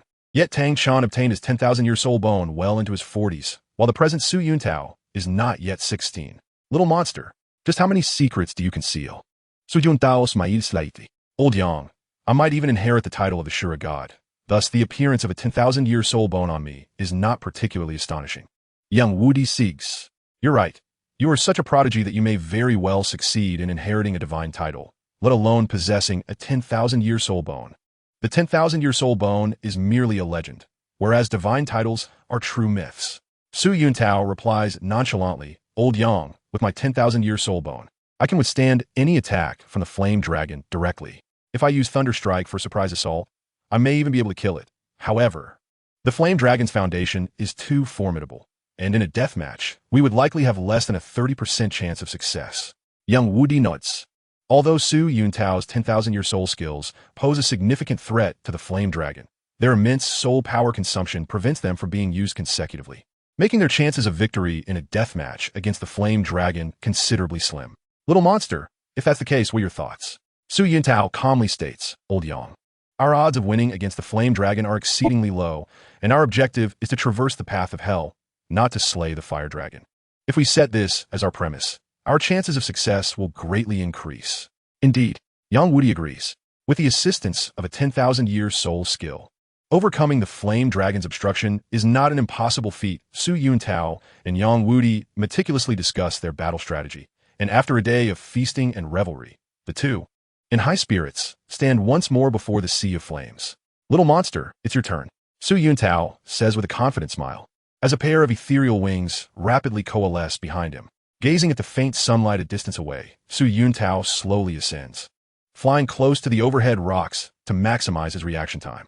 As an exemplary student and a youth of remarkable potential, Su Yuntao, with his boundless imagination, once envisioned a path through the rocks leading out of the inferno. However, he lacked a map to this hellish route, leaving him uncertain of his precise location. Additionally, the formidable rocks of this inferno posed a significant challenge, rendering any excavation efforts monumental. After a brief attempt, Su Yuntao and Yang Wudi reached a consensus to confront the hellish path directly. At that moment, the Sea of Flames was eerily tranquil, yet Su Yuntao, possessing formidable mental strength, sensed an underlying anomaly. In an instant, a colossal red light erupted from the fire, accompanied by a thunderous roar from the flame dragon, whose massive form surged forth from the inferno. There was no evading this. With a surge of intuition, Su Yuntao activated his soul skill, transforming into a bolt of lightning. The powerful red light struck him directly, and in the next moment, the flame dragon's claw, imbued with overwhelming force, also made contact with him. To the dragon's astonishment, this human seemed to have entered a peculiar state, rendering its assault seemingly ineffective. Before the dragon could react further, a spear lunged forward, cutting through the air with a dragon-like grace. Yang Wudi, with his decades of experience in singlehood, demonstrated the meaning of firing 18 shots in a single second. Regrettably, Yang Wudi's onslaught targeted the dragon's eyes, given that this soul beast possessed peak power at the 96th level. Blinding, it was the most strategic choice to navigate the hellish path. A frantic, despairing howl erupted as the flame dragon's anguished roar could not halt the actions of Su Yuntao and his companion. Although the dragon was grievously injured, it had only lost sight in its right eye. Unity of spirit and form. A single point of attack. In the face of the wildly rampaging flame dragon, Su Yuntao entered a transcendent state, his mind serene as still waters, his gaze remarkably calm. In the next moment, a bolt of lightning shot forth from Su Yuntao's hand at full speed, not powerful enough to claim the dragon's life, but sufficient to strip it of its vision. Chapter 59, Return to the Continent. Amidst the exceedingly complex combat environment, Su Yuntao executed a stunning fatal strike. The lightning, imbued with a destructive aura, successfully struck the dragon's left eye. Although the dragon's left eye was larger than a lantern, the situation was exceedingly intricate, particularly as the dragon was moving rapidly. Su Yuntao's ability to direct the lightning to strike true indicated that he had attained a new pinnacle of comprehension and control over his soul skills. Alas, the potency of this strike was insufficient to extinguish the flame dragon's life. Despite the overwhelming might of the 10,000-year soul skill, its effectiveness was curtailed by various limitations. The immense consumption of soul energy aside, for the lightning strike to reach its full potential, a period of accumulation was requisite. Once this charge was completed, the power of the lightning strike would escalate exponentially. Had Su Yuntao been able to fully charge it, his current strength would suffice to slay the flame dragon, provided it had not activated any defensive soul skills. However, due to his limited cultivation, manipulating a 10,000-year soul skill was exceedingly strenuous, and in the heat of battle, finding the opportunity to fully prepare was a daunting challenge. "Old Yang, now is the time," Su Yuntao bellowed, unleashing an astonishing speed, while Yang Wudi swiftly disengaged from combat. Their objective was clear: to seize the moment of the flame dragon's blindness and dash through the sea of flames to escape the inferno. The flame dragon let out a frantic scream. With its eyes destroyed, it could not discern the movements of Su Yuntao and Yang Wudi. Yet despite this, the flame dragon still possessed the capacity to pose a significant threat to the duo, for beings of its caliber undoubtedly wield immense mental power. In an instant, the dragon's fury began to wane. Though its temperament was volatile, its intellect rivaled that of humans, and it understood that vengeance, rather than emotional outburst, was now paramount. Suddenly, a dazzling fire ignited around the flame dragon, a manifestation of the infernal ruler's might pushed to its zenith. Countless fireballs coalesced in the air, hurtling towards Su Yuntao and Yang Wudi, who were rapidly nearing the exit of the hellish path. Though deprived of sight, the flame dragon's formidable mental strength enabled it to sense the life fluctuations of Su Yuntao and Yang Wudi. However, its mental probing lacked the precision of sight, and unable to pinpoint their exact location, the dragon opted for a powerful area attack. As the fireballs surged towards them, A grave expression crossed the faces of Su Yuntao and Yang Wudi. They had anticipated that destroying the dragon's vision would not conclude the battle. Yet the speed of the dragon's retaliation far exceeded their expectations. Without exchanging words, they instinctively executed their prearranged defensive strategy. Just as the foremost fireball was about to strike, Su Yuntao and Yang Wudi deftly maneuvered, aligning themselves in a linear formation, Yang Wudi leading, followed closely by Su Yuntao. 6 Soul Skill. Starfire blazing. In an instant, flames erupted behind Su Yuntao, radiating an astonishing heat, an ultimate essence. The flames consumed one fireball after another, but as more fireballs approached, the flames began to dissipate. Although Su Yuntao now possessed an ultimate fire akin to the dragon's, and the dragon's soul skill was designed for mass destruction, much of its power would be wasted against such small targets as Su Yuntao and Yang Wudi. Even so, with Su Yuntao's 67th level soul power, he could not entirely shield against the dragon's onslaught. Soon, as the number of fireballs surged, the flames unleashed by the Starfire blazing skill, despite devouring many fireballs, were ultimately overwhelmed by the dragon's soul skill. Su Yuntao and Yang Wudi swiftly repositioned themselves, this time with Su Yuntao sprinting forward at full speed while Yang Wudi wielded his soul-breaking spear to intercept. Facing the onslaught of fireballs, Yang Wudi roared, channeling his 82nd level soul power and over 70 years of experience to the fullest. In an instant, he seemed to enter a frenzied state, wielding the soul-breaking spear with increasing velocity, obliterating fireball after fireball in his wake. Despite the flame dragon's formidable strength, the scale of its area attack began to diminish under the combined resistance of Su Yuntao and Yang Wudi. As time passed, Yang Wudi grew bolder in battle, and no fireball could breach his defenses. The exit of the hellish path drew ever closer. The dragon's attacks had dwindled to their last throws. At this rate, within 10 seconds, Su Yuntao and Yang Wudi would return to the sunlit world. Yet in the next moment, the situation shifted dramatically. The flame dragon, with nearly 10,000 years of experience, possessed not only divine lineage but also the ultimate fire, its combat prowess surpassing that of most 10,000-year soul beasts. For life forms at its level, strength manifested in myriad ways. Despite its blinded eyes, its hearing remained exceptionally acute, augmented by its mental strength.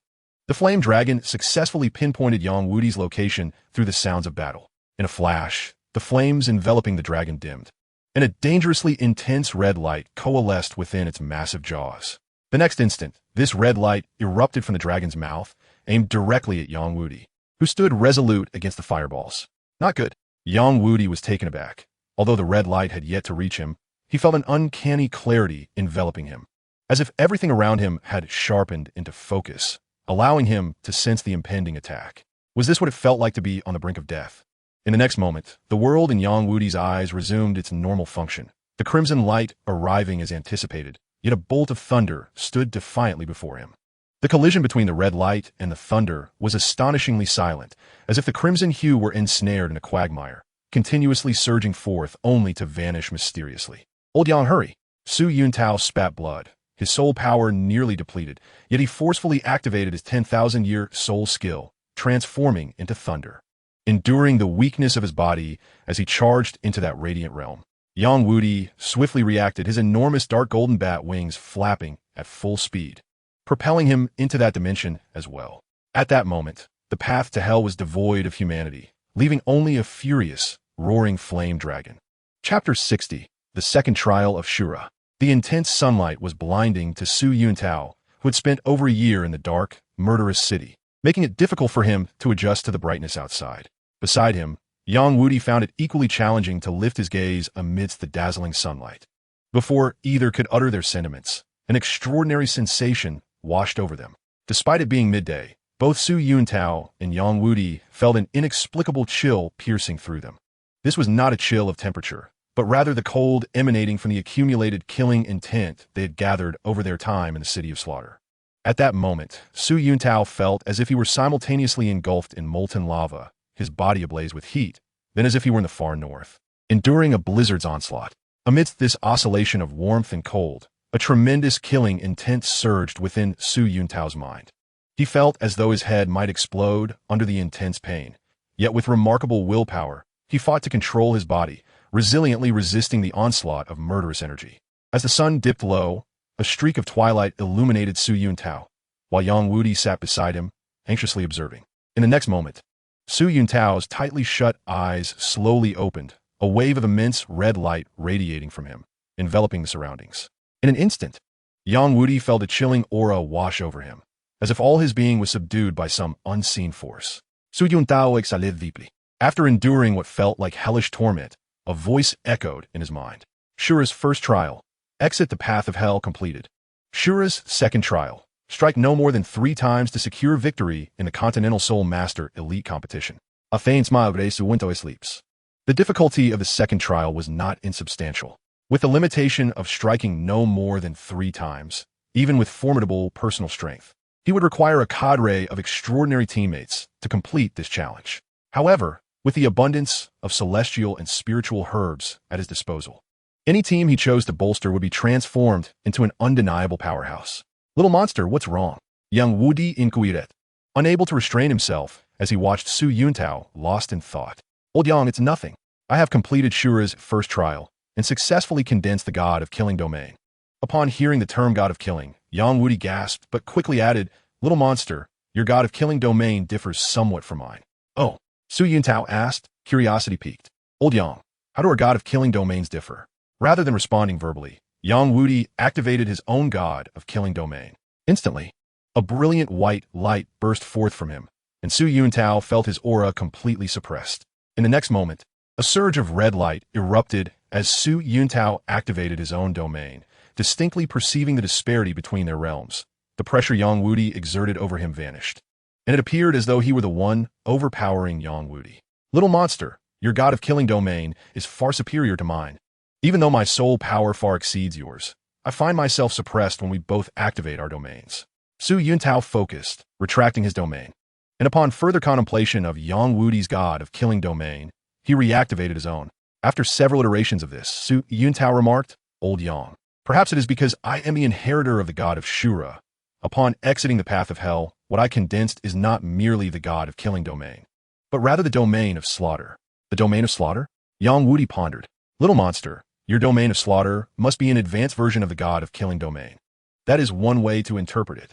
In a serene manner on the outskirts of Tiando City, Douluo Bo beheld the victorious return of Su Yuntao and Yang Wudi with hearty laughter.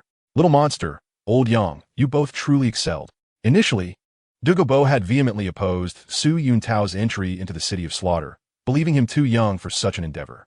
Now, with their safe return, he felt a genuine sense of joy. Old Poison Master, it seems your strength has increased over this past year. Indeed, Yang Wudi concurred. Old Poison Master, I estimate you must now possess soul power at the 93rd level. Hearing this, Douluo Bo squinted slightly, exclaiming, Ha, correct.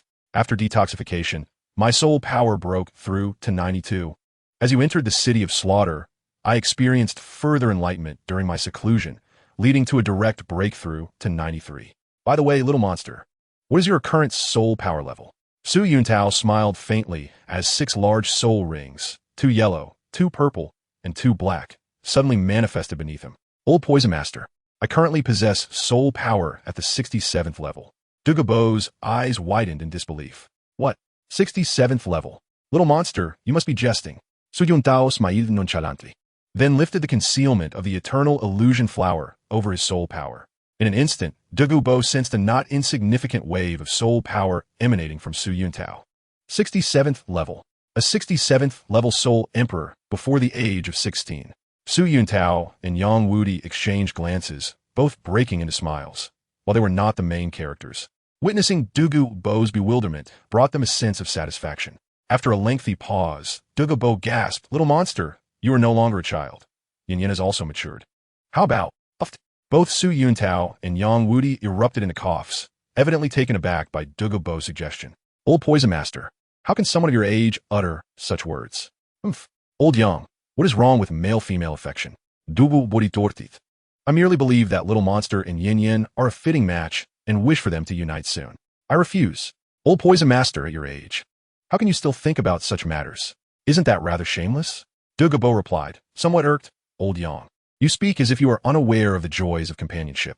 All right, enough. Su Yuntao interjected, Old Poison Master, your granddaughter already has someone she likes. I shall refrain from interfering. Little monster, feelings can be nurtured. With your excellence, Yin Yin is bound to be smitten. Should I call her over now? No. Su Yuntao quickly replied. Old Poison Master, your granddaughter already has someone she likes. Please do not meddle. Indeed, Old Poison Master at your age. Why do you still dwell on such matters? Isn't it a bit inappropriate? Douluo grumbled. Old Yang, you speak as if you were a lonely soul without descendants. Chapter 61, Moon Pavilion. At my age, I have little left to be concerned about, save for Yan Yan. I find solace knowing she is with Little Monster. Old Poison Master, now that your poison is resolved, and your cultivation has broken through, must you be so pessimistic? Su Yuntao smiled. In truth, a title Douluo's lifespan is exceedingly lengthy. Theoretically, an ordinary title Douluo can live up to 300 years, while an ultimate Douluo may reach 500 years, though this is merely theoretical. Like ordinary humans, the longest living among them reach beyond 120 years. However, the typical lifespan of an average person hovers around 60 to 70 years. By this standard, an ordinary title Douluo should be able to live beyond 150 years, while an extreme Douluo could potentially exceed 250 years. Naturally, due to the stark differences in lifestyle between title Douluos and ordinary individuals, each title Douluo has endured numerous hardships and countless battles before attaining their esteemed rank. Consequently, the actual lifespan of a title Douluo is considerably less than their physical potential would suggest. This is quite understandable. If an ordinary person were to engage in a grueling routine from the age of 6, even with excellent medical care, the toll of such rigorous work would significantly shorten their life. Moreover, the life of a title Douluo is even more harrowing than that of a typical 9 to 9 worker, as the latter does not face the constant threat of battle, while a title Douluo must navigate countless life and death confrontations. Under such circumstances, for an ordinary title Douluo below level 95 to reach the age of 120 is already an extraordinary feat, while an extreme Douluo like Long Xiaoyao living into his 200s is indeed remarkable. As for Douluo, having consumed the immortal herb, he is destined to break through to level 96 or higher. At not yet 80, he has many more decades to live. Douluo sighed, saying, Little Monster, you do have a point. Initially, I thought little of that brat Yu Qianheng, and I have little fondness for the Blue Lightning Tyrant Dragon clan. The reason I agreed to let Yan Yan be with Yu Tianheng at such a young age was due to my concern that one day I might not be able to endure and Yan Yan would struggle. Now that the snake venom has been resolved and my cultivation has steadily advanced, I can indeed watch Yan Yan grow up, yet the current situation on the continent is fraught with uncertainty. I still believe it is better for Yan Yan to be with the Little Monster. Su Yuntao replied solemnly, Old Monster, do you not know who I am? If anything were to happen to your granddaughter in the future, I would never stand idly by. Good. Douluo laughed heartily. With your assurance, I am at ease. I am truly looking forward to what kind of impact the fully grown Little Monster will bring to this continent in 20 years. Su Yuntao smiled fondly. That still requires 20 years. In just over 10 years, the fate of everything on this continent will reach a definitive conclusion. Little Monster, Old Yang, you have emerged from the Hell Road and acquired the domain of the God of Slaughter, which is indeed a matter worth celebrating. However, there's one thing you must be mindful of. The killing intent you carry will subtly influence you, and this is the issue you need to address most urgently. Both Su Yuntao and Yang Wudi nodded. Although they both possessed strong self-control, having grown accustomed to killing in the City of Slaughter, they felt that their actions were subtly influenced by the lingering killing intent after their escape. Old Yang, do you have any suggestions? Douluo chuckled. In fact, while you were still in the City of Slaughter, I discovered a method to control killing intent. Oh, Yang Wudi inquired with curiosity. Old Poison Master, what is this method? There's a place that will allow you to control your killing intent and resolve the issue. Upon hearing this, Yang Wudi quickly asked, Old Poison Master, where's this place? Douluo smiled slightly, slowly picking up a sea bowl and savoring a sip of royal tea. Seeing this, Su Yuntao rubbed his forehead. Old Poison Master, that place is none other than the Moon Pavilion, is it not? Why the suspense? Cough, cough. Douluo choked on his tea, his face flushing slightly. The Moon Pavilion. Yang Wudi's expression shifted. The Moon Pavilion, managed by Tang Yuehua, was well known among the nobles of Tiandou and had significant recognition across the continent. As a Soul Dou, Yang Wudi certainly understood the general circumstances surrounding the Moon Pavilion. Old Poison Master, I thought it was a reputable place. Turns out it's that ungrateful Moon Pavilion. Douluo's brows furrowed slightly. He did not anticipate Yang Wudi's strong reaction to the mention of the Moon Pavilion. Old Yang, do you have any grievances with Tang Yuehua? Yang Wudi remained silent, yet his complexion darkened. Old Poison Master, Old Yang's brother, Minji, is the clan leader by he, who happens to be Tang Yuehua as maternal uncle. Bo regarded him with suspicion. If that's the case, wouldn't it be even better? Is it because the Haotian sect abandoned the 4 major single-attribute clans back then? Yet back then, Tang Yuehua had no authority. Old Yang. You need not direct your ire toward her. Su Yuntao smiled, glancing at Yang Wudi, having conducted extensive analyses of the original work. He was well aware of Yang Wudi's animosity towards Tang Yuehua. Yang Wudi sighed, then slowly stated, Old Poison Master, you are unaware. Bai He's elder sister is the biological mother of Tang Yuehua and her 2 siblings. Bai He watched them grow up and has always treated the 3 of them well, especially his niece Tang Yuehua. Su Yuntao nodded. Bai He was Tang San's maternal great-uncle.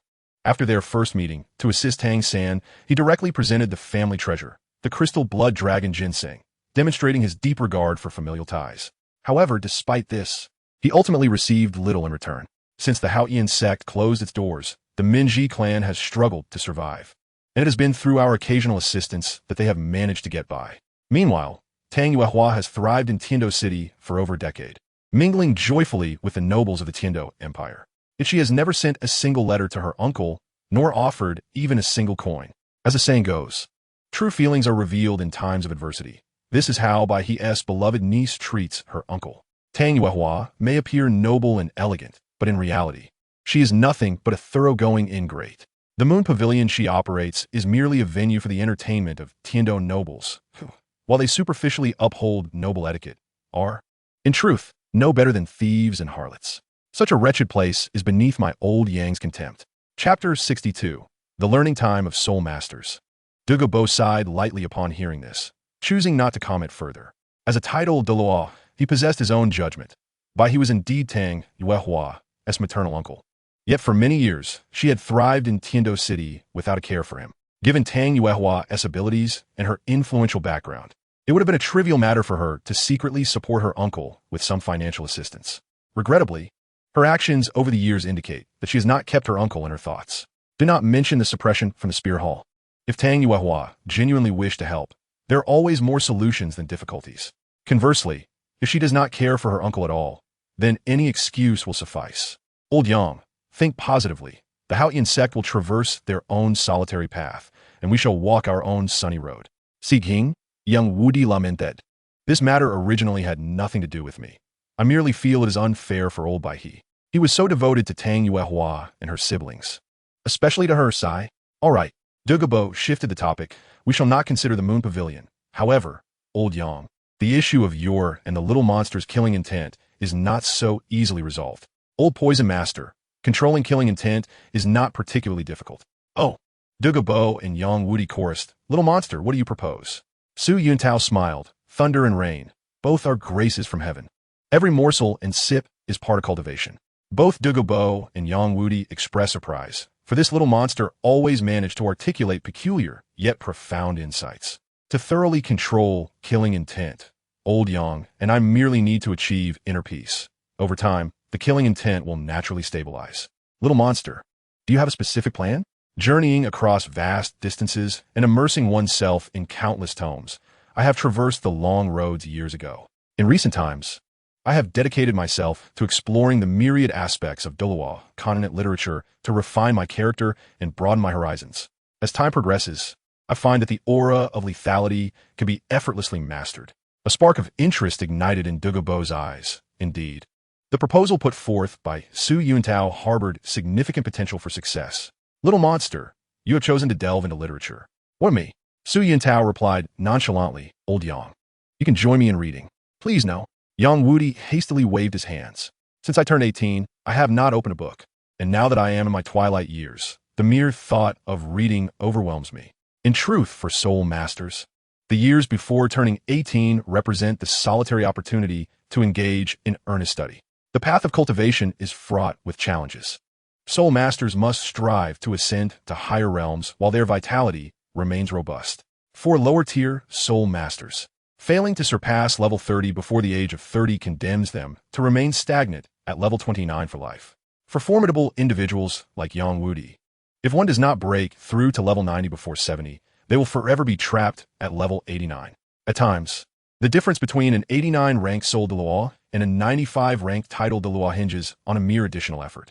While the levels may seem close, the strength of a 95 ranked Title Douluo with a 9th spirit ring, far surpasses that of an 89-ranked Douluo.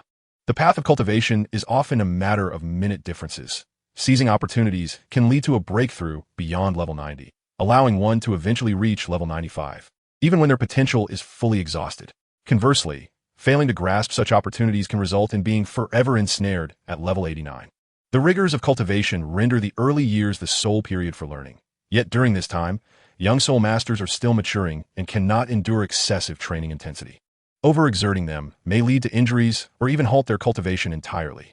Thus, various factions refrain from imposing excessive training on young soul masters, instead opting to provide valuable cultural courses to enhance their literacy and broaden their perspectives. However, not all soul master academies adhere to this principle.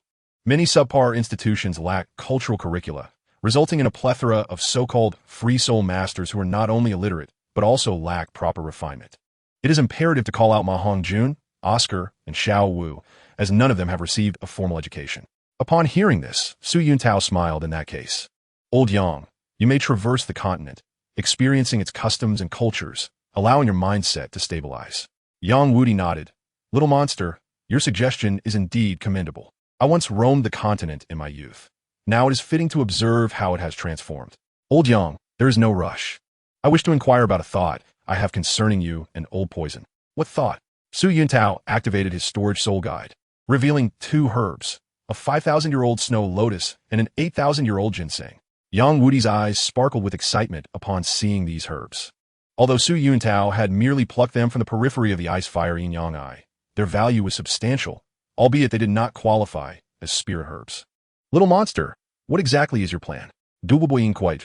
Old Yang's family excels in potion crafting, and I possess a plethora of spirit herbs. Old Poison, your garden is abundant with ginseng, and we cannot miss out on the snow lotus. This is an opportunity we must seize. Instantly, Yang Wudi and Douluo Bo comprehended the implications. This was a chance for a grand collaboration. Little monster, how many herbs do you have? Su Yuntao chuckled. Old Yang, you ought to ask Old Poison about that. Yang Wudi's gaze swiftly turned to Douluo Bo, observing Yang Wudi's fervent interest. Douluo Bo responded, in my garden. We have several tons of both the snow lotus and ginseng you mentioned. At that moment, Yang Wudi felt as though the world had darkened, nearly fainting. Old Poison, you jest. Douluo Bo examined the snow lotus closely. Old Yang, is this truly worth so much? Indeed, my garden is filled with them. There are indeed several tons. My heavens! Yang Wudi sigit dramatically. Little monster. Old Poison, we are destined for greatness. With these herbs, I can produce copious amounts of superior elixirs. In just 2 or 3 years, the 3 of us shall become the wealthiest individuals on the entire Douluo continent. Chapter 63. The advantage is mine. Su Yuntao and Douluo Bo exchanged knowing smiles.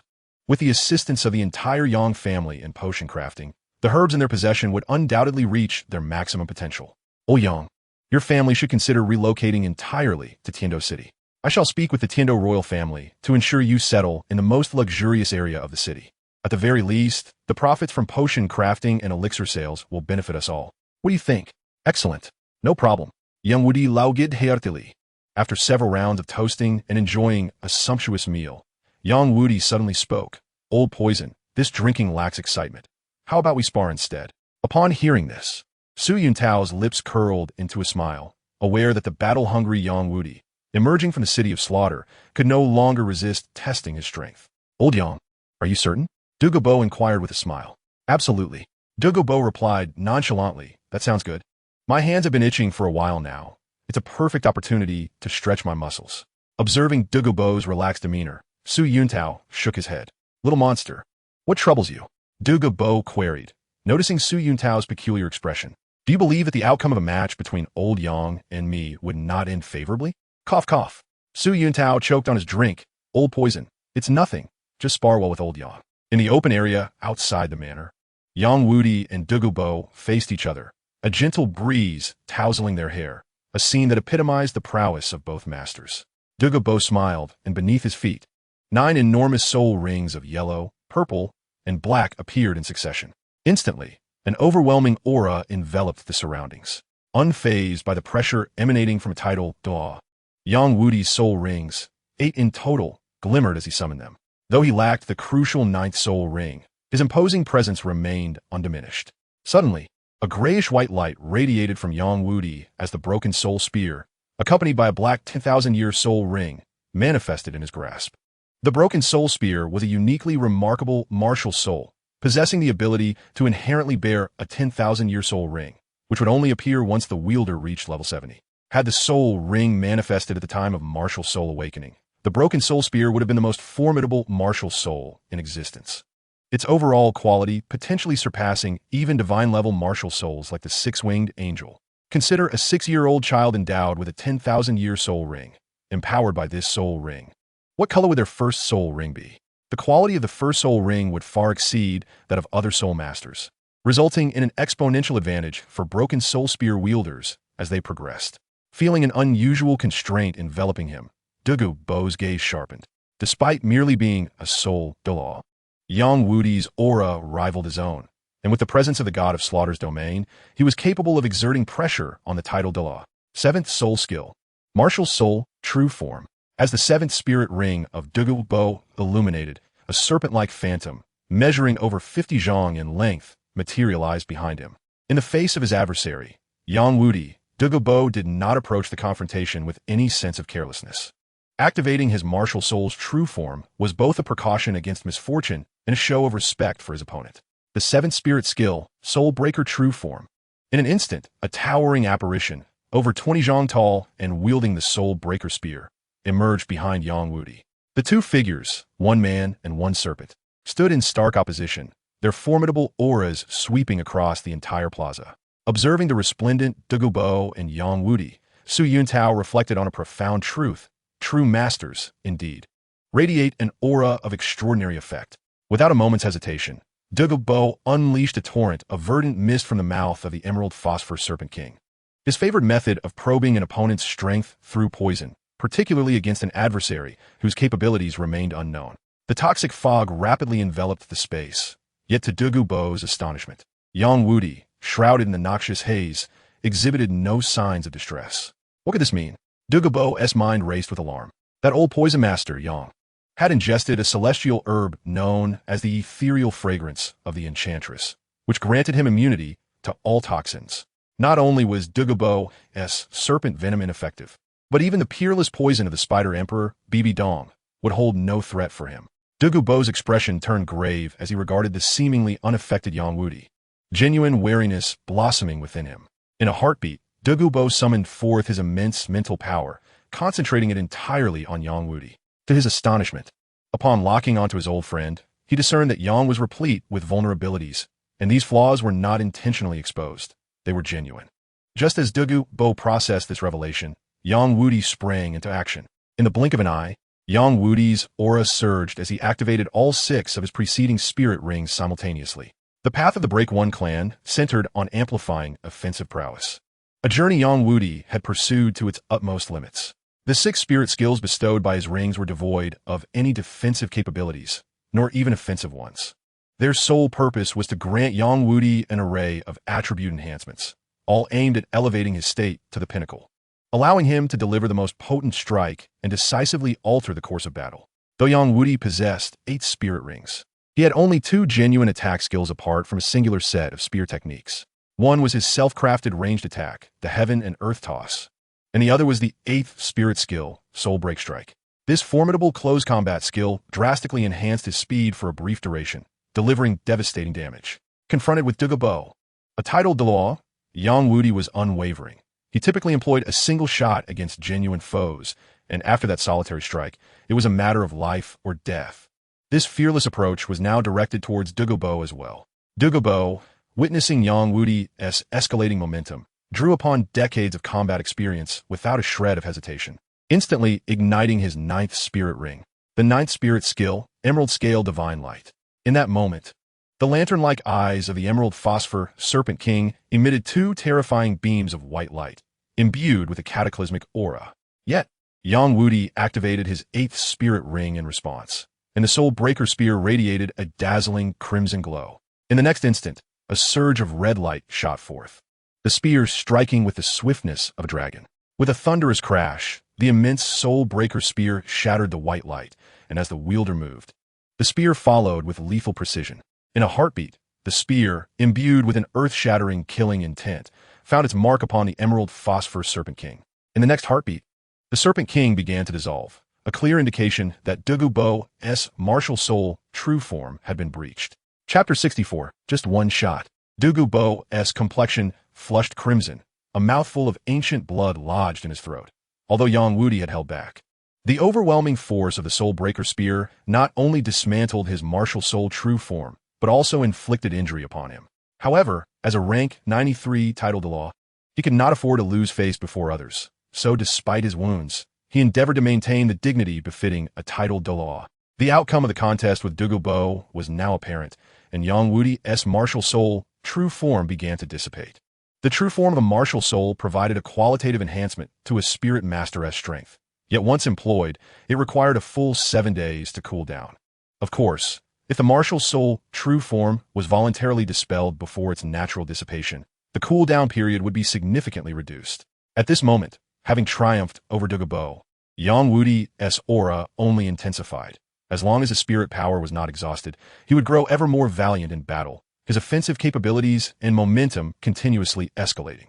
Yang Wudi exhaled deeply, allowing his aura to subside, sheathing the Soul Breaker Spear and revealing a confident smile. Through his spar with Douluo, he had gained a profound understanding of his strength post-acquisition of the God of Slaughter domain. Facing any ordinary titled Douluo below level 95, Yang Wudi now had the utmost confidence that he could prevail with his Soul Breaker Spear. Impossible! Douluo gasped, his face a portrait of shock. Su Yuntao chuckled softly. There was nothing peculiar about this. It was worth noting that in the original narrative, the level 82 Yang Wudi had once decisively defeated the Serpent Spear Douluo due to his formidable offensive capabilities. If the Serpent Spear Douluo was akin to a fragile warrior, Douluo could be likened to a fragile mage. It was evident that Yang Wudi found the less durable Douluo easier to contend with. In the original tale, Yang Wudi possessed such prowess, and in this timeline, he had long surpassed that strength. Having consumed the celestial herb, he had broken through level 82, acquiring an absolute immunity to Douluo's poisons while also emerging from the Hell Road alongside Su Yuntao, gaining access to the God of Slaughter domain. The immunity to toxins granted Yang Wudi a definitive advantage over Douluo, while the God of Slaughter domain was perfectly suited for him. This combination of strengths and weaknesses meant that even with Douluo's advancement to level 93, he was no match for the level 82 Yang Wudi. Old Poison Master. There's nothing surprising about this. My offensive power has always surpassed yours. The God of Slaughter domain suppresses you, and your prideful serpent venom has no effect on me. Thus, it is only logical that I would defeat you. Douluo's face flushed slightly. Initially, he had underestimated Yang Wudi, believing that a titled Douluo would inherently dominate a spirit Douluo. Even a newly minted rank 91 titled Douluo would typically possess at least double the strength of an established rank 89 spirit Douluo. Though the two only differed by 2 levels of spirit power, they were separated by a crucial 9th spirit ring. It is well known that the optimal spirit ring aging ratio for spirit masters dictates that the first ring should be approximately 400 years old, the second around 700, and the third ring should exceed 1,000 years. From this optimal ratio, it is evident that the final spirit ring's quality surpasses the cumulative total of all the preceding rings. In a configuration of 2 yellow, 2 purple, and 5 black rings, the combined strength of the 2 yellow rings pales in comparison to the power of the third purple 1,000-year ring. And the combination of 2 yellow and 2 purple rings fails to match the 5th black 10,000-year ring. Furthermore, even the combined quality of the 2 yellow, 2 purple, and 4 black rings of a spirit Douluo cannot compare to the pinnacle black 9th spirit ring of a titled Douluo. Moreover, the 9th spirit ring bestows a titanic spirit skill upon the titled Douluo, with a lifespan of around 90,000 years. It also carries a significant probability of yielding a high-quality 10,000-year spirit bone. A rank 91 titled Douluo already exerts comprehensive dominance over a rank 89 spirit Douluo, and while Yang Wudi's spirit power languished at level 82, he possessed the God of Slaughter domain. Yet a single domain was insufficient to alter the balance of power between them.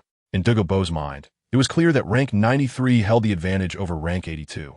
Yet he could never have anticipated his own defeat, and in a single shot at that, observing the slightly flushed countenance of Douluo, Su Yuntao spoke slowly, Old Poison.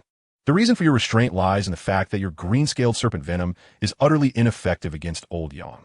Moreover, His soul-breaking spear possesses a formidable offensive capability specifically designed to counteract soul masters of your ilk. Yang Wudi nodded in agreement, adding, "Old poison. My style of combat is one of decisive engagement. A single clash determines the outcome. In our recent confrontation, although I unleashed a single strike with all my might, that solitary blow was sufficient to dictate victory or defeat. Should you withstand it, I would be the one to lose. Should you falter, the defeat would inevitably be yours." With a sigh, Douluo shook his head, lamenting his fate, having been branded the weakest among titled Douluos. He had recently broken through after detoxification and consumed a celestial herb, only to find himself swiftly vanquished by a mere 82-level Soul Douluo in his inaugural battle. This crushing blow led Douluo to question his own strength. Observing the despondent Douluo, Su Yuntao retracted any thoughts of engaging in combat with him. In truth, given Su Yuntao's formidable prowess, he harbored a fair chance against Douluo. He not only possessed a century-old soul ring and soul bone, but, with the mastery of the ultimate fire, his Crimson Flame, three-god Emperor martial spirit would exert absolute dominance over Douluo's green-scaled Serpent Emperor. Furthermore, due to Su Yuntao's absorption of the inner core of the 10-headed fiery sun serpent, the energy from this core manifested as his sixth soul ring, which naturally suppressed all serpent-type entities. Even without the ultimate fire, all serpent venoms would be rendered ineffective against him. Coupled with the advanced version of the killing god domain present within him, under the myriad of buffs at his disposal, Su Yuntao, at level 67, still harbored a fighting chance against the debuffed Douluo, despite the significant disparity in soul power. Douluo's spirits were evidently low, yet after a brief interlude, his demeanor gradually returned to form. Acknowledging that he had ascended to the title Douluo rank, Douluo possessed a resilience of spirit, especially since it was his dear friend Yang Wudi who had bested him. "Little monster, old Yang, it appears I must retreat for further seclusion." Su Yuntao, upon hearing this, coughed twice, contemplating, "Old poison, if you seek to reclaim your honor by defeating old Yang, you may want to reconsider. In his current state, Douluo will need to break through to level 96, relying solely on overwhelming soul power to overcome Yang Wudi. However, Yang Wudi, having also consumed celestial herbs, will not remain stagnant in his cultivation pace. After level 90, each increment for a title Douluo becomes exceedingly arduous. While reaching 95 may be achievable through the passage of time, the transition to 96 hinges upon innate foundation and comprehension. Although Douluo's consumption of celestial herbs assures his advancement to level 96, by that time, Yang Wudi, having also ingested such herbs, would likely have ascended to title Douluo as well. Chapter 65, The Royal Banquet. In the realm of Douluo, diligent effort serves merely as a foundation, while innate talent is paramount. If one is born without soul power, the path to cultivation is rendered impossible. What use is exerting effort without the requisite talent? With Su Yuntao's innate second-level talent, his achievement in breaking through to level 30 and becoming a soul master is commendable. Yet attaining the rank of title Douluo remains an unattainable dream given his inherent capabilities. Thus, after years of traversing this new world, Su Yuntao could only hope to alter his fate through two high-stakes gambles. For soul masters, effort serves merely as a baseline. A mere 24 hours in a day limits even the most talented individuals to minor advancements, while those of lesser talent find it nearly impossible to compensate for their deficiencies. Moreover, in the realm of soul masters, diligent cultivation is the norm, making the unmotivated an anomaly. As one ascends to the rank of title Douluo, it is unequivocal that all who attain this level are characterized by formidable talent and unwavering resolve. Their ultimate achievements invariably hinge upon their innate capabilities and foundational strength. For instance, among title Douluos, the most subpar soul ring configuration is 2 yellow, 3 purple, and 4 black, epitomized by figures such as the spike porcupine and the serpent spear. With Qin Ming's cultivation speed of level 63 at 32 years of age, he could potentially reach a title Douluo with 3 purple soul rings before the age of 70. However, with the soul ring configurations of the spike porcupine, the serpent spear, and Qin Ming, their potential is capped at level 95. Conversely, Douluo's optimal soul ring configuration of 2 yellow, 2 purple, and 5 black theoretically allows him to cultivate up to level 97. Figures such as Sword Dou, Chun Exen, Howling Sky Douluo Tang Xiao, and Yin Xiaozhe from the illustrious Tang sect, representing the pinnacle of 5 black soul rings, all find themselves halted at level 97. To breach the barrier of level 98, one must possess a red soul ring. Utilizing a 100,000-year soul ring, or even supplementing it with a 100,000-year soul bone to enhance one's physique, is essential for any hope of surpassing level 98. The likes of Tang, Chun, Poseidon, Qian Douluo, the Golden Crocodile, and the illustrious figures from the Tang sect, such as Muan, Long Xiaoyao, Yishi Shui, and others who have ascended beyond level 98, all bear red soul rings. To build a towering edifice, a robust foundation is essential. While Dougobo's talent and soul ring configuration are commendable, his previous exposure to potent toxins makes any advancement past level 96 or even 97 a formidable challenge, not to mention the mere act of surviving. Yet with the removal of toxins and the consumption of celestial herbs, Dougobo's current constitution renders his advancement to level 96 inevitable.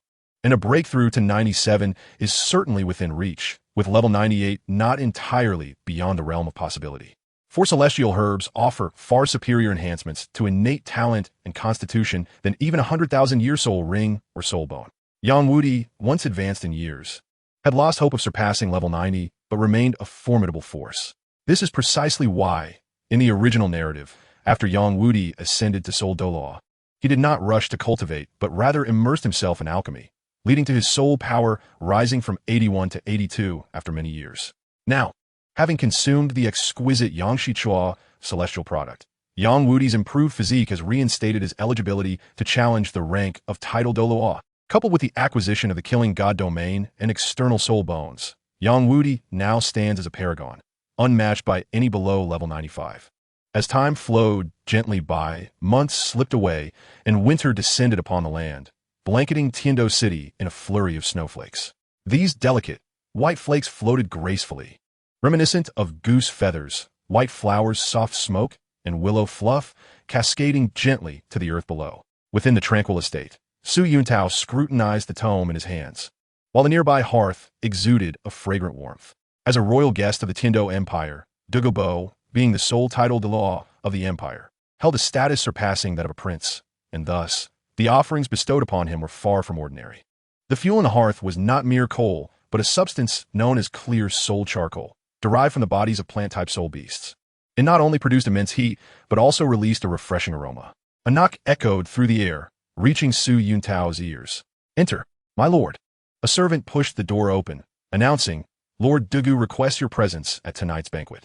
With a wave of his hand, Su Yuntao replied, "Inform Old Poison that I wish to continue my reading and shall forego the banquet." "My lord." His Excellency mentioned that this is one of the last few days of the year, and during this time, the royal family hosts a grand banquet. Following the banquet, the year's most prestigious auction will take place. Auction? Su Yuntao's eyes narrowed in interest. What items are typically featured at such an auction? This subordinate is unaware, however. The auction at this time of year often showcases extraordinary items, including the potential presence of soul bones. Soul bones?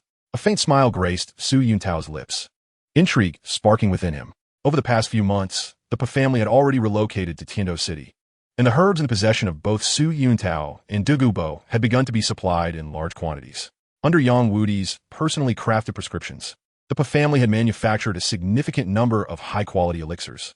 The sales of these superior potions have yielded approximately 100 million gold soul coins for the trio of Dougobo, Yang Wudi, and Su Yuntao thus far. Having already amassed considerable wealth, Su Yuntao and his companions now conducted themselves with great extravagance. Naturally, he would not miss the auction featuring soul bones. With the assistance of his attendants, Su Yuntao donned a bespoke suit crafted by Dougobo, which was impeccably tailored, exuding sophistication and elegance that perfectly matched his demeanor. Chuckling, Dougobo observed the strikingly handsome Su Yuntao and remarked, "Little monster, a man is defined by his attire. And I wonder how many noble ladies will be captivated by you at the soiree?" Su Yuntao smiled and retorted, "Old Poison, despite your age, you remain quite frivolous. Let us not linger. My time is invaluable." Beside them, Dougian, adorned in a regal purple gown, pouted slightly. In the entirety of the Tiando Empire, even the Emperor Shui Yi showed utmost deference to her grandfather. Yet here was Su Yuntao, audaciously speaking to her grandfather in such a manner. The absurdity was compounded by Dougobo's apparent nonchalance, leading Dougian to question her grandfather's sanity. It was only after Dougobo had firmly reprimanded her for her provocations that she reluctantly accepted the peculiar reality of a teenager addressing her grandfather as an equal. Of course, Dougian, spoiled by Dougobo, was not one to concede easily. Following her reprimand, she had sought a duel with Su Yuntao, but to no avail. With Su Yuntao now possessing combat prowess akin to that of a titled Douluo, even with the aid of the coveted Xianqiao, Ziluo Star Spirit Pearl, Dugu Yan, a mere four-ring soul master, stood no chance against him. In the face of Dugu Yan's challenge, Su Yuntao effortlessly subdued her with a single hand.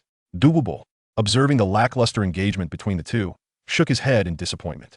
He held high hopes for Su Yuntao and wished for his granddaughter to forge a meaningful bond with him, yet their performances thus far seemed to betray his aspirations.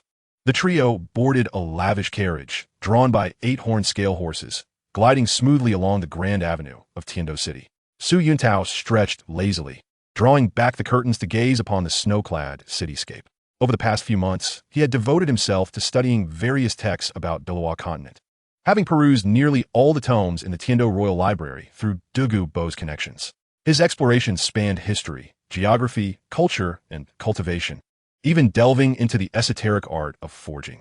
As his knowledge expanded, so too did Su Yuntao's insights and demeanor.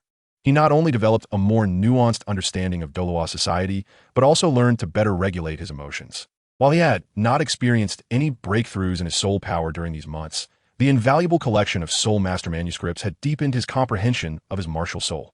Observing the dashing Su Yuntao, Dugu Yan felt a faint blush rise to her cheeks. Though he generally eschewed ostentation, he appeared nothing short of remarkable at this moment. Dugu Bo, noting his granddaughter's reaction, couldn't help but smile, while discreetly signaling to her to maintain her composure. Dugu Yan huffed in dissatisfaction, turning her head away. Despite Su Yuntao's commendable looks, formidable strength, and exceptional poise, she was not the type of girl to gravitate toward someone merely based on their prowess or attractiveness. Every individual possesses a unique set of values, and while Su Yuntao was indeed outstanding, it was unrealistic to expect everyone to be enamored by him. Douluo sighed, finding himself at a loss. What could he do if his granddaughter was indifferent to Su Yuntao? Under the pull of the horn-scale horses, the trio arrived at the heart of Tiando City, the Tiando Imperial Palace, in less than half an hour. Su Yuntao inhaled deeply, stretching once more before disembarking from the carriage. The royal guards at the palace entrance prepared to intercept them, but upon noticing Dugu Bo behind Su Yuntao, their expressions shifted instantly. "Greetings, Lord Dugu," the royal guards exclaimed in unison, kneeling with their weapons at the ready. Dugu Bo nodded slightly and, with familiarity, led Su Yuntao and Dugu Yan into the palace. While the Tiando royalty generally looked down upon common soul masters, they extended considerable courtesy towards formidable figures like Dugu Bo in order to secure their allegiance. "Ah, Lord Dugu has finally arrived," exclaimed an elderly man in splendid attire. His garments a striking red and white, adorned with shimmering golden patterns that spoke of immense value. "No need for such formality, Prince Xueshing," Dugu Bo replied graciously. It is indeed an honor to have Miss Dugu and young friend Su Yuntao join us," Prince Xueshing beamed. His influence in the Tiando Empire stemmed not only from his military power, but also from the support of Dugu Bo, a titled Douluo of great renown. Dugu Bo was paramount to him, prompting Prince Xueshing to gather information about Su Yuntao, who appeared to share a significant connection with Dugu Bo. "You flatter me, Your Highness." Both Su Yuntao and Dugu Yan echoed in unison. Despite his princely status, Su Yuntao and Dugu Yan held little reverence for Prince Xueshing. Dugu Yan, shielded by her grandfather's might, saw few in the Tiando Empire worthy of her respect. As for Su Yuntao, his worldview had been shaped in a different realm, leading to a stark contrast in his perception of nobility compared to the natives of Douluo continent. Furthermore, with his own burgeoning strength and extensive connections, he no longer perceived the prince's status as particularly daunting. Prince Xueshing regarded the impeccably poised Su Yuntao with intrigue. Previously, he had attempted to coax Shui Bong into pursuing Dugu Yan to better align Dugu Bo with his ambitions, but alas, Dugu Yan had dismissed Shui Bong's advances. Now, having learned of the extraordinary bond between Su Yuntao and Dugu Bo, he contemplated potential matches for Su Yuntao. Dugu Bo and his companions were escorted respectfully by Prince Xueshing into the banquet hall, where the atmosphere grew increasingly vibrant upon the arrival of the esteemed title Douluo. In light of the heightened excitement, Su Yuntao sought refuge in a secluded corner, pouring himself a glass of red wine and indulging in solitude. "Brother Yuntao, may I join you here?" A gentle voice reached Su Yuntao's ears. Turning to face the source, he beheld a young man of perhaps 23 or 24 years.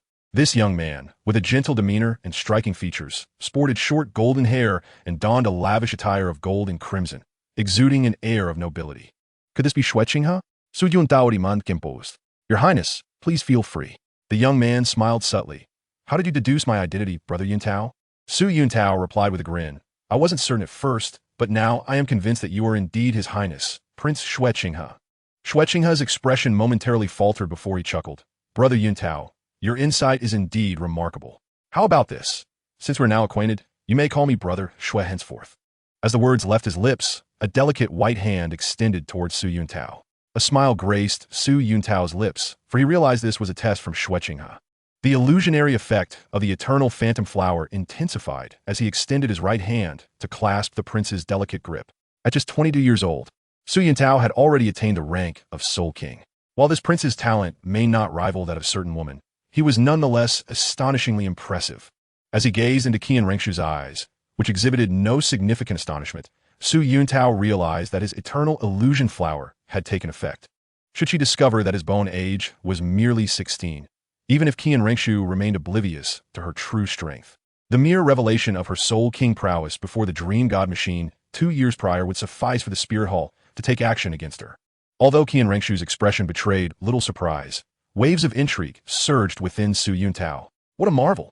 The angelic attire adorning Qian Rengshu possesses an illusionary effect that is truly unparalleled. With my current abilities, I cannot detect a single hint of anomaly. At this moment, both Su Yuntao and Qian Rengshu wore gentle smiles, and an uninformed observer might assume they were long-lost siblings of different fathers and mothers. Chapter 67, Sovereign of the Realm. Since His Highness the Crown Prince does not regard me, Su, as an outsider, I shall henceforth address you as Brother Qinghe. That will be most agreeable. Qian Rengshu sat down, smiling as she inquired, Why is Brother Yuntao here all alone, drinking in solitude? Brother Qinghe, Su Yuntao replied, surveying the bustling crowd before him. I have never been suited for such occasions. I am here solely for the auction. Oh, Qian Rengshu nodded thoughtfully. Brother Yuntao, do you not wish to make the acquaintance of the esteemed nobles gathered here today? Su Yuntao chuckled softly. Brother Qinghe, every individual has their own aspirations, and mine have never aligned with such pursuits.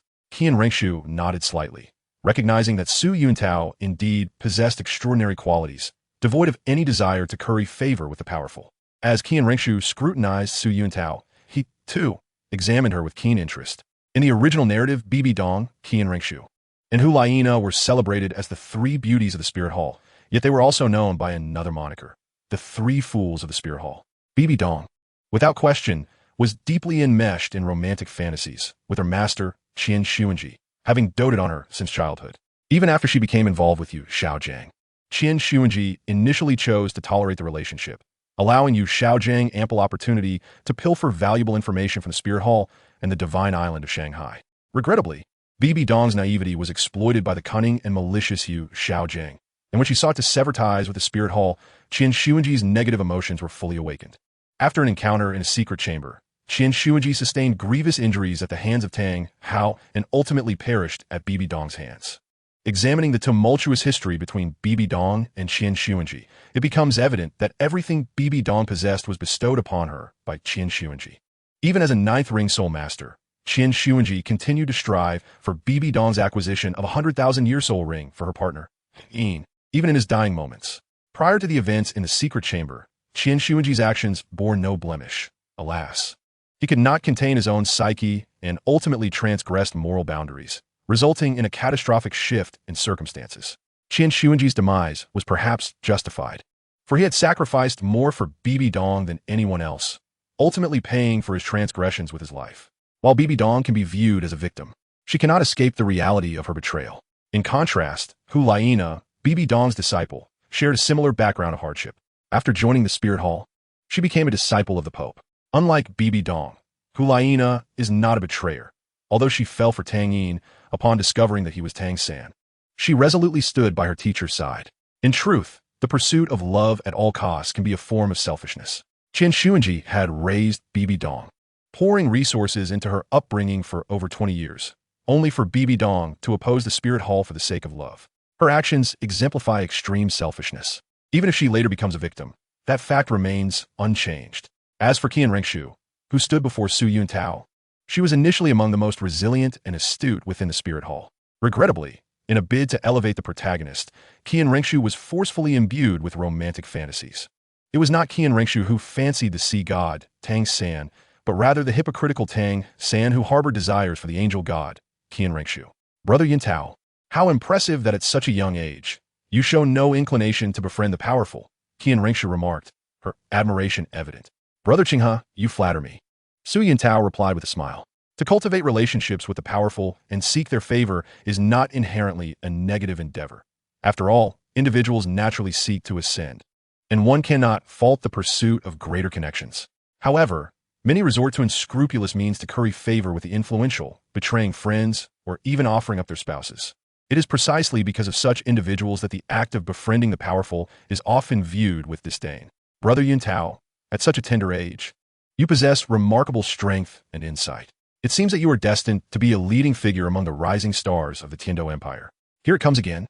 Su Yuntao thought to himself, chuckling inwardly at Qian Rengshu's adeptness in political discourse. Brother Qinghe is jesting. With your great talents, how could I dare to compare myself to you? You exhibit excessive modesty. Brother Qinghe, what merit do you possess that could possibly warrant comparison with Brother Yuntao? Brother Qinghe, while humility is commendable, excessive humility can become a flaw. Qian Rengshu was momentarily taken aback by his words. She sensed that this youthful Su Yuntao seemed to possess the cunning of a seasoned veteran. And although his words felt peculiar, they ultimately resonated. Why do you say such things, Brother Yuntao? I have practiced for many years and am still merely a soul master at 23, while you, with your exceptional talent, achieved the rank of Soul King 2 years ago. Such aptitude truly puts me to shame. Are you truly just a soul master? Su Yuntao's amusement nearly caused him to convulse, yet he managed to suppress it. Brother Qinghe, there is no need for self-deprecation. Although my cultivation may surpass yours slightly, it is merely the result of brute strength. You, Brother Qinghe, have the wisdom to grasp the sun and moon, the power to command the universe. With the continent as your chessboard and all beings as your pawns, you have already displayed the demeanor of an emperor at such a young age. You are truly unparalleled. Su Yuntao, having only heard a few tales of Brother Qinghe's endeavors, found himself utterly in awe. Grasping the sun and moon, commanding the universe, unparalleled in history and future, Qian Rengshu's expression shifted, astonished. How could she be so unaware of her own formidable prowess? Observing the evident change in Qian Rengshu's countenance, Su Yuntao chuckled. Although Qian Rengshu had navigated the political arena of Tiando for over a decade, Su Yuntao's experiences during an age of information explosion had broadened his perspective far beyond that of someone raised in a feudal society like Qian Rengshu. Ahem.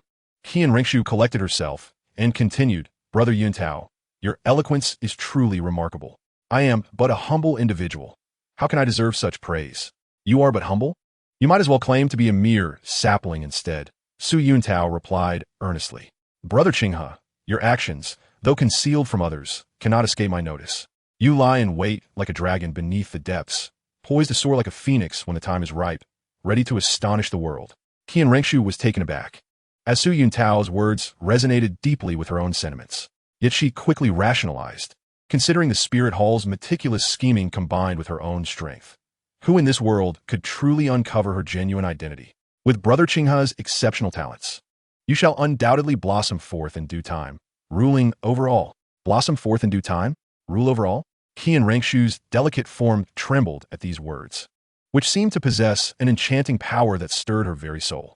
In the realm of Douluo, Su Yuntao's only advantage, despite his modest talent, lay in his extensive reading of literary works. In his quarters, aside from electronic devices, he possessed dozens of classic tomes. Yet, upon opening these texts, one would be astounded, as the first pages contained tales of otherworldly figures, Tang San, the fallen genius, and the ancient bronze coffin adrift in the starry skies. Chapter 68, Tiando Auction. After diligently absorbing such a wealth of literary masterpieces, while Su Yuntao could not claim to be universally knowledgeable, he could certainly be considered well-versed. Some might inquire whether being well-versed carries a greater prestige than merely being knowledgeable. In fact, Douluo spans 300,000 words. Battle Through the Heavens encompasses 533,000 words, and Shrouding the Heavens reaches an astounding 636,000 words. This merely accounts for the word counts of 3 literary works, while Su Yuntao had studied hundreds of such texts in total. If these tomes were inscribed upon bamboo slips, even 500 horse-drawn carts would be insufficient to contain them. For Su Yuntao, 5 cards are but a modest expression. After a considerable interval, Shueqinghe sighed deeply, acknowledging, Brother Yuntao possesses such extraordinary talent. I, Qinghe, am indeed honored to learn from you. Su Yuntao smiled faintly, raising his wine cup to clink it with Qianrenquez. The two then resumed their conversation, delving into topics ranging from the geopolitical landscape to cultural aesthetics, finding a delightful rapport as they spoke. Throughout this exchange, Su Yuntao demonstrated not only his eloquence, but also a piercing insight into various situations, igniting a spark of admiration in Qianrenquez's eyes. In turn, Su Yuntao gleaned a wealth of valuable information from her. Just as their spirited discussion unfolded, an unexpected voice interrupted. Little monster, so this is where you are. Qianrenquez's expression shifted slightly, and she promptly bowed, saying, Qinghe pays respects to Duke Dugu. Dugubo returned the gesture with a slight nod. Your Highness, I have matters to discuss with the little monster. A flicker of discontent crossed Qianrenquez's face, which soon vanished, realizing that Qinghe had intruded upon the conversation with Brother Yuntao. In that case, we shall converse another time, Brother Yuntao. Su Yuntao nodded. Indeed, Brother Qinghe. Let us continue our discussion at a later date. A gentle smile graced Qianrenquez's features as she slowly rose to depart. Not only is Su Yuntao immensely gifted, but his speech is also captivating. He must be won over. Observing Qianrenquez's retreating figure, Dugubo's expression grew serious. Old Poison, what troubles you? Little monster, what is your opinion of Shueqinghe? Su Yuntao replied casually. Naturally, he is a man of profound scheming, possessing the aura of a formidable leader. Dugubo nodded. Indeed, your perception is remarkable. However, I must advise you to limit your interactions with Shueqinghe in the future. Oh, Su Yuntao smiled. Is it perhaps due to the affairs concerning the 2 princes of the Tiando Empire? Dugubo put in surprise. Little monster, you are aware of this? Old Poison, originally, the Tiando Empire had 4 princes. Qinghe was the eldest, followed by the 2nd and 3rd princes, while Shuebong was the youngest. Years ago, the 2nd and 3rd princes met with mysterious deaths. Though the true causes remain elusive, we can identify the greatest beneficiary of their demise, Shueqinghe, without a doubt. Dugubo sighed heavily. Little monster, it seems I have underestimated you. You possess extraordinary talent, an exceptional character, and even formidable deductive abilities. Su Yuntao chuckled, recognizing that for the natives of Douluo continent like Dugubo, they must derive conclusions from processes, whereas he could reverse engineer the process from the outcomes, often with the process clearly laid out. In such circumstances, anyone not lacking in intellect could shine before Dugubo. Little monster, the banquet is nearing its conclusion. You should accompany me to the auction now. Very well. Under Dugubo's guidance, Su Yuntao and Dugian entered the opulently adorned hall, furnished with hundreds of golden chairs of varying heights. At the very center of the hall stood a platform encrusted with countless gemstones. Dugubo led them to the front row, where numerous individuals rose to bow in respect as they passed. The 3 of them settled into the 3 foremost seats.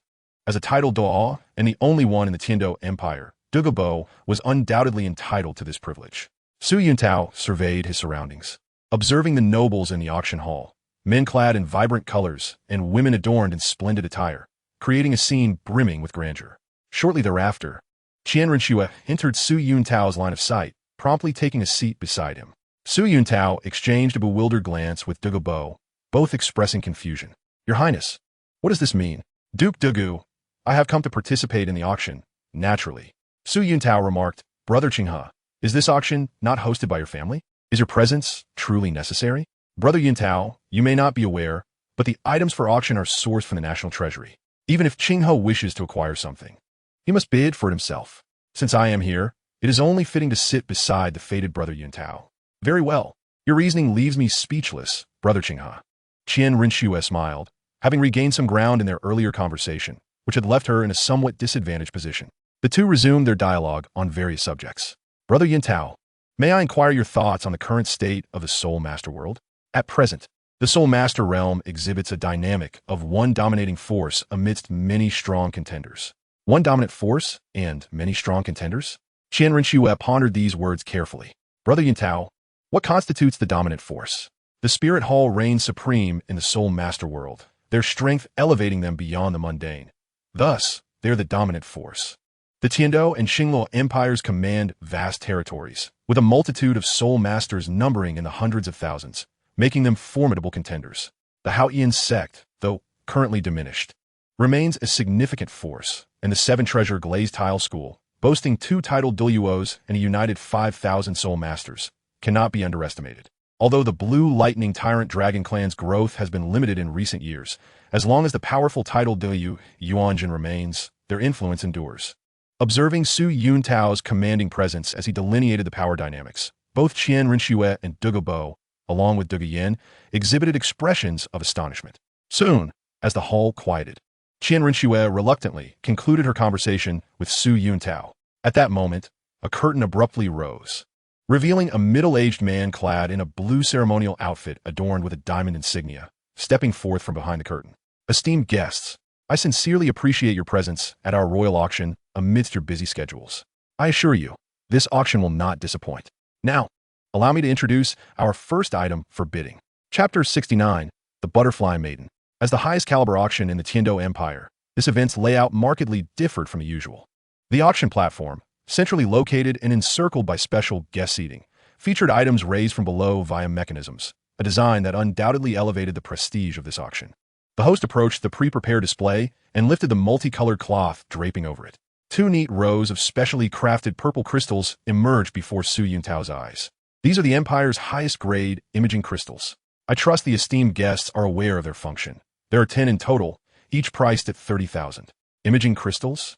A flicker of gravity crossed Su Yuntao's eyes, though he quickly composed himself. While the technological capabilities of the Douluo continent pale in comparison to modern advancements, their limitations could be compensated for by the materials at hand.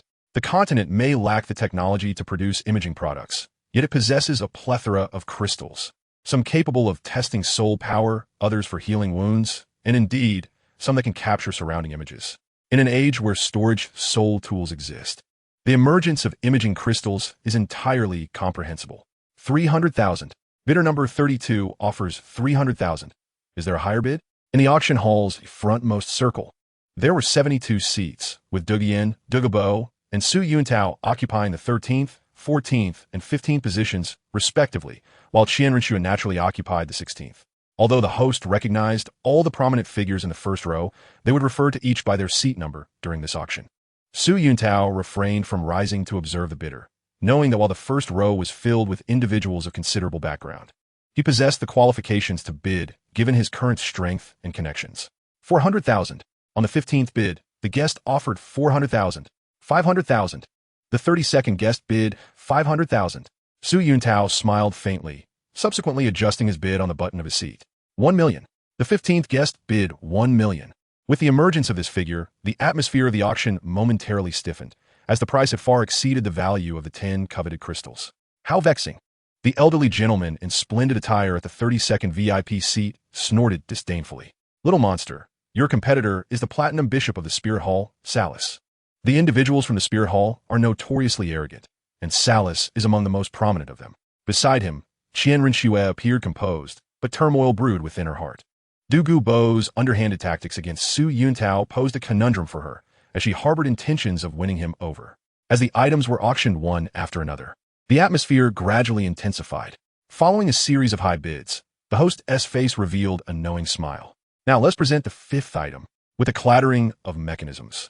A massive object slowly ascended beneath a multicolored veil, resembling a prison cage in its size.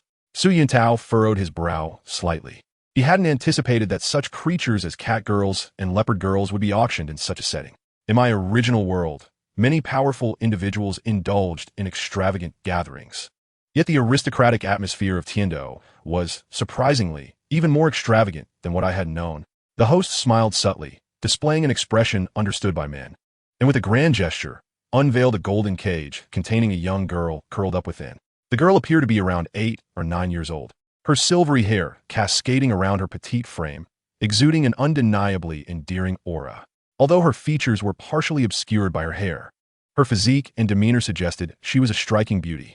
Observing this exquisite girl, many in the VIP section maintained their composure. Yet the fervent glimmers in their eyes were impossible to conceal. Ladies and gentlemen, I trust you have all discerned that this girl is not only breathtaking in appearance and grace, but also possesses an exceptionally formidable martial spirit. As the words left the host's mouth, he gestured discreetly to a middle-aged man clad in white nearby. As the white-clad man approached, The silver-haired girl's eyes widened with palpable fear, yet in the next moment, that fear dissipated, replaced by a resolute expression on her delicate face. The middle-aged man smirked coldly, and a pair of white lights ignited in his eyes. 7 soul rings, gold, gold, purple, purple, purple, black, black, materialized beneath him. As the white light illuminated the scene, a trace of confusion flickered in the girl's eyes, though it seemed insufficient to impede her actions. The man's expression shifted as the first soul ring suddenly flared to life. He had not anticipated the girl's resistance to his mental control would be so formidable, especially in such a public setting that left him no choice but to activate his soul technique. With the activation of his first soul technique, the girl's confusion deepened. And soon, a pair of iridescent wings unfurled from her back. At that moment, her beauty and grace intensified with the awakening of her martial spirit. What a treasure! A lewd smile crept onto Salus's face, unable to contain his desire for youthful beauty. Not only he, but Prince Xuesheng at seat 6 also indulged his own predilections, although his expression bore a hint of dissatisfaction. Such a rare gem, and my royal brother intends to auction her off. Su Yuntao surveyed his surroundings, a smile gracing his lips. Both Salus and Prince Xuesheng, entrenched in their high standings, lacked moral restraint, leading their preferences to veer into the realm of the grotesque. The silver-haired butterfly girl, starting bid 2 million gold soul coins, with increments no less than 100,000 gold soul coins. As the starting price was announced, the previously fervent atmosphere dampened considerably. Though all present were immensely wealthy, 2 million gold soul coins was no trifling matter. 2 million. Prince Xuesheng bellowed, rising to his feet. Uncle, how impressive. Qianren Xue feigned a pout.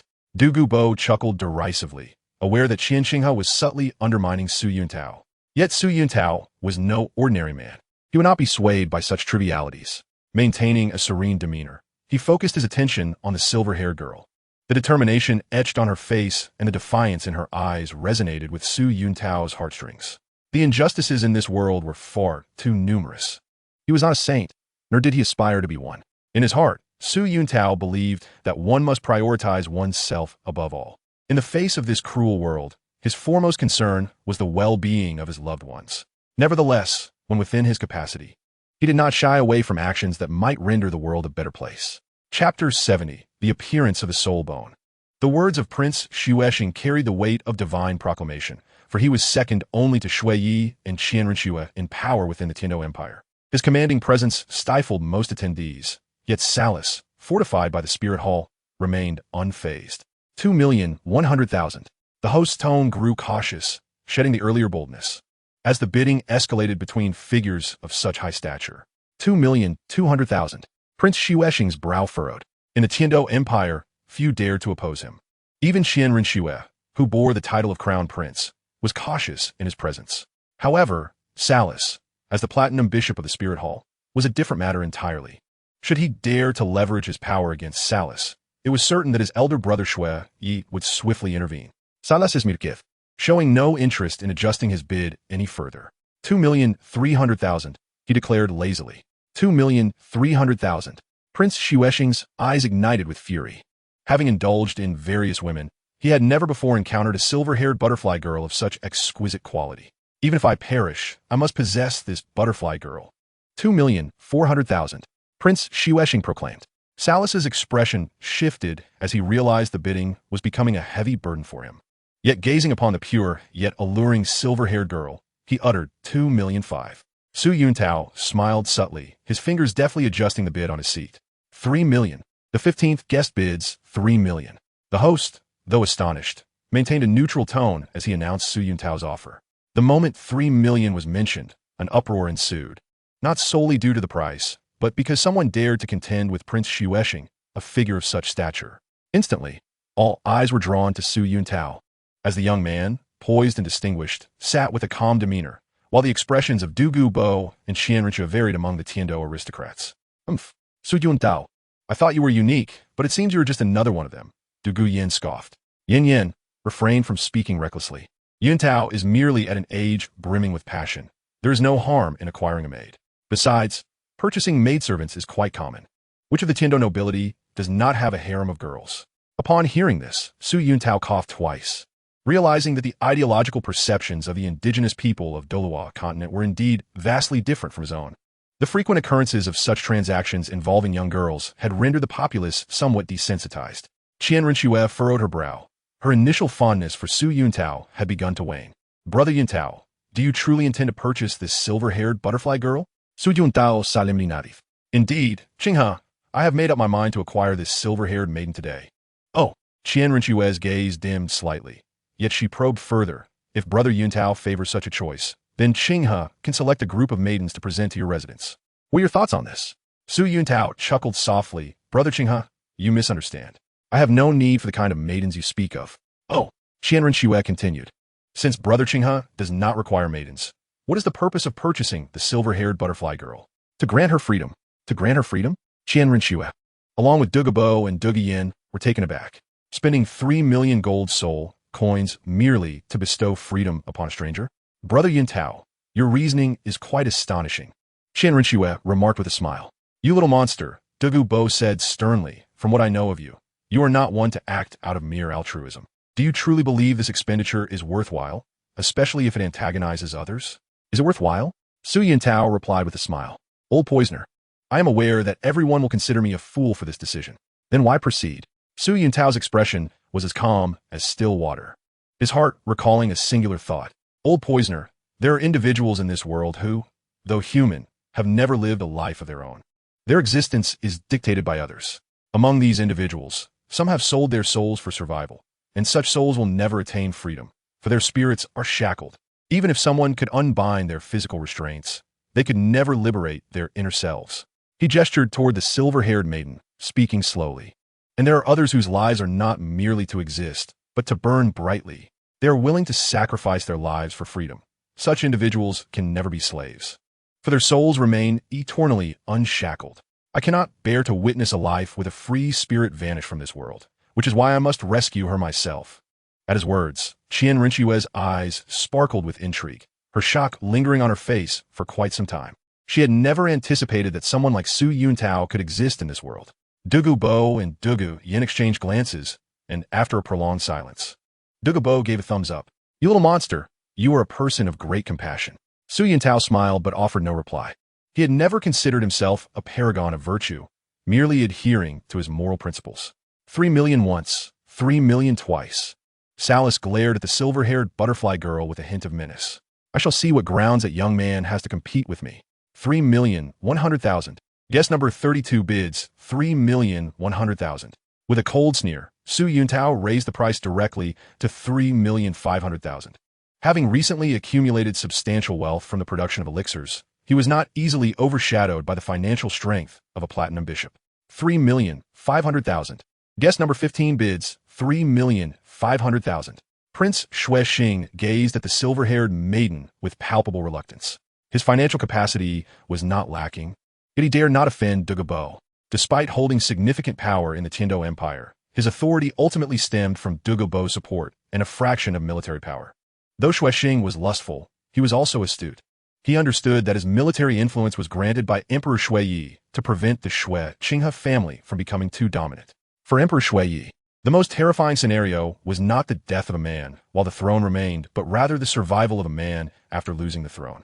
Even though Qinghe had been designated as the heir, Emperor Shuiyi dared not relinquish power entirely and instead sought to balance his son with his brother. In this context, while Xuexing appeared imposing, he was merely a pawn of Emperor Shuiyi. Without Douluo's backing, Xuexing's value would diminish, leaving him vulnerable to being discarded by the emperor. Even if the emperor chose to spare him out of familial loyalty, once Qinghe ascended, Douluo would become the only one capable of safeguarding Xuexing's life and fortune. Thus, Douluo's significance to Xuexing was paramount, leading him to forego bidding against Su Yuntao, who shared a close relationship with Douluo. Women can be replaced, but I absolutely cannot offend Douluo. Xuexing closed his eyes and sighed deeply. While Prince Xuexing chose to retreat gracefully, SoulLand was determined to press forward. 3,600,000. What can a mere young lad do, even with Douluo backing him? 3,600,000. Guest number 32 bids 3,600,000. Su Yuntao cast a disinterested glance at SoulLand before adjusting his bid. Guest number 15 bids 4 million. Although the host maintained an outward calm, the astonishment in his eyes was unmistakable. Damn it! SoulLand's face turned ashen, and he raised his bid once more. Guess number 32 bids 4,100,000. Is there any higher? Su Yuntao remained composed, casually adjusting his bid yet again, prompting Devian's shock and a slight change in Qian Rinchua's expression. 4,500,000. Guess number 15 bids 4,500,000. At that moment, the entire venue erupted in uproar. Salas's eyes seemed to blaze with fury. Haha, Salas sneered. Young man, let me give you a piece of advice. Even if you have backing, do not be too arrogant. Su Yuntao smiled fondly. Vi Salas. If one is not arrogant, how can one be called young? You. Salas's expression fluctuated between anger and embarrassment. Very well. I shall see what abilities you possess. In an instant, 8 soul rings manifested, their colors brilliant. Salas, this is the auction house within the Tiando Imperial Palace. With me present, you shall not act recklessly. Douluo Bo's presence surged with authority, his 9 magnificent soul rings glowing beneath him. Salas, Qian Rinchua said slowly, this is my Tiando Imperial Palace. No one is permitted to act with impunity. Upon witnessing the turn of events, Salas's face shifted dramatically, and he quickly withdrew his soul rings, his aura dissipating instantly. Su Yuntao shook his head. Desire can be a double-edged sword. Often, those driven by lust can commit the most reckless acts. Salas, you must provide an explanation to the Tiando Empire for today's events. Qian Rinchua seamlessly assumed the role of Xue Qinghe, speaking sternly. Salas composed himself and hastily replied, Your Highness, I apologize for my rudeness today. Once the auction concludes, I will certainly seek forgiveness from His Majesty Shui Yi. Although Salas was backed by the Spirit Hall, actions capable of affecting the Hall's diplomatic relations were intolerable. Qian Rinchu nodded slowly, then, under the admiring gazes of the noble women of Tiando, she gracefully took her seat. Brother Yuntao, today the Tiando royal family has not extended proper hospitality, which has caused you distress. I assure you, Qinghe will personally apologize at another time. Brother Qinghe, these are but trifles. There is no need to dwell on them. Brother Yuntao, though trifles, they still stem from the shortcomings of my Tiando royal family. And as Crown Prince, Qinghe cannot escape responsibility. Su Yuntao waved his hand. Since you insist, Brother Qinghe, I shall host you properly in my residence another day. That would be splendid. Qinghe expresses his gratitude to Brother Yuntao for your hospitality. With the conclusion of a minor interlude, the silver-hair maiden was ultimately acquired by Su Yuntao for an astronomical price of 4,500,000 gold soul coins. The subsequent auction items, although possessing considerable hype, were merely trinkets of little practical use, and thus Su Yuntao showed no interest. Now allow me to grandly introduce the penultimate item for bidding. The host waved his hand dramatically, revealing a massive purple crystal before Su Yuntao's eyes. This was the splendid amethyst, a treasure from the Imperial Treasury. The crowd gazed at the extraordinarily resplendent purple stone with heightened enthusiasm. Esteemed guests, the splendid amethyst possesses boundless utility, the most significant of which is its ability to enhance a soul master's cultivation speed. Upon hearing this, Su Yuntao's interest was piqued instantly.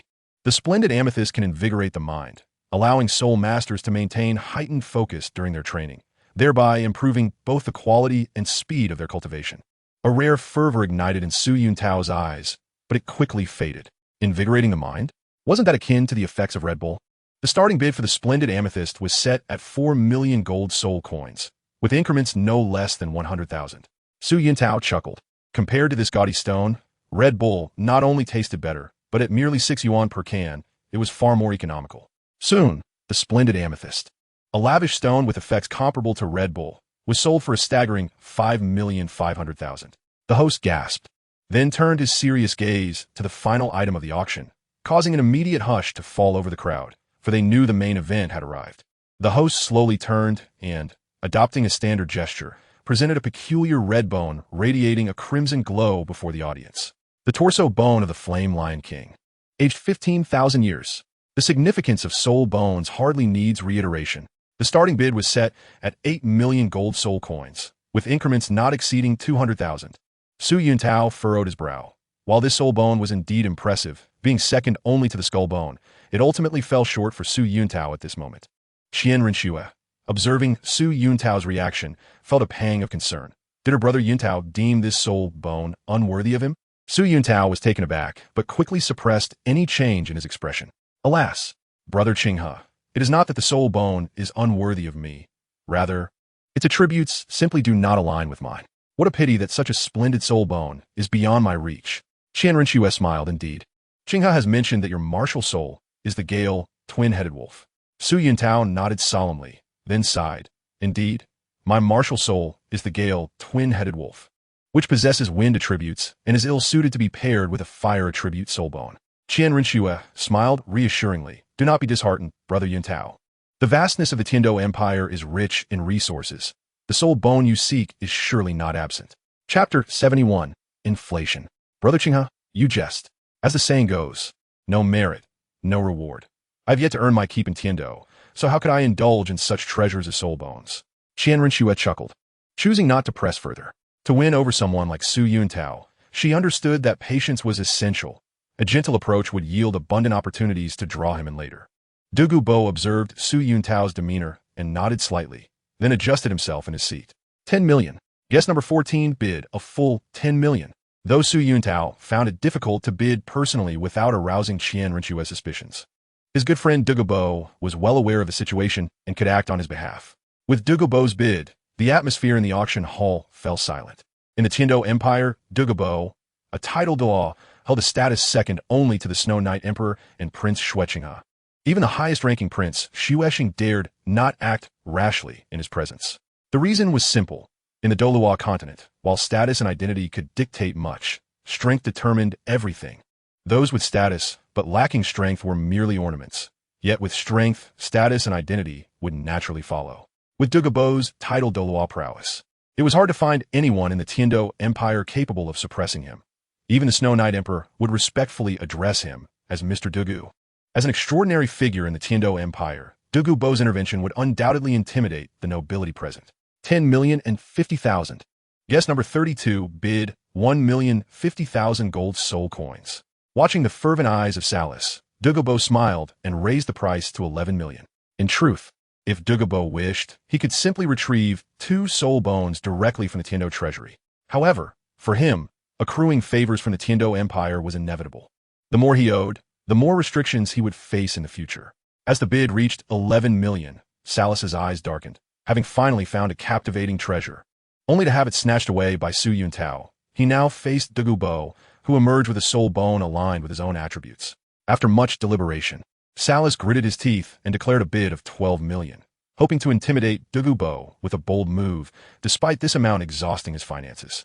Douluo Bo smiled slightly. Although he was uncertain of Salis's true financial capabilities and knew that 12 million was somewhat excessive for this soul bone, his finances had significantly improved thanks to the medicinal herbs refined by the Pa family. Even without tapping into the Tiandou Empire's resources, Douluo Bo could easily secure the soul bone. 13 million. Guest number 14 bid 13 million. Salis's face turned ashen. Then he sneered and abandoned the idea of continuing to bid. Douluo Bo smiled mildly. Indeed, purchasing a 15,000-year-old soul bone for 13 million was somewhat steep, but not entirely unacceptable. Meanwhile, Su Yuntao was contemplating the situation. Acquiring a 15,000-year-old Flame Lion King's torso bone at 13 million gold soul coins seemed exorbitantly high compared to future valuations. It was important to note that at the Star Dou auction house a millennium later, a 70,000-year-old premium Ice Scorpion left arm bone would start at merely 30 million gold soul coins. Although the age difference might justify the price between the Flame Lion King's torso bone and the Ice Scorpion left arm bone, the valuation of soul bones of the same kind typically varied by at least a factor of 10, even when comparing soul beasts of the same category. A 15,000-year-old soul beast would be unlikely to triumph over a 70,000-year-old, even if 10 of them were to join forces. Similarly, when considering mere age, even 10 15,000-year-old soul bones could not compare to a single 70,000-year-old soul bone. Furthermore, the left arm bone from the Ice Scorpion was not only of exceptional quality, but also possessed the ultimate ice attribute. Should a 70,000-year-old Ice Scorpion left arm bone appear at the current Tiandou auction, its starting bid would be measured in the hundreds of millions. The reason for the decline in soul bone prices a millennium later can be attributed to 2 factors. First, on the Douluo continent a millennium hence, due to the transference of soul bones. The quantity of soul bones from the era of the Peerless Tang sect would far exceed that of the present day due to a millennium of accumulation. In the upcoming All-Continent Soul Master Elite competition, set to commence in 2 years, the Spirit Hall has unprecedentedly offered 3 soul bones as a reward for the champion. However, a millennium later, the Star Dou Imperial family effortlessly presents 10 soul bones as the prize for the champion of the Soul Master Elite competition. It is essential to note that the 3 soul bones from the Spirit Hall represent the highest standard of rewards in the history of the Soul Master Elite competitions over the millennia. Yet, even so, the Spirit Hall's offerings pale in comparison to those of a millennium hence. The reason lies in the fact that soul bones can accumulate over time, leading to a gradual depreciation in their value. Furthermore, the emergence of secret techniques enabling the mass hunting of soul beasts for soul bones has further expedited this devaluation. Additionally, the common folk on the Douluo continent also experience a familiar inflation, resulting in a significant decline in the purchasing power of gold soul coins compared to the present. Nevertheless, in Su Yuntao's perspective, the inflation on the Douluo continent is relatively reasonable. At least, even a millennium later, the value of gold soul coins does not plummet to an utterly pitiful state. It is worth mentioning that in the world where Su Yuntao originally lived, a person with 10,000 yuan who deposited several tens of thousands in the bank would find themselves impoverished 30 years later. The amount that could have purchased a property in BJ Wood after 3 decades barely sufficed to buy a pit in a toilet. In contrast, the inflation on the Douluo continent appears quite manageable. This is not indicative of the higher-ups treating the commoners benevolently. Rather, it is primarily due to gold soul coins being minted from gold, which possesses intrinsic high value, ensuring that even with severe depreciation, they cannot be rendered worthless. Furthermore, the ruling elite, even a millennium later, remain unversed in the art of financial exploitation, resulting in their methods being both simplistic and inefficient. With these 2 factors at play, although the common folk of a millennium hence endure considerable hardship, those fortunate enough can still manage to survive. Chapter 72, Underhanded Malice. As the final soul bone was auctioned off, the grandest auction of the year in the Tiando Empire came to a successful conclusion. Brother Yuntao, I apologize for the inadequacies in my hospitality today that startled you. I assure you that I shall personally visit to make amends another day, said Qinghe. You're being overly modest, Brother Qinghe. It is merely Salus acting rashly due to his own folly. It has nothing to do with you, replied Su Yuntao. Rash folly? Qian Rinxue pondered for a moment, a blush creeping onto her cheeks, which soon deepened, rendering her face a vibrant shade of crimson, with her ears burning as well. Beside her, Douluo Bo regarded Shui Qinghe with a skeptical expression, disbelief evident on his face. Qian Rinxue quickly composed herself, drawing upon the poise accumulated over her more than 10 years in the Tiando Empire, her expression returning to normal in an instant. Brother Yuntao, please take care. I shall not intrude further today. Observing Qian Rinxue depart with an air of normalcy, the astute Douluo Bo felt a sense of unease. Old poison, what troubles you? Douluo Bo inquired slowly. Little monster, did you not find Shui Qinghe's reaction rather peculiar? Oh, was it? Su Yuntao replied calmly. Little monster, your words were not inappropriate.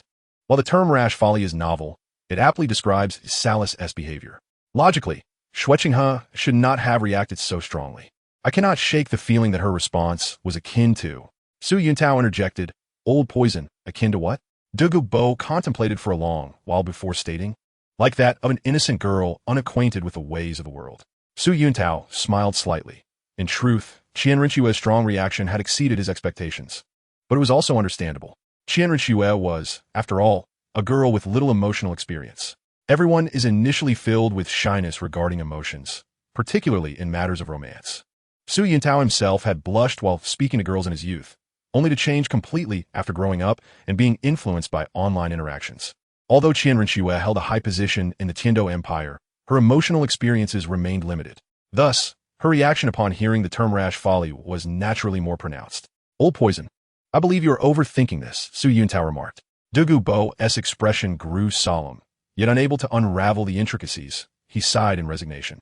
After settling their bids with the necessary gold soul coins, Douluo Bo stowed the soul bone, while Su Yuntao cradled the silver-haired girl who had succumbed to sleep due to mental exhaustion. The trio, including Douluo Yin, gradually exited the Tiando Palace. Just as the 3 were about to board their carriage, an unexpected turn of events occurred. Isn't this Su Yuntao, my young friend? Salus approached with ill intentions. Salus, what trickery are you up to now? Salus replied with a smile, Lord Douluo, I merely wish to discuss a few matters with my young friend Su. Salus, if you have something to say, please do so now.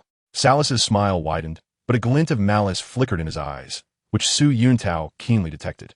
I have heard that you are a renowned young talent in the Tiando Empire, and I wonder if you would consider joining our Spirit Hall? Before he could finish speaking, Salus' arm draped over Su Yuntao's shoulder. A subtle yet ominous force surged into Su Yuntao's body, filling him with a sense of impending danger. Yet he maintained an outward calm, responding nonchalantly. I appreciate your kind offer, Bishop Salas, but I currently have no intention of joining any faction. Excellent. Salas laughed. It seems you have grand aspirations, but I hope you will give my proposal thoughtful consideration once you return. Su Yuntao replied, You flatter me, Bishop Salas. My aspirations are hardly grand, merely a product of my laid-back and free-spirited nature. Salas smiled slightly. In that case, I shall not impose further. I wish you rapid progress in your cultivation and a meteoric rise.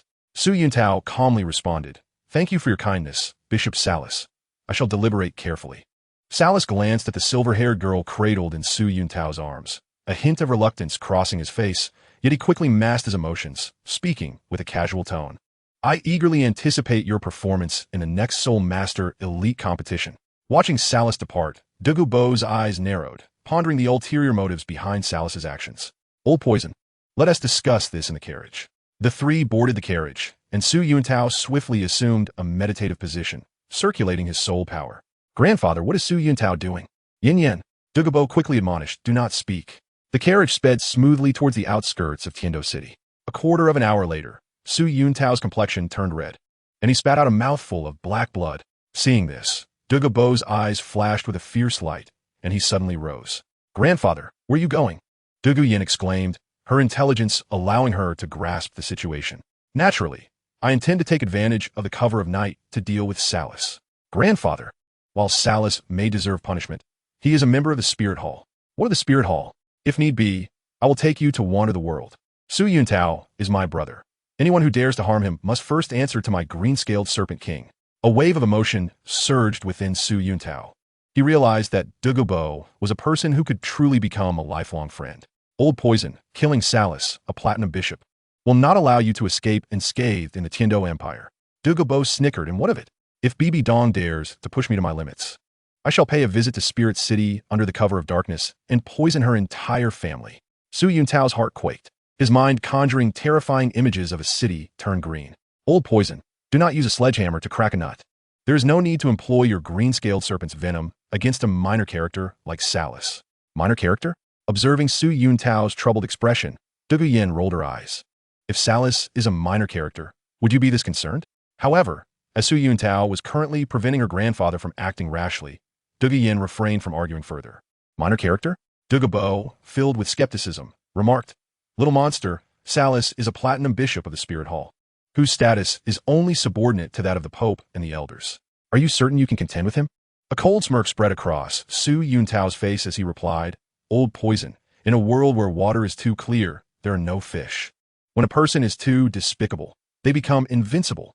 I disdain to employ such insidious methods as Salas does, since he has lowered himself to threaten my life. I shall ensure he experiences a demise so bewildering that he won't even comprehend how it befalls him. How will he not understand his own death? Douluo and his granddaughter, Douluo, regarded the fiercely determined Su Yuntao with an involuntary shiver running down their spines. Chapter 73. The Scheme to Kill. Little monster, what exactly do you plan to do?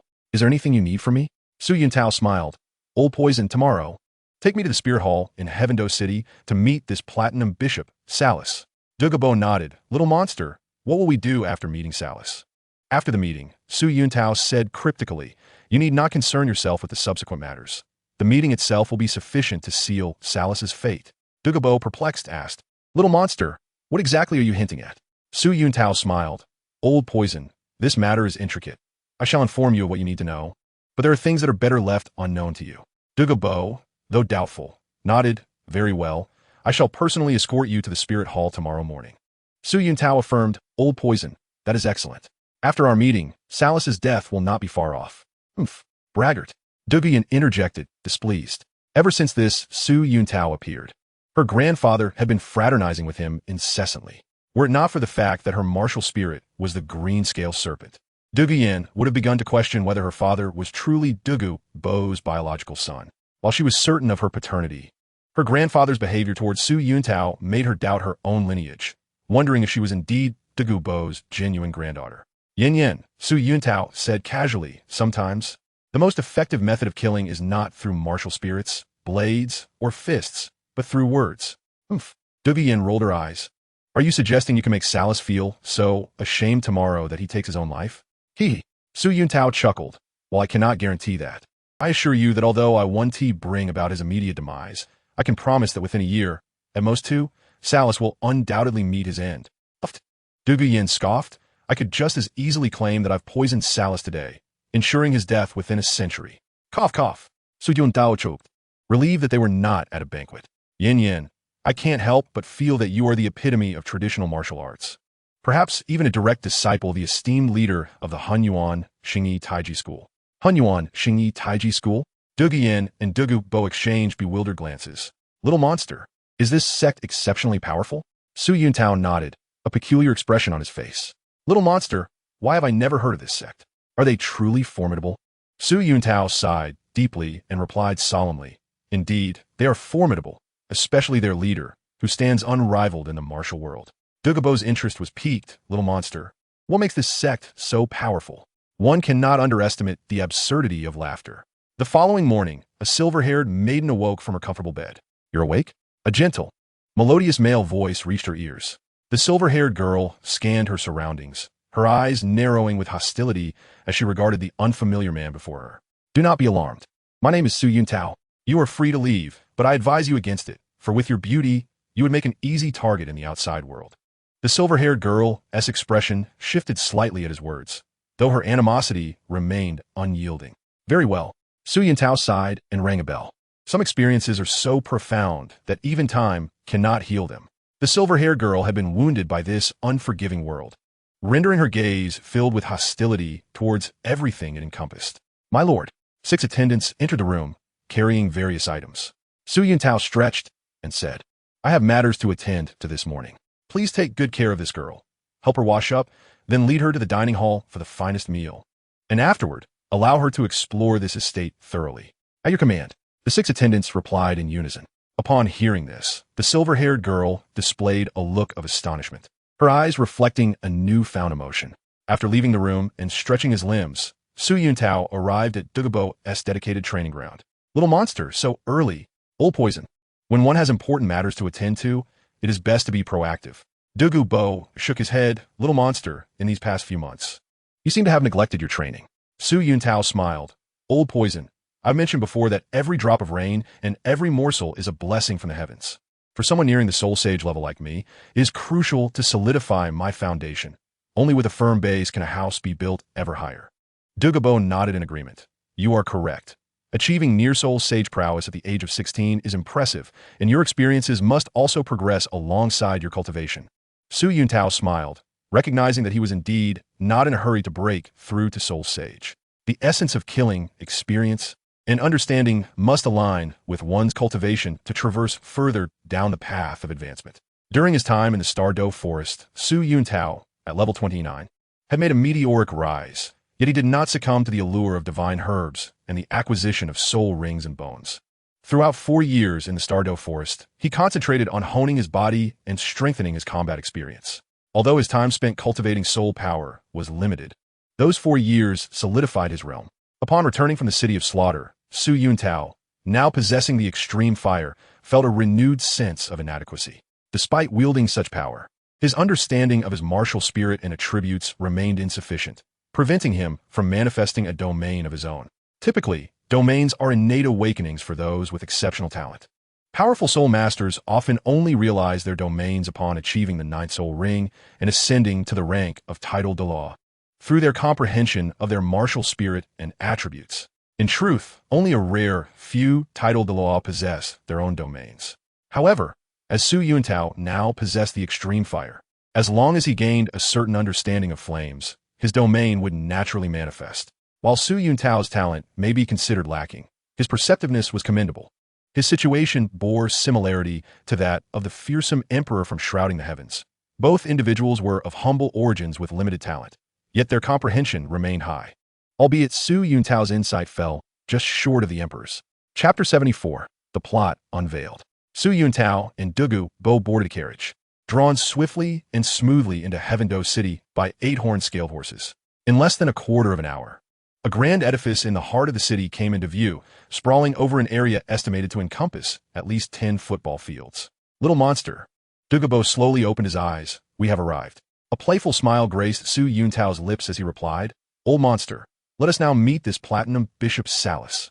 Douluo, his expression neutral, descended the carriage, and beneath his feet, 9 colossal soul rings, colored yellow, purple, and black, suddenly illuminated the air.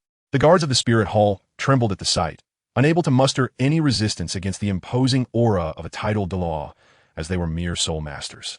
May I inquire what brings you here, Your Excellency? Stammered the head guard. Is SoulLand present? Asked Douluo slowly. Archbishop SoulLand is inside the hall, came the affirmative response. With this confirmation, Douluo, accompanied by Su Yuntao, strode confidently into the Grand Spirit Hall. Within the guest chamber of the Spirit Hall, SoulLand spoke leisurely. Your Excellency, Douluo. Young friend Su, what brings you both to my humble abode? Su Yuntao smiled. Archbishop SoulLand, after much contemplation, I have decided against joining the Spirit Hall. A knowing smile flickered in SoulLand's heart. One who was destined to perish spoke of joining the Spirit Hall? Young friend Su, might you reconsider? SoulLand feigned nonchalance. Su Yuntao shook his head. Archbishop SoulLand, the Spirit Hall is teeming with talent. My presence would hardly be missed. Then, sighed SoulLand, the Spirit Hall must bid farewell to a promising youth. Su Yuntao smiled faintly, but fell silent for a considerable time, while Douluo remained with his eyes closed. Observing the brewing storm, SoulLand was taken aback but soon regained his composure, even if the plot against Su Yuntao were to be revealed. He doubted Douluo would dare to slay him, a platinum archbishop of the Spirit Hall, within its confines. Is there anything else you wish to discuss? SoulLand inquired tentatively. With a smile playing at the corners of his mouth, Su Yuntao replied, Shouldn't you apologize to me, Archbishop? A flicker of surprise crossed SoulLand's eyes before he laughed. Young friend Su, what do you mean? I find myself quite lost in your words. Su Yuntao's smile widened. Archbishop, let us be candid. You are well aware of your own actions.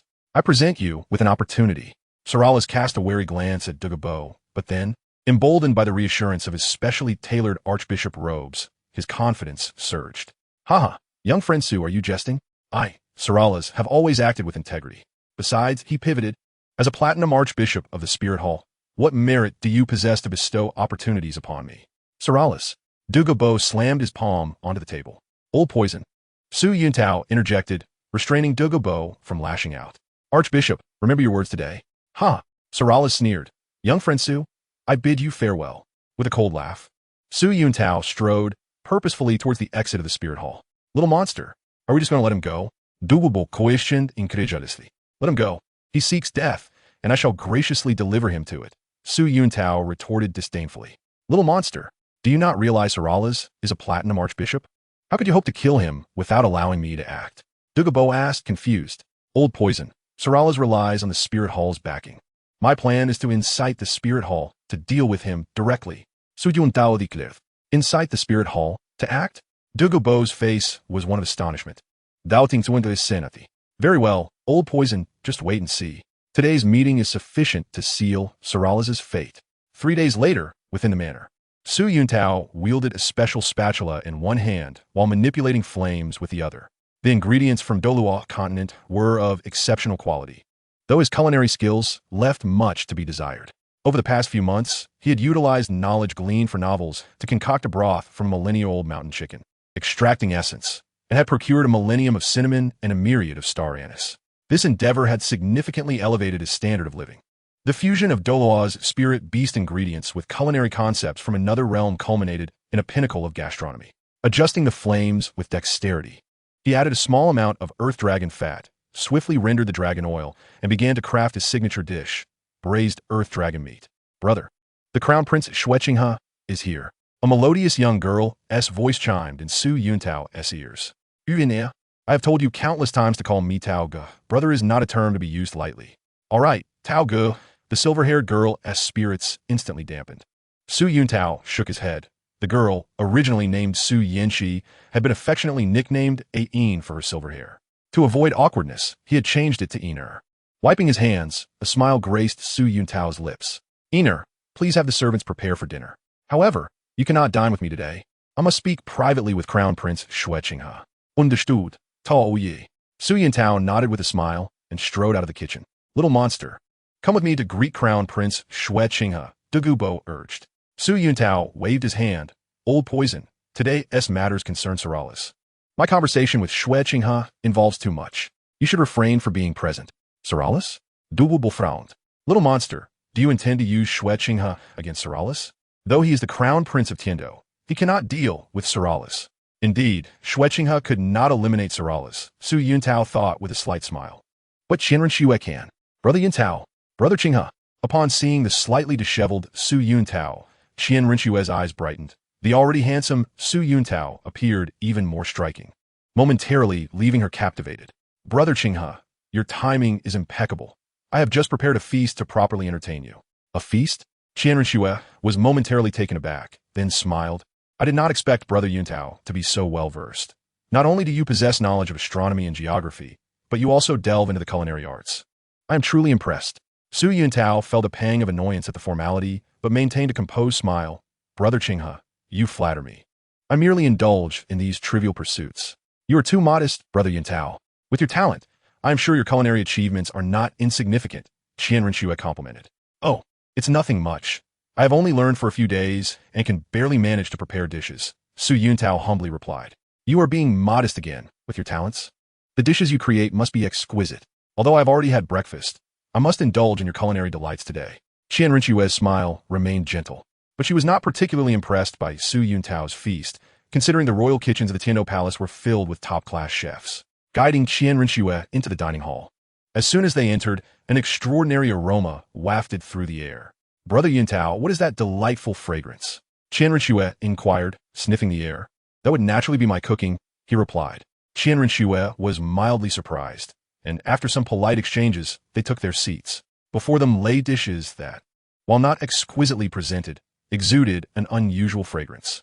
Qianren Xue picked up a piece of earth dragon meat with her chopsticks. As the dragon meat entered her mouth, an extraordinary flavor surged through her, her eyes widening in astonishment as her taste buds were overwhelmed by an unprecedented sensation. She quickly sampled the braised earth dragon meat. Lotus root stewed with dragon bones, blue-silver stir-fried dragon eggs, and strong liquor-steamed dragon marrow. If the earth dragon had known it would be accompanied by such an array of condiments in its death, it might have resigned itself to its fate more willingly. Savoring the medley of flavors, Qianren Xue let out a contented burp, only to notice Su Yuntao's bemused expression, causing a blush to creep across her cheeks. Su Yuntao found the situation amusing. It was quite normal for someone from a feudal society to lose composure after tasting modern delicacies, as humans often exhibit instinctive reactions to experiences beyond their comprehension. Brother Yuntao, I had no idea you could cook this well. I'm truly impressed. Qianren Xue changed the subject. Su Yuntao waved his hand dismissively, stating that Brother Qinghe's words were overly flattering. The art of cooking is but a trivial pursuit, and while Yuntao has achieved some success, it is merely a reflection of the wisdom of those who came before him. He spoke truthfully. To master even the fundamentals of the 5,000-year culinary culture of China is enough for him to rise to the pinnacle of society in a feudal slave state like Douluo continent. Qianren Xue let out a soft sigh, observing that the man before her was not only handsome, gifted, and possessing an extraordinary character and vast knowledge, but also remarkably proficient in culinary arts. Brother Yuntao, despite your youth, you are impressively erudite. I can only marvel at your depth of talent. Surely, in 2 years, your name will resound throughout the entire continent during the Soul Master Elite competition. Su Yuntao smiled faintly, initially intending to subtly steer the conversation toward Salis. But to his surprise, Qianren Xue provided such an excellent opportunity herself. Sighing, he lamented, at my age, I am still eligible to participate in the next Soul Master Elite competition.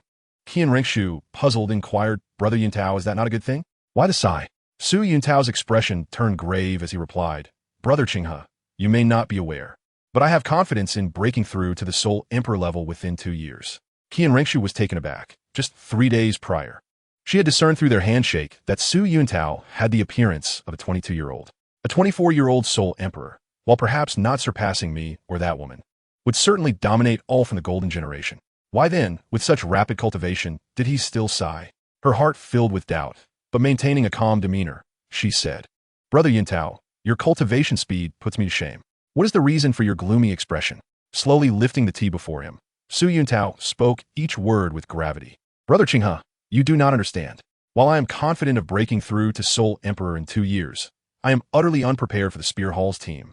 In an instant, the astute Qianren Xue sensed something was amiss, a bead of cold sweat trickling down her neck. She forced herself to retain composure and probed. Why would a soul emperor like yourself fear the younger generation of the Spirit Hall? With a heavy heart, Su Yuntao shook his head repeatedly, as if struck by some profound despair. Cold sweat beaded on Qian Rengshu's brow, her suppressed emotions intensifying with an ominous premonition. The next moment, her pupils dilated, her body trembling slightly, for Su Yuntao had uttered a statement that left her utterly astonished. The Spirit Hall possesses an unparalleled genius, whose talent is unprecedented and extraordinary.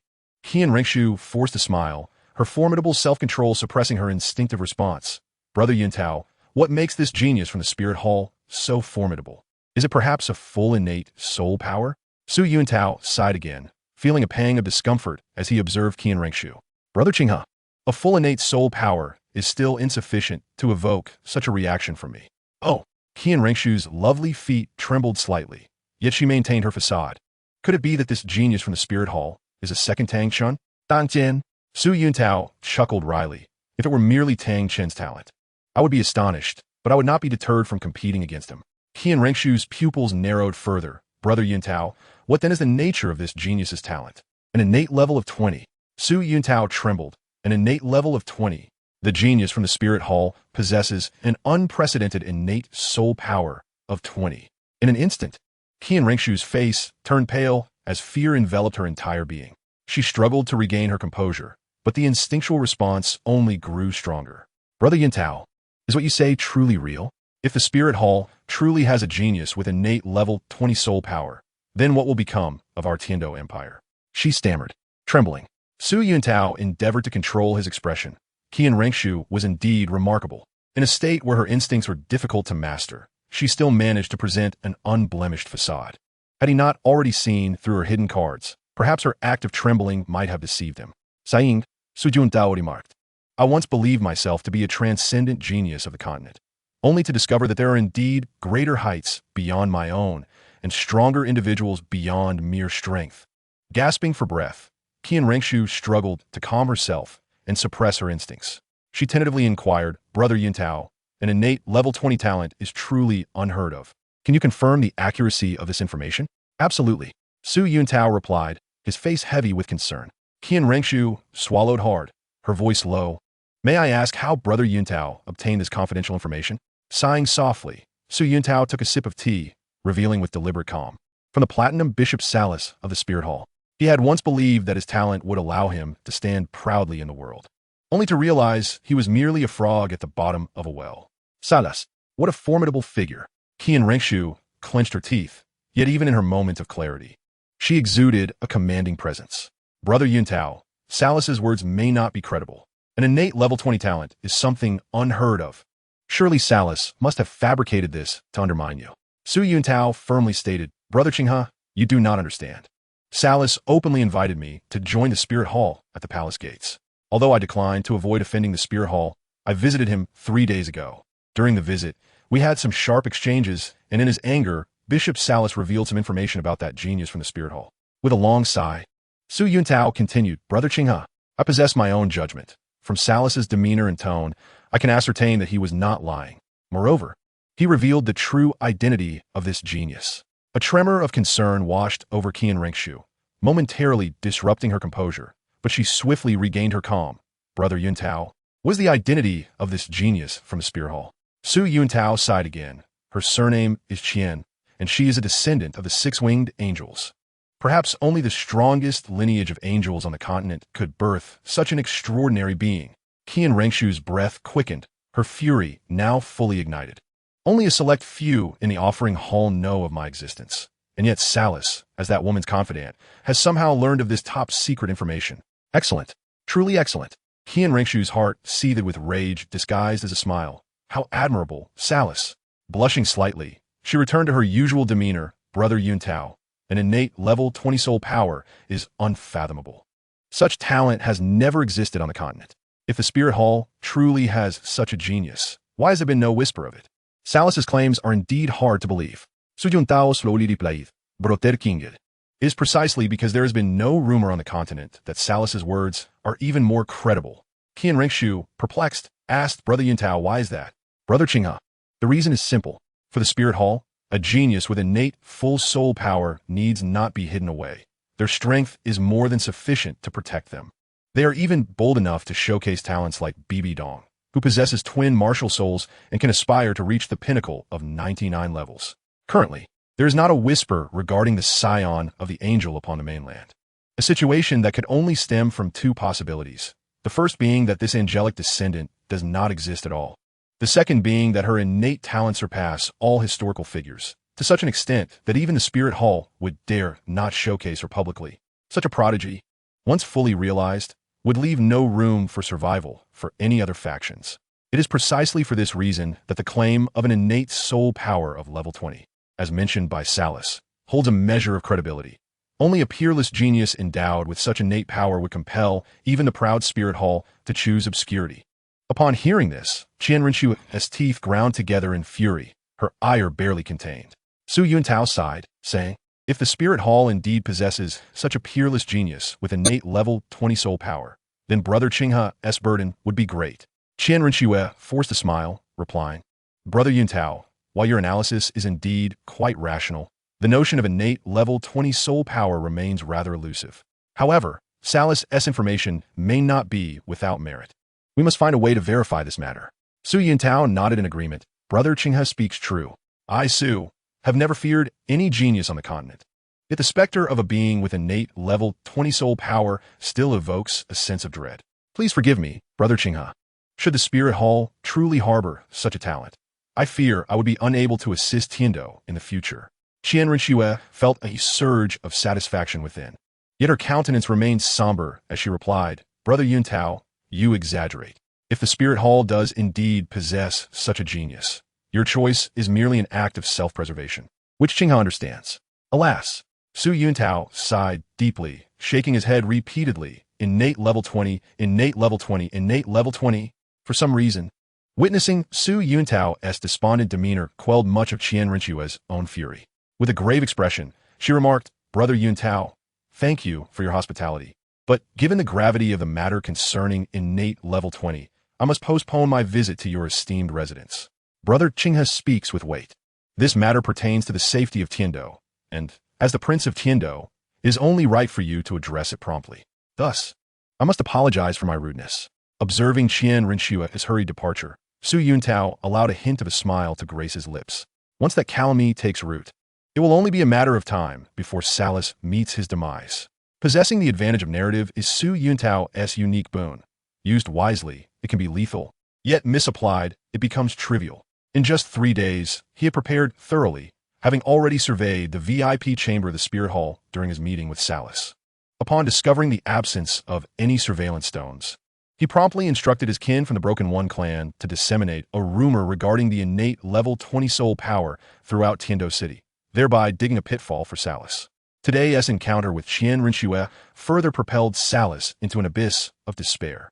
One can only imagine that, on some future day, Salus will be covertly reassigned to the Spirit City, thereafter to face a fate of skinning and bone extraction. Such nefarious tactics are not typical of Su Yuntao. However, should Salus attempt to take his life, Su Yuntao shall ensure he experiences a demise from which he will not even comprehend how he perished. Every individual's thoughts are constrained by the limitations of their era. For Qian Rinchue, Bibi Dong, and Qian Douluo, lacking concrete evidence. Even if Su Yuntao were to declare that he learned of Shui Qinghe's true identity from a novel, they would be unwilling to believe it. To them, the narrative that Salus, utilizing his position as a platinum bishop, unearthed this paramount secret and inadvertently let slip due to his character is a reasonable explanation. That night, a figure traversed the heavily guarded Tiando Palace with ease, indicating the formidable prowess of this individual. "Young master, 3 days ago, Su Yuntao indeed visited the Spirit Hall, with Douluo present. However, regarding their conversation, I'm unable to ascertain. Yet, a rumor concerning the young master has indeed surfaced in Tiando City." Salus. Qian Rinchue clenched her jaw, unable to suppress her fury as she began to stomp her foot. "Send word to that woman. I demand an explanation." "Understood. Wait, what further instructions does the young master have?" Qian Rinchue covered her eyes with her delicate hand, a tear escaping unbidden. "Do not be troubled, young master, though significant. This matter is not of such magnitude as to jeopardize our plans." Wiping her tears, Qian Rinchue coldly retorted, Inform my grandfather that I suspect that woman is deliberately inciting Salus against me. Young master, the Pope would never stoop so low. I command you to go. Qianren snapped. I know that woman far better than you. I shall attend to it immediately. In the spirit city, within the Hall of Offerings. Elder brother, I believe the young lady's assessment is accurate. Only we, along with that woman and her subordinates, the Jew ghost and the porcupine protecting the young lady, are aware of her existence. This must be that woman's ruthless plot to harm the young lady. Seventh brother, hold your tongue. The grand offering has its considerations. It is not for you to question. Second brother, do you require me to instruct you on how to conduct yourself before the grand offering? Enough.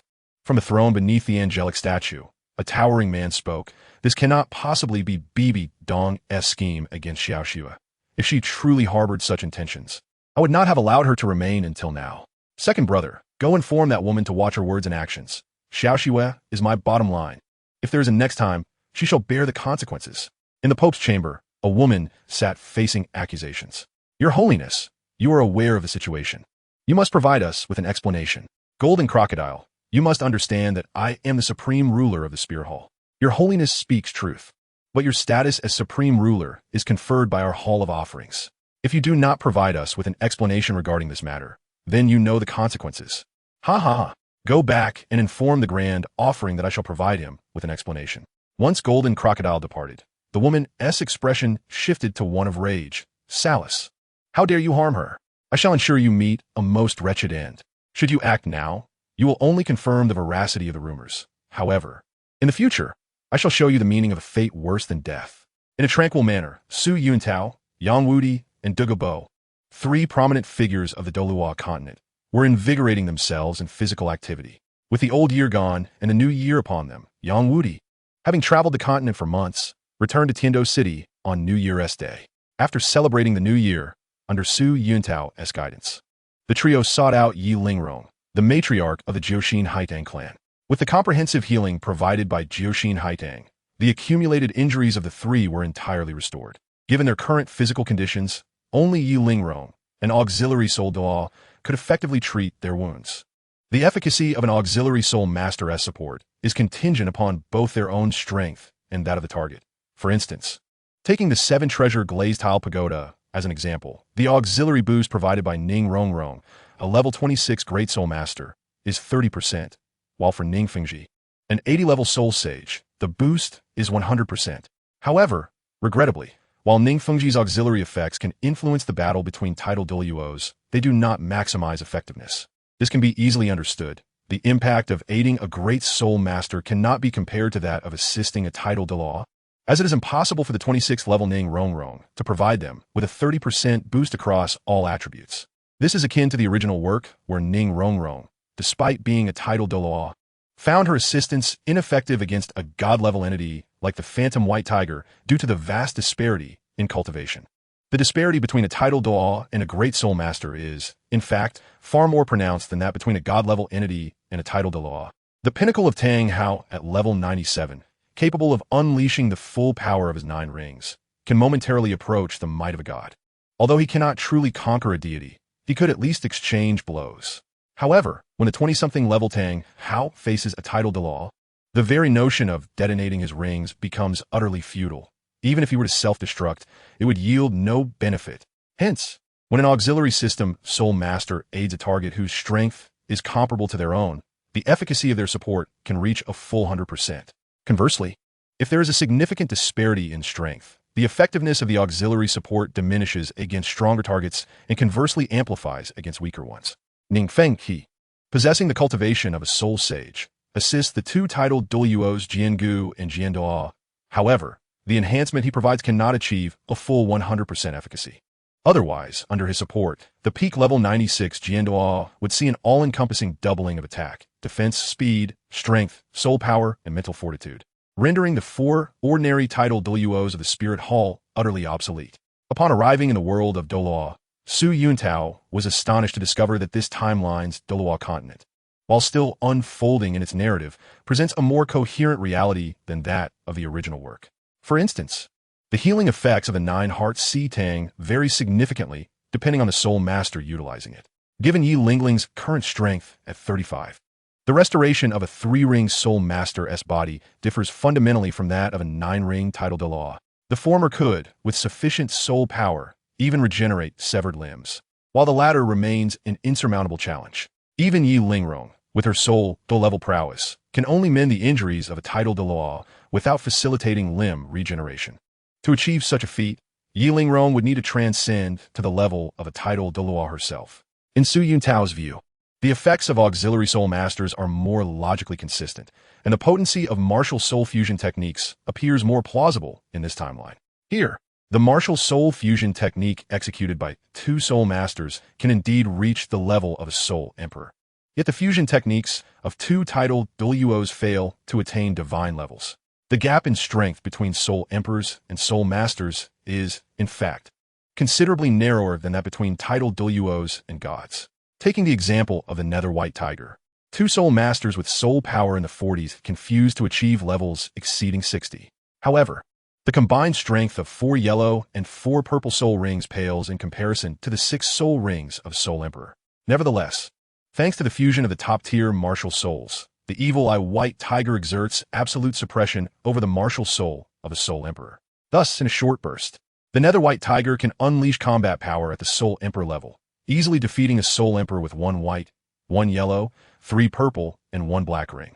Yet stands little chance against a Soul Emperor boasting the optimal configuration of 2 yellow, 2 purple, and 2 black rings. The Soul Emperor with 2 black rings merely needs to outmaneuver, as the soul power required to sustain the martial soul fusion technique would decisively influence the outcome of the battle. Chapter 76. The Power of Martial Soul Fusion Techniques. The martial soul fusion technique, initiated by 2 soul masters, can indeed transcend 2 tiers to achieve the might of a soul emperor. However, the fusion technique executed by 2 title Douluos cannot reach divine levels. The disparity between title Douluos is undoubtedly greater than that between soul masters and soul emperors. For instance, in the case of the realms of stillness created by the Chrysanthemum Douluo and the Ghost Douluo, even if their combined soul power at level 95 were flawless, it would still fall short of level 99. Supported by 16 soul rings with 4 yellow, 4 purple, and 8 black, their strength is formidable. Yet even against a limit Douluo, they would not possess a significant advantage. A red 100,000-year soul ring, if derived from a formidable innate soul beast, would undoubtedly surpass the quality of the 2 90,000-year 9th soul rings of the Chrysanthemum Ghost. Moreover, the total of the first 8 soul rings of the Chrysanthemum Ghost does not equal the strength of their 9th soul ring. In such circumstances, as long as the 100,000-year soul ring of the Golden Crocodile Douluo does not originate from a base-level 100,000-year soul beast like the Blue Silver Emperor, he could maintain an advantage in soul ring quality. The martial soul of the Chrysanthemum, the Celestial Chrysanthemum, when fused with the Ghost Douluo's Ghost Shadow, indeed forms the realm of stillness that can suppress the Golden Crocodile's Golden Crocodile King. Thus, the potency of the martial soul fusion technique of the Chrysanthemum and Ghost Douluo can even immobilize the peak level 98 Golden Crocodile Douluo. Yet whether it can restrain a level 99 limit Douluo remains a question, let alone contend with a divine level entity. The martial soul fusion technique of 295 title Douluos achieves the power of a peak level 98. Yet due to the immense soul power consumption required to maintain the form of the martial soul fusion technique, it remains uncertain whether they could prevail against a newly ascended 98 title Douluo. The fusion technique of 296 title Douluos can reach a level 99 potency, yet they stand little chance against a level 99 opponent. Even when facing the robust and resilient peak level 98 Golden Crocodile Douluo, they may only manage to suppress him briefly, with their chances of victory not exceeding 50%. The martial soul fusion technique of 297 title Douluos can suppress a level 99, yet against the peak level 99 Long Xiaoyao. The immense soul power consumption required to sustain the fusion technique, coupled with Long Xiaoyao's a formidable, holy dragon-level martial soul, leaves their odds of success below the threshold of defeat. As for the martial soul fusion technique executed by 298 title Douluos, its power reaches the levels of entities such as Emperor Tian, Evil Monarch, and the Sea Devil Whale King, easily overcoming a level 99 limit Douluo, yet still falling short against an entity of Emperor Tian's caliber. 2. Level 99 title Douluos. Referencing the unparalleled Tang sect of Dou Air, Mu'en, and Long Xiaoyao's martial soul fusion technique, are constrained by the suppression of the planes upon their ascendance to level 99, rendering their abilities unexecutable. Though all title Douluos reside within the realm of 9 rings. The gap between a level 99 limit Douluo and a level 91 ordinary title Douluo is not one that could be compared to earlier levels. Su Yuntao holds confidence in defeating title Douluos below level 95 upon acquiring his 7th soul ring and attaining the true form of his martial soul. Even with the existence of his 6th soul ring, he feels capable of challenging Douluo. Yet he would never dare confront a level 99 limit Douluo at the onset of his ascension to title Douluo. Presently, while Su Yuntao stands at level 67 against Douluo S93, the disparity in soul power is immense. However, Su Yuntao possesses a 100,000-year soul ring and soul bone, coupled with the domain of slaughter. His divine martial soul, having undergone numerous evolutions, can now comprehensively suppress Douluo's Emerald Scale Serpent King. Furthermore, his 6th soul ring is derived from the inner core energy of the 10-headed sun snake, a creature that reigns supreme among serpents, naturally countering all serpents and immune to all snake venoms. With such a plethora of buffs and debuffs, Su Yuntao qualifies to engage with Douluo. However, upon his ascendance to title Douluo, he acknowledges that he lacks the qualifications to contend with a limit Douluo, as the disparity in soul power is not only several times greater, but limit Douluos also possess 100,000-year soul rings, soul bones, domains, and superior martial souls. Whether it be Poseidon's sea god martial soul, Qiandoulu's 6-winged angel, Bibi Dong's dual-born spider empress, or Tang Chen's emperor Tianhammer, the advantages of Su Yuntao's martial soul would swiftly diminish, if not be countered entirely. Even if Su Yuntao were to acquire 3 more 100,000-year soul rings, the significance of having more versus having none at all is paramount. One must ponder how a level 99 limit Douluo, wielding overwhelming soul power to activate 100,000-year soul skills, could be thwarted by a newly ascended title Douluo. At that time, even if Su Yuntao possessed an abundance of 100,000-year soul skills, he would remain incapable of altering the reality of only being able to unleash one at a time. Regarding domains, at the level of 99, domains become a standard feature. Although Su Yuntao's domain of slaughter is exceedingly formidable and may offer some advantages in combat against a limit Douluo, compared to an opponent like Douluo, who lacks a domain, the advantages of his domain would undoubtedly be significantly diminished. In such circumstances, Su Yuntao found it hard to conceive of any means to triumph over the limits other than resorting to underhanded tactics. At present, as a level 67, he possessed ample confidence to vanquish the trio of masters who would one day be hailed as divine. It is worth noting that, in the original narrative, the martial soul fusion technique of Yu Shaojiang and his companions could not even compel the 9th soul skill of Douluo during their initial confrontation, particularly as Douluo was constrained by the ice and fire yin-yang. Now, Su Yuntao believed he could defeat the Golden Holy Dragon martial soul fusion technique unleashed by 2 soul saints and 1 great soul master working in concert.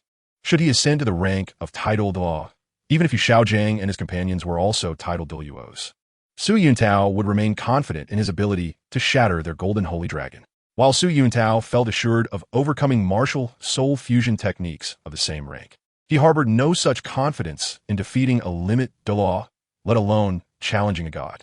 This illustrates the disparity between the martial soul fusion techniques at the title Douluo level and those of the divine.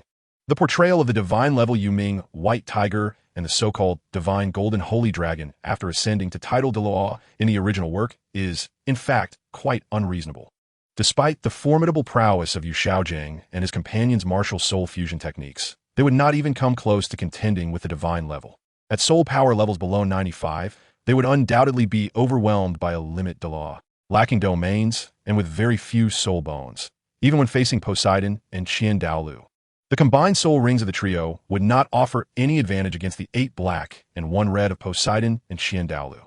Furthermore, the Golden Holy Dragon they could muster might even be suppressed by the Sea God and the 6-winged angel. As for soul power, even if their soul powers could perfectly merge, the combined might of 3 title Douluos at level 91 would still fall short of a singular level 99.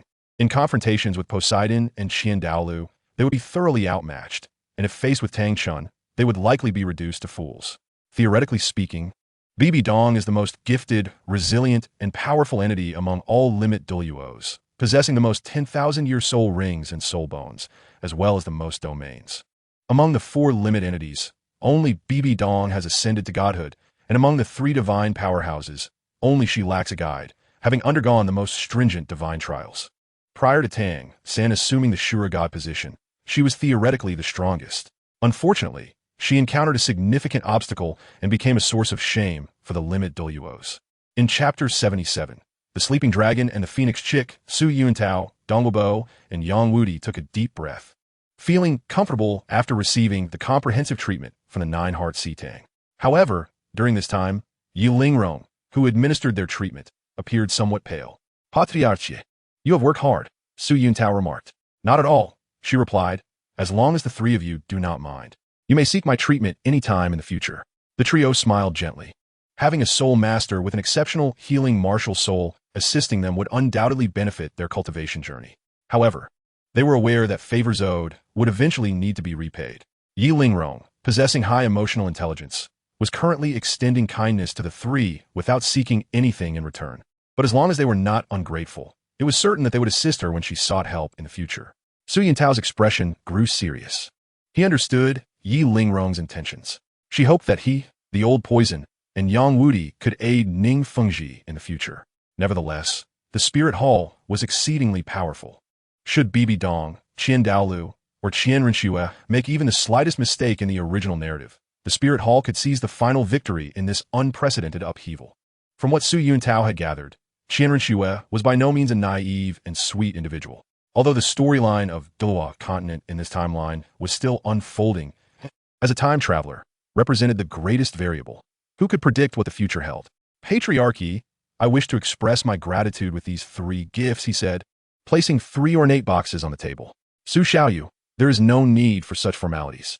My assistance to you is purely selfless, with the hope that in the future, you will remember me, Yi Lingrong. She replied. Patriarchy. Su Yuntao responded slowly, I am aware of your thoughts. The Spirit Hall's current might poses a significant challenge to the 7 treasure glazed tile school situation. While I shall not join the Spirit Hall, I also do not wish to oppose it unless I possess sufficient confidence to defeat them. Otherwise, I shall not extend my support to the 7 treasure glazed tile school. Yi Lingrong sikit lightly, Su Xiaoyu, you misunderstand. I am fully aware of the Spirit Hall's formidable power. My desire is not for you to confront them, but rather, if unexpected circumstances arise, I hope you will take care of Lingling and the younger generation. Little monster, you are being too modest, Yang Wudi exclaimed. The Spirit Hall may seem powerful, but in my view, they're nothing more than a paper tiger. Su Yuntao's lips twitched at Yang Wudi's grandiose assertions. Old Yang, what are your thoughts? Listen, little monster, Yang Wudi continued confidently. The so-called 7 offerings that are rumored to exist may very well be buried by now. Even if they are not, figures like Tang Chun, the father of Chun Xian, Tang Xiao from the Haotian sect, the former leader of the Blue Lightning Tyrant Dragon Clan, and the former emperor of the Star Dou Empire have either perished or gone missing. The 7 offerings of the Spirit Hall likely cannot muster many remaining members. Although the current Pope, Bibi Dong, is extraordinary, she is still outmatched by Tang Hao. The Pope's Hall and the Elder Hall only have 2 titled Douluos, Ju Gu and the others, to maintain their facade. The rest are merely a handful of insignificant figures. In my opinion, while the Spirit Hall remains the strongest force on the continent, should they dare to provoke the wrath of the world, the 2 empires, the 7 treasure glazed tile school, the Blue Lightning Tyrant Dragon Clan, along with the 3 of us, Dean Shay, Old Gorilla, Old White Crane, and Old Rhinoceros, might very well obliterate the Spirit Hall. Su Yuntao coughed repeatedly, observing Yang Wudi's expression, which seemed to exude confidence. Old Yang, with just the 3 of us and the individuals you mentioned, we would struggle even against Qian Daolu or Bibi Dong, let alone contend with a peak level 98 golden crocodile. Indeed, Dongguo interjected. Little monster, your perspective is overly pessimistic. The Spirit Hall is merely a paper tiger. Although they appear intimidating, should they act without justification and incite public outrage, the combined forces of all factions on the continent would not be unable to confront them. Exactly. Young Wudi Chuklet, we need not wait for Little Monster to fully mature. Even with our alliance with the 7 treasure glazed tile school, we are more than capable of standing against the Spirit Hall. Old Yang, if you are eager to offer your head, I shall not stop you. All right. Su Yuntao interjected, observing the peculiar interplay between the 2. Old Yang, Old Poison, these matters are not urgent. We shall discuss them later. Patriarchy, this is our token of gratitude for your treatment. I hope you will accept it. Thank you. Su Xiaoyu, she replied, although reluctant to accept, seeing Su Yuntao's insistence. Yi Lingrong opened the 3 gift boxes on the table. Instantly, 3 remarkably unique herbs caught her eye. The 9-petal Immortal herb, the jade leaf linglong grass, and the watermark orchid. A glimmer of excitement illuminated Yang Wudi's eyes. Though Yi Lingrong was unfamiliar with the origins of the 9-petal Immortal herb, the jade leaf linglong grass, and the watermark orchid, she could sense an overwhelming vitality emanating from these extraordinary herbs. Su Xiaoyu, such a grand gift is truly beyond my means, she protested. Patriarchie, you're being too modest. Your 9-heart sea tang has greatly benefited our cultivation. These 3 spirit herbs are perfectly suited to enhance both your and Lingling's physical condition and innate talent, Su Yuntao replied. Ye Lingrong Shuk Herhit, Su Xiaoyu. These 3 spirit herbs hold immense value. The healing properties of my 9-heart sea tang simply do not compare. Su Yuntao smiled. Then I hope the 3 of us shall visit frequently in the future. I only ask that you do not refuse when the time comes. Yi Lingrong felt conflicted. But considering her daughter Lingling's tireless efforts despite her relatively lower talent, and her own uncertainty about breaking through to title Douluo, she deliberated for some time before finally conceding. Thank you, Su Xiaoyu. I shall accept these 3 immortal herbs. In the future, should you require anything, I, Yi Lingrong, will certainly not decline. Su Yuntao smiled and said, in that case, I must trouble you more in the future, Chief Leaf. Nonsense. Leaf Lingrong quickly replied. As long as Su Xiaoyu is willing, you can come to me anytime. Su Yuntao chakil. Exchanging 3 spiritual herbs for a lifetime of treatment for 3 individuals was a deal that proved advantageous for both him and Leaf Lingrong. However, in the game of Mahjong, it was impossible for all 4 players to emerge victorious simultaneously. The Shrek 7 monsters, having become the unfortunate losers in this temporal realm, would have to reveal their true capabilities. Douluo and the others boarded the carriage, gradually making their way towards Heaven Dou City. Little monster, I have always harbored a question, the old poison master began. What is it? Just speak your mind, replied Su Yuntao. Douluo continued, little monster. You do not seem to harbor any aversion towards the spirit hall. In fact, you appear to admire it, even after the assassination attempt by Salus. Your attitude towards the spirit hall has remained unchanged. If that is the case, why did you not choose to join the spirit hall, which you seem to hold in such high regard, during your youth? Chapter 78. The reason for not joining the spirit hall. Join the spirit hall? Su Yuntao laughed lightly. Old Poison Master, I genuinely believe the spirit hall is quite admirable. However, I possess reasons that prevent me from joining them. Oh, Douluo inquired solemnly. Is it a reluctance to lose your freedom? Su Yuntao shook his head. Old Poison Master, I value freedom greatly. Yet I do not believe that joining the spirit hall would equate to losing my freedom.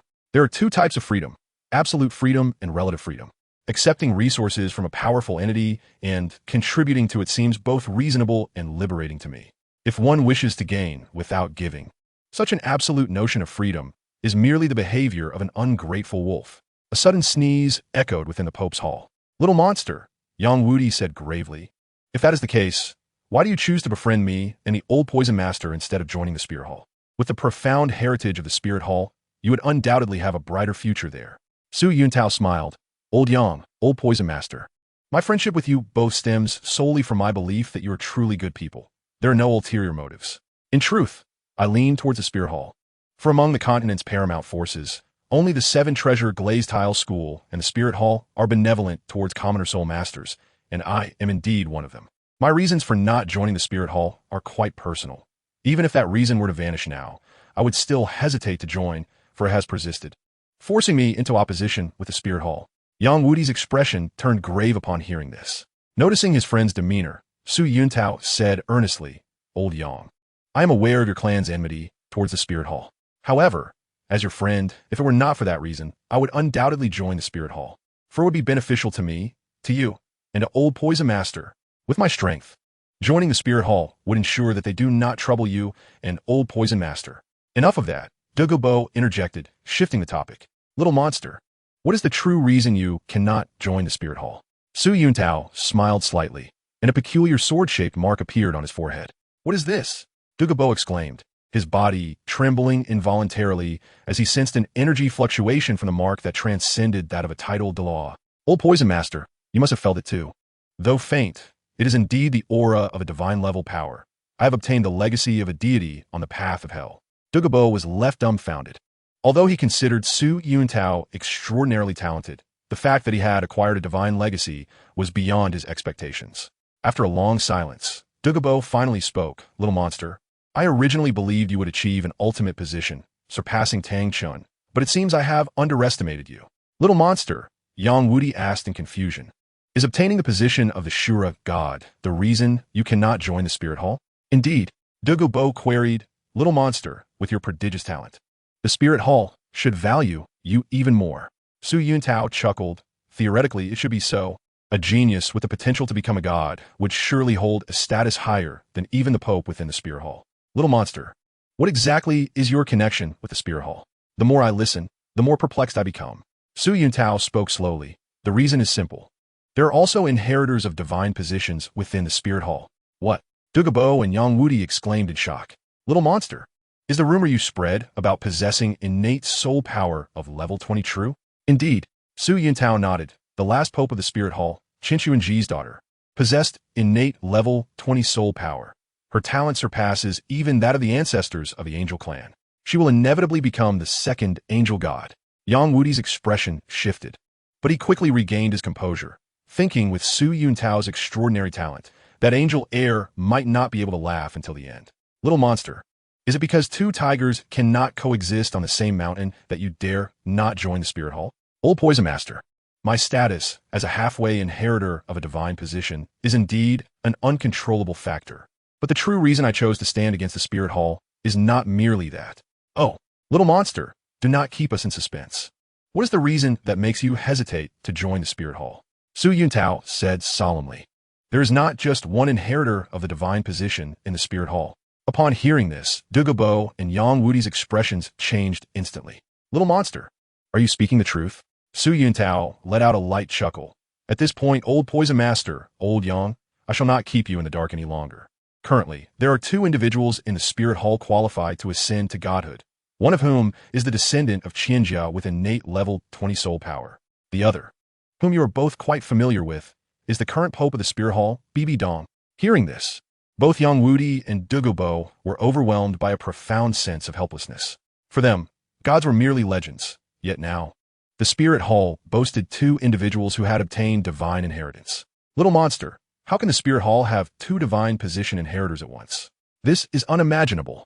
Yang Wudi exclaimed incredulously. Old Yang, what I say is not false, and I can assure you that they will both become gods in the future.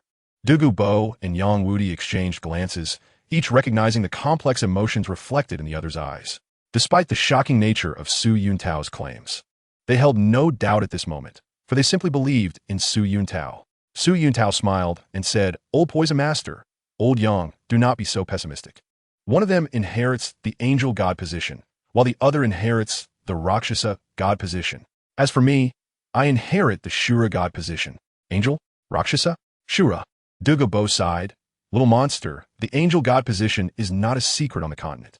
Any high-level soul master has heard the rumors of divine inheritance in the offering hall. However, since the departure of the legendary angel god 10,000 years ago, the Spirit Hall has not seen a divine-level powerhouse again. I never expected that the angel lineage would give birth to an innate level 20 prodigy. It is indeed reasonable for him to inherit the legacy of the angel god. But what are the Rakshasa god position and the Shura god position?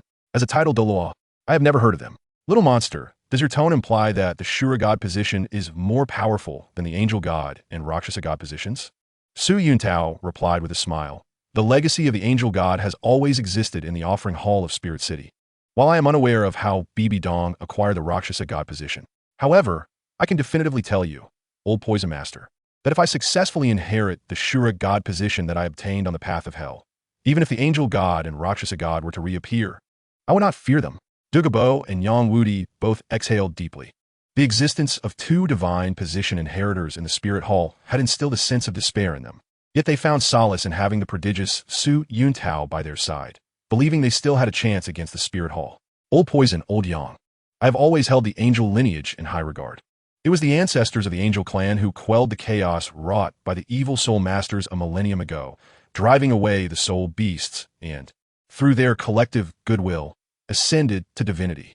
For the past 10,000 years, the descendants of the angel lineage have steadfastly protected the Douluo continent. Under their guidance, common soul masters have been able to rise to prominence, and the Spirit Hall has recognized talent above all, allowing even those of exceptional ability to inherit the position of Pope, while those of lesser talent can find their place in the lower ranks of the Spirit Hall, living their lives free from what? It is precisely due to the existence of the angel lineage that the soul master community flourishes, with evil soul masters becoming almost extinct, and the soul beasts retreating into the vast forests, no longer daring to prey upon humanity. Although the Spirit Hall has long since decayed from within, with countless individuals like Salus, the contributions it has made to the continent over the millennia cannot be dismissed. However, with BB Dong at the helm, I shall never join the Spirit Hall. Yang Wudi, though irked by Su Yuntao's praise of the Spirit Hall, kept his feelings in check, for the Hall's contributions to the continent are indeed significant. Little monster, your thoughts are not misplaced. BB Dong is ruthless with your talent. Joining the Spirit Hall would undoubtedly provoke her jealousy. Su Yuntao sighed, recognizing that the Spirit Hall's deep-rooted foundation, exemplified by the hundreds of records of title Douluo within the Douluo Hall, would greatly benefit him. Regrettably, with BB Dong present, a successor of the Rakshasa god would inevitably clash with a successor of the Shura god, leading to a conflict that could only end in bloodshed. If Su Yuntao had grown up within the Spirit Hall, fostering a mentor-student bond with BB Dong like Hulaina, the situation would be far more favorable. Yet, if he were to join now, it would surely draw BB Dong's attention when the time for the divine trial arrives. Faced with such a formidable threat devoid of any emotional ties, it is certain that BB Dong would seek to eliminate him. The Shura's 9 trials cannot merely be completed by hiding away, unlike the Sea God's 9 trials, which offer guidance and encouragement. The Shura trials demand true merit to earn the title of the strongest god. Su Yuntao sighed inwardly, but soon his eyes brimmed with confidence.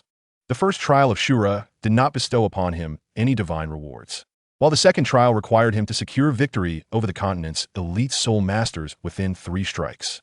From this, Su Yuntao deduced that subsequent divine trials would likely involve various challenges throughout the continent, making the secrets of the Shura 9 trials exceedingly difficult to conceal. Nevertheless, he was prepared with numerous contingency plans.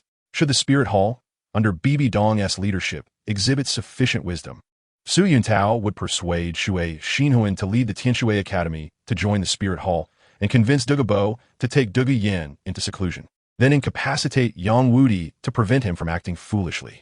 Ultimately, after joining the Spirit Hall, he would immediately align himself with Douluo, leveraging the power of the Offering Hall to counterbalance BB Dong. While this would mean placing his life in Douluo's hands, if circumstances turned dire, Su Yuntao felt he would have no choice but to tread this path, should the Spirit Hall continue to squander its potential as depicted in the original work.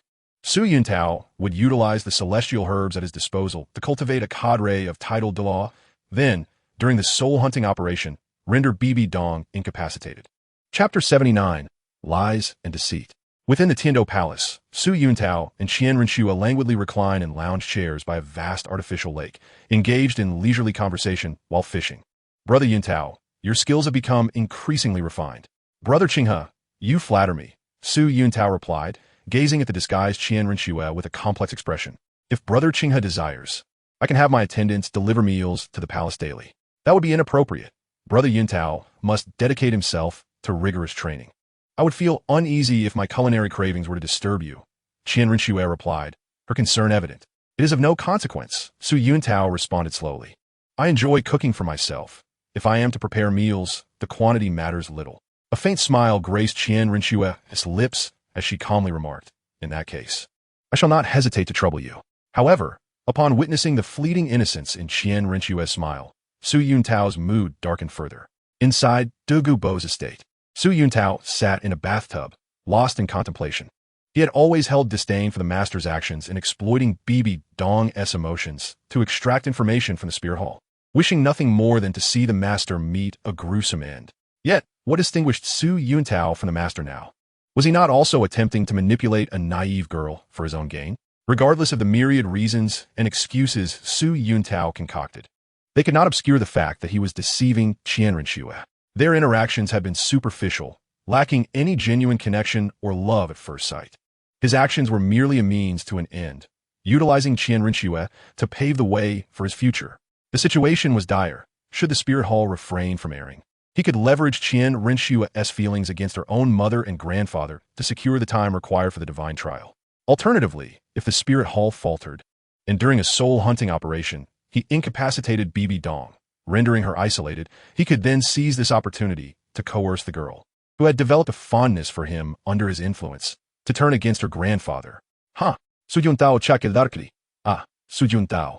You have ultimately become the very person you despise.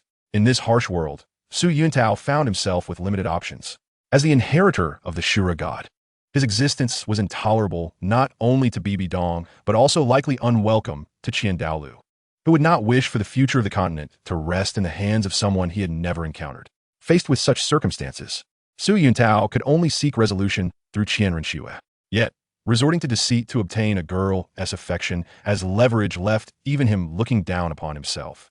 If only Qianrenxue were a simple, straightforward antagonist, it might have been easier to bear.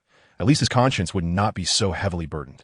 However, as he interacted with Qianrenxue, he discovered he was deceiving a true angel, an embodiment of the divine that had established the church, which evolved into the Spirit Hall. The six-winged angel clan had long safeguarded the continent, genuinely placing the welfare of the masses at heart. On the continent, the nobility vehemently rejected common soul masters. A sentiment easily understandable. Resources on the continent are finite, and the fewer individuals there are to share the cake, the more each can claim for themselves. Thus, while Notting Academy admits common soul masters, its educational standards are lamentably poor. Even those with a tiger martial soul struggle to break through level 10 by the age of 12 and acquire a soul ring. As for the higher-ranked soul master academies, only Shui, Xinhuan's Tianshui Academy accepts commoners. The intentions behind the nobility's actions are singular: to monopolize educational resources, ensuring that commoners remain forever without prospects. They aim to weaken and diminish common soul masters, allowing the powerful noble families and sects to maintain their dominance over the Douluo continent and control all its resources. Yet, such actions by the nobility give rise to a grave issue. The overall strength of human soul masters would drastically diminish. On the Douluo continent, humanity is not the soul race. Should the number of soul masters decline sharply, their power weakened, the soul beasts would run rampant, slaughtering villages and feasting upon humanity. Historically, humans were not only weak, but also short-lived, initially existing solely as prey for other races. It was only when the first human inadvertently absorbed a soul ring that the profession of soul master was born. As the number of soul masters grew, humanity gradually gained strength, and through countless generations of effort, humans ultimately seized control of the Douluo continent. Born from hardship and perishing in comfort, the now empowered humanity unleashed traditional arts, leading to a scenario where evil soul masters treated humans as blood slaves, and soul beasts regarded humans as blood food. Amid the existential threat to humanity, a woman emerged, vanquishing the evil soul masters, driving away the soul beasts, and consolidating the collective will of the masses to achieve angelic status, restoring light to the continent. Although the Spirit Hall has maintained its legacy for millennia, the angel lineage has consistently eradicated evil soul masters while simultaneously aiding common soul masters in their ascendance, thereby enhancing the overall strength of humanity's soul practitioners.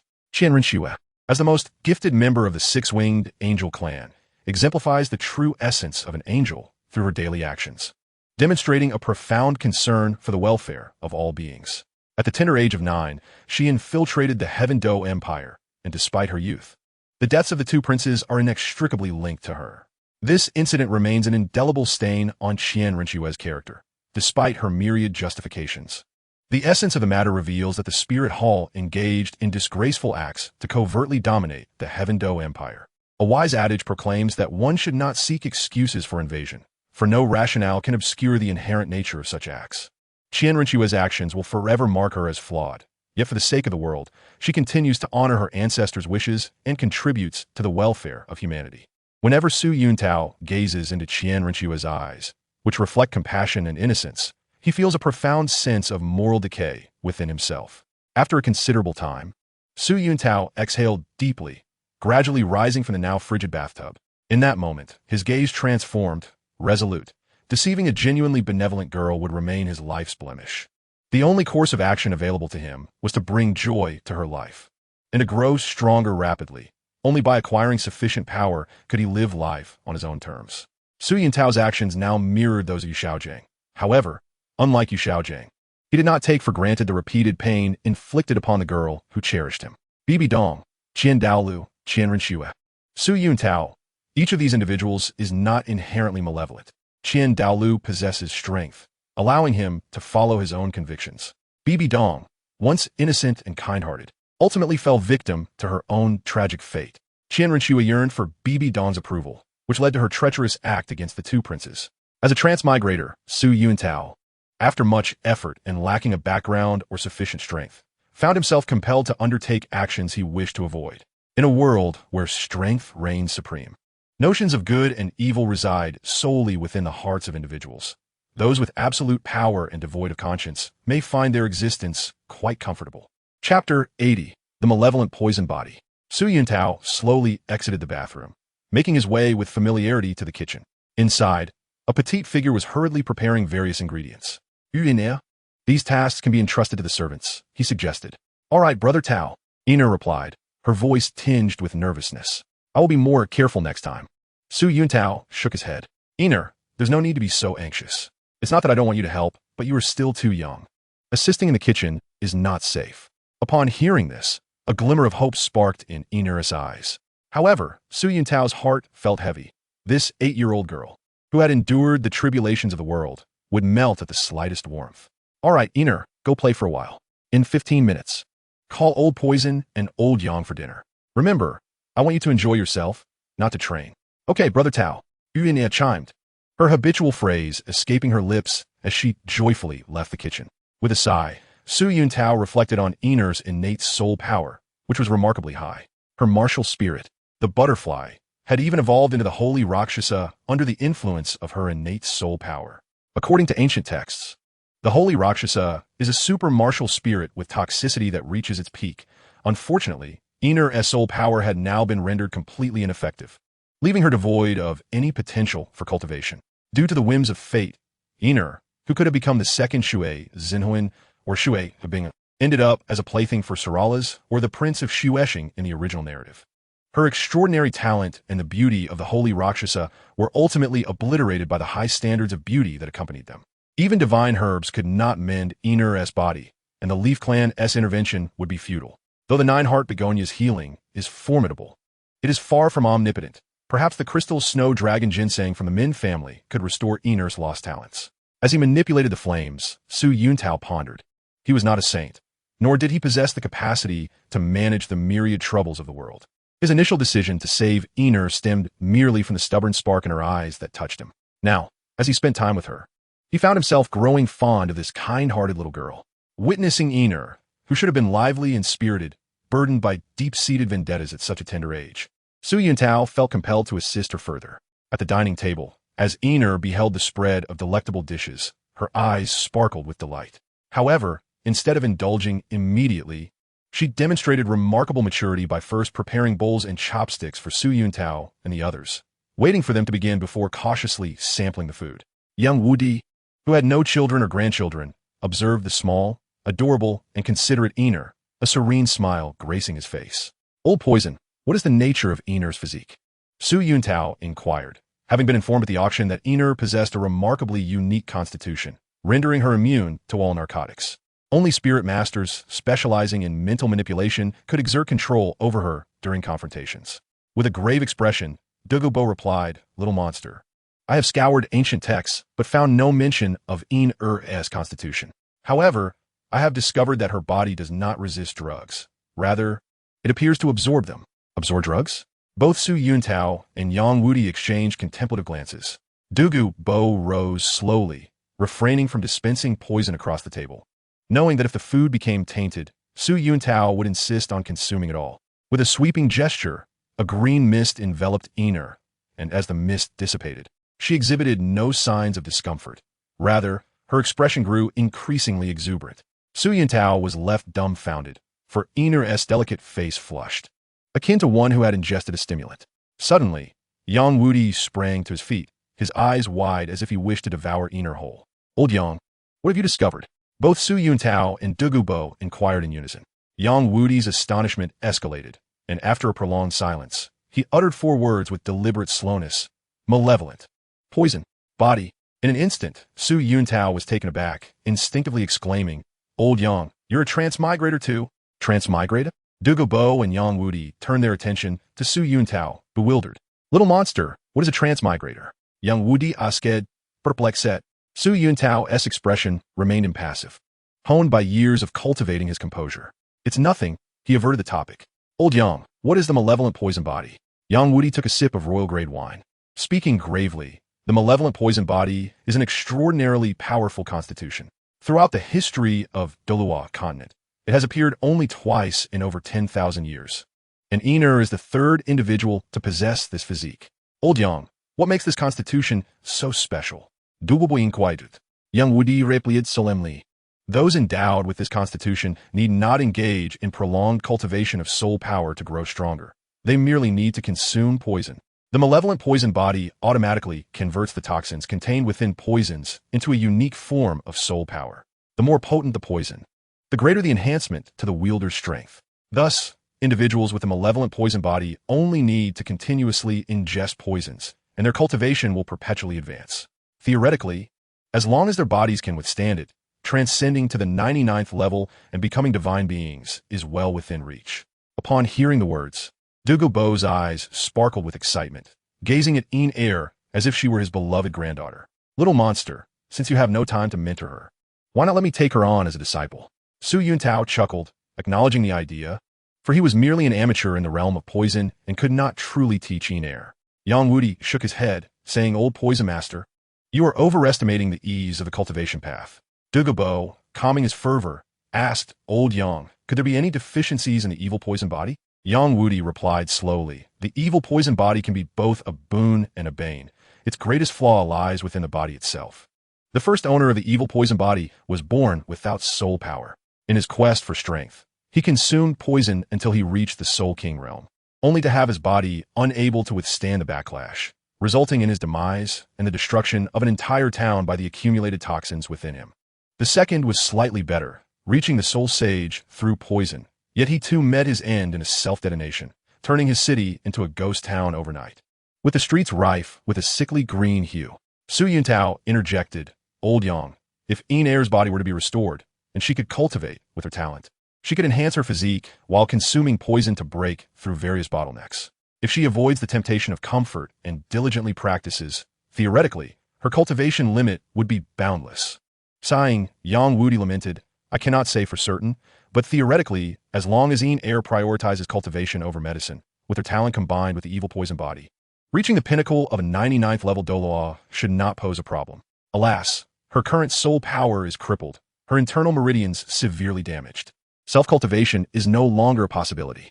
If she continues to consume poison, her body will inevitably succumb, and even with enhanced physical training and suitable soul rings, her cultivation limit will remain disappointingly low given her ruined meridians and the state of her martial soul. Douluo pounded his chest in frustration, cursing the Heaven Dou auction house for ruining such a promising talent. With Iner's innate ability and physique, she could have become a figure akin to old Tang Chun. But alas, Yang Wudi expressed his deep regret. With her current broken body and martial soul, even if she were to consume poison to reach the 90th level, her combat power would still be negligible. Moreover, her present condition would not allow her to utilize any formidable soul rings, and even with rigorous physical training, it is unlikely she would reach the 90th level through poison. Su Yuntao calmly asked, Old Yang, could the celestial herb restore Iner's body? Yang Wudi shook his head, stating, though the celestial herb is a marvelous entity, it cannot mend a body so grievously damaged. The former dean of the Water Academy only suffered partial damage to his meridians due to an early awakening of his martial soul. While Iner has been completely stripped of her soul power, all her meridians have been severed. Oh, Su Yuntao smiled. What about the crystal blood dragon ginseng? At this, Yang Wudi's eyes lit up. Little monster, you possess the crystal blood dragon ginseng. Su Yuntao replied, I do not have it on hand currently, but I know where to find it. Yang Wudi, filled with excitement, exclaimed, if we obtain the crystal blood dragon ginseng, a treasure capable of reviving the dead. Anyone who is not deceased can recover from any injury. Even if all the meridians are severed, the efficacy of the crystal blood dragon ginseng can restore them. Little monster, is the crystal blood dragon ginseng not growing in my herb garden? Let's fetch it immediately. Tomorrow, I shall personally instruct you not? Su Yuntao smiled at the excited Douluo, saying, Old Poison Master, you are overreaching. All valuable items in your herb garden are in my possession. How could I possibly overlook a treasure, such as the crystal blood dragon ginseng? Then who possesses the crystal blood dragon ginseng? We must hurry and procure it. Dougalbo's face flushed with urgency. Su Yuntao found Dougalbo's excitement amusing.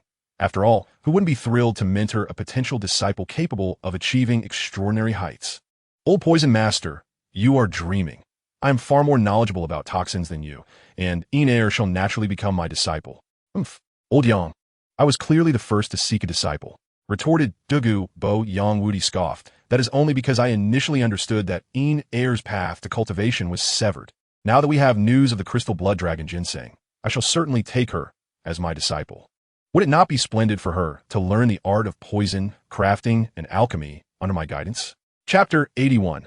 The Crystal Blood Dragon Ginseng. Dougalbo Grambez. Old Yang, how could a powerful attack-type soul Douluo like you teach Air effectively? Besides, you should be focusing on breaking through to the title Douluo level. At your age, even with the celestial herb, it is unlikely you will achieve a breakthrough. Old Poison Master, are you in a position to criticize me? You, a title Douluo specializing in poison, require my assistance as a powerful attack type, soul Douluo. Enough. Su Yuntao interjected to ease the tension. Let's allow Air to choose for herself. Upon hearing this, the two old men, initially stern, softened their expressions. Air, how would you feel about training under me? Dougalbo beamed, showcasing his 9 soul rings. Do not listen to his nonsense. This title, Dougalbo, possesses combat prowess that pales in comparison to mine. Old Yang, while it is true that my combat strength may not match yours, my green scale Serpent King's poison reigns supreme, capable of devastating entire cities with a mere flick of my wrist. Even an army of 1,000,000 and 1,000 soul masters would be but a trivial matter before me. Yang Wudi was taken aback. How could Dougalbo, who had previously been overwhelmed by him, speak with such conviction? Enough. Su Yuntao, feeling a headache coming on, asked, Air, who do you wish to follow? Air's face flushed, and she shyly replied, I would like to train with Brother Tao. In that moment, Su Yuntao felt a surge of unexpected emotion. Air's character was remarkably resilient. She had never faltered even in the spotlight of the auction house. Only in the presence of those she considered family did she exhibit such vulnerability. Air, while I cannot guide your cultivation, you need not worry. You can train within the manor without leaving my side. Upon hearing this, Air's expression brightened significantly. Dougalbo's 9 soul rings gleamed beneath him. Yang Wudi smirked coldly, then concentrated his killing god domain, carefully suppressing Dougalbo's aura. All right, Su Yuntao sighed, observing the 2 talented individuals before him. From now on, both of you shall be Air's masters. Both Dougalbo and Yang Wudi were taken aback. Little monster, how can this be? They exclaimed. Indeed, how can one person have 2 masters? Su Yuntao replied nonchalantly, Old Yang, while you are preoccupied with your training and infatuated with alchemy, can you truly devote time to teaching Air while also striving to break through to title Douluo? Yang Wudi pondered this, and Su Yuntao turned to Dougalbo, stating, Old Poison Master, although it seems you have more time than Old Yang, you two must swiftly break through to 95 and enter the realm of the Super Douluo at 96. Thus, you will also be unable to fully attend to Air's training. Since that is the case, Su Yuntao continued, the 2 experts on poison in the continent should collaborate in teaching her. Air possesses not only the sacred fiend MartialSouls, but also the rare evil poison body. With her talent and potential, she deserves the guidance of 2 title Douluo level masters. Both Dougalbo and Yang Wudi nodded in agreement. Little Monster makes a valid point. In that case, I shall be Air's primary instructor. Yang Wudi rolled his eyes at Dougalbo. Old Poison Master, your skills may not match mine, yet your audacity is commendable. Old Yang, you're not only a soul Dou, but also have little time to teach Air. Naturally, the position of primary master should belong to me. Su Yuntao observed the dominant presence of Dougalbo, shaking his head in disbelief.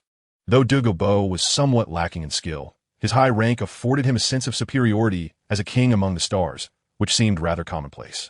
Yet, in actual combat, this king would be ruthlessly defeated by Yang Wudi, a starry champion. The verbal sparring between Dougalbo and Yang Wudi continued, but Yang Wudi, who struggled with interpersonal relations, was clearly no match for Dougalbo's eloquence. With a resounding thud, Yang Wudi, blinded by rage, brandished his broken soul spear, declaring, Old Poison, your words are mere pretense. Let us see who truly holds the upper hand. Whoever emerges victorious shall become Silver's master. At these words, Douluo's expression shifted slightly. If he were to be bested before Silver once more, how could he maintain his position as her mentor? Enough, enough. Su Yuntao Saif. Why not forego the distinction of rank? Silver can simply call Old Poison Master Douluo and Old Yang Master Yang. Douluo's eyes glimmered with approval as he replied calmly. Old Yang, since the little monster has spoken, I shall defer to his wishes and agree that we are both Silver's masters from now on. Yang Wudi gritted his teeth, finally realizing the formidable nature of Douluo's verbal prowess. Since he could not outmatch him in words, and fighting was not appropriate, agreeing to share the title seemed a reasonable compromise. Very well. Henceforth, I shall join Old Poison in being Silver's master. Su Yuntao exhalada y livres. Observing that this duo of hidden talents had finally settled down, granting him a moment of peace for his ears. By the way, Yang Wudi interjected hastily, lethal monster, who currently possesses the crystal blood dragon ginseng. Indeed, little monster, we must retrieve the crystal blood dragon ginseng at once. Douluo was suddenly alert, realizing that their prolonged argument would be meaningless without the prized herb. Su Yuntao replied slowly, the crystal blood dragon ginseng is currently held by Bai He, the leader of the Min clan. Bai He.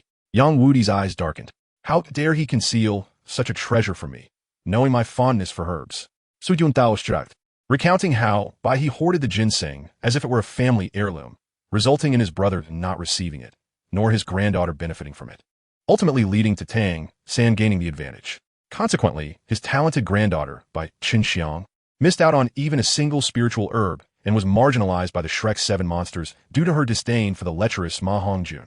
In the original narrative, Bai Qinxiang was more than a year younger than Zhu Zhuqing, having been under 19 when they traveled to Sea God Island, while Zhu Zhuqing was already 20. With her extraordinary cultivation speed, Bai Qinxiang had reached level 45 by the tender age of 19, surpassing the majority of the Shrek 7 monsters. Among the golden generation of the Spear Hall, Yin and Xiaoyu had become Soul Kings at 12 and Soul Lords at 16, with Yin achieving level 51 and Xiaoyu level 52 by 22. Bai Qinxiang's talent rivaled that of the golden generation, leaving one to wonder where the Shrek 7 monsters, all under 30 at 12, derived their sense of superiority. Chapter 82. The Min Clan.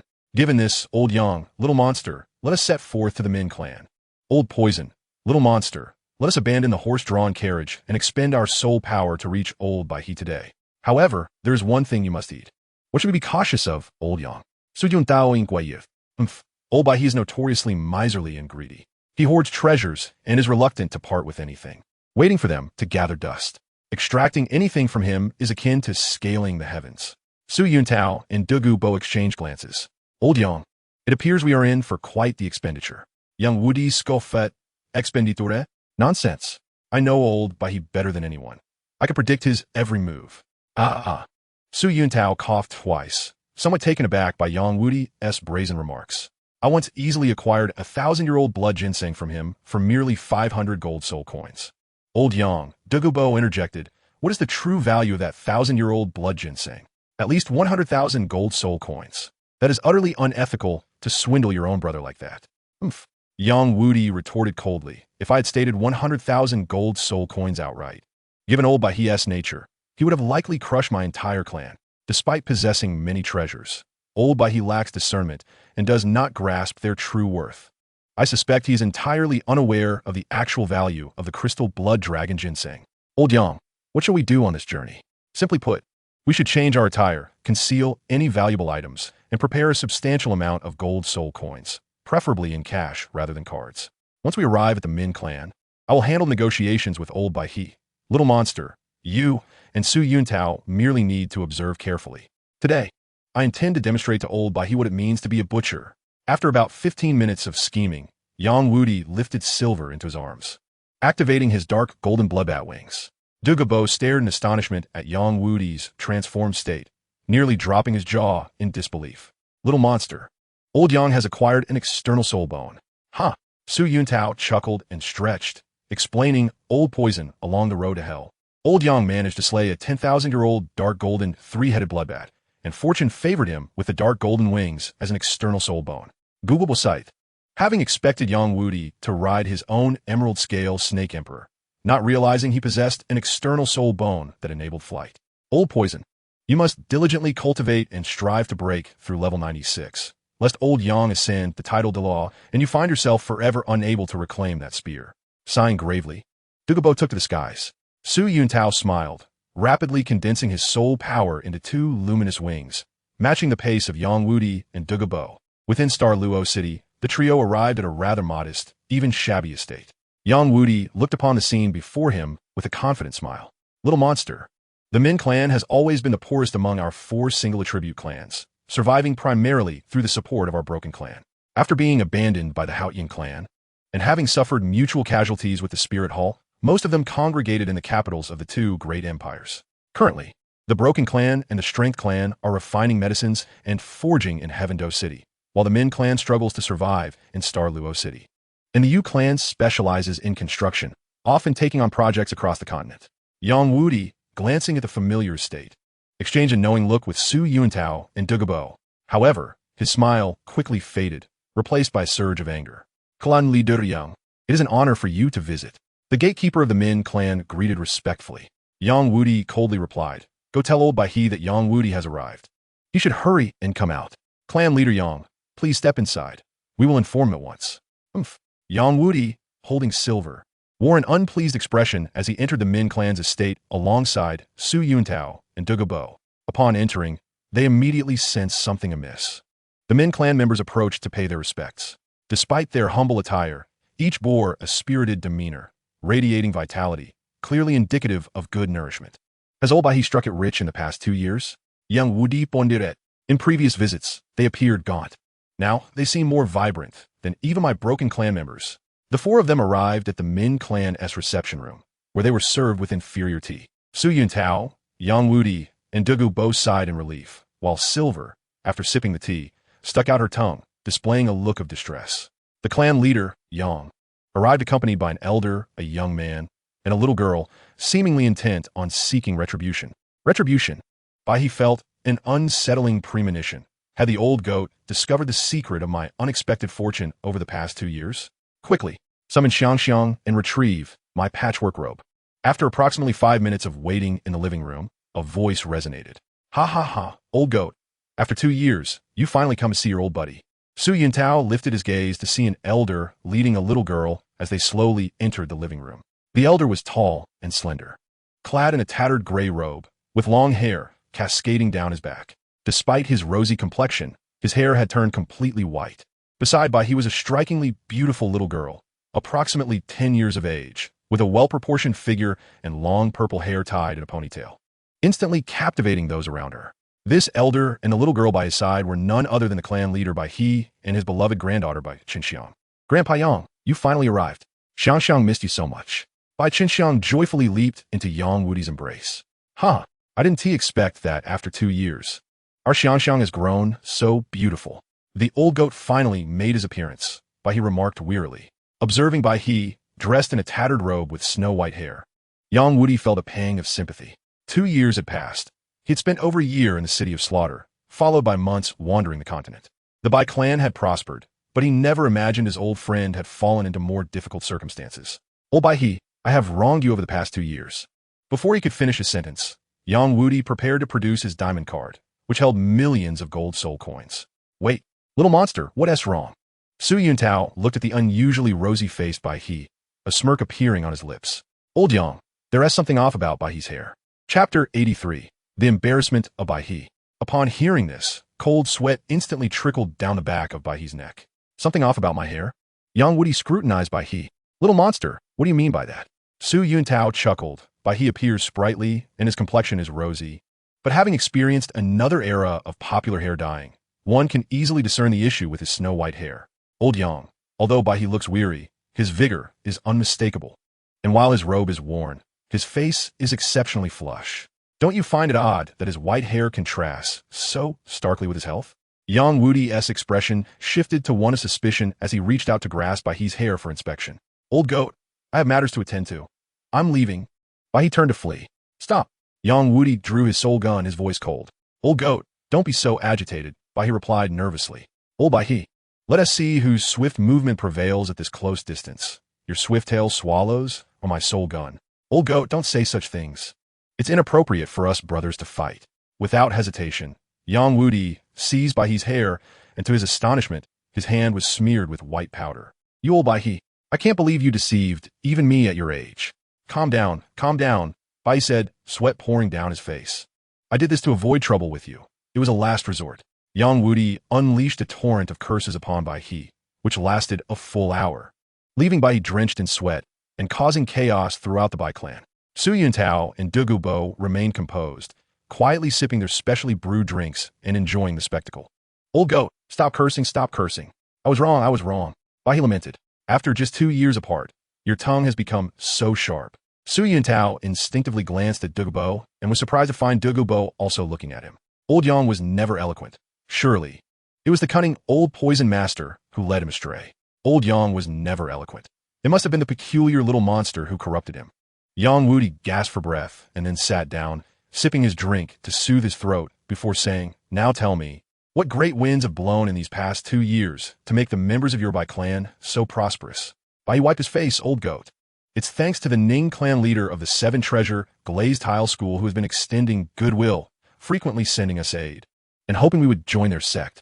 And you agreed?" Bai He smirked. "How could I, Bai He, be so foolish? I've been accepting their aid while demanding exorbitant prices, until recently, when our Bai clan secretly joined the 7 Treasure Glazed Tile School." "How much did the 7 Treasure Glazed Tile School give you?" Bai He, composed, stroked his beard and held up 5 fingers. 5 million. "The 7 Treasure Glazed Tile School has granted me 5 million gold soul coins, and upon joining, the Bai clan members will receive a substantial salary each month." Su Yuntao exchanged glances with Douluo, who then looked at Yang Wudi, and Yang Wudi returned Su Yuntao's gaze with a sigh. Although Bai He was cunning, his ambitions were too small. He could never compete with Ning Fengji. At that moment, Yang Wudi's forehead throbbed with tension, but the die had been cast. For the sake of the crystal blood dragon ginseng, he had to suppress the impulse to hurl the diamond card, laden with millions of gold soul coins. At Bai He's face, "Old goat, why not have your clan also join the 7 Treasure Glazed Tile School? I can navigate the waters for you, and your clan would surely enjoy a life of luxury." Yang Wudi turned away, his expression contorted. It was likely that Ning Fengji had learned of the substantial profits from the medicinal pills sold by his clan and hurriedly sought to pull the Bai clan into the fold. Ning Fengji's actions were merely an attempt to win over Su Yuntao, then use the Bai clan to influence Yang Wudi, and through him, to sway Su Yuntao. "All right, old goat, let me introduce you. This is my good brother, Su Yuntao." "Greetings, clan leader Bai," Su Yuntao said with a composed demeanor. Bai was taken aback, never expecting this young man, seemingly under 20, to be a brother of the old goat. "Greetings, young friend Su," Bai replied, his expression neutral. Despite his surprise, he didn't offer Su Yuntao any warm regard, as this was the same Su Yuntao who had just caused him trouble. Yang Wudi continued, "This is Douluo." Bai's expression shifted dramatically. "Could it be that you are the renowned poison Douluo Lord Douluo?" Douluo nodded. "Indeed, I am Douluo." Before he could finish speaking, 9 enormous soul rings appeared. Yellow, purple, black. Bai gasped, having long heard of Douluo's esteemed reputation. Today, with the arrival of Lord Douluo, the Bai clan truly basked in brilliance. Douluo was prepared to use Su Yuntao's phrase, "Without modesty, how can one shine?" to downplay his prestige, but upon noticing the tattered state of the living room, he chose silence instead.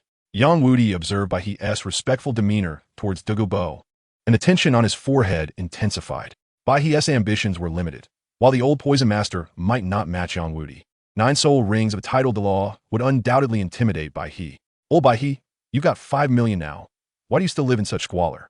The old goat, "You are unaware of this. As the saying goes, good steel should be used on the blade.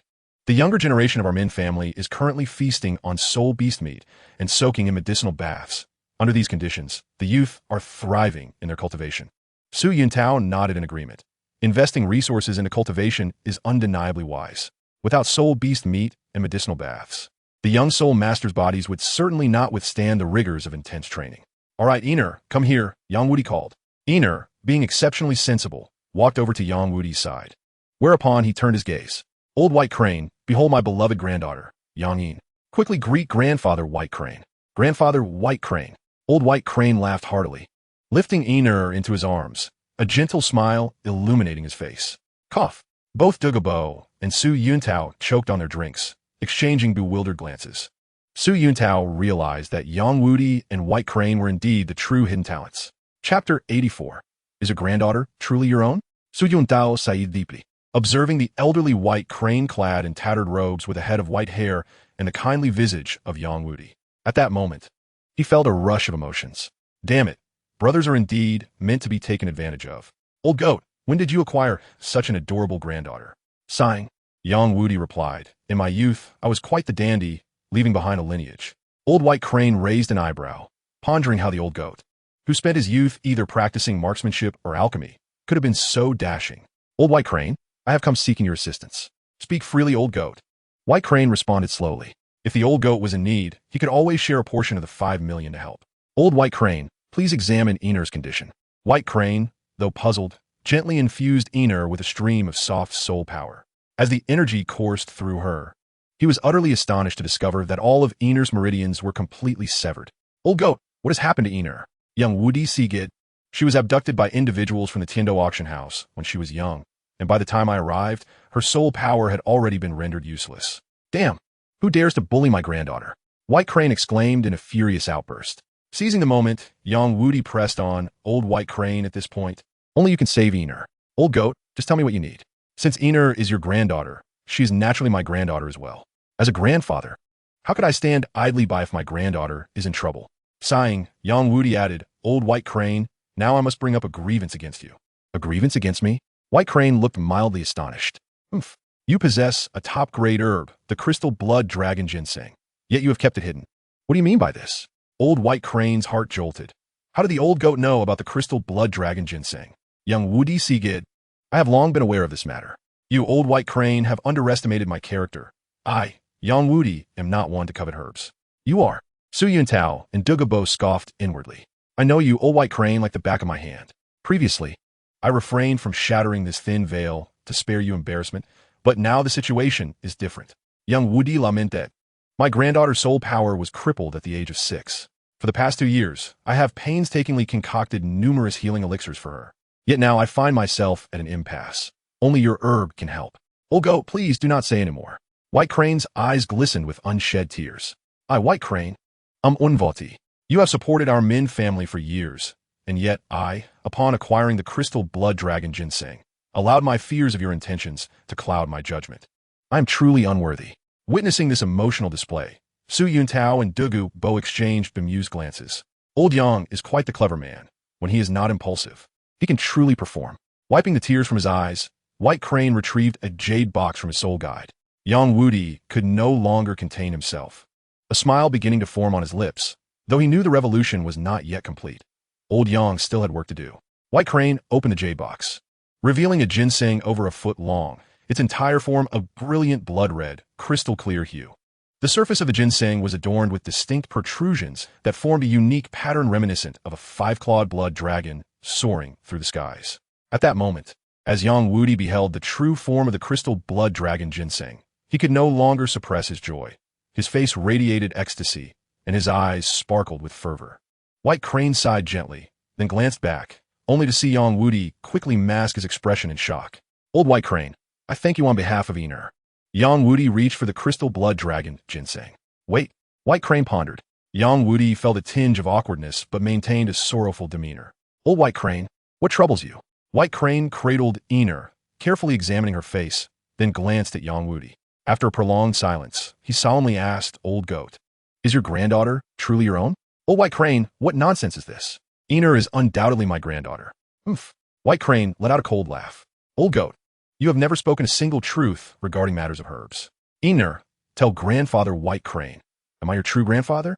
I have never told a lie. Ener's cheeks flushed crimson. Oomph. White Crane tucked the crystal blood dragon ginseng away, coldly declaring, Old Goat, you have nothing left to say. Yang Wudi's face turned beet red, leaving him momentarily speechless. You old goat, at your age, you dare to deceive me. White Crane unleashed a tirade, entering full-on reprimand mode. Faced with this unexpected reversal, Yang Wudi was left utterly embarrassed, unable to retort. Half an hour later, White Crane, panting and sipping tea, continued his relentless berating. Old White Crane, you've done enough. Perhaps it's time to take a break. Nonsense. You scolded me for a full hour. I must retaliate today. Su Yuntao and Douluo exchanged amused glances, their hands pressed to their foreheads, unable to suppress their smiles. As time passed, having scolded for an entire hour, White Crane took a deep breath. Now, old goat, what do you intend to do with this crystal blood dragon ginseng? Are you planning to use it for alchemy again? Yang Wudi's face flushed crimson, feeling too embarrassed to speak. White Crane, the truth is, Old Yang's purpose is not for alchemy, but to restore Iner's body. Is that truly the case? Su Yuntao affirmed. I can guarantee it with my integrity. You, White Crane scoffed. What qualifications do you, a mere junior, have to intervene in this matter? Old White Crane, Su Yuntao is not only Old Yang's brother, but also my brother. Douluo interjected, his eyes slowly opening. So young Su is also a brother of Duke Douluo. White Crane quickly replied, realizing his oversight. Su Yuntao shook his head. Sometimes Douluo, the formidable king, proved to be more useful than Yang Wudi, the shining star. Before any confrontation, the intimidation of a titled Douluo was palpably stronger than that of a soul Douluo. Old White Crane, our purpose here is indeed the crystal blood dragon ginseng in your possession. If you're willing to consider a trade, then soul bones, gold coins, and elixirs, you may name your price. White Crane pondered. Young Su, you certainly have a bold demeanor, even mentioning soul bones, such treasures, so casually. With a slight smile, Su Yuntao summoned 6 soul rings beneath his feet. Yellow, yellow, purple, purple, black, black. What? 6-ringed soul emperor. White Crane was taken aback, his astonishment palpable. Chapter 85. A clever calculation. Old White Crane, both the old poisoner and old Yang consider me a brother. And since young Su can interact so comfortably with them, he undoubtedly possesses extraordinary qualities. White Crane gazed at the 6 shimmering soul rings beneath Su Yuntao, his face reflecting profound shock. His mouth hung agape, and his aged eyes fixated on Su Yuntao, nearly causing his eyeballs to pop out. Douluo and Yang Wudi exchanged glances, both corners of their mouths curling into faint smiles. Before the little monster, it seemed that no one on the continent would remain unshocked. After a prolonged silence, I let out a long sigh. My young friend Su, it appears my eyes have deceived me. I'm unaware of your age this year. Su Yuntao replied nonchalantly.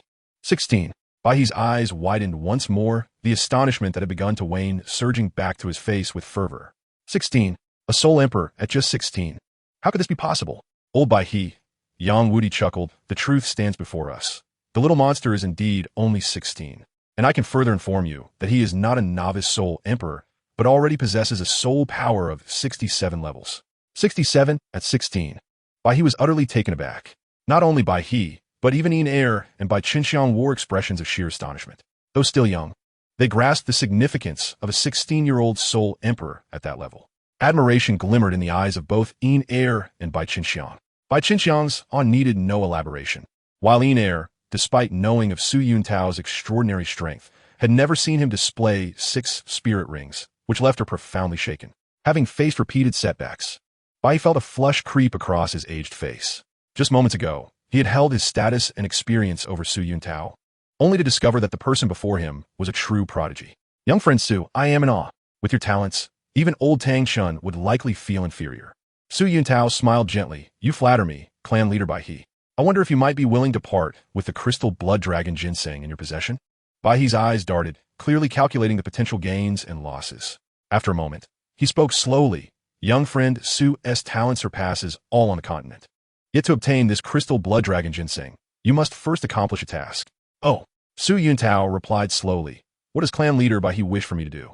Bai's feet glowed with yellow, purple, and black. A total of 8 spirit rings suddenly materialized. If you can endure for the duration of an incense stick in my presence, I shall gladly present you with the crystal blood dragon ginseng.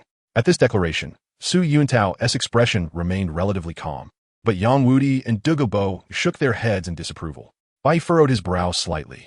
Did he suspect that Su Yuntao's soul emperor status was artificially inflated through drugs? If so, the crystal blood dragon ginseng would not be granted to him. Su Yuntao fixed his gaze on Bai, intuitively discerning the underlying implications of his expression. Bai merely wished to ascertain Su Yuntao's potential. If Su Yuntao's combat abilities matched his cultivation, then bestowing the crystal blood dragon ginseng upon a future unparalleled powerhouse would be greatly advantageous for the Min family, provided this formidable individual was not ungrateful. Conversely, if Su Yuntao were to overextend his potential and prove his rank hollow, then he would not merit Bai's investment in the ginseng. Clan leader Bai, why not consider altering the rules of our contest? Bai's brow furrowed deeper. Did Su Yuntao lack confidence in his abilities? In that case, you need only endure for half the duration of an incense stick. To withstand half the time of my presence would still indicate some capability. Given the old goat's face, I shall concede the ginseng. Su Yuntao shook his head in response. He continued, young friend Su, should you fail to endure even for half the incense stick's duration, it seems you will leave here empty-handed. Devoid of the crystal blood dragon ginseng. Yang Wudi and Douluo Bo, observing Baihe's frowning visage, exchanged peculiar smiles. Old Baihe, prepare yourself for a spectacle. With the little monster's current strength, it is quite likely that even I could be defeated. Baihe had encountered this prodigy, and it seemed he would soon question his own existence. The little monster now posed a challenge even for me, a titled Douluo, though seemingly at odds. Yang Wudi and Douluo Bo's perspectives were not without merit. The former believed he could easily be bested, while the latter felt merely challenged. In truth, their views reflected the balance of power, as Yang Wudi's formidable soul-breaking spear would greatly counter Douluo Bo's fragile green-scale Serpent King. Yet, Su Yuntao's confrontation with Yang Wudi would be far less daunting than against Douluo Bo. For Yang Wudi's all-or-nothing combat style would be perfectly countered by Su Yuntao's tactics. Clan leader Baihe, you misunderstand. I merely believe the contest conditions are somewhat inequitable. Inequitable? Baihe's eyes narrowed. What concerns do you have, young friend? Clan leader Baihe, as we stand face to face, and without any deliberate intention to flee, should you manage to endure for half the duration of an incense stick, I shall willingly offer you 30 million gold soul coins. Conversely, should you falter, you must surrender the crystal blood dragon ginseng. 30 million gold soul coins. Baihe was about to bristle at being belittled by a junior, but the mention of such a sum instantly quelled his anger. Is what you say true, young friend Su? Su Yuntao silently produced 2 diamond cards representing 10 million gold soul coins each, while Yang Wudi displayed a third. Baihe was left speechless, old goat. When did you amass such wealth? We, the Pa family and the little monster, in collaboration with the old poison master, have concocted a large quantity of superior elixirs in Tiando City, hence the influx of wealth. This diamond card containing 10 million gold soul coins was originally prepared for you. Baihe was taken aback, instantly recalling a recent encounter with the 7-treasure glazed tile school, which had exuded an air of urgency and intrigue. Alas, young Wudi Sigit, initially, you need to do nothing. Based solely on our brotherly bond, your Min family could have lived in luxury. But now that you've joined the 7-treasure glazed tile school, old Baihe, you must serve Ning Fengji diligently, for one cannot bite the hand that feeds them. Moreover, attempting to breach the sect's rules is utterly unrealistic given the school's strength. Ning Fengji, Baihe lamented, pounding his chest in despair. How cunning you are. Old Baihe, do not be too sorrowful. Since the 7-treasure glazed tile school has accepted you, simply follow Ning Fengji and the spirit hall from here on out. Young Wudi Junsoled, in Yang Wudi's heart, Baihe's acceptance into the 7-treasure glazed tile school was not a significant loss. It also represented Ning Fengji's stance, indicating a willingness to embrace a faction with grievances against the Spirit Hall, suggesting the 7-treasure glazed tile school intended to stand against them. Old goat, how foolish I have been. Freedom is of utmost importance. Su Yuntao and Douluo Bo nodded slightly in agreement. Had I known you were this affluent at the very least, Ning Fengji should have offered 50 million gold soul coins for your allegiance. Su Yuntao and Douluo Bo exchanged glances, clearly recognizing the old Baihe's defining traits. An hour later, as dusk settled, Baihe remained distraught, while Su Yuntao maintained a facade of calm. Yet, the old poison master could no longer restrain himself. Clan leader Baihe, 30 million gold soul coins are here. Will you accept this contest? Baihe's eyes brightened at the sight of the 3 diamond cards. Very well, young friend Su, allow me to witness your capabilities. Su Yuntao smiled faintly, his 6 spirit rings flashing rapidly, unleashing an aura that rivaled that of a soul Douluo. Baihe's eyes widened in shock, his expression turning grave. This individual's presence was formidable. Indeed, clan leader Baihe, I humbly seek your guidance. Young friend Su, this place is rather cramped. Shall we move outside? White Crane clan leader, it will be prudent for us to keep our confrontations discreet. Should my true capabilities be revealed, the various forces would undoubtedly turn their attention toward me. With old poison and old young around, it might be manageable, but if the Spirit Hall intervenes, then we would find ourselves in dire straits. Little monster. Both Douluo Bo and Yang Wudi exclaimed in unison, is the Spirit Hall truly as formidable as you suggest? Sighing, Su Yuntao shook his head and regarded the indomitable duo. Old poison, old yang, with just the 3 of us, even a single offering from the hall could potentially subdue us. Indeed, Su Yuntao was not mistaken. Among the 7 offerings of the Spirit Hall, the weakest, the Demon Slayer, was already at level 96. Moreover, this was not merely any level 96. It was a pinnacle that had been honed through years of combat experience at that level. Although Yang Wudi was exceptionally powerful, he would undoubtedly falter before a level 96 opponent. With the peak strength of the Demon Slayer at level 96, it was uncertain whether the three of them combined could contend with such might. Oomph. Dugabo scoffed, "Little monster, you are worrying needlessly. Even if the legendary offerings of the Spirit Hall are indeed alive, I am quite eager to gauge their true strength. Old poison, should you dare to test your mettle, you might very well meet your demise. You know the way to Spirit City. Perhaps you should take a left and fly straight there," Yang Wudi retorted. Seeing the unfolding situation, Yang Wudi remained silent. Engaging in banter with Su Yuntao often left him at a disadvantage, and now, with the prospect of whether they could even win a fight being questionable, silence truly became golden. "Su, you may be exaggerating the Spirit Hall's might. If their so-called 7 offerings were still alive, how could our single attribute clans possibly endure?" Su Yuntao rolled his eyes. The survival of the single attribute clans is merely because Qian Douluo never intended to act against us. With the power of the 7 offerings, they could easily dominate the realm if they chose to step out of the offering hall. Even Tangchun would struggle against their combined strength. Clan leader White Crane. The power of the Spirit Hall far exceeds our imagination. The true extent of the force concealed within the offering hall in Spirit City is something I find difficult to fathom, Su Yuntao sighed. In reality, there might even exist the divine power of angels within the offering hall. Such a colossal entity, were it not for Bibi Dong. Su Yuntao might have seriously contemplated joining them, as he held no particular aversion to the Spirit Hall. With a grave expression, White Crane finally spoke, "Young friend Su, if that is the case, let us take advantage of the fading daylight and seek a small grove outside the city." Su Yuntao's expression shifted slightly. Accompanying an old man into a grove at night seemed somewhat inappropriate.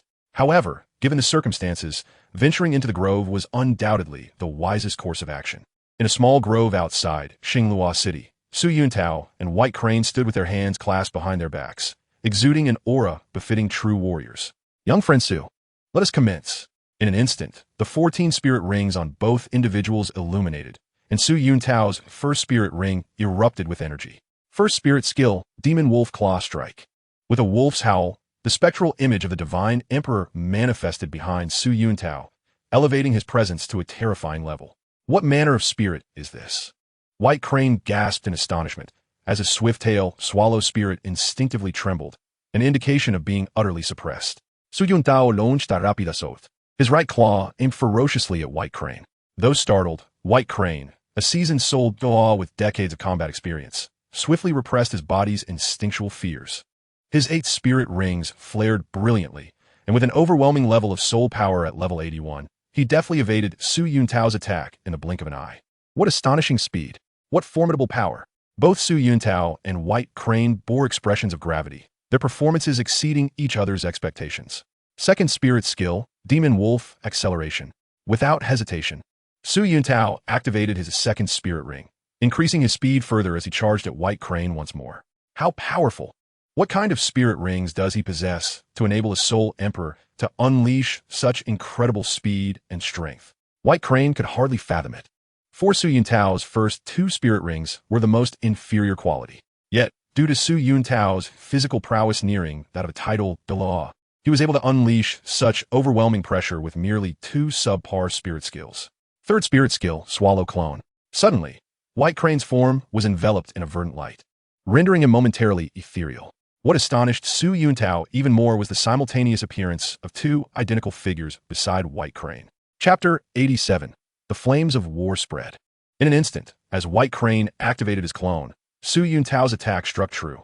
Yet, curiously, his spirit skill did not dissipate. Instead, the 2 clones ascended rapidly, circling around Su Yuntao. What is happening?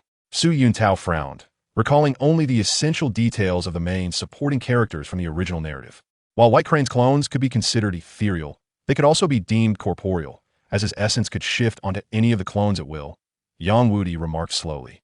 White Crane furrowed his brow, recognizing that Yang Wudi, the old goat, was clearly selling him out. Su Yuntao smiled slightly, channeling his mental energy to its zenith. Fixating on the 2 figures maneuvering above, he activated his 4th spirit ring. 4th spirit skill, Demon Wolf Strangle. In an instant, A green light coalesced in the palm of Su Yuntao's right hand, and the next moment, a massive wolf's head shot forth from it. With a thunderous crash, the wolf's head smashed into White Crane's corporeal form. However, the battle did not conclude with the shattering of White Crane's body, as he once again executed a transformation just before the attack reached him. In the blink of an eye, a black spirit ring erupted with brilliant light behind Su Yuntao. 6 spirit skill, swallow impact. In an instant, White Crane's azure light surged, propelling him like a meteor toward the gap behind Su Yuntao. Just as I anticipated. This is the moment I've been waiting for. Su Yuntao's mind raced, a smile gracing his lips, and he swiftly turned to unleash a green light from his left palm. With a howl, a colossal wolf's head manifested before White Crane, who stood aghast. There is no escaping now. In that moment, White Crane summoned every ounce of his combat prowess, making the most accurate judgment based on his vast experience. With a resounding crash, the wolf's head collided with White Crane, sending him careening backward, crashing into tree after tree. Impossible. How could a Soul Emperor's 4th spirit skill possibly rival my 6th spirit skill as a Soul Douluo? White Crane was taken aback, his eyes reflecting profound shock. In truth, the potency of spirit skills is determined by 3 aspects: soul power, spirit rings, and attributes. Although White Crane boasted an initial advantage with his level 81 soul power, the quality and age of his 6th spirit ring paled in comparison to Su Yuntao's 4th spirit ring. It is worth noting that Su Yuntao's 4th spirit ring originated from a wind demon wolf over 30,000 years old, a highly powerful and top-tier spirit beast. Given the fusion of age and quality, Su Yuntao's 3rd spirit ring would suffice as a 7th spirit ring for a title Douluo, easily surpassing the initial 10,000-year spirit ring of White Crane. The spirit power of Bai He holds a distinct advantage, while Su Yuntao's spirit rings are formidable as well. However, when it comes to physical attributes, despite Bai He being a Soul Douluo, his pursuit of unparalleled speed, surpassing most title Douluos, has led to a compromise in his attack power, which remains at the Soul Saint level. In contrast, although Su Yuntao is merely a 6-ringed Soul Emperor, his physical attributes are nearly on par with those of a title Douluo.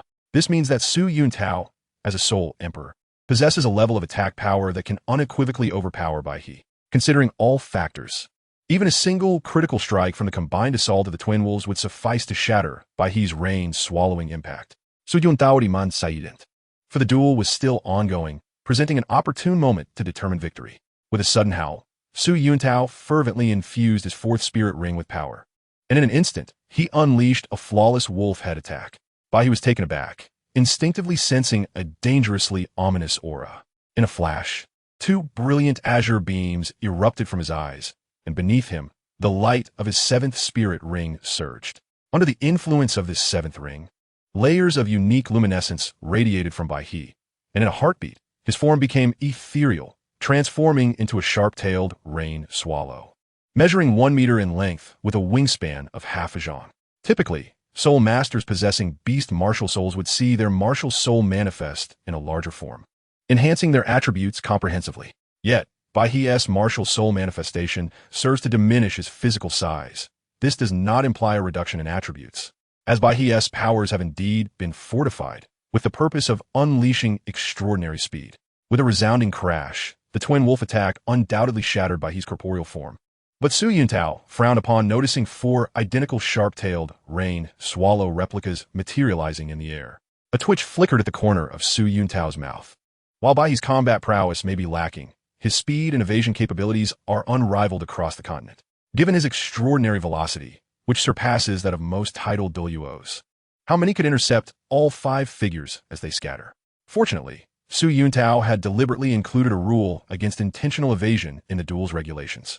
Had Bai He chosen to flee, even with 5 years at his disposal, Su Yuntao might not have succeeded in capturing him. The 4 sharp-tailed rain swallow replicas circled around Su Yuntao, evidently searching for an opening. Meanwhile, Su Yuntao continued to maneuver, seeking the perfect moment to deliver a decisive blow to Bai He. As time progressed, the half-incense stick's duration was nearing its end. Yet Su Yuntao exhibited an extraordinary calmness, devoid of any signs of impatience. In truth, his intent in this contest was merely to refine his own abilities. Otherwise, had he unleashed the devastating 10,000-year spirit skill, Annihilation Thunder from the onset, Bai He would have long been reduced to a charred remains. As the saying goes, there is nothing that a single 10,000-year spirit skill cannot resolve. If there is, then 2 will suffice. After numerous tests, Su Yuntao's fourth spirit ring illuminated once more, and a wolf head swiftly tore through one of the sharp-tailed rain swallows. At last, this is the moment I awaited. Behind Su Yuntao, beneath one of the sharp-tailed rain swallows, a deep black spirit ring emerged. 8 spirit skill, rain swallows in flight. In an instant, countless diminutive swallows surged forth like a tidal wave, assaulting Su Yuntao's back. Su Yuntao's eyes widened in realization. He had discerned the opportune moment, and so had he. In the blink of an eye, Su Yuntao's 5th and 6th spirit rings ignited simultaneously. Suddenly, flames erupted throughout the grove, their temperature and ferocity rivaling that which could change the countenance of Douluo. How can the 6th spirit skill of this little monster be so formidable? Before Douluo could further react, powerful gales centered around Su Yuntao swiftly engulfed the surroundings. Chapter 88. The wind aids the fire borrows the wind's might. In that instant, the wind fueled the flames, while the flames drew strength from the wind. The fire, propelled by the fierce gusts, swept through everything in its vicinity. Countless swallows, resembling moths drawn to a flame, launched wave after wave of attacks, only to be extinguished amidst the blaze. Evidently, by his 8th spirit skill, rain swallows in flight had been dismantled by Su Yuntao's combination of spirit skills. Not only that, but the combination of Su Yuntao's 6th spirit skill, Starfire's Scorched Earth, and his 5th spirit skill, Demon Wolf Storm, approached the might of a 10,000-year spirit skill, exceeding even that of the Annihilation Thunder in terms of suddenness and area of effect. Faced with such a devastating large-scale destructive spirit skill, Baihe's 3 replicas were entirely enveloped by the tempest and flames, leaving him powerless to recover. As the smoke cleared from the battlefield, the surrounding flora and fauna lay charred and desolate, and Baihe coughed up blood, his pallid visage betraying utter astonishment. My young friend Su, you possess remarkable skills. Baihe am truly impressed. Su Yuntao responded with a cupped fist. Oh, it is merely the constraints of the rules. The elder has merely suffered a setback. With a sigh, Baihe shook his head, a hint of despondency creeping into his expression, realizing he'd been bested by a youth scarcely in his teens. Oh, Baihe, come. Yang Wudi produced several medicinal pills, exclaiming, try the healing elixirs I concocted. I assure you'll be satisfied. Baihe accepted the pills, swallowing one whole, feeling a warm current spread throughout his body. Surprised by the transformation, Baihe exclaimed, Old goat, where did you procure such exceptional healing elixirs? A proud smile graced Yang Wudi's face. These healing pills are crafted by our clan. Do not underestimate these few pills. They are worth at least 100,000 gold soul coins. Baihe stared blankly at his empty palms, aghast at the sudden loss of 100,000 gold soul coins. The clan, with its abundance of spiritual herbs and superior medicinal plants, naturally produced extraordinary elixirs. While ordinary pills might suffice, those from the clan had their effects amplified tenfold. Most remarkably, Yang Wudi had also developed upgrade pills and breakthrough pills, significantly advancing the alchemical industry on the Douluo continent. As the name implies, upgrade pills enable soul masters to enhance their spirit power without any side effects. However, they come with numerous restrictions. Being crafted from a single type of spiritual herb, a single batch of upgrade pills can yield 300 pills, meaning that even with the addition of other precious ingredients, the upgrade pills can only elevate soul power by 1 level for soul masters below the rank of Soul King. For Soul Zune users, the effects are even more pronounced, potentially allowing for a 2-level increase at slightly above 30 levels. Of course, for great soul masters below level 30, the effect should theoretically be even more significant. However, while the spiritual herbs possess general properties, the inclusion of other materials renders the upgrade pills somewhat domineering, necessitating a certain level of physical constitution for consumption. Given the typical condition of great soul masters, consuming upgrade pills often results in an inability to fully absorb their potency, leading to backlash from the overpowering medicinal force. Despite the many limitations of upgrade pills, they remain in high demand. Considering the current situation on the continent, Su Yuntao and his companions unanimously decided to produce a single batch of upgrade pills, to be auctioned at the Tiandou auction house for 300,000 gold soul coins each, limited to 3 per month. As for the breakthrough pills, they are designed to assist established soul emperors at level 69 in breaking through their bottlenecks and advancing to Soul Saint. Each batch yields only 99 pills, each worth no less than 3 million gold soul coins, and they are currently auctioned once every 3 months at the Tiandou auction house. In truth, with sales prices exceeding 300,000 for upgrade pills and over 3 million for breakthrough pills. Their clientele is not the common soul masters, but rather the significant sects and noble houses. Although the upgrade elixirs are undeniably valuable, the starting price of 300,000 gold soul coins is merely a trifling sum for the Spirit Hall, the 7 major sects, and the affluent aristocrats of the Heaven Dou and Star Dou empires. The golden generation of the Spirit Hall, including Ning Rongrong of the 7 Treasures Glazed Tile School, Yu Tianheng and Yu Tianxin from the Blue Lightning Tyrant Dragon Clan, and other first-tier and second-tier factions are more than willing to invest hundreds of thousands of gold soul coins to gain a slight advantage in the cultivation journeys of their descendants. While the starting price of 3 million gold soul coins for the Holy Breaking Elixir may be somewhat steep for second-tier forces, it is hardly a concern for first-tier powers like the Spirit Hall and the 7 Treasures Glazed Tile School. Among the first-tier, second-tier, and even some second-rate factions, the less talented direct disciples of various sects are fundamentally relying on the Holy Breaking Elixir to assist them in breaking through to the Soul Sage rank. Su Yuntao's proposal for a strategy of scarcity not only avoids revealing too much, but also artificially inflates the prices of the elixirs. The Spirit Hall has directly dispatched individuals to the Heaven Dou auction house, continuously purchasing upgrade elixirs and Holy Breaking elixirs, while the affluent Ning Fengji made a shocking bid of 3 million for 2 upgrade elixirs during the first auction, leaving the entire audience astounded. Old Baiha, from now on, you needn't be too frugal. With me, Old Yang here, your clan will have an abundance of elixirs in the future. Baiha's face lit up at these words, but soon his eyes began to dart around. Should I start acquiring some elixirs from Old Goat and then resell them? Su Yuntao, observing Baiha's shifting gaze, couldn't help but sigh and rub his forehead, recognizing Baiha's inherent nature. Baiha, clan leader, since the outcome has already been determined, might I inquire if you would be willing to part with the Crystal Blood Dragon ginseng? All right.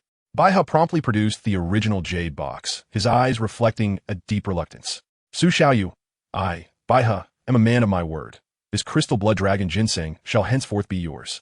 Aware of Su Yuntao's formidable prowess, Baiha understood the weight of the moment. As soon as the words left his mouth, he presented the jade box with both hands.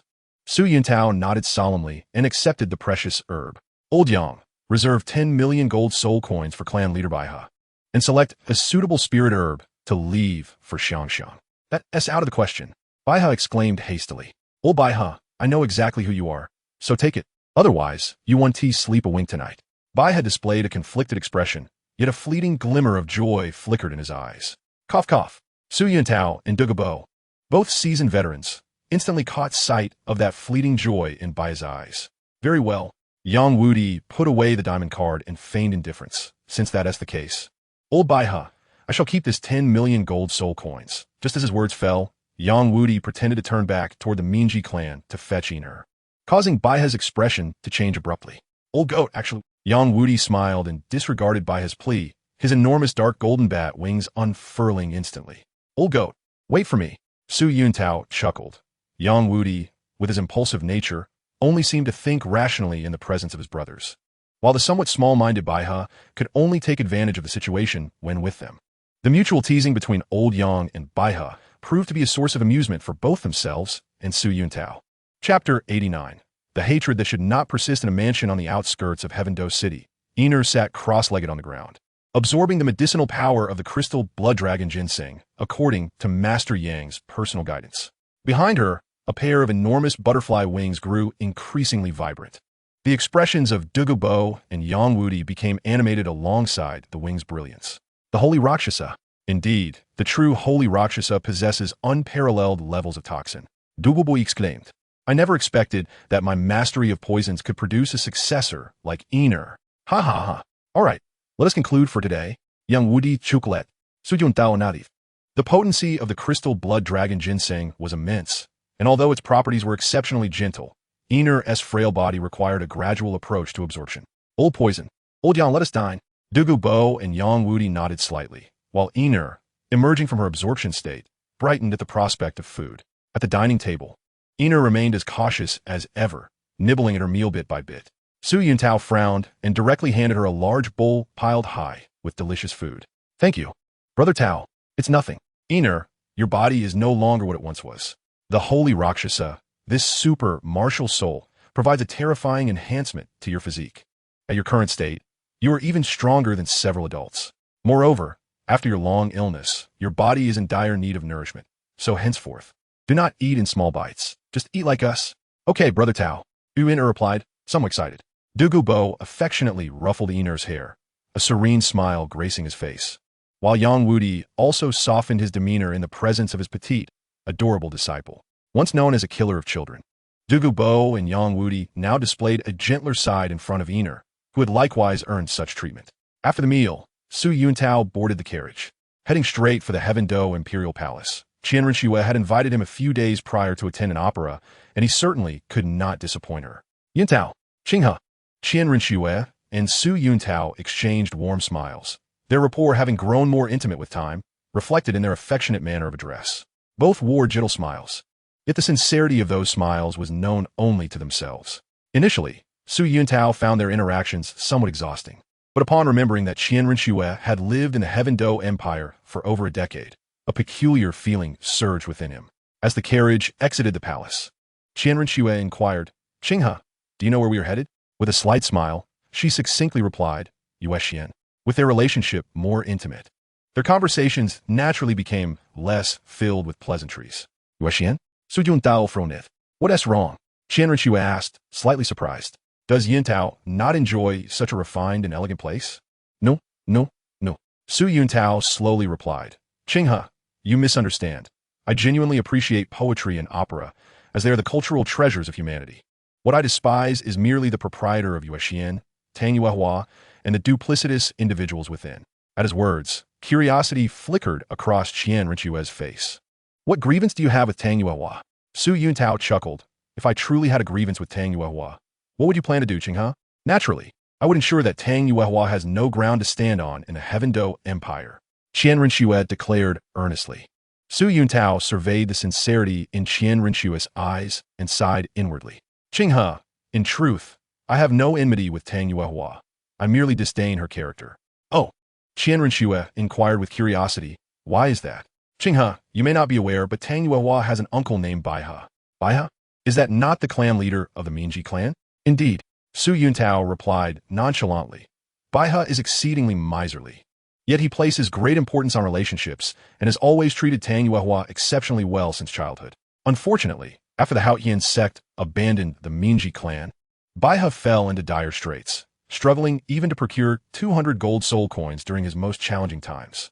Meanwhile, this Tang Yuehua has thrived in the Heaven Dou Empire, establishing Yuexian, mingling with high-ranking officials, and enjoying great success, yet she has not written a single letter nor sent a penny to her own uncle throughout these years. Thus, I cannot respect her character. Qian Rinxue nodded in understanding. It seemed that Tang Yuehua was indeed a treacherous ingrate. Before the conversation could progress further, Qian Rinxue snapped her fingers, and the horn-scaled horses pulling the carriage immediately changed direction. Since that is the case, let us forego our visit to Yuexian. Qinghe, in truth, a quick visit to Yuexian wouldn't be so bad.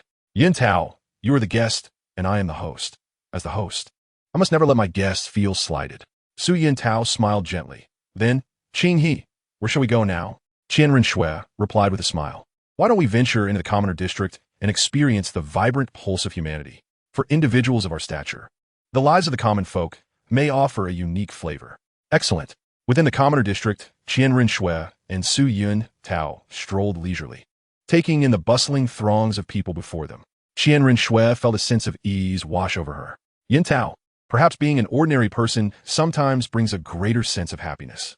Observing a mother with a mischievous child, Qian Rinxue let out a sigh.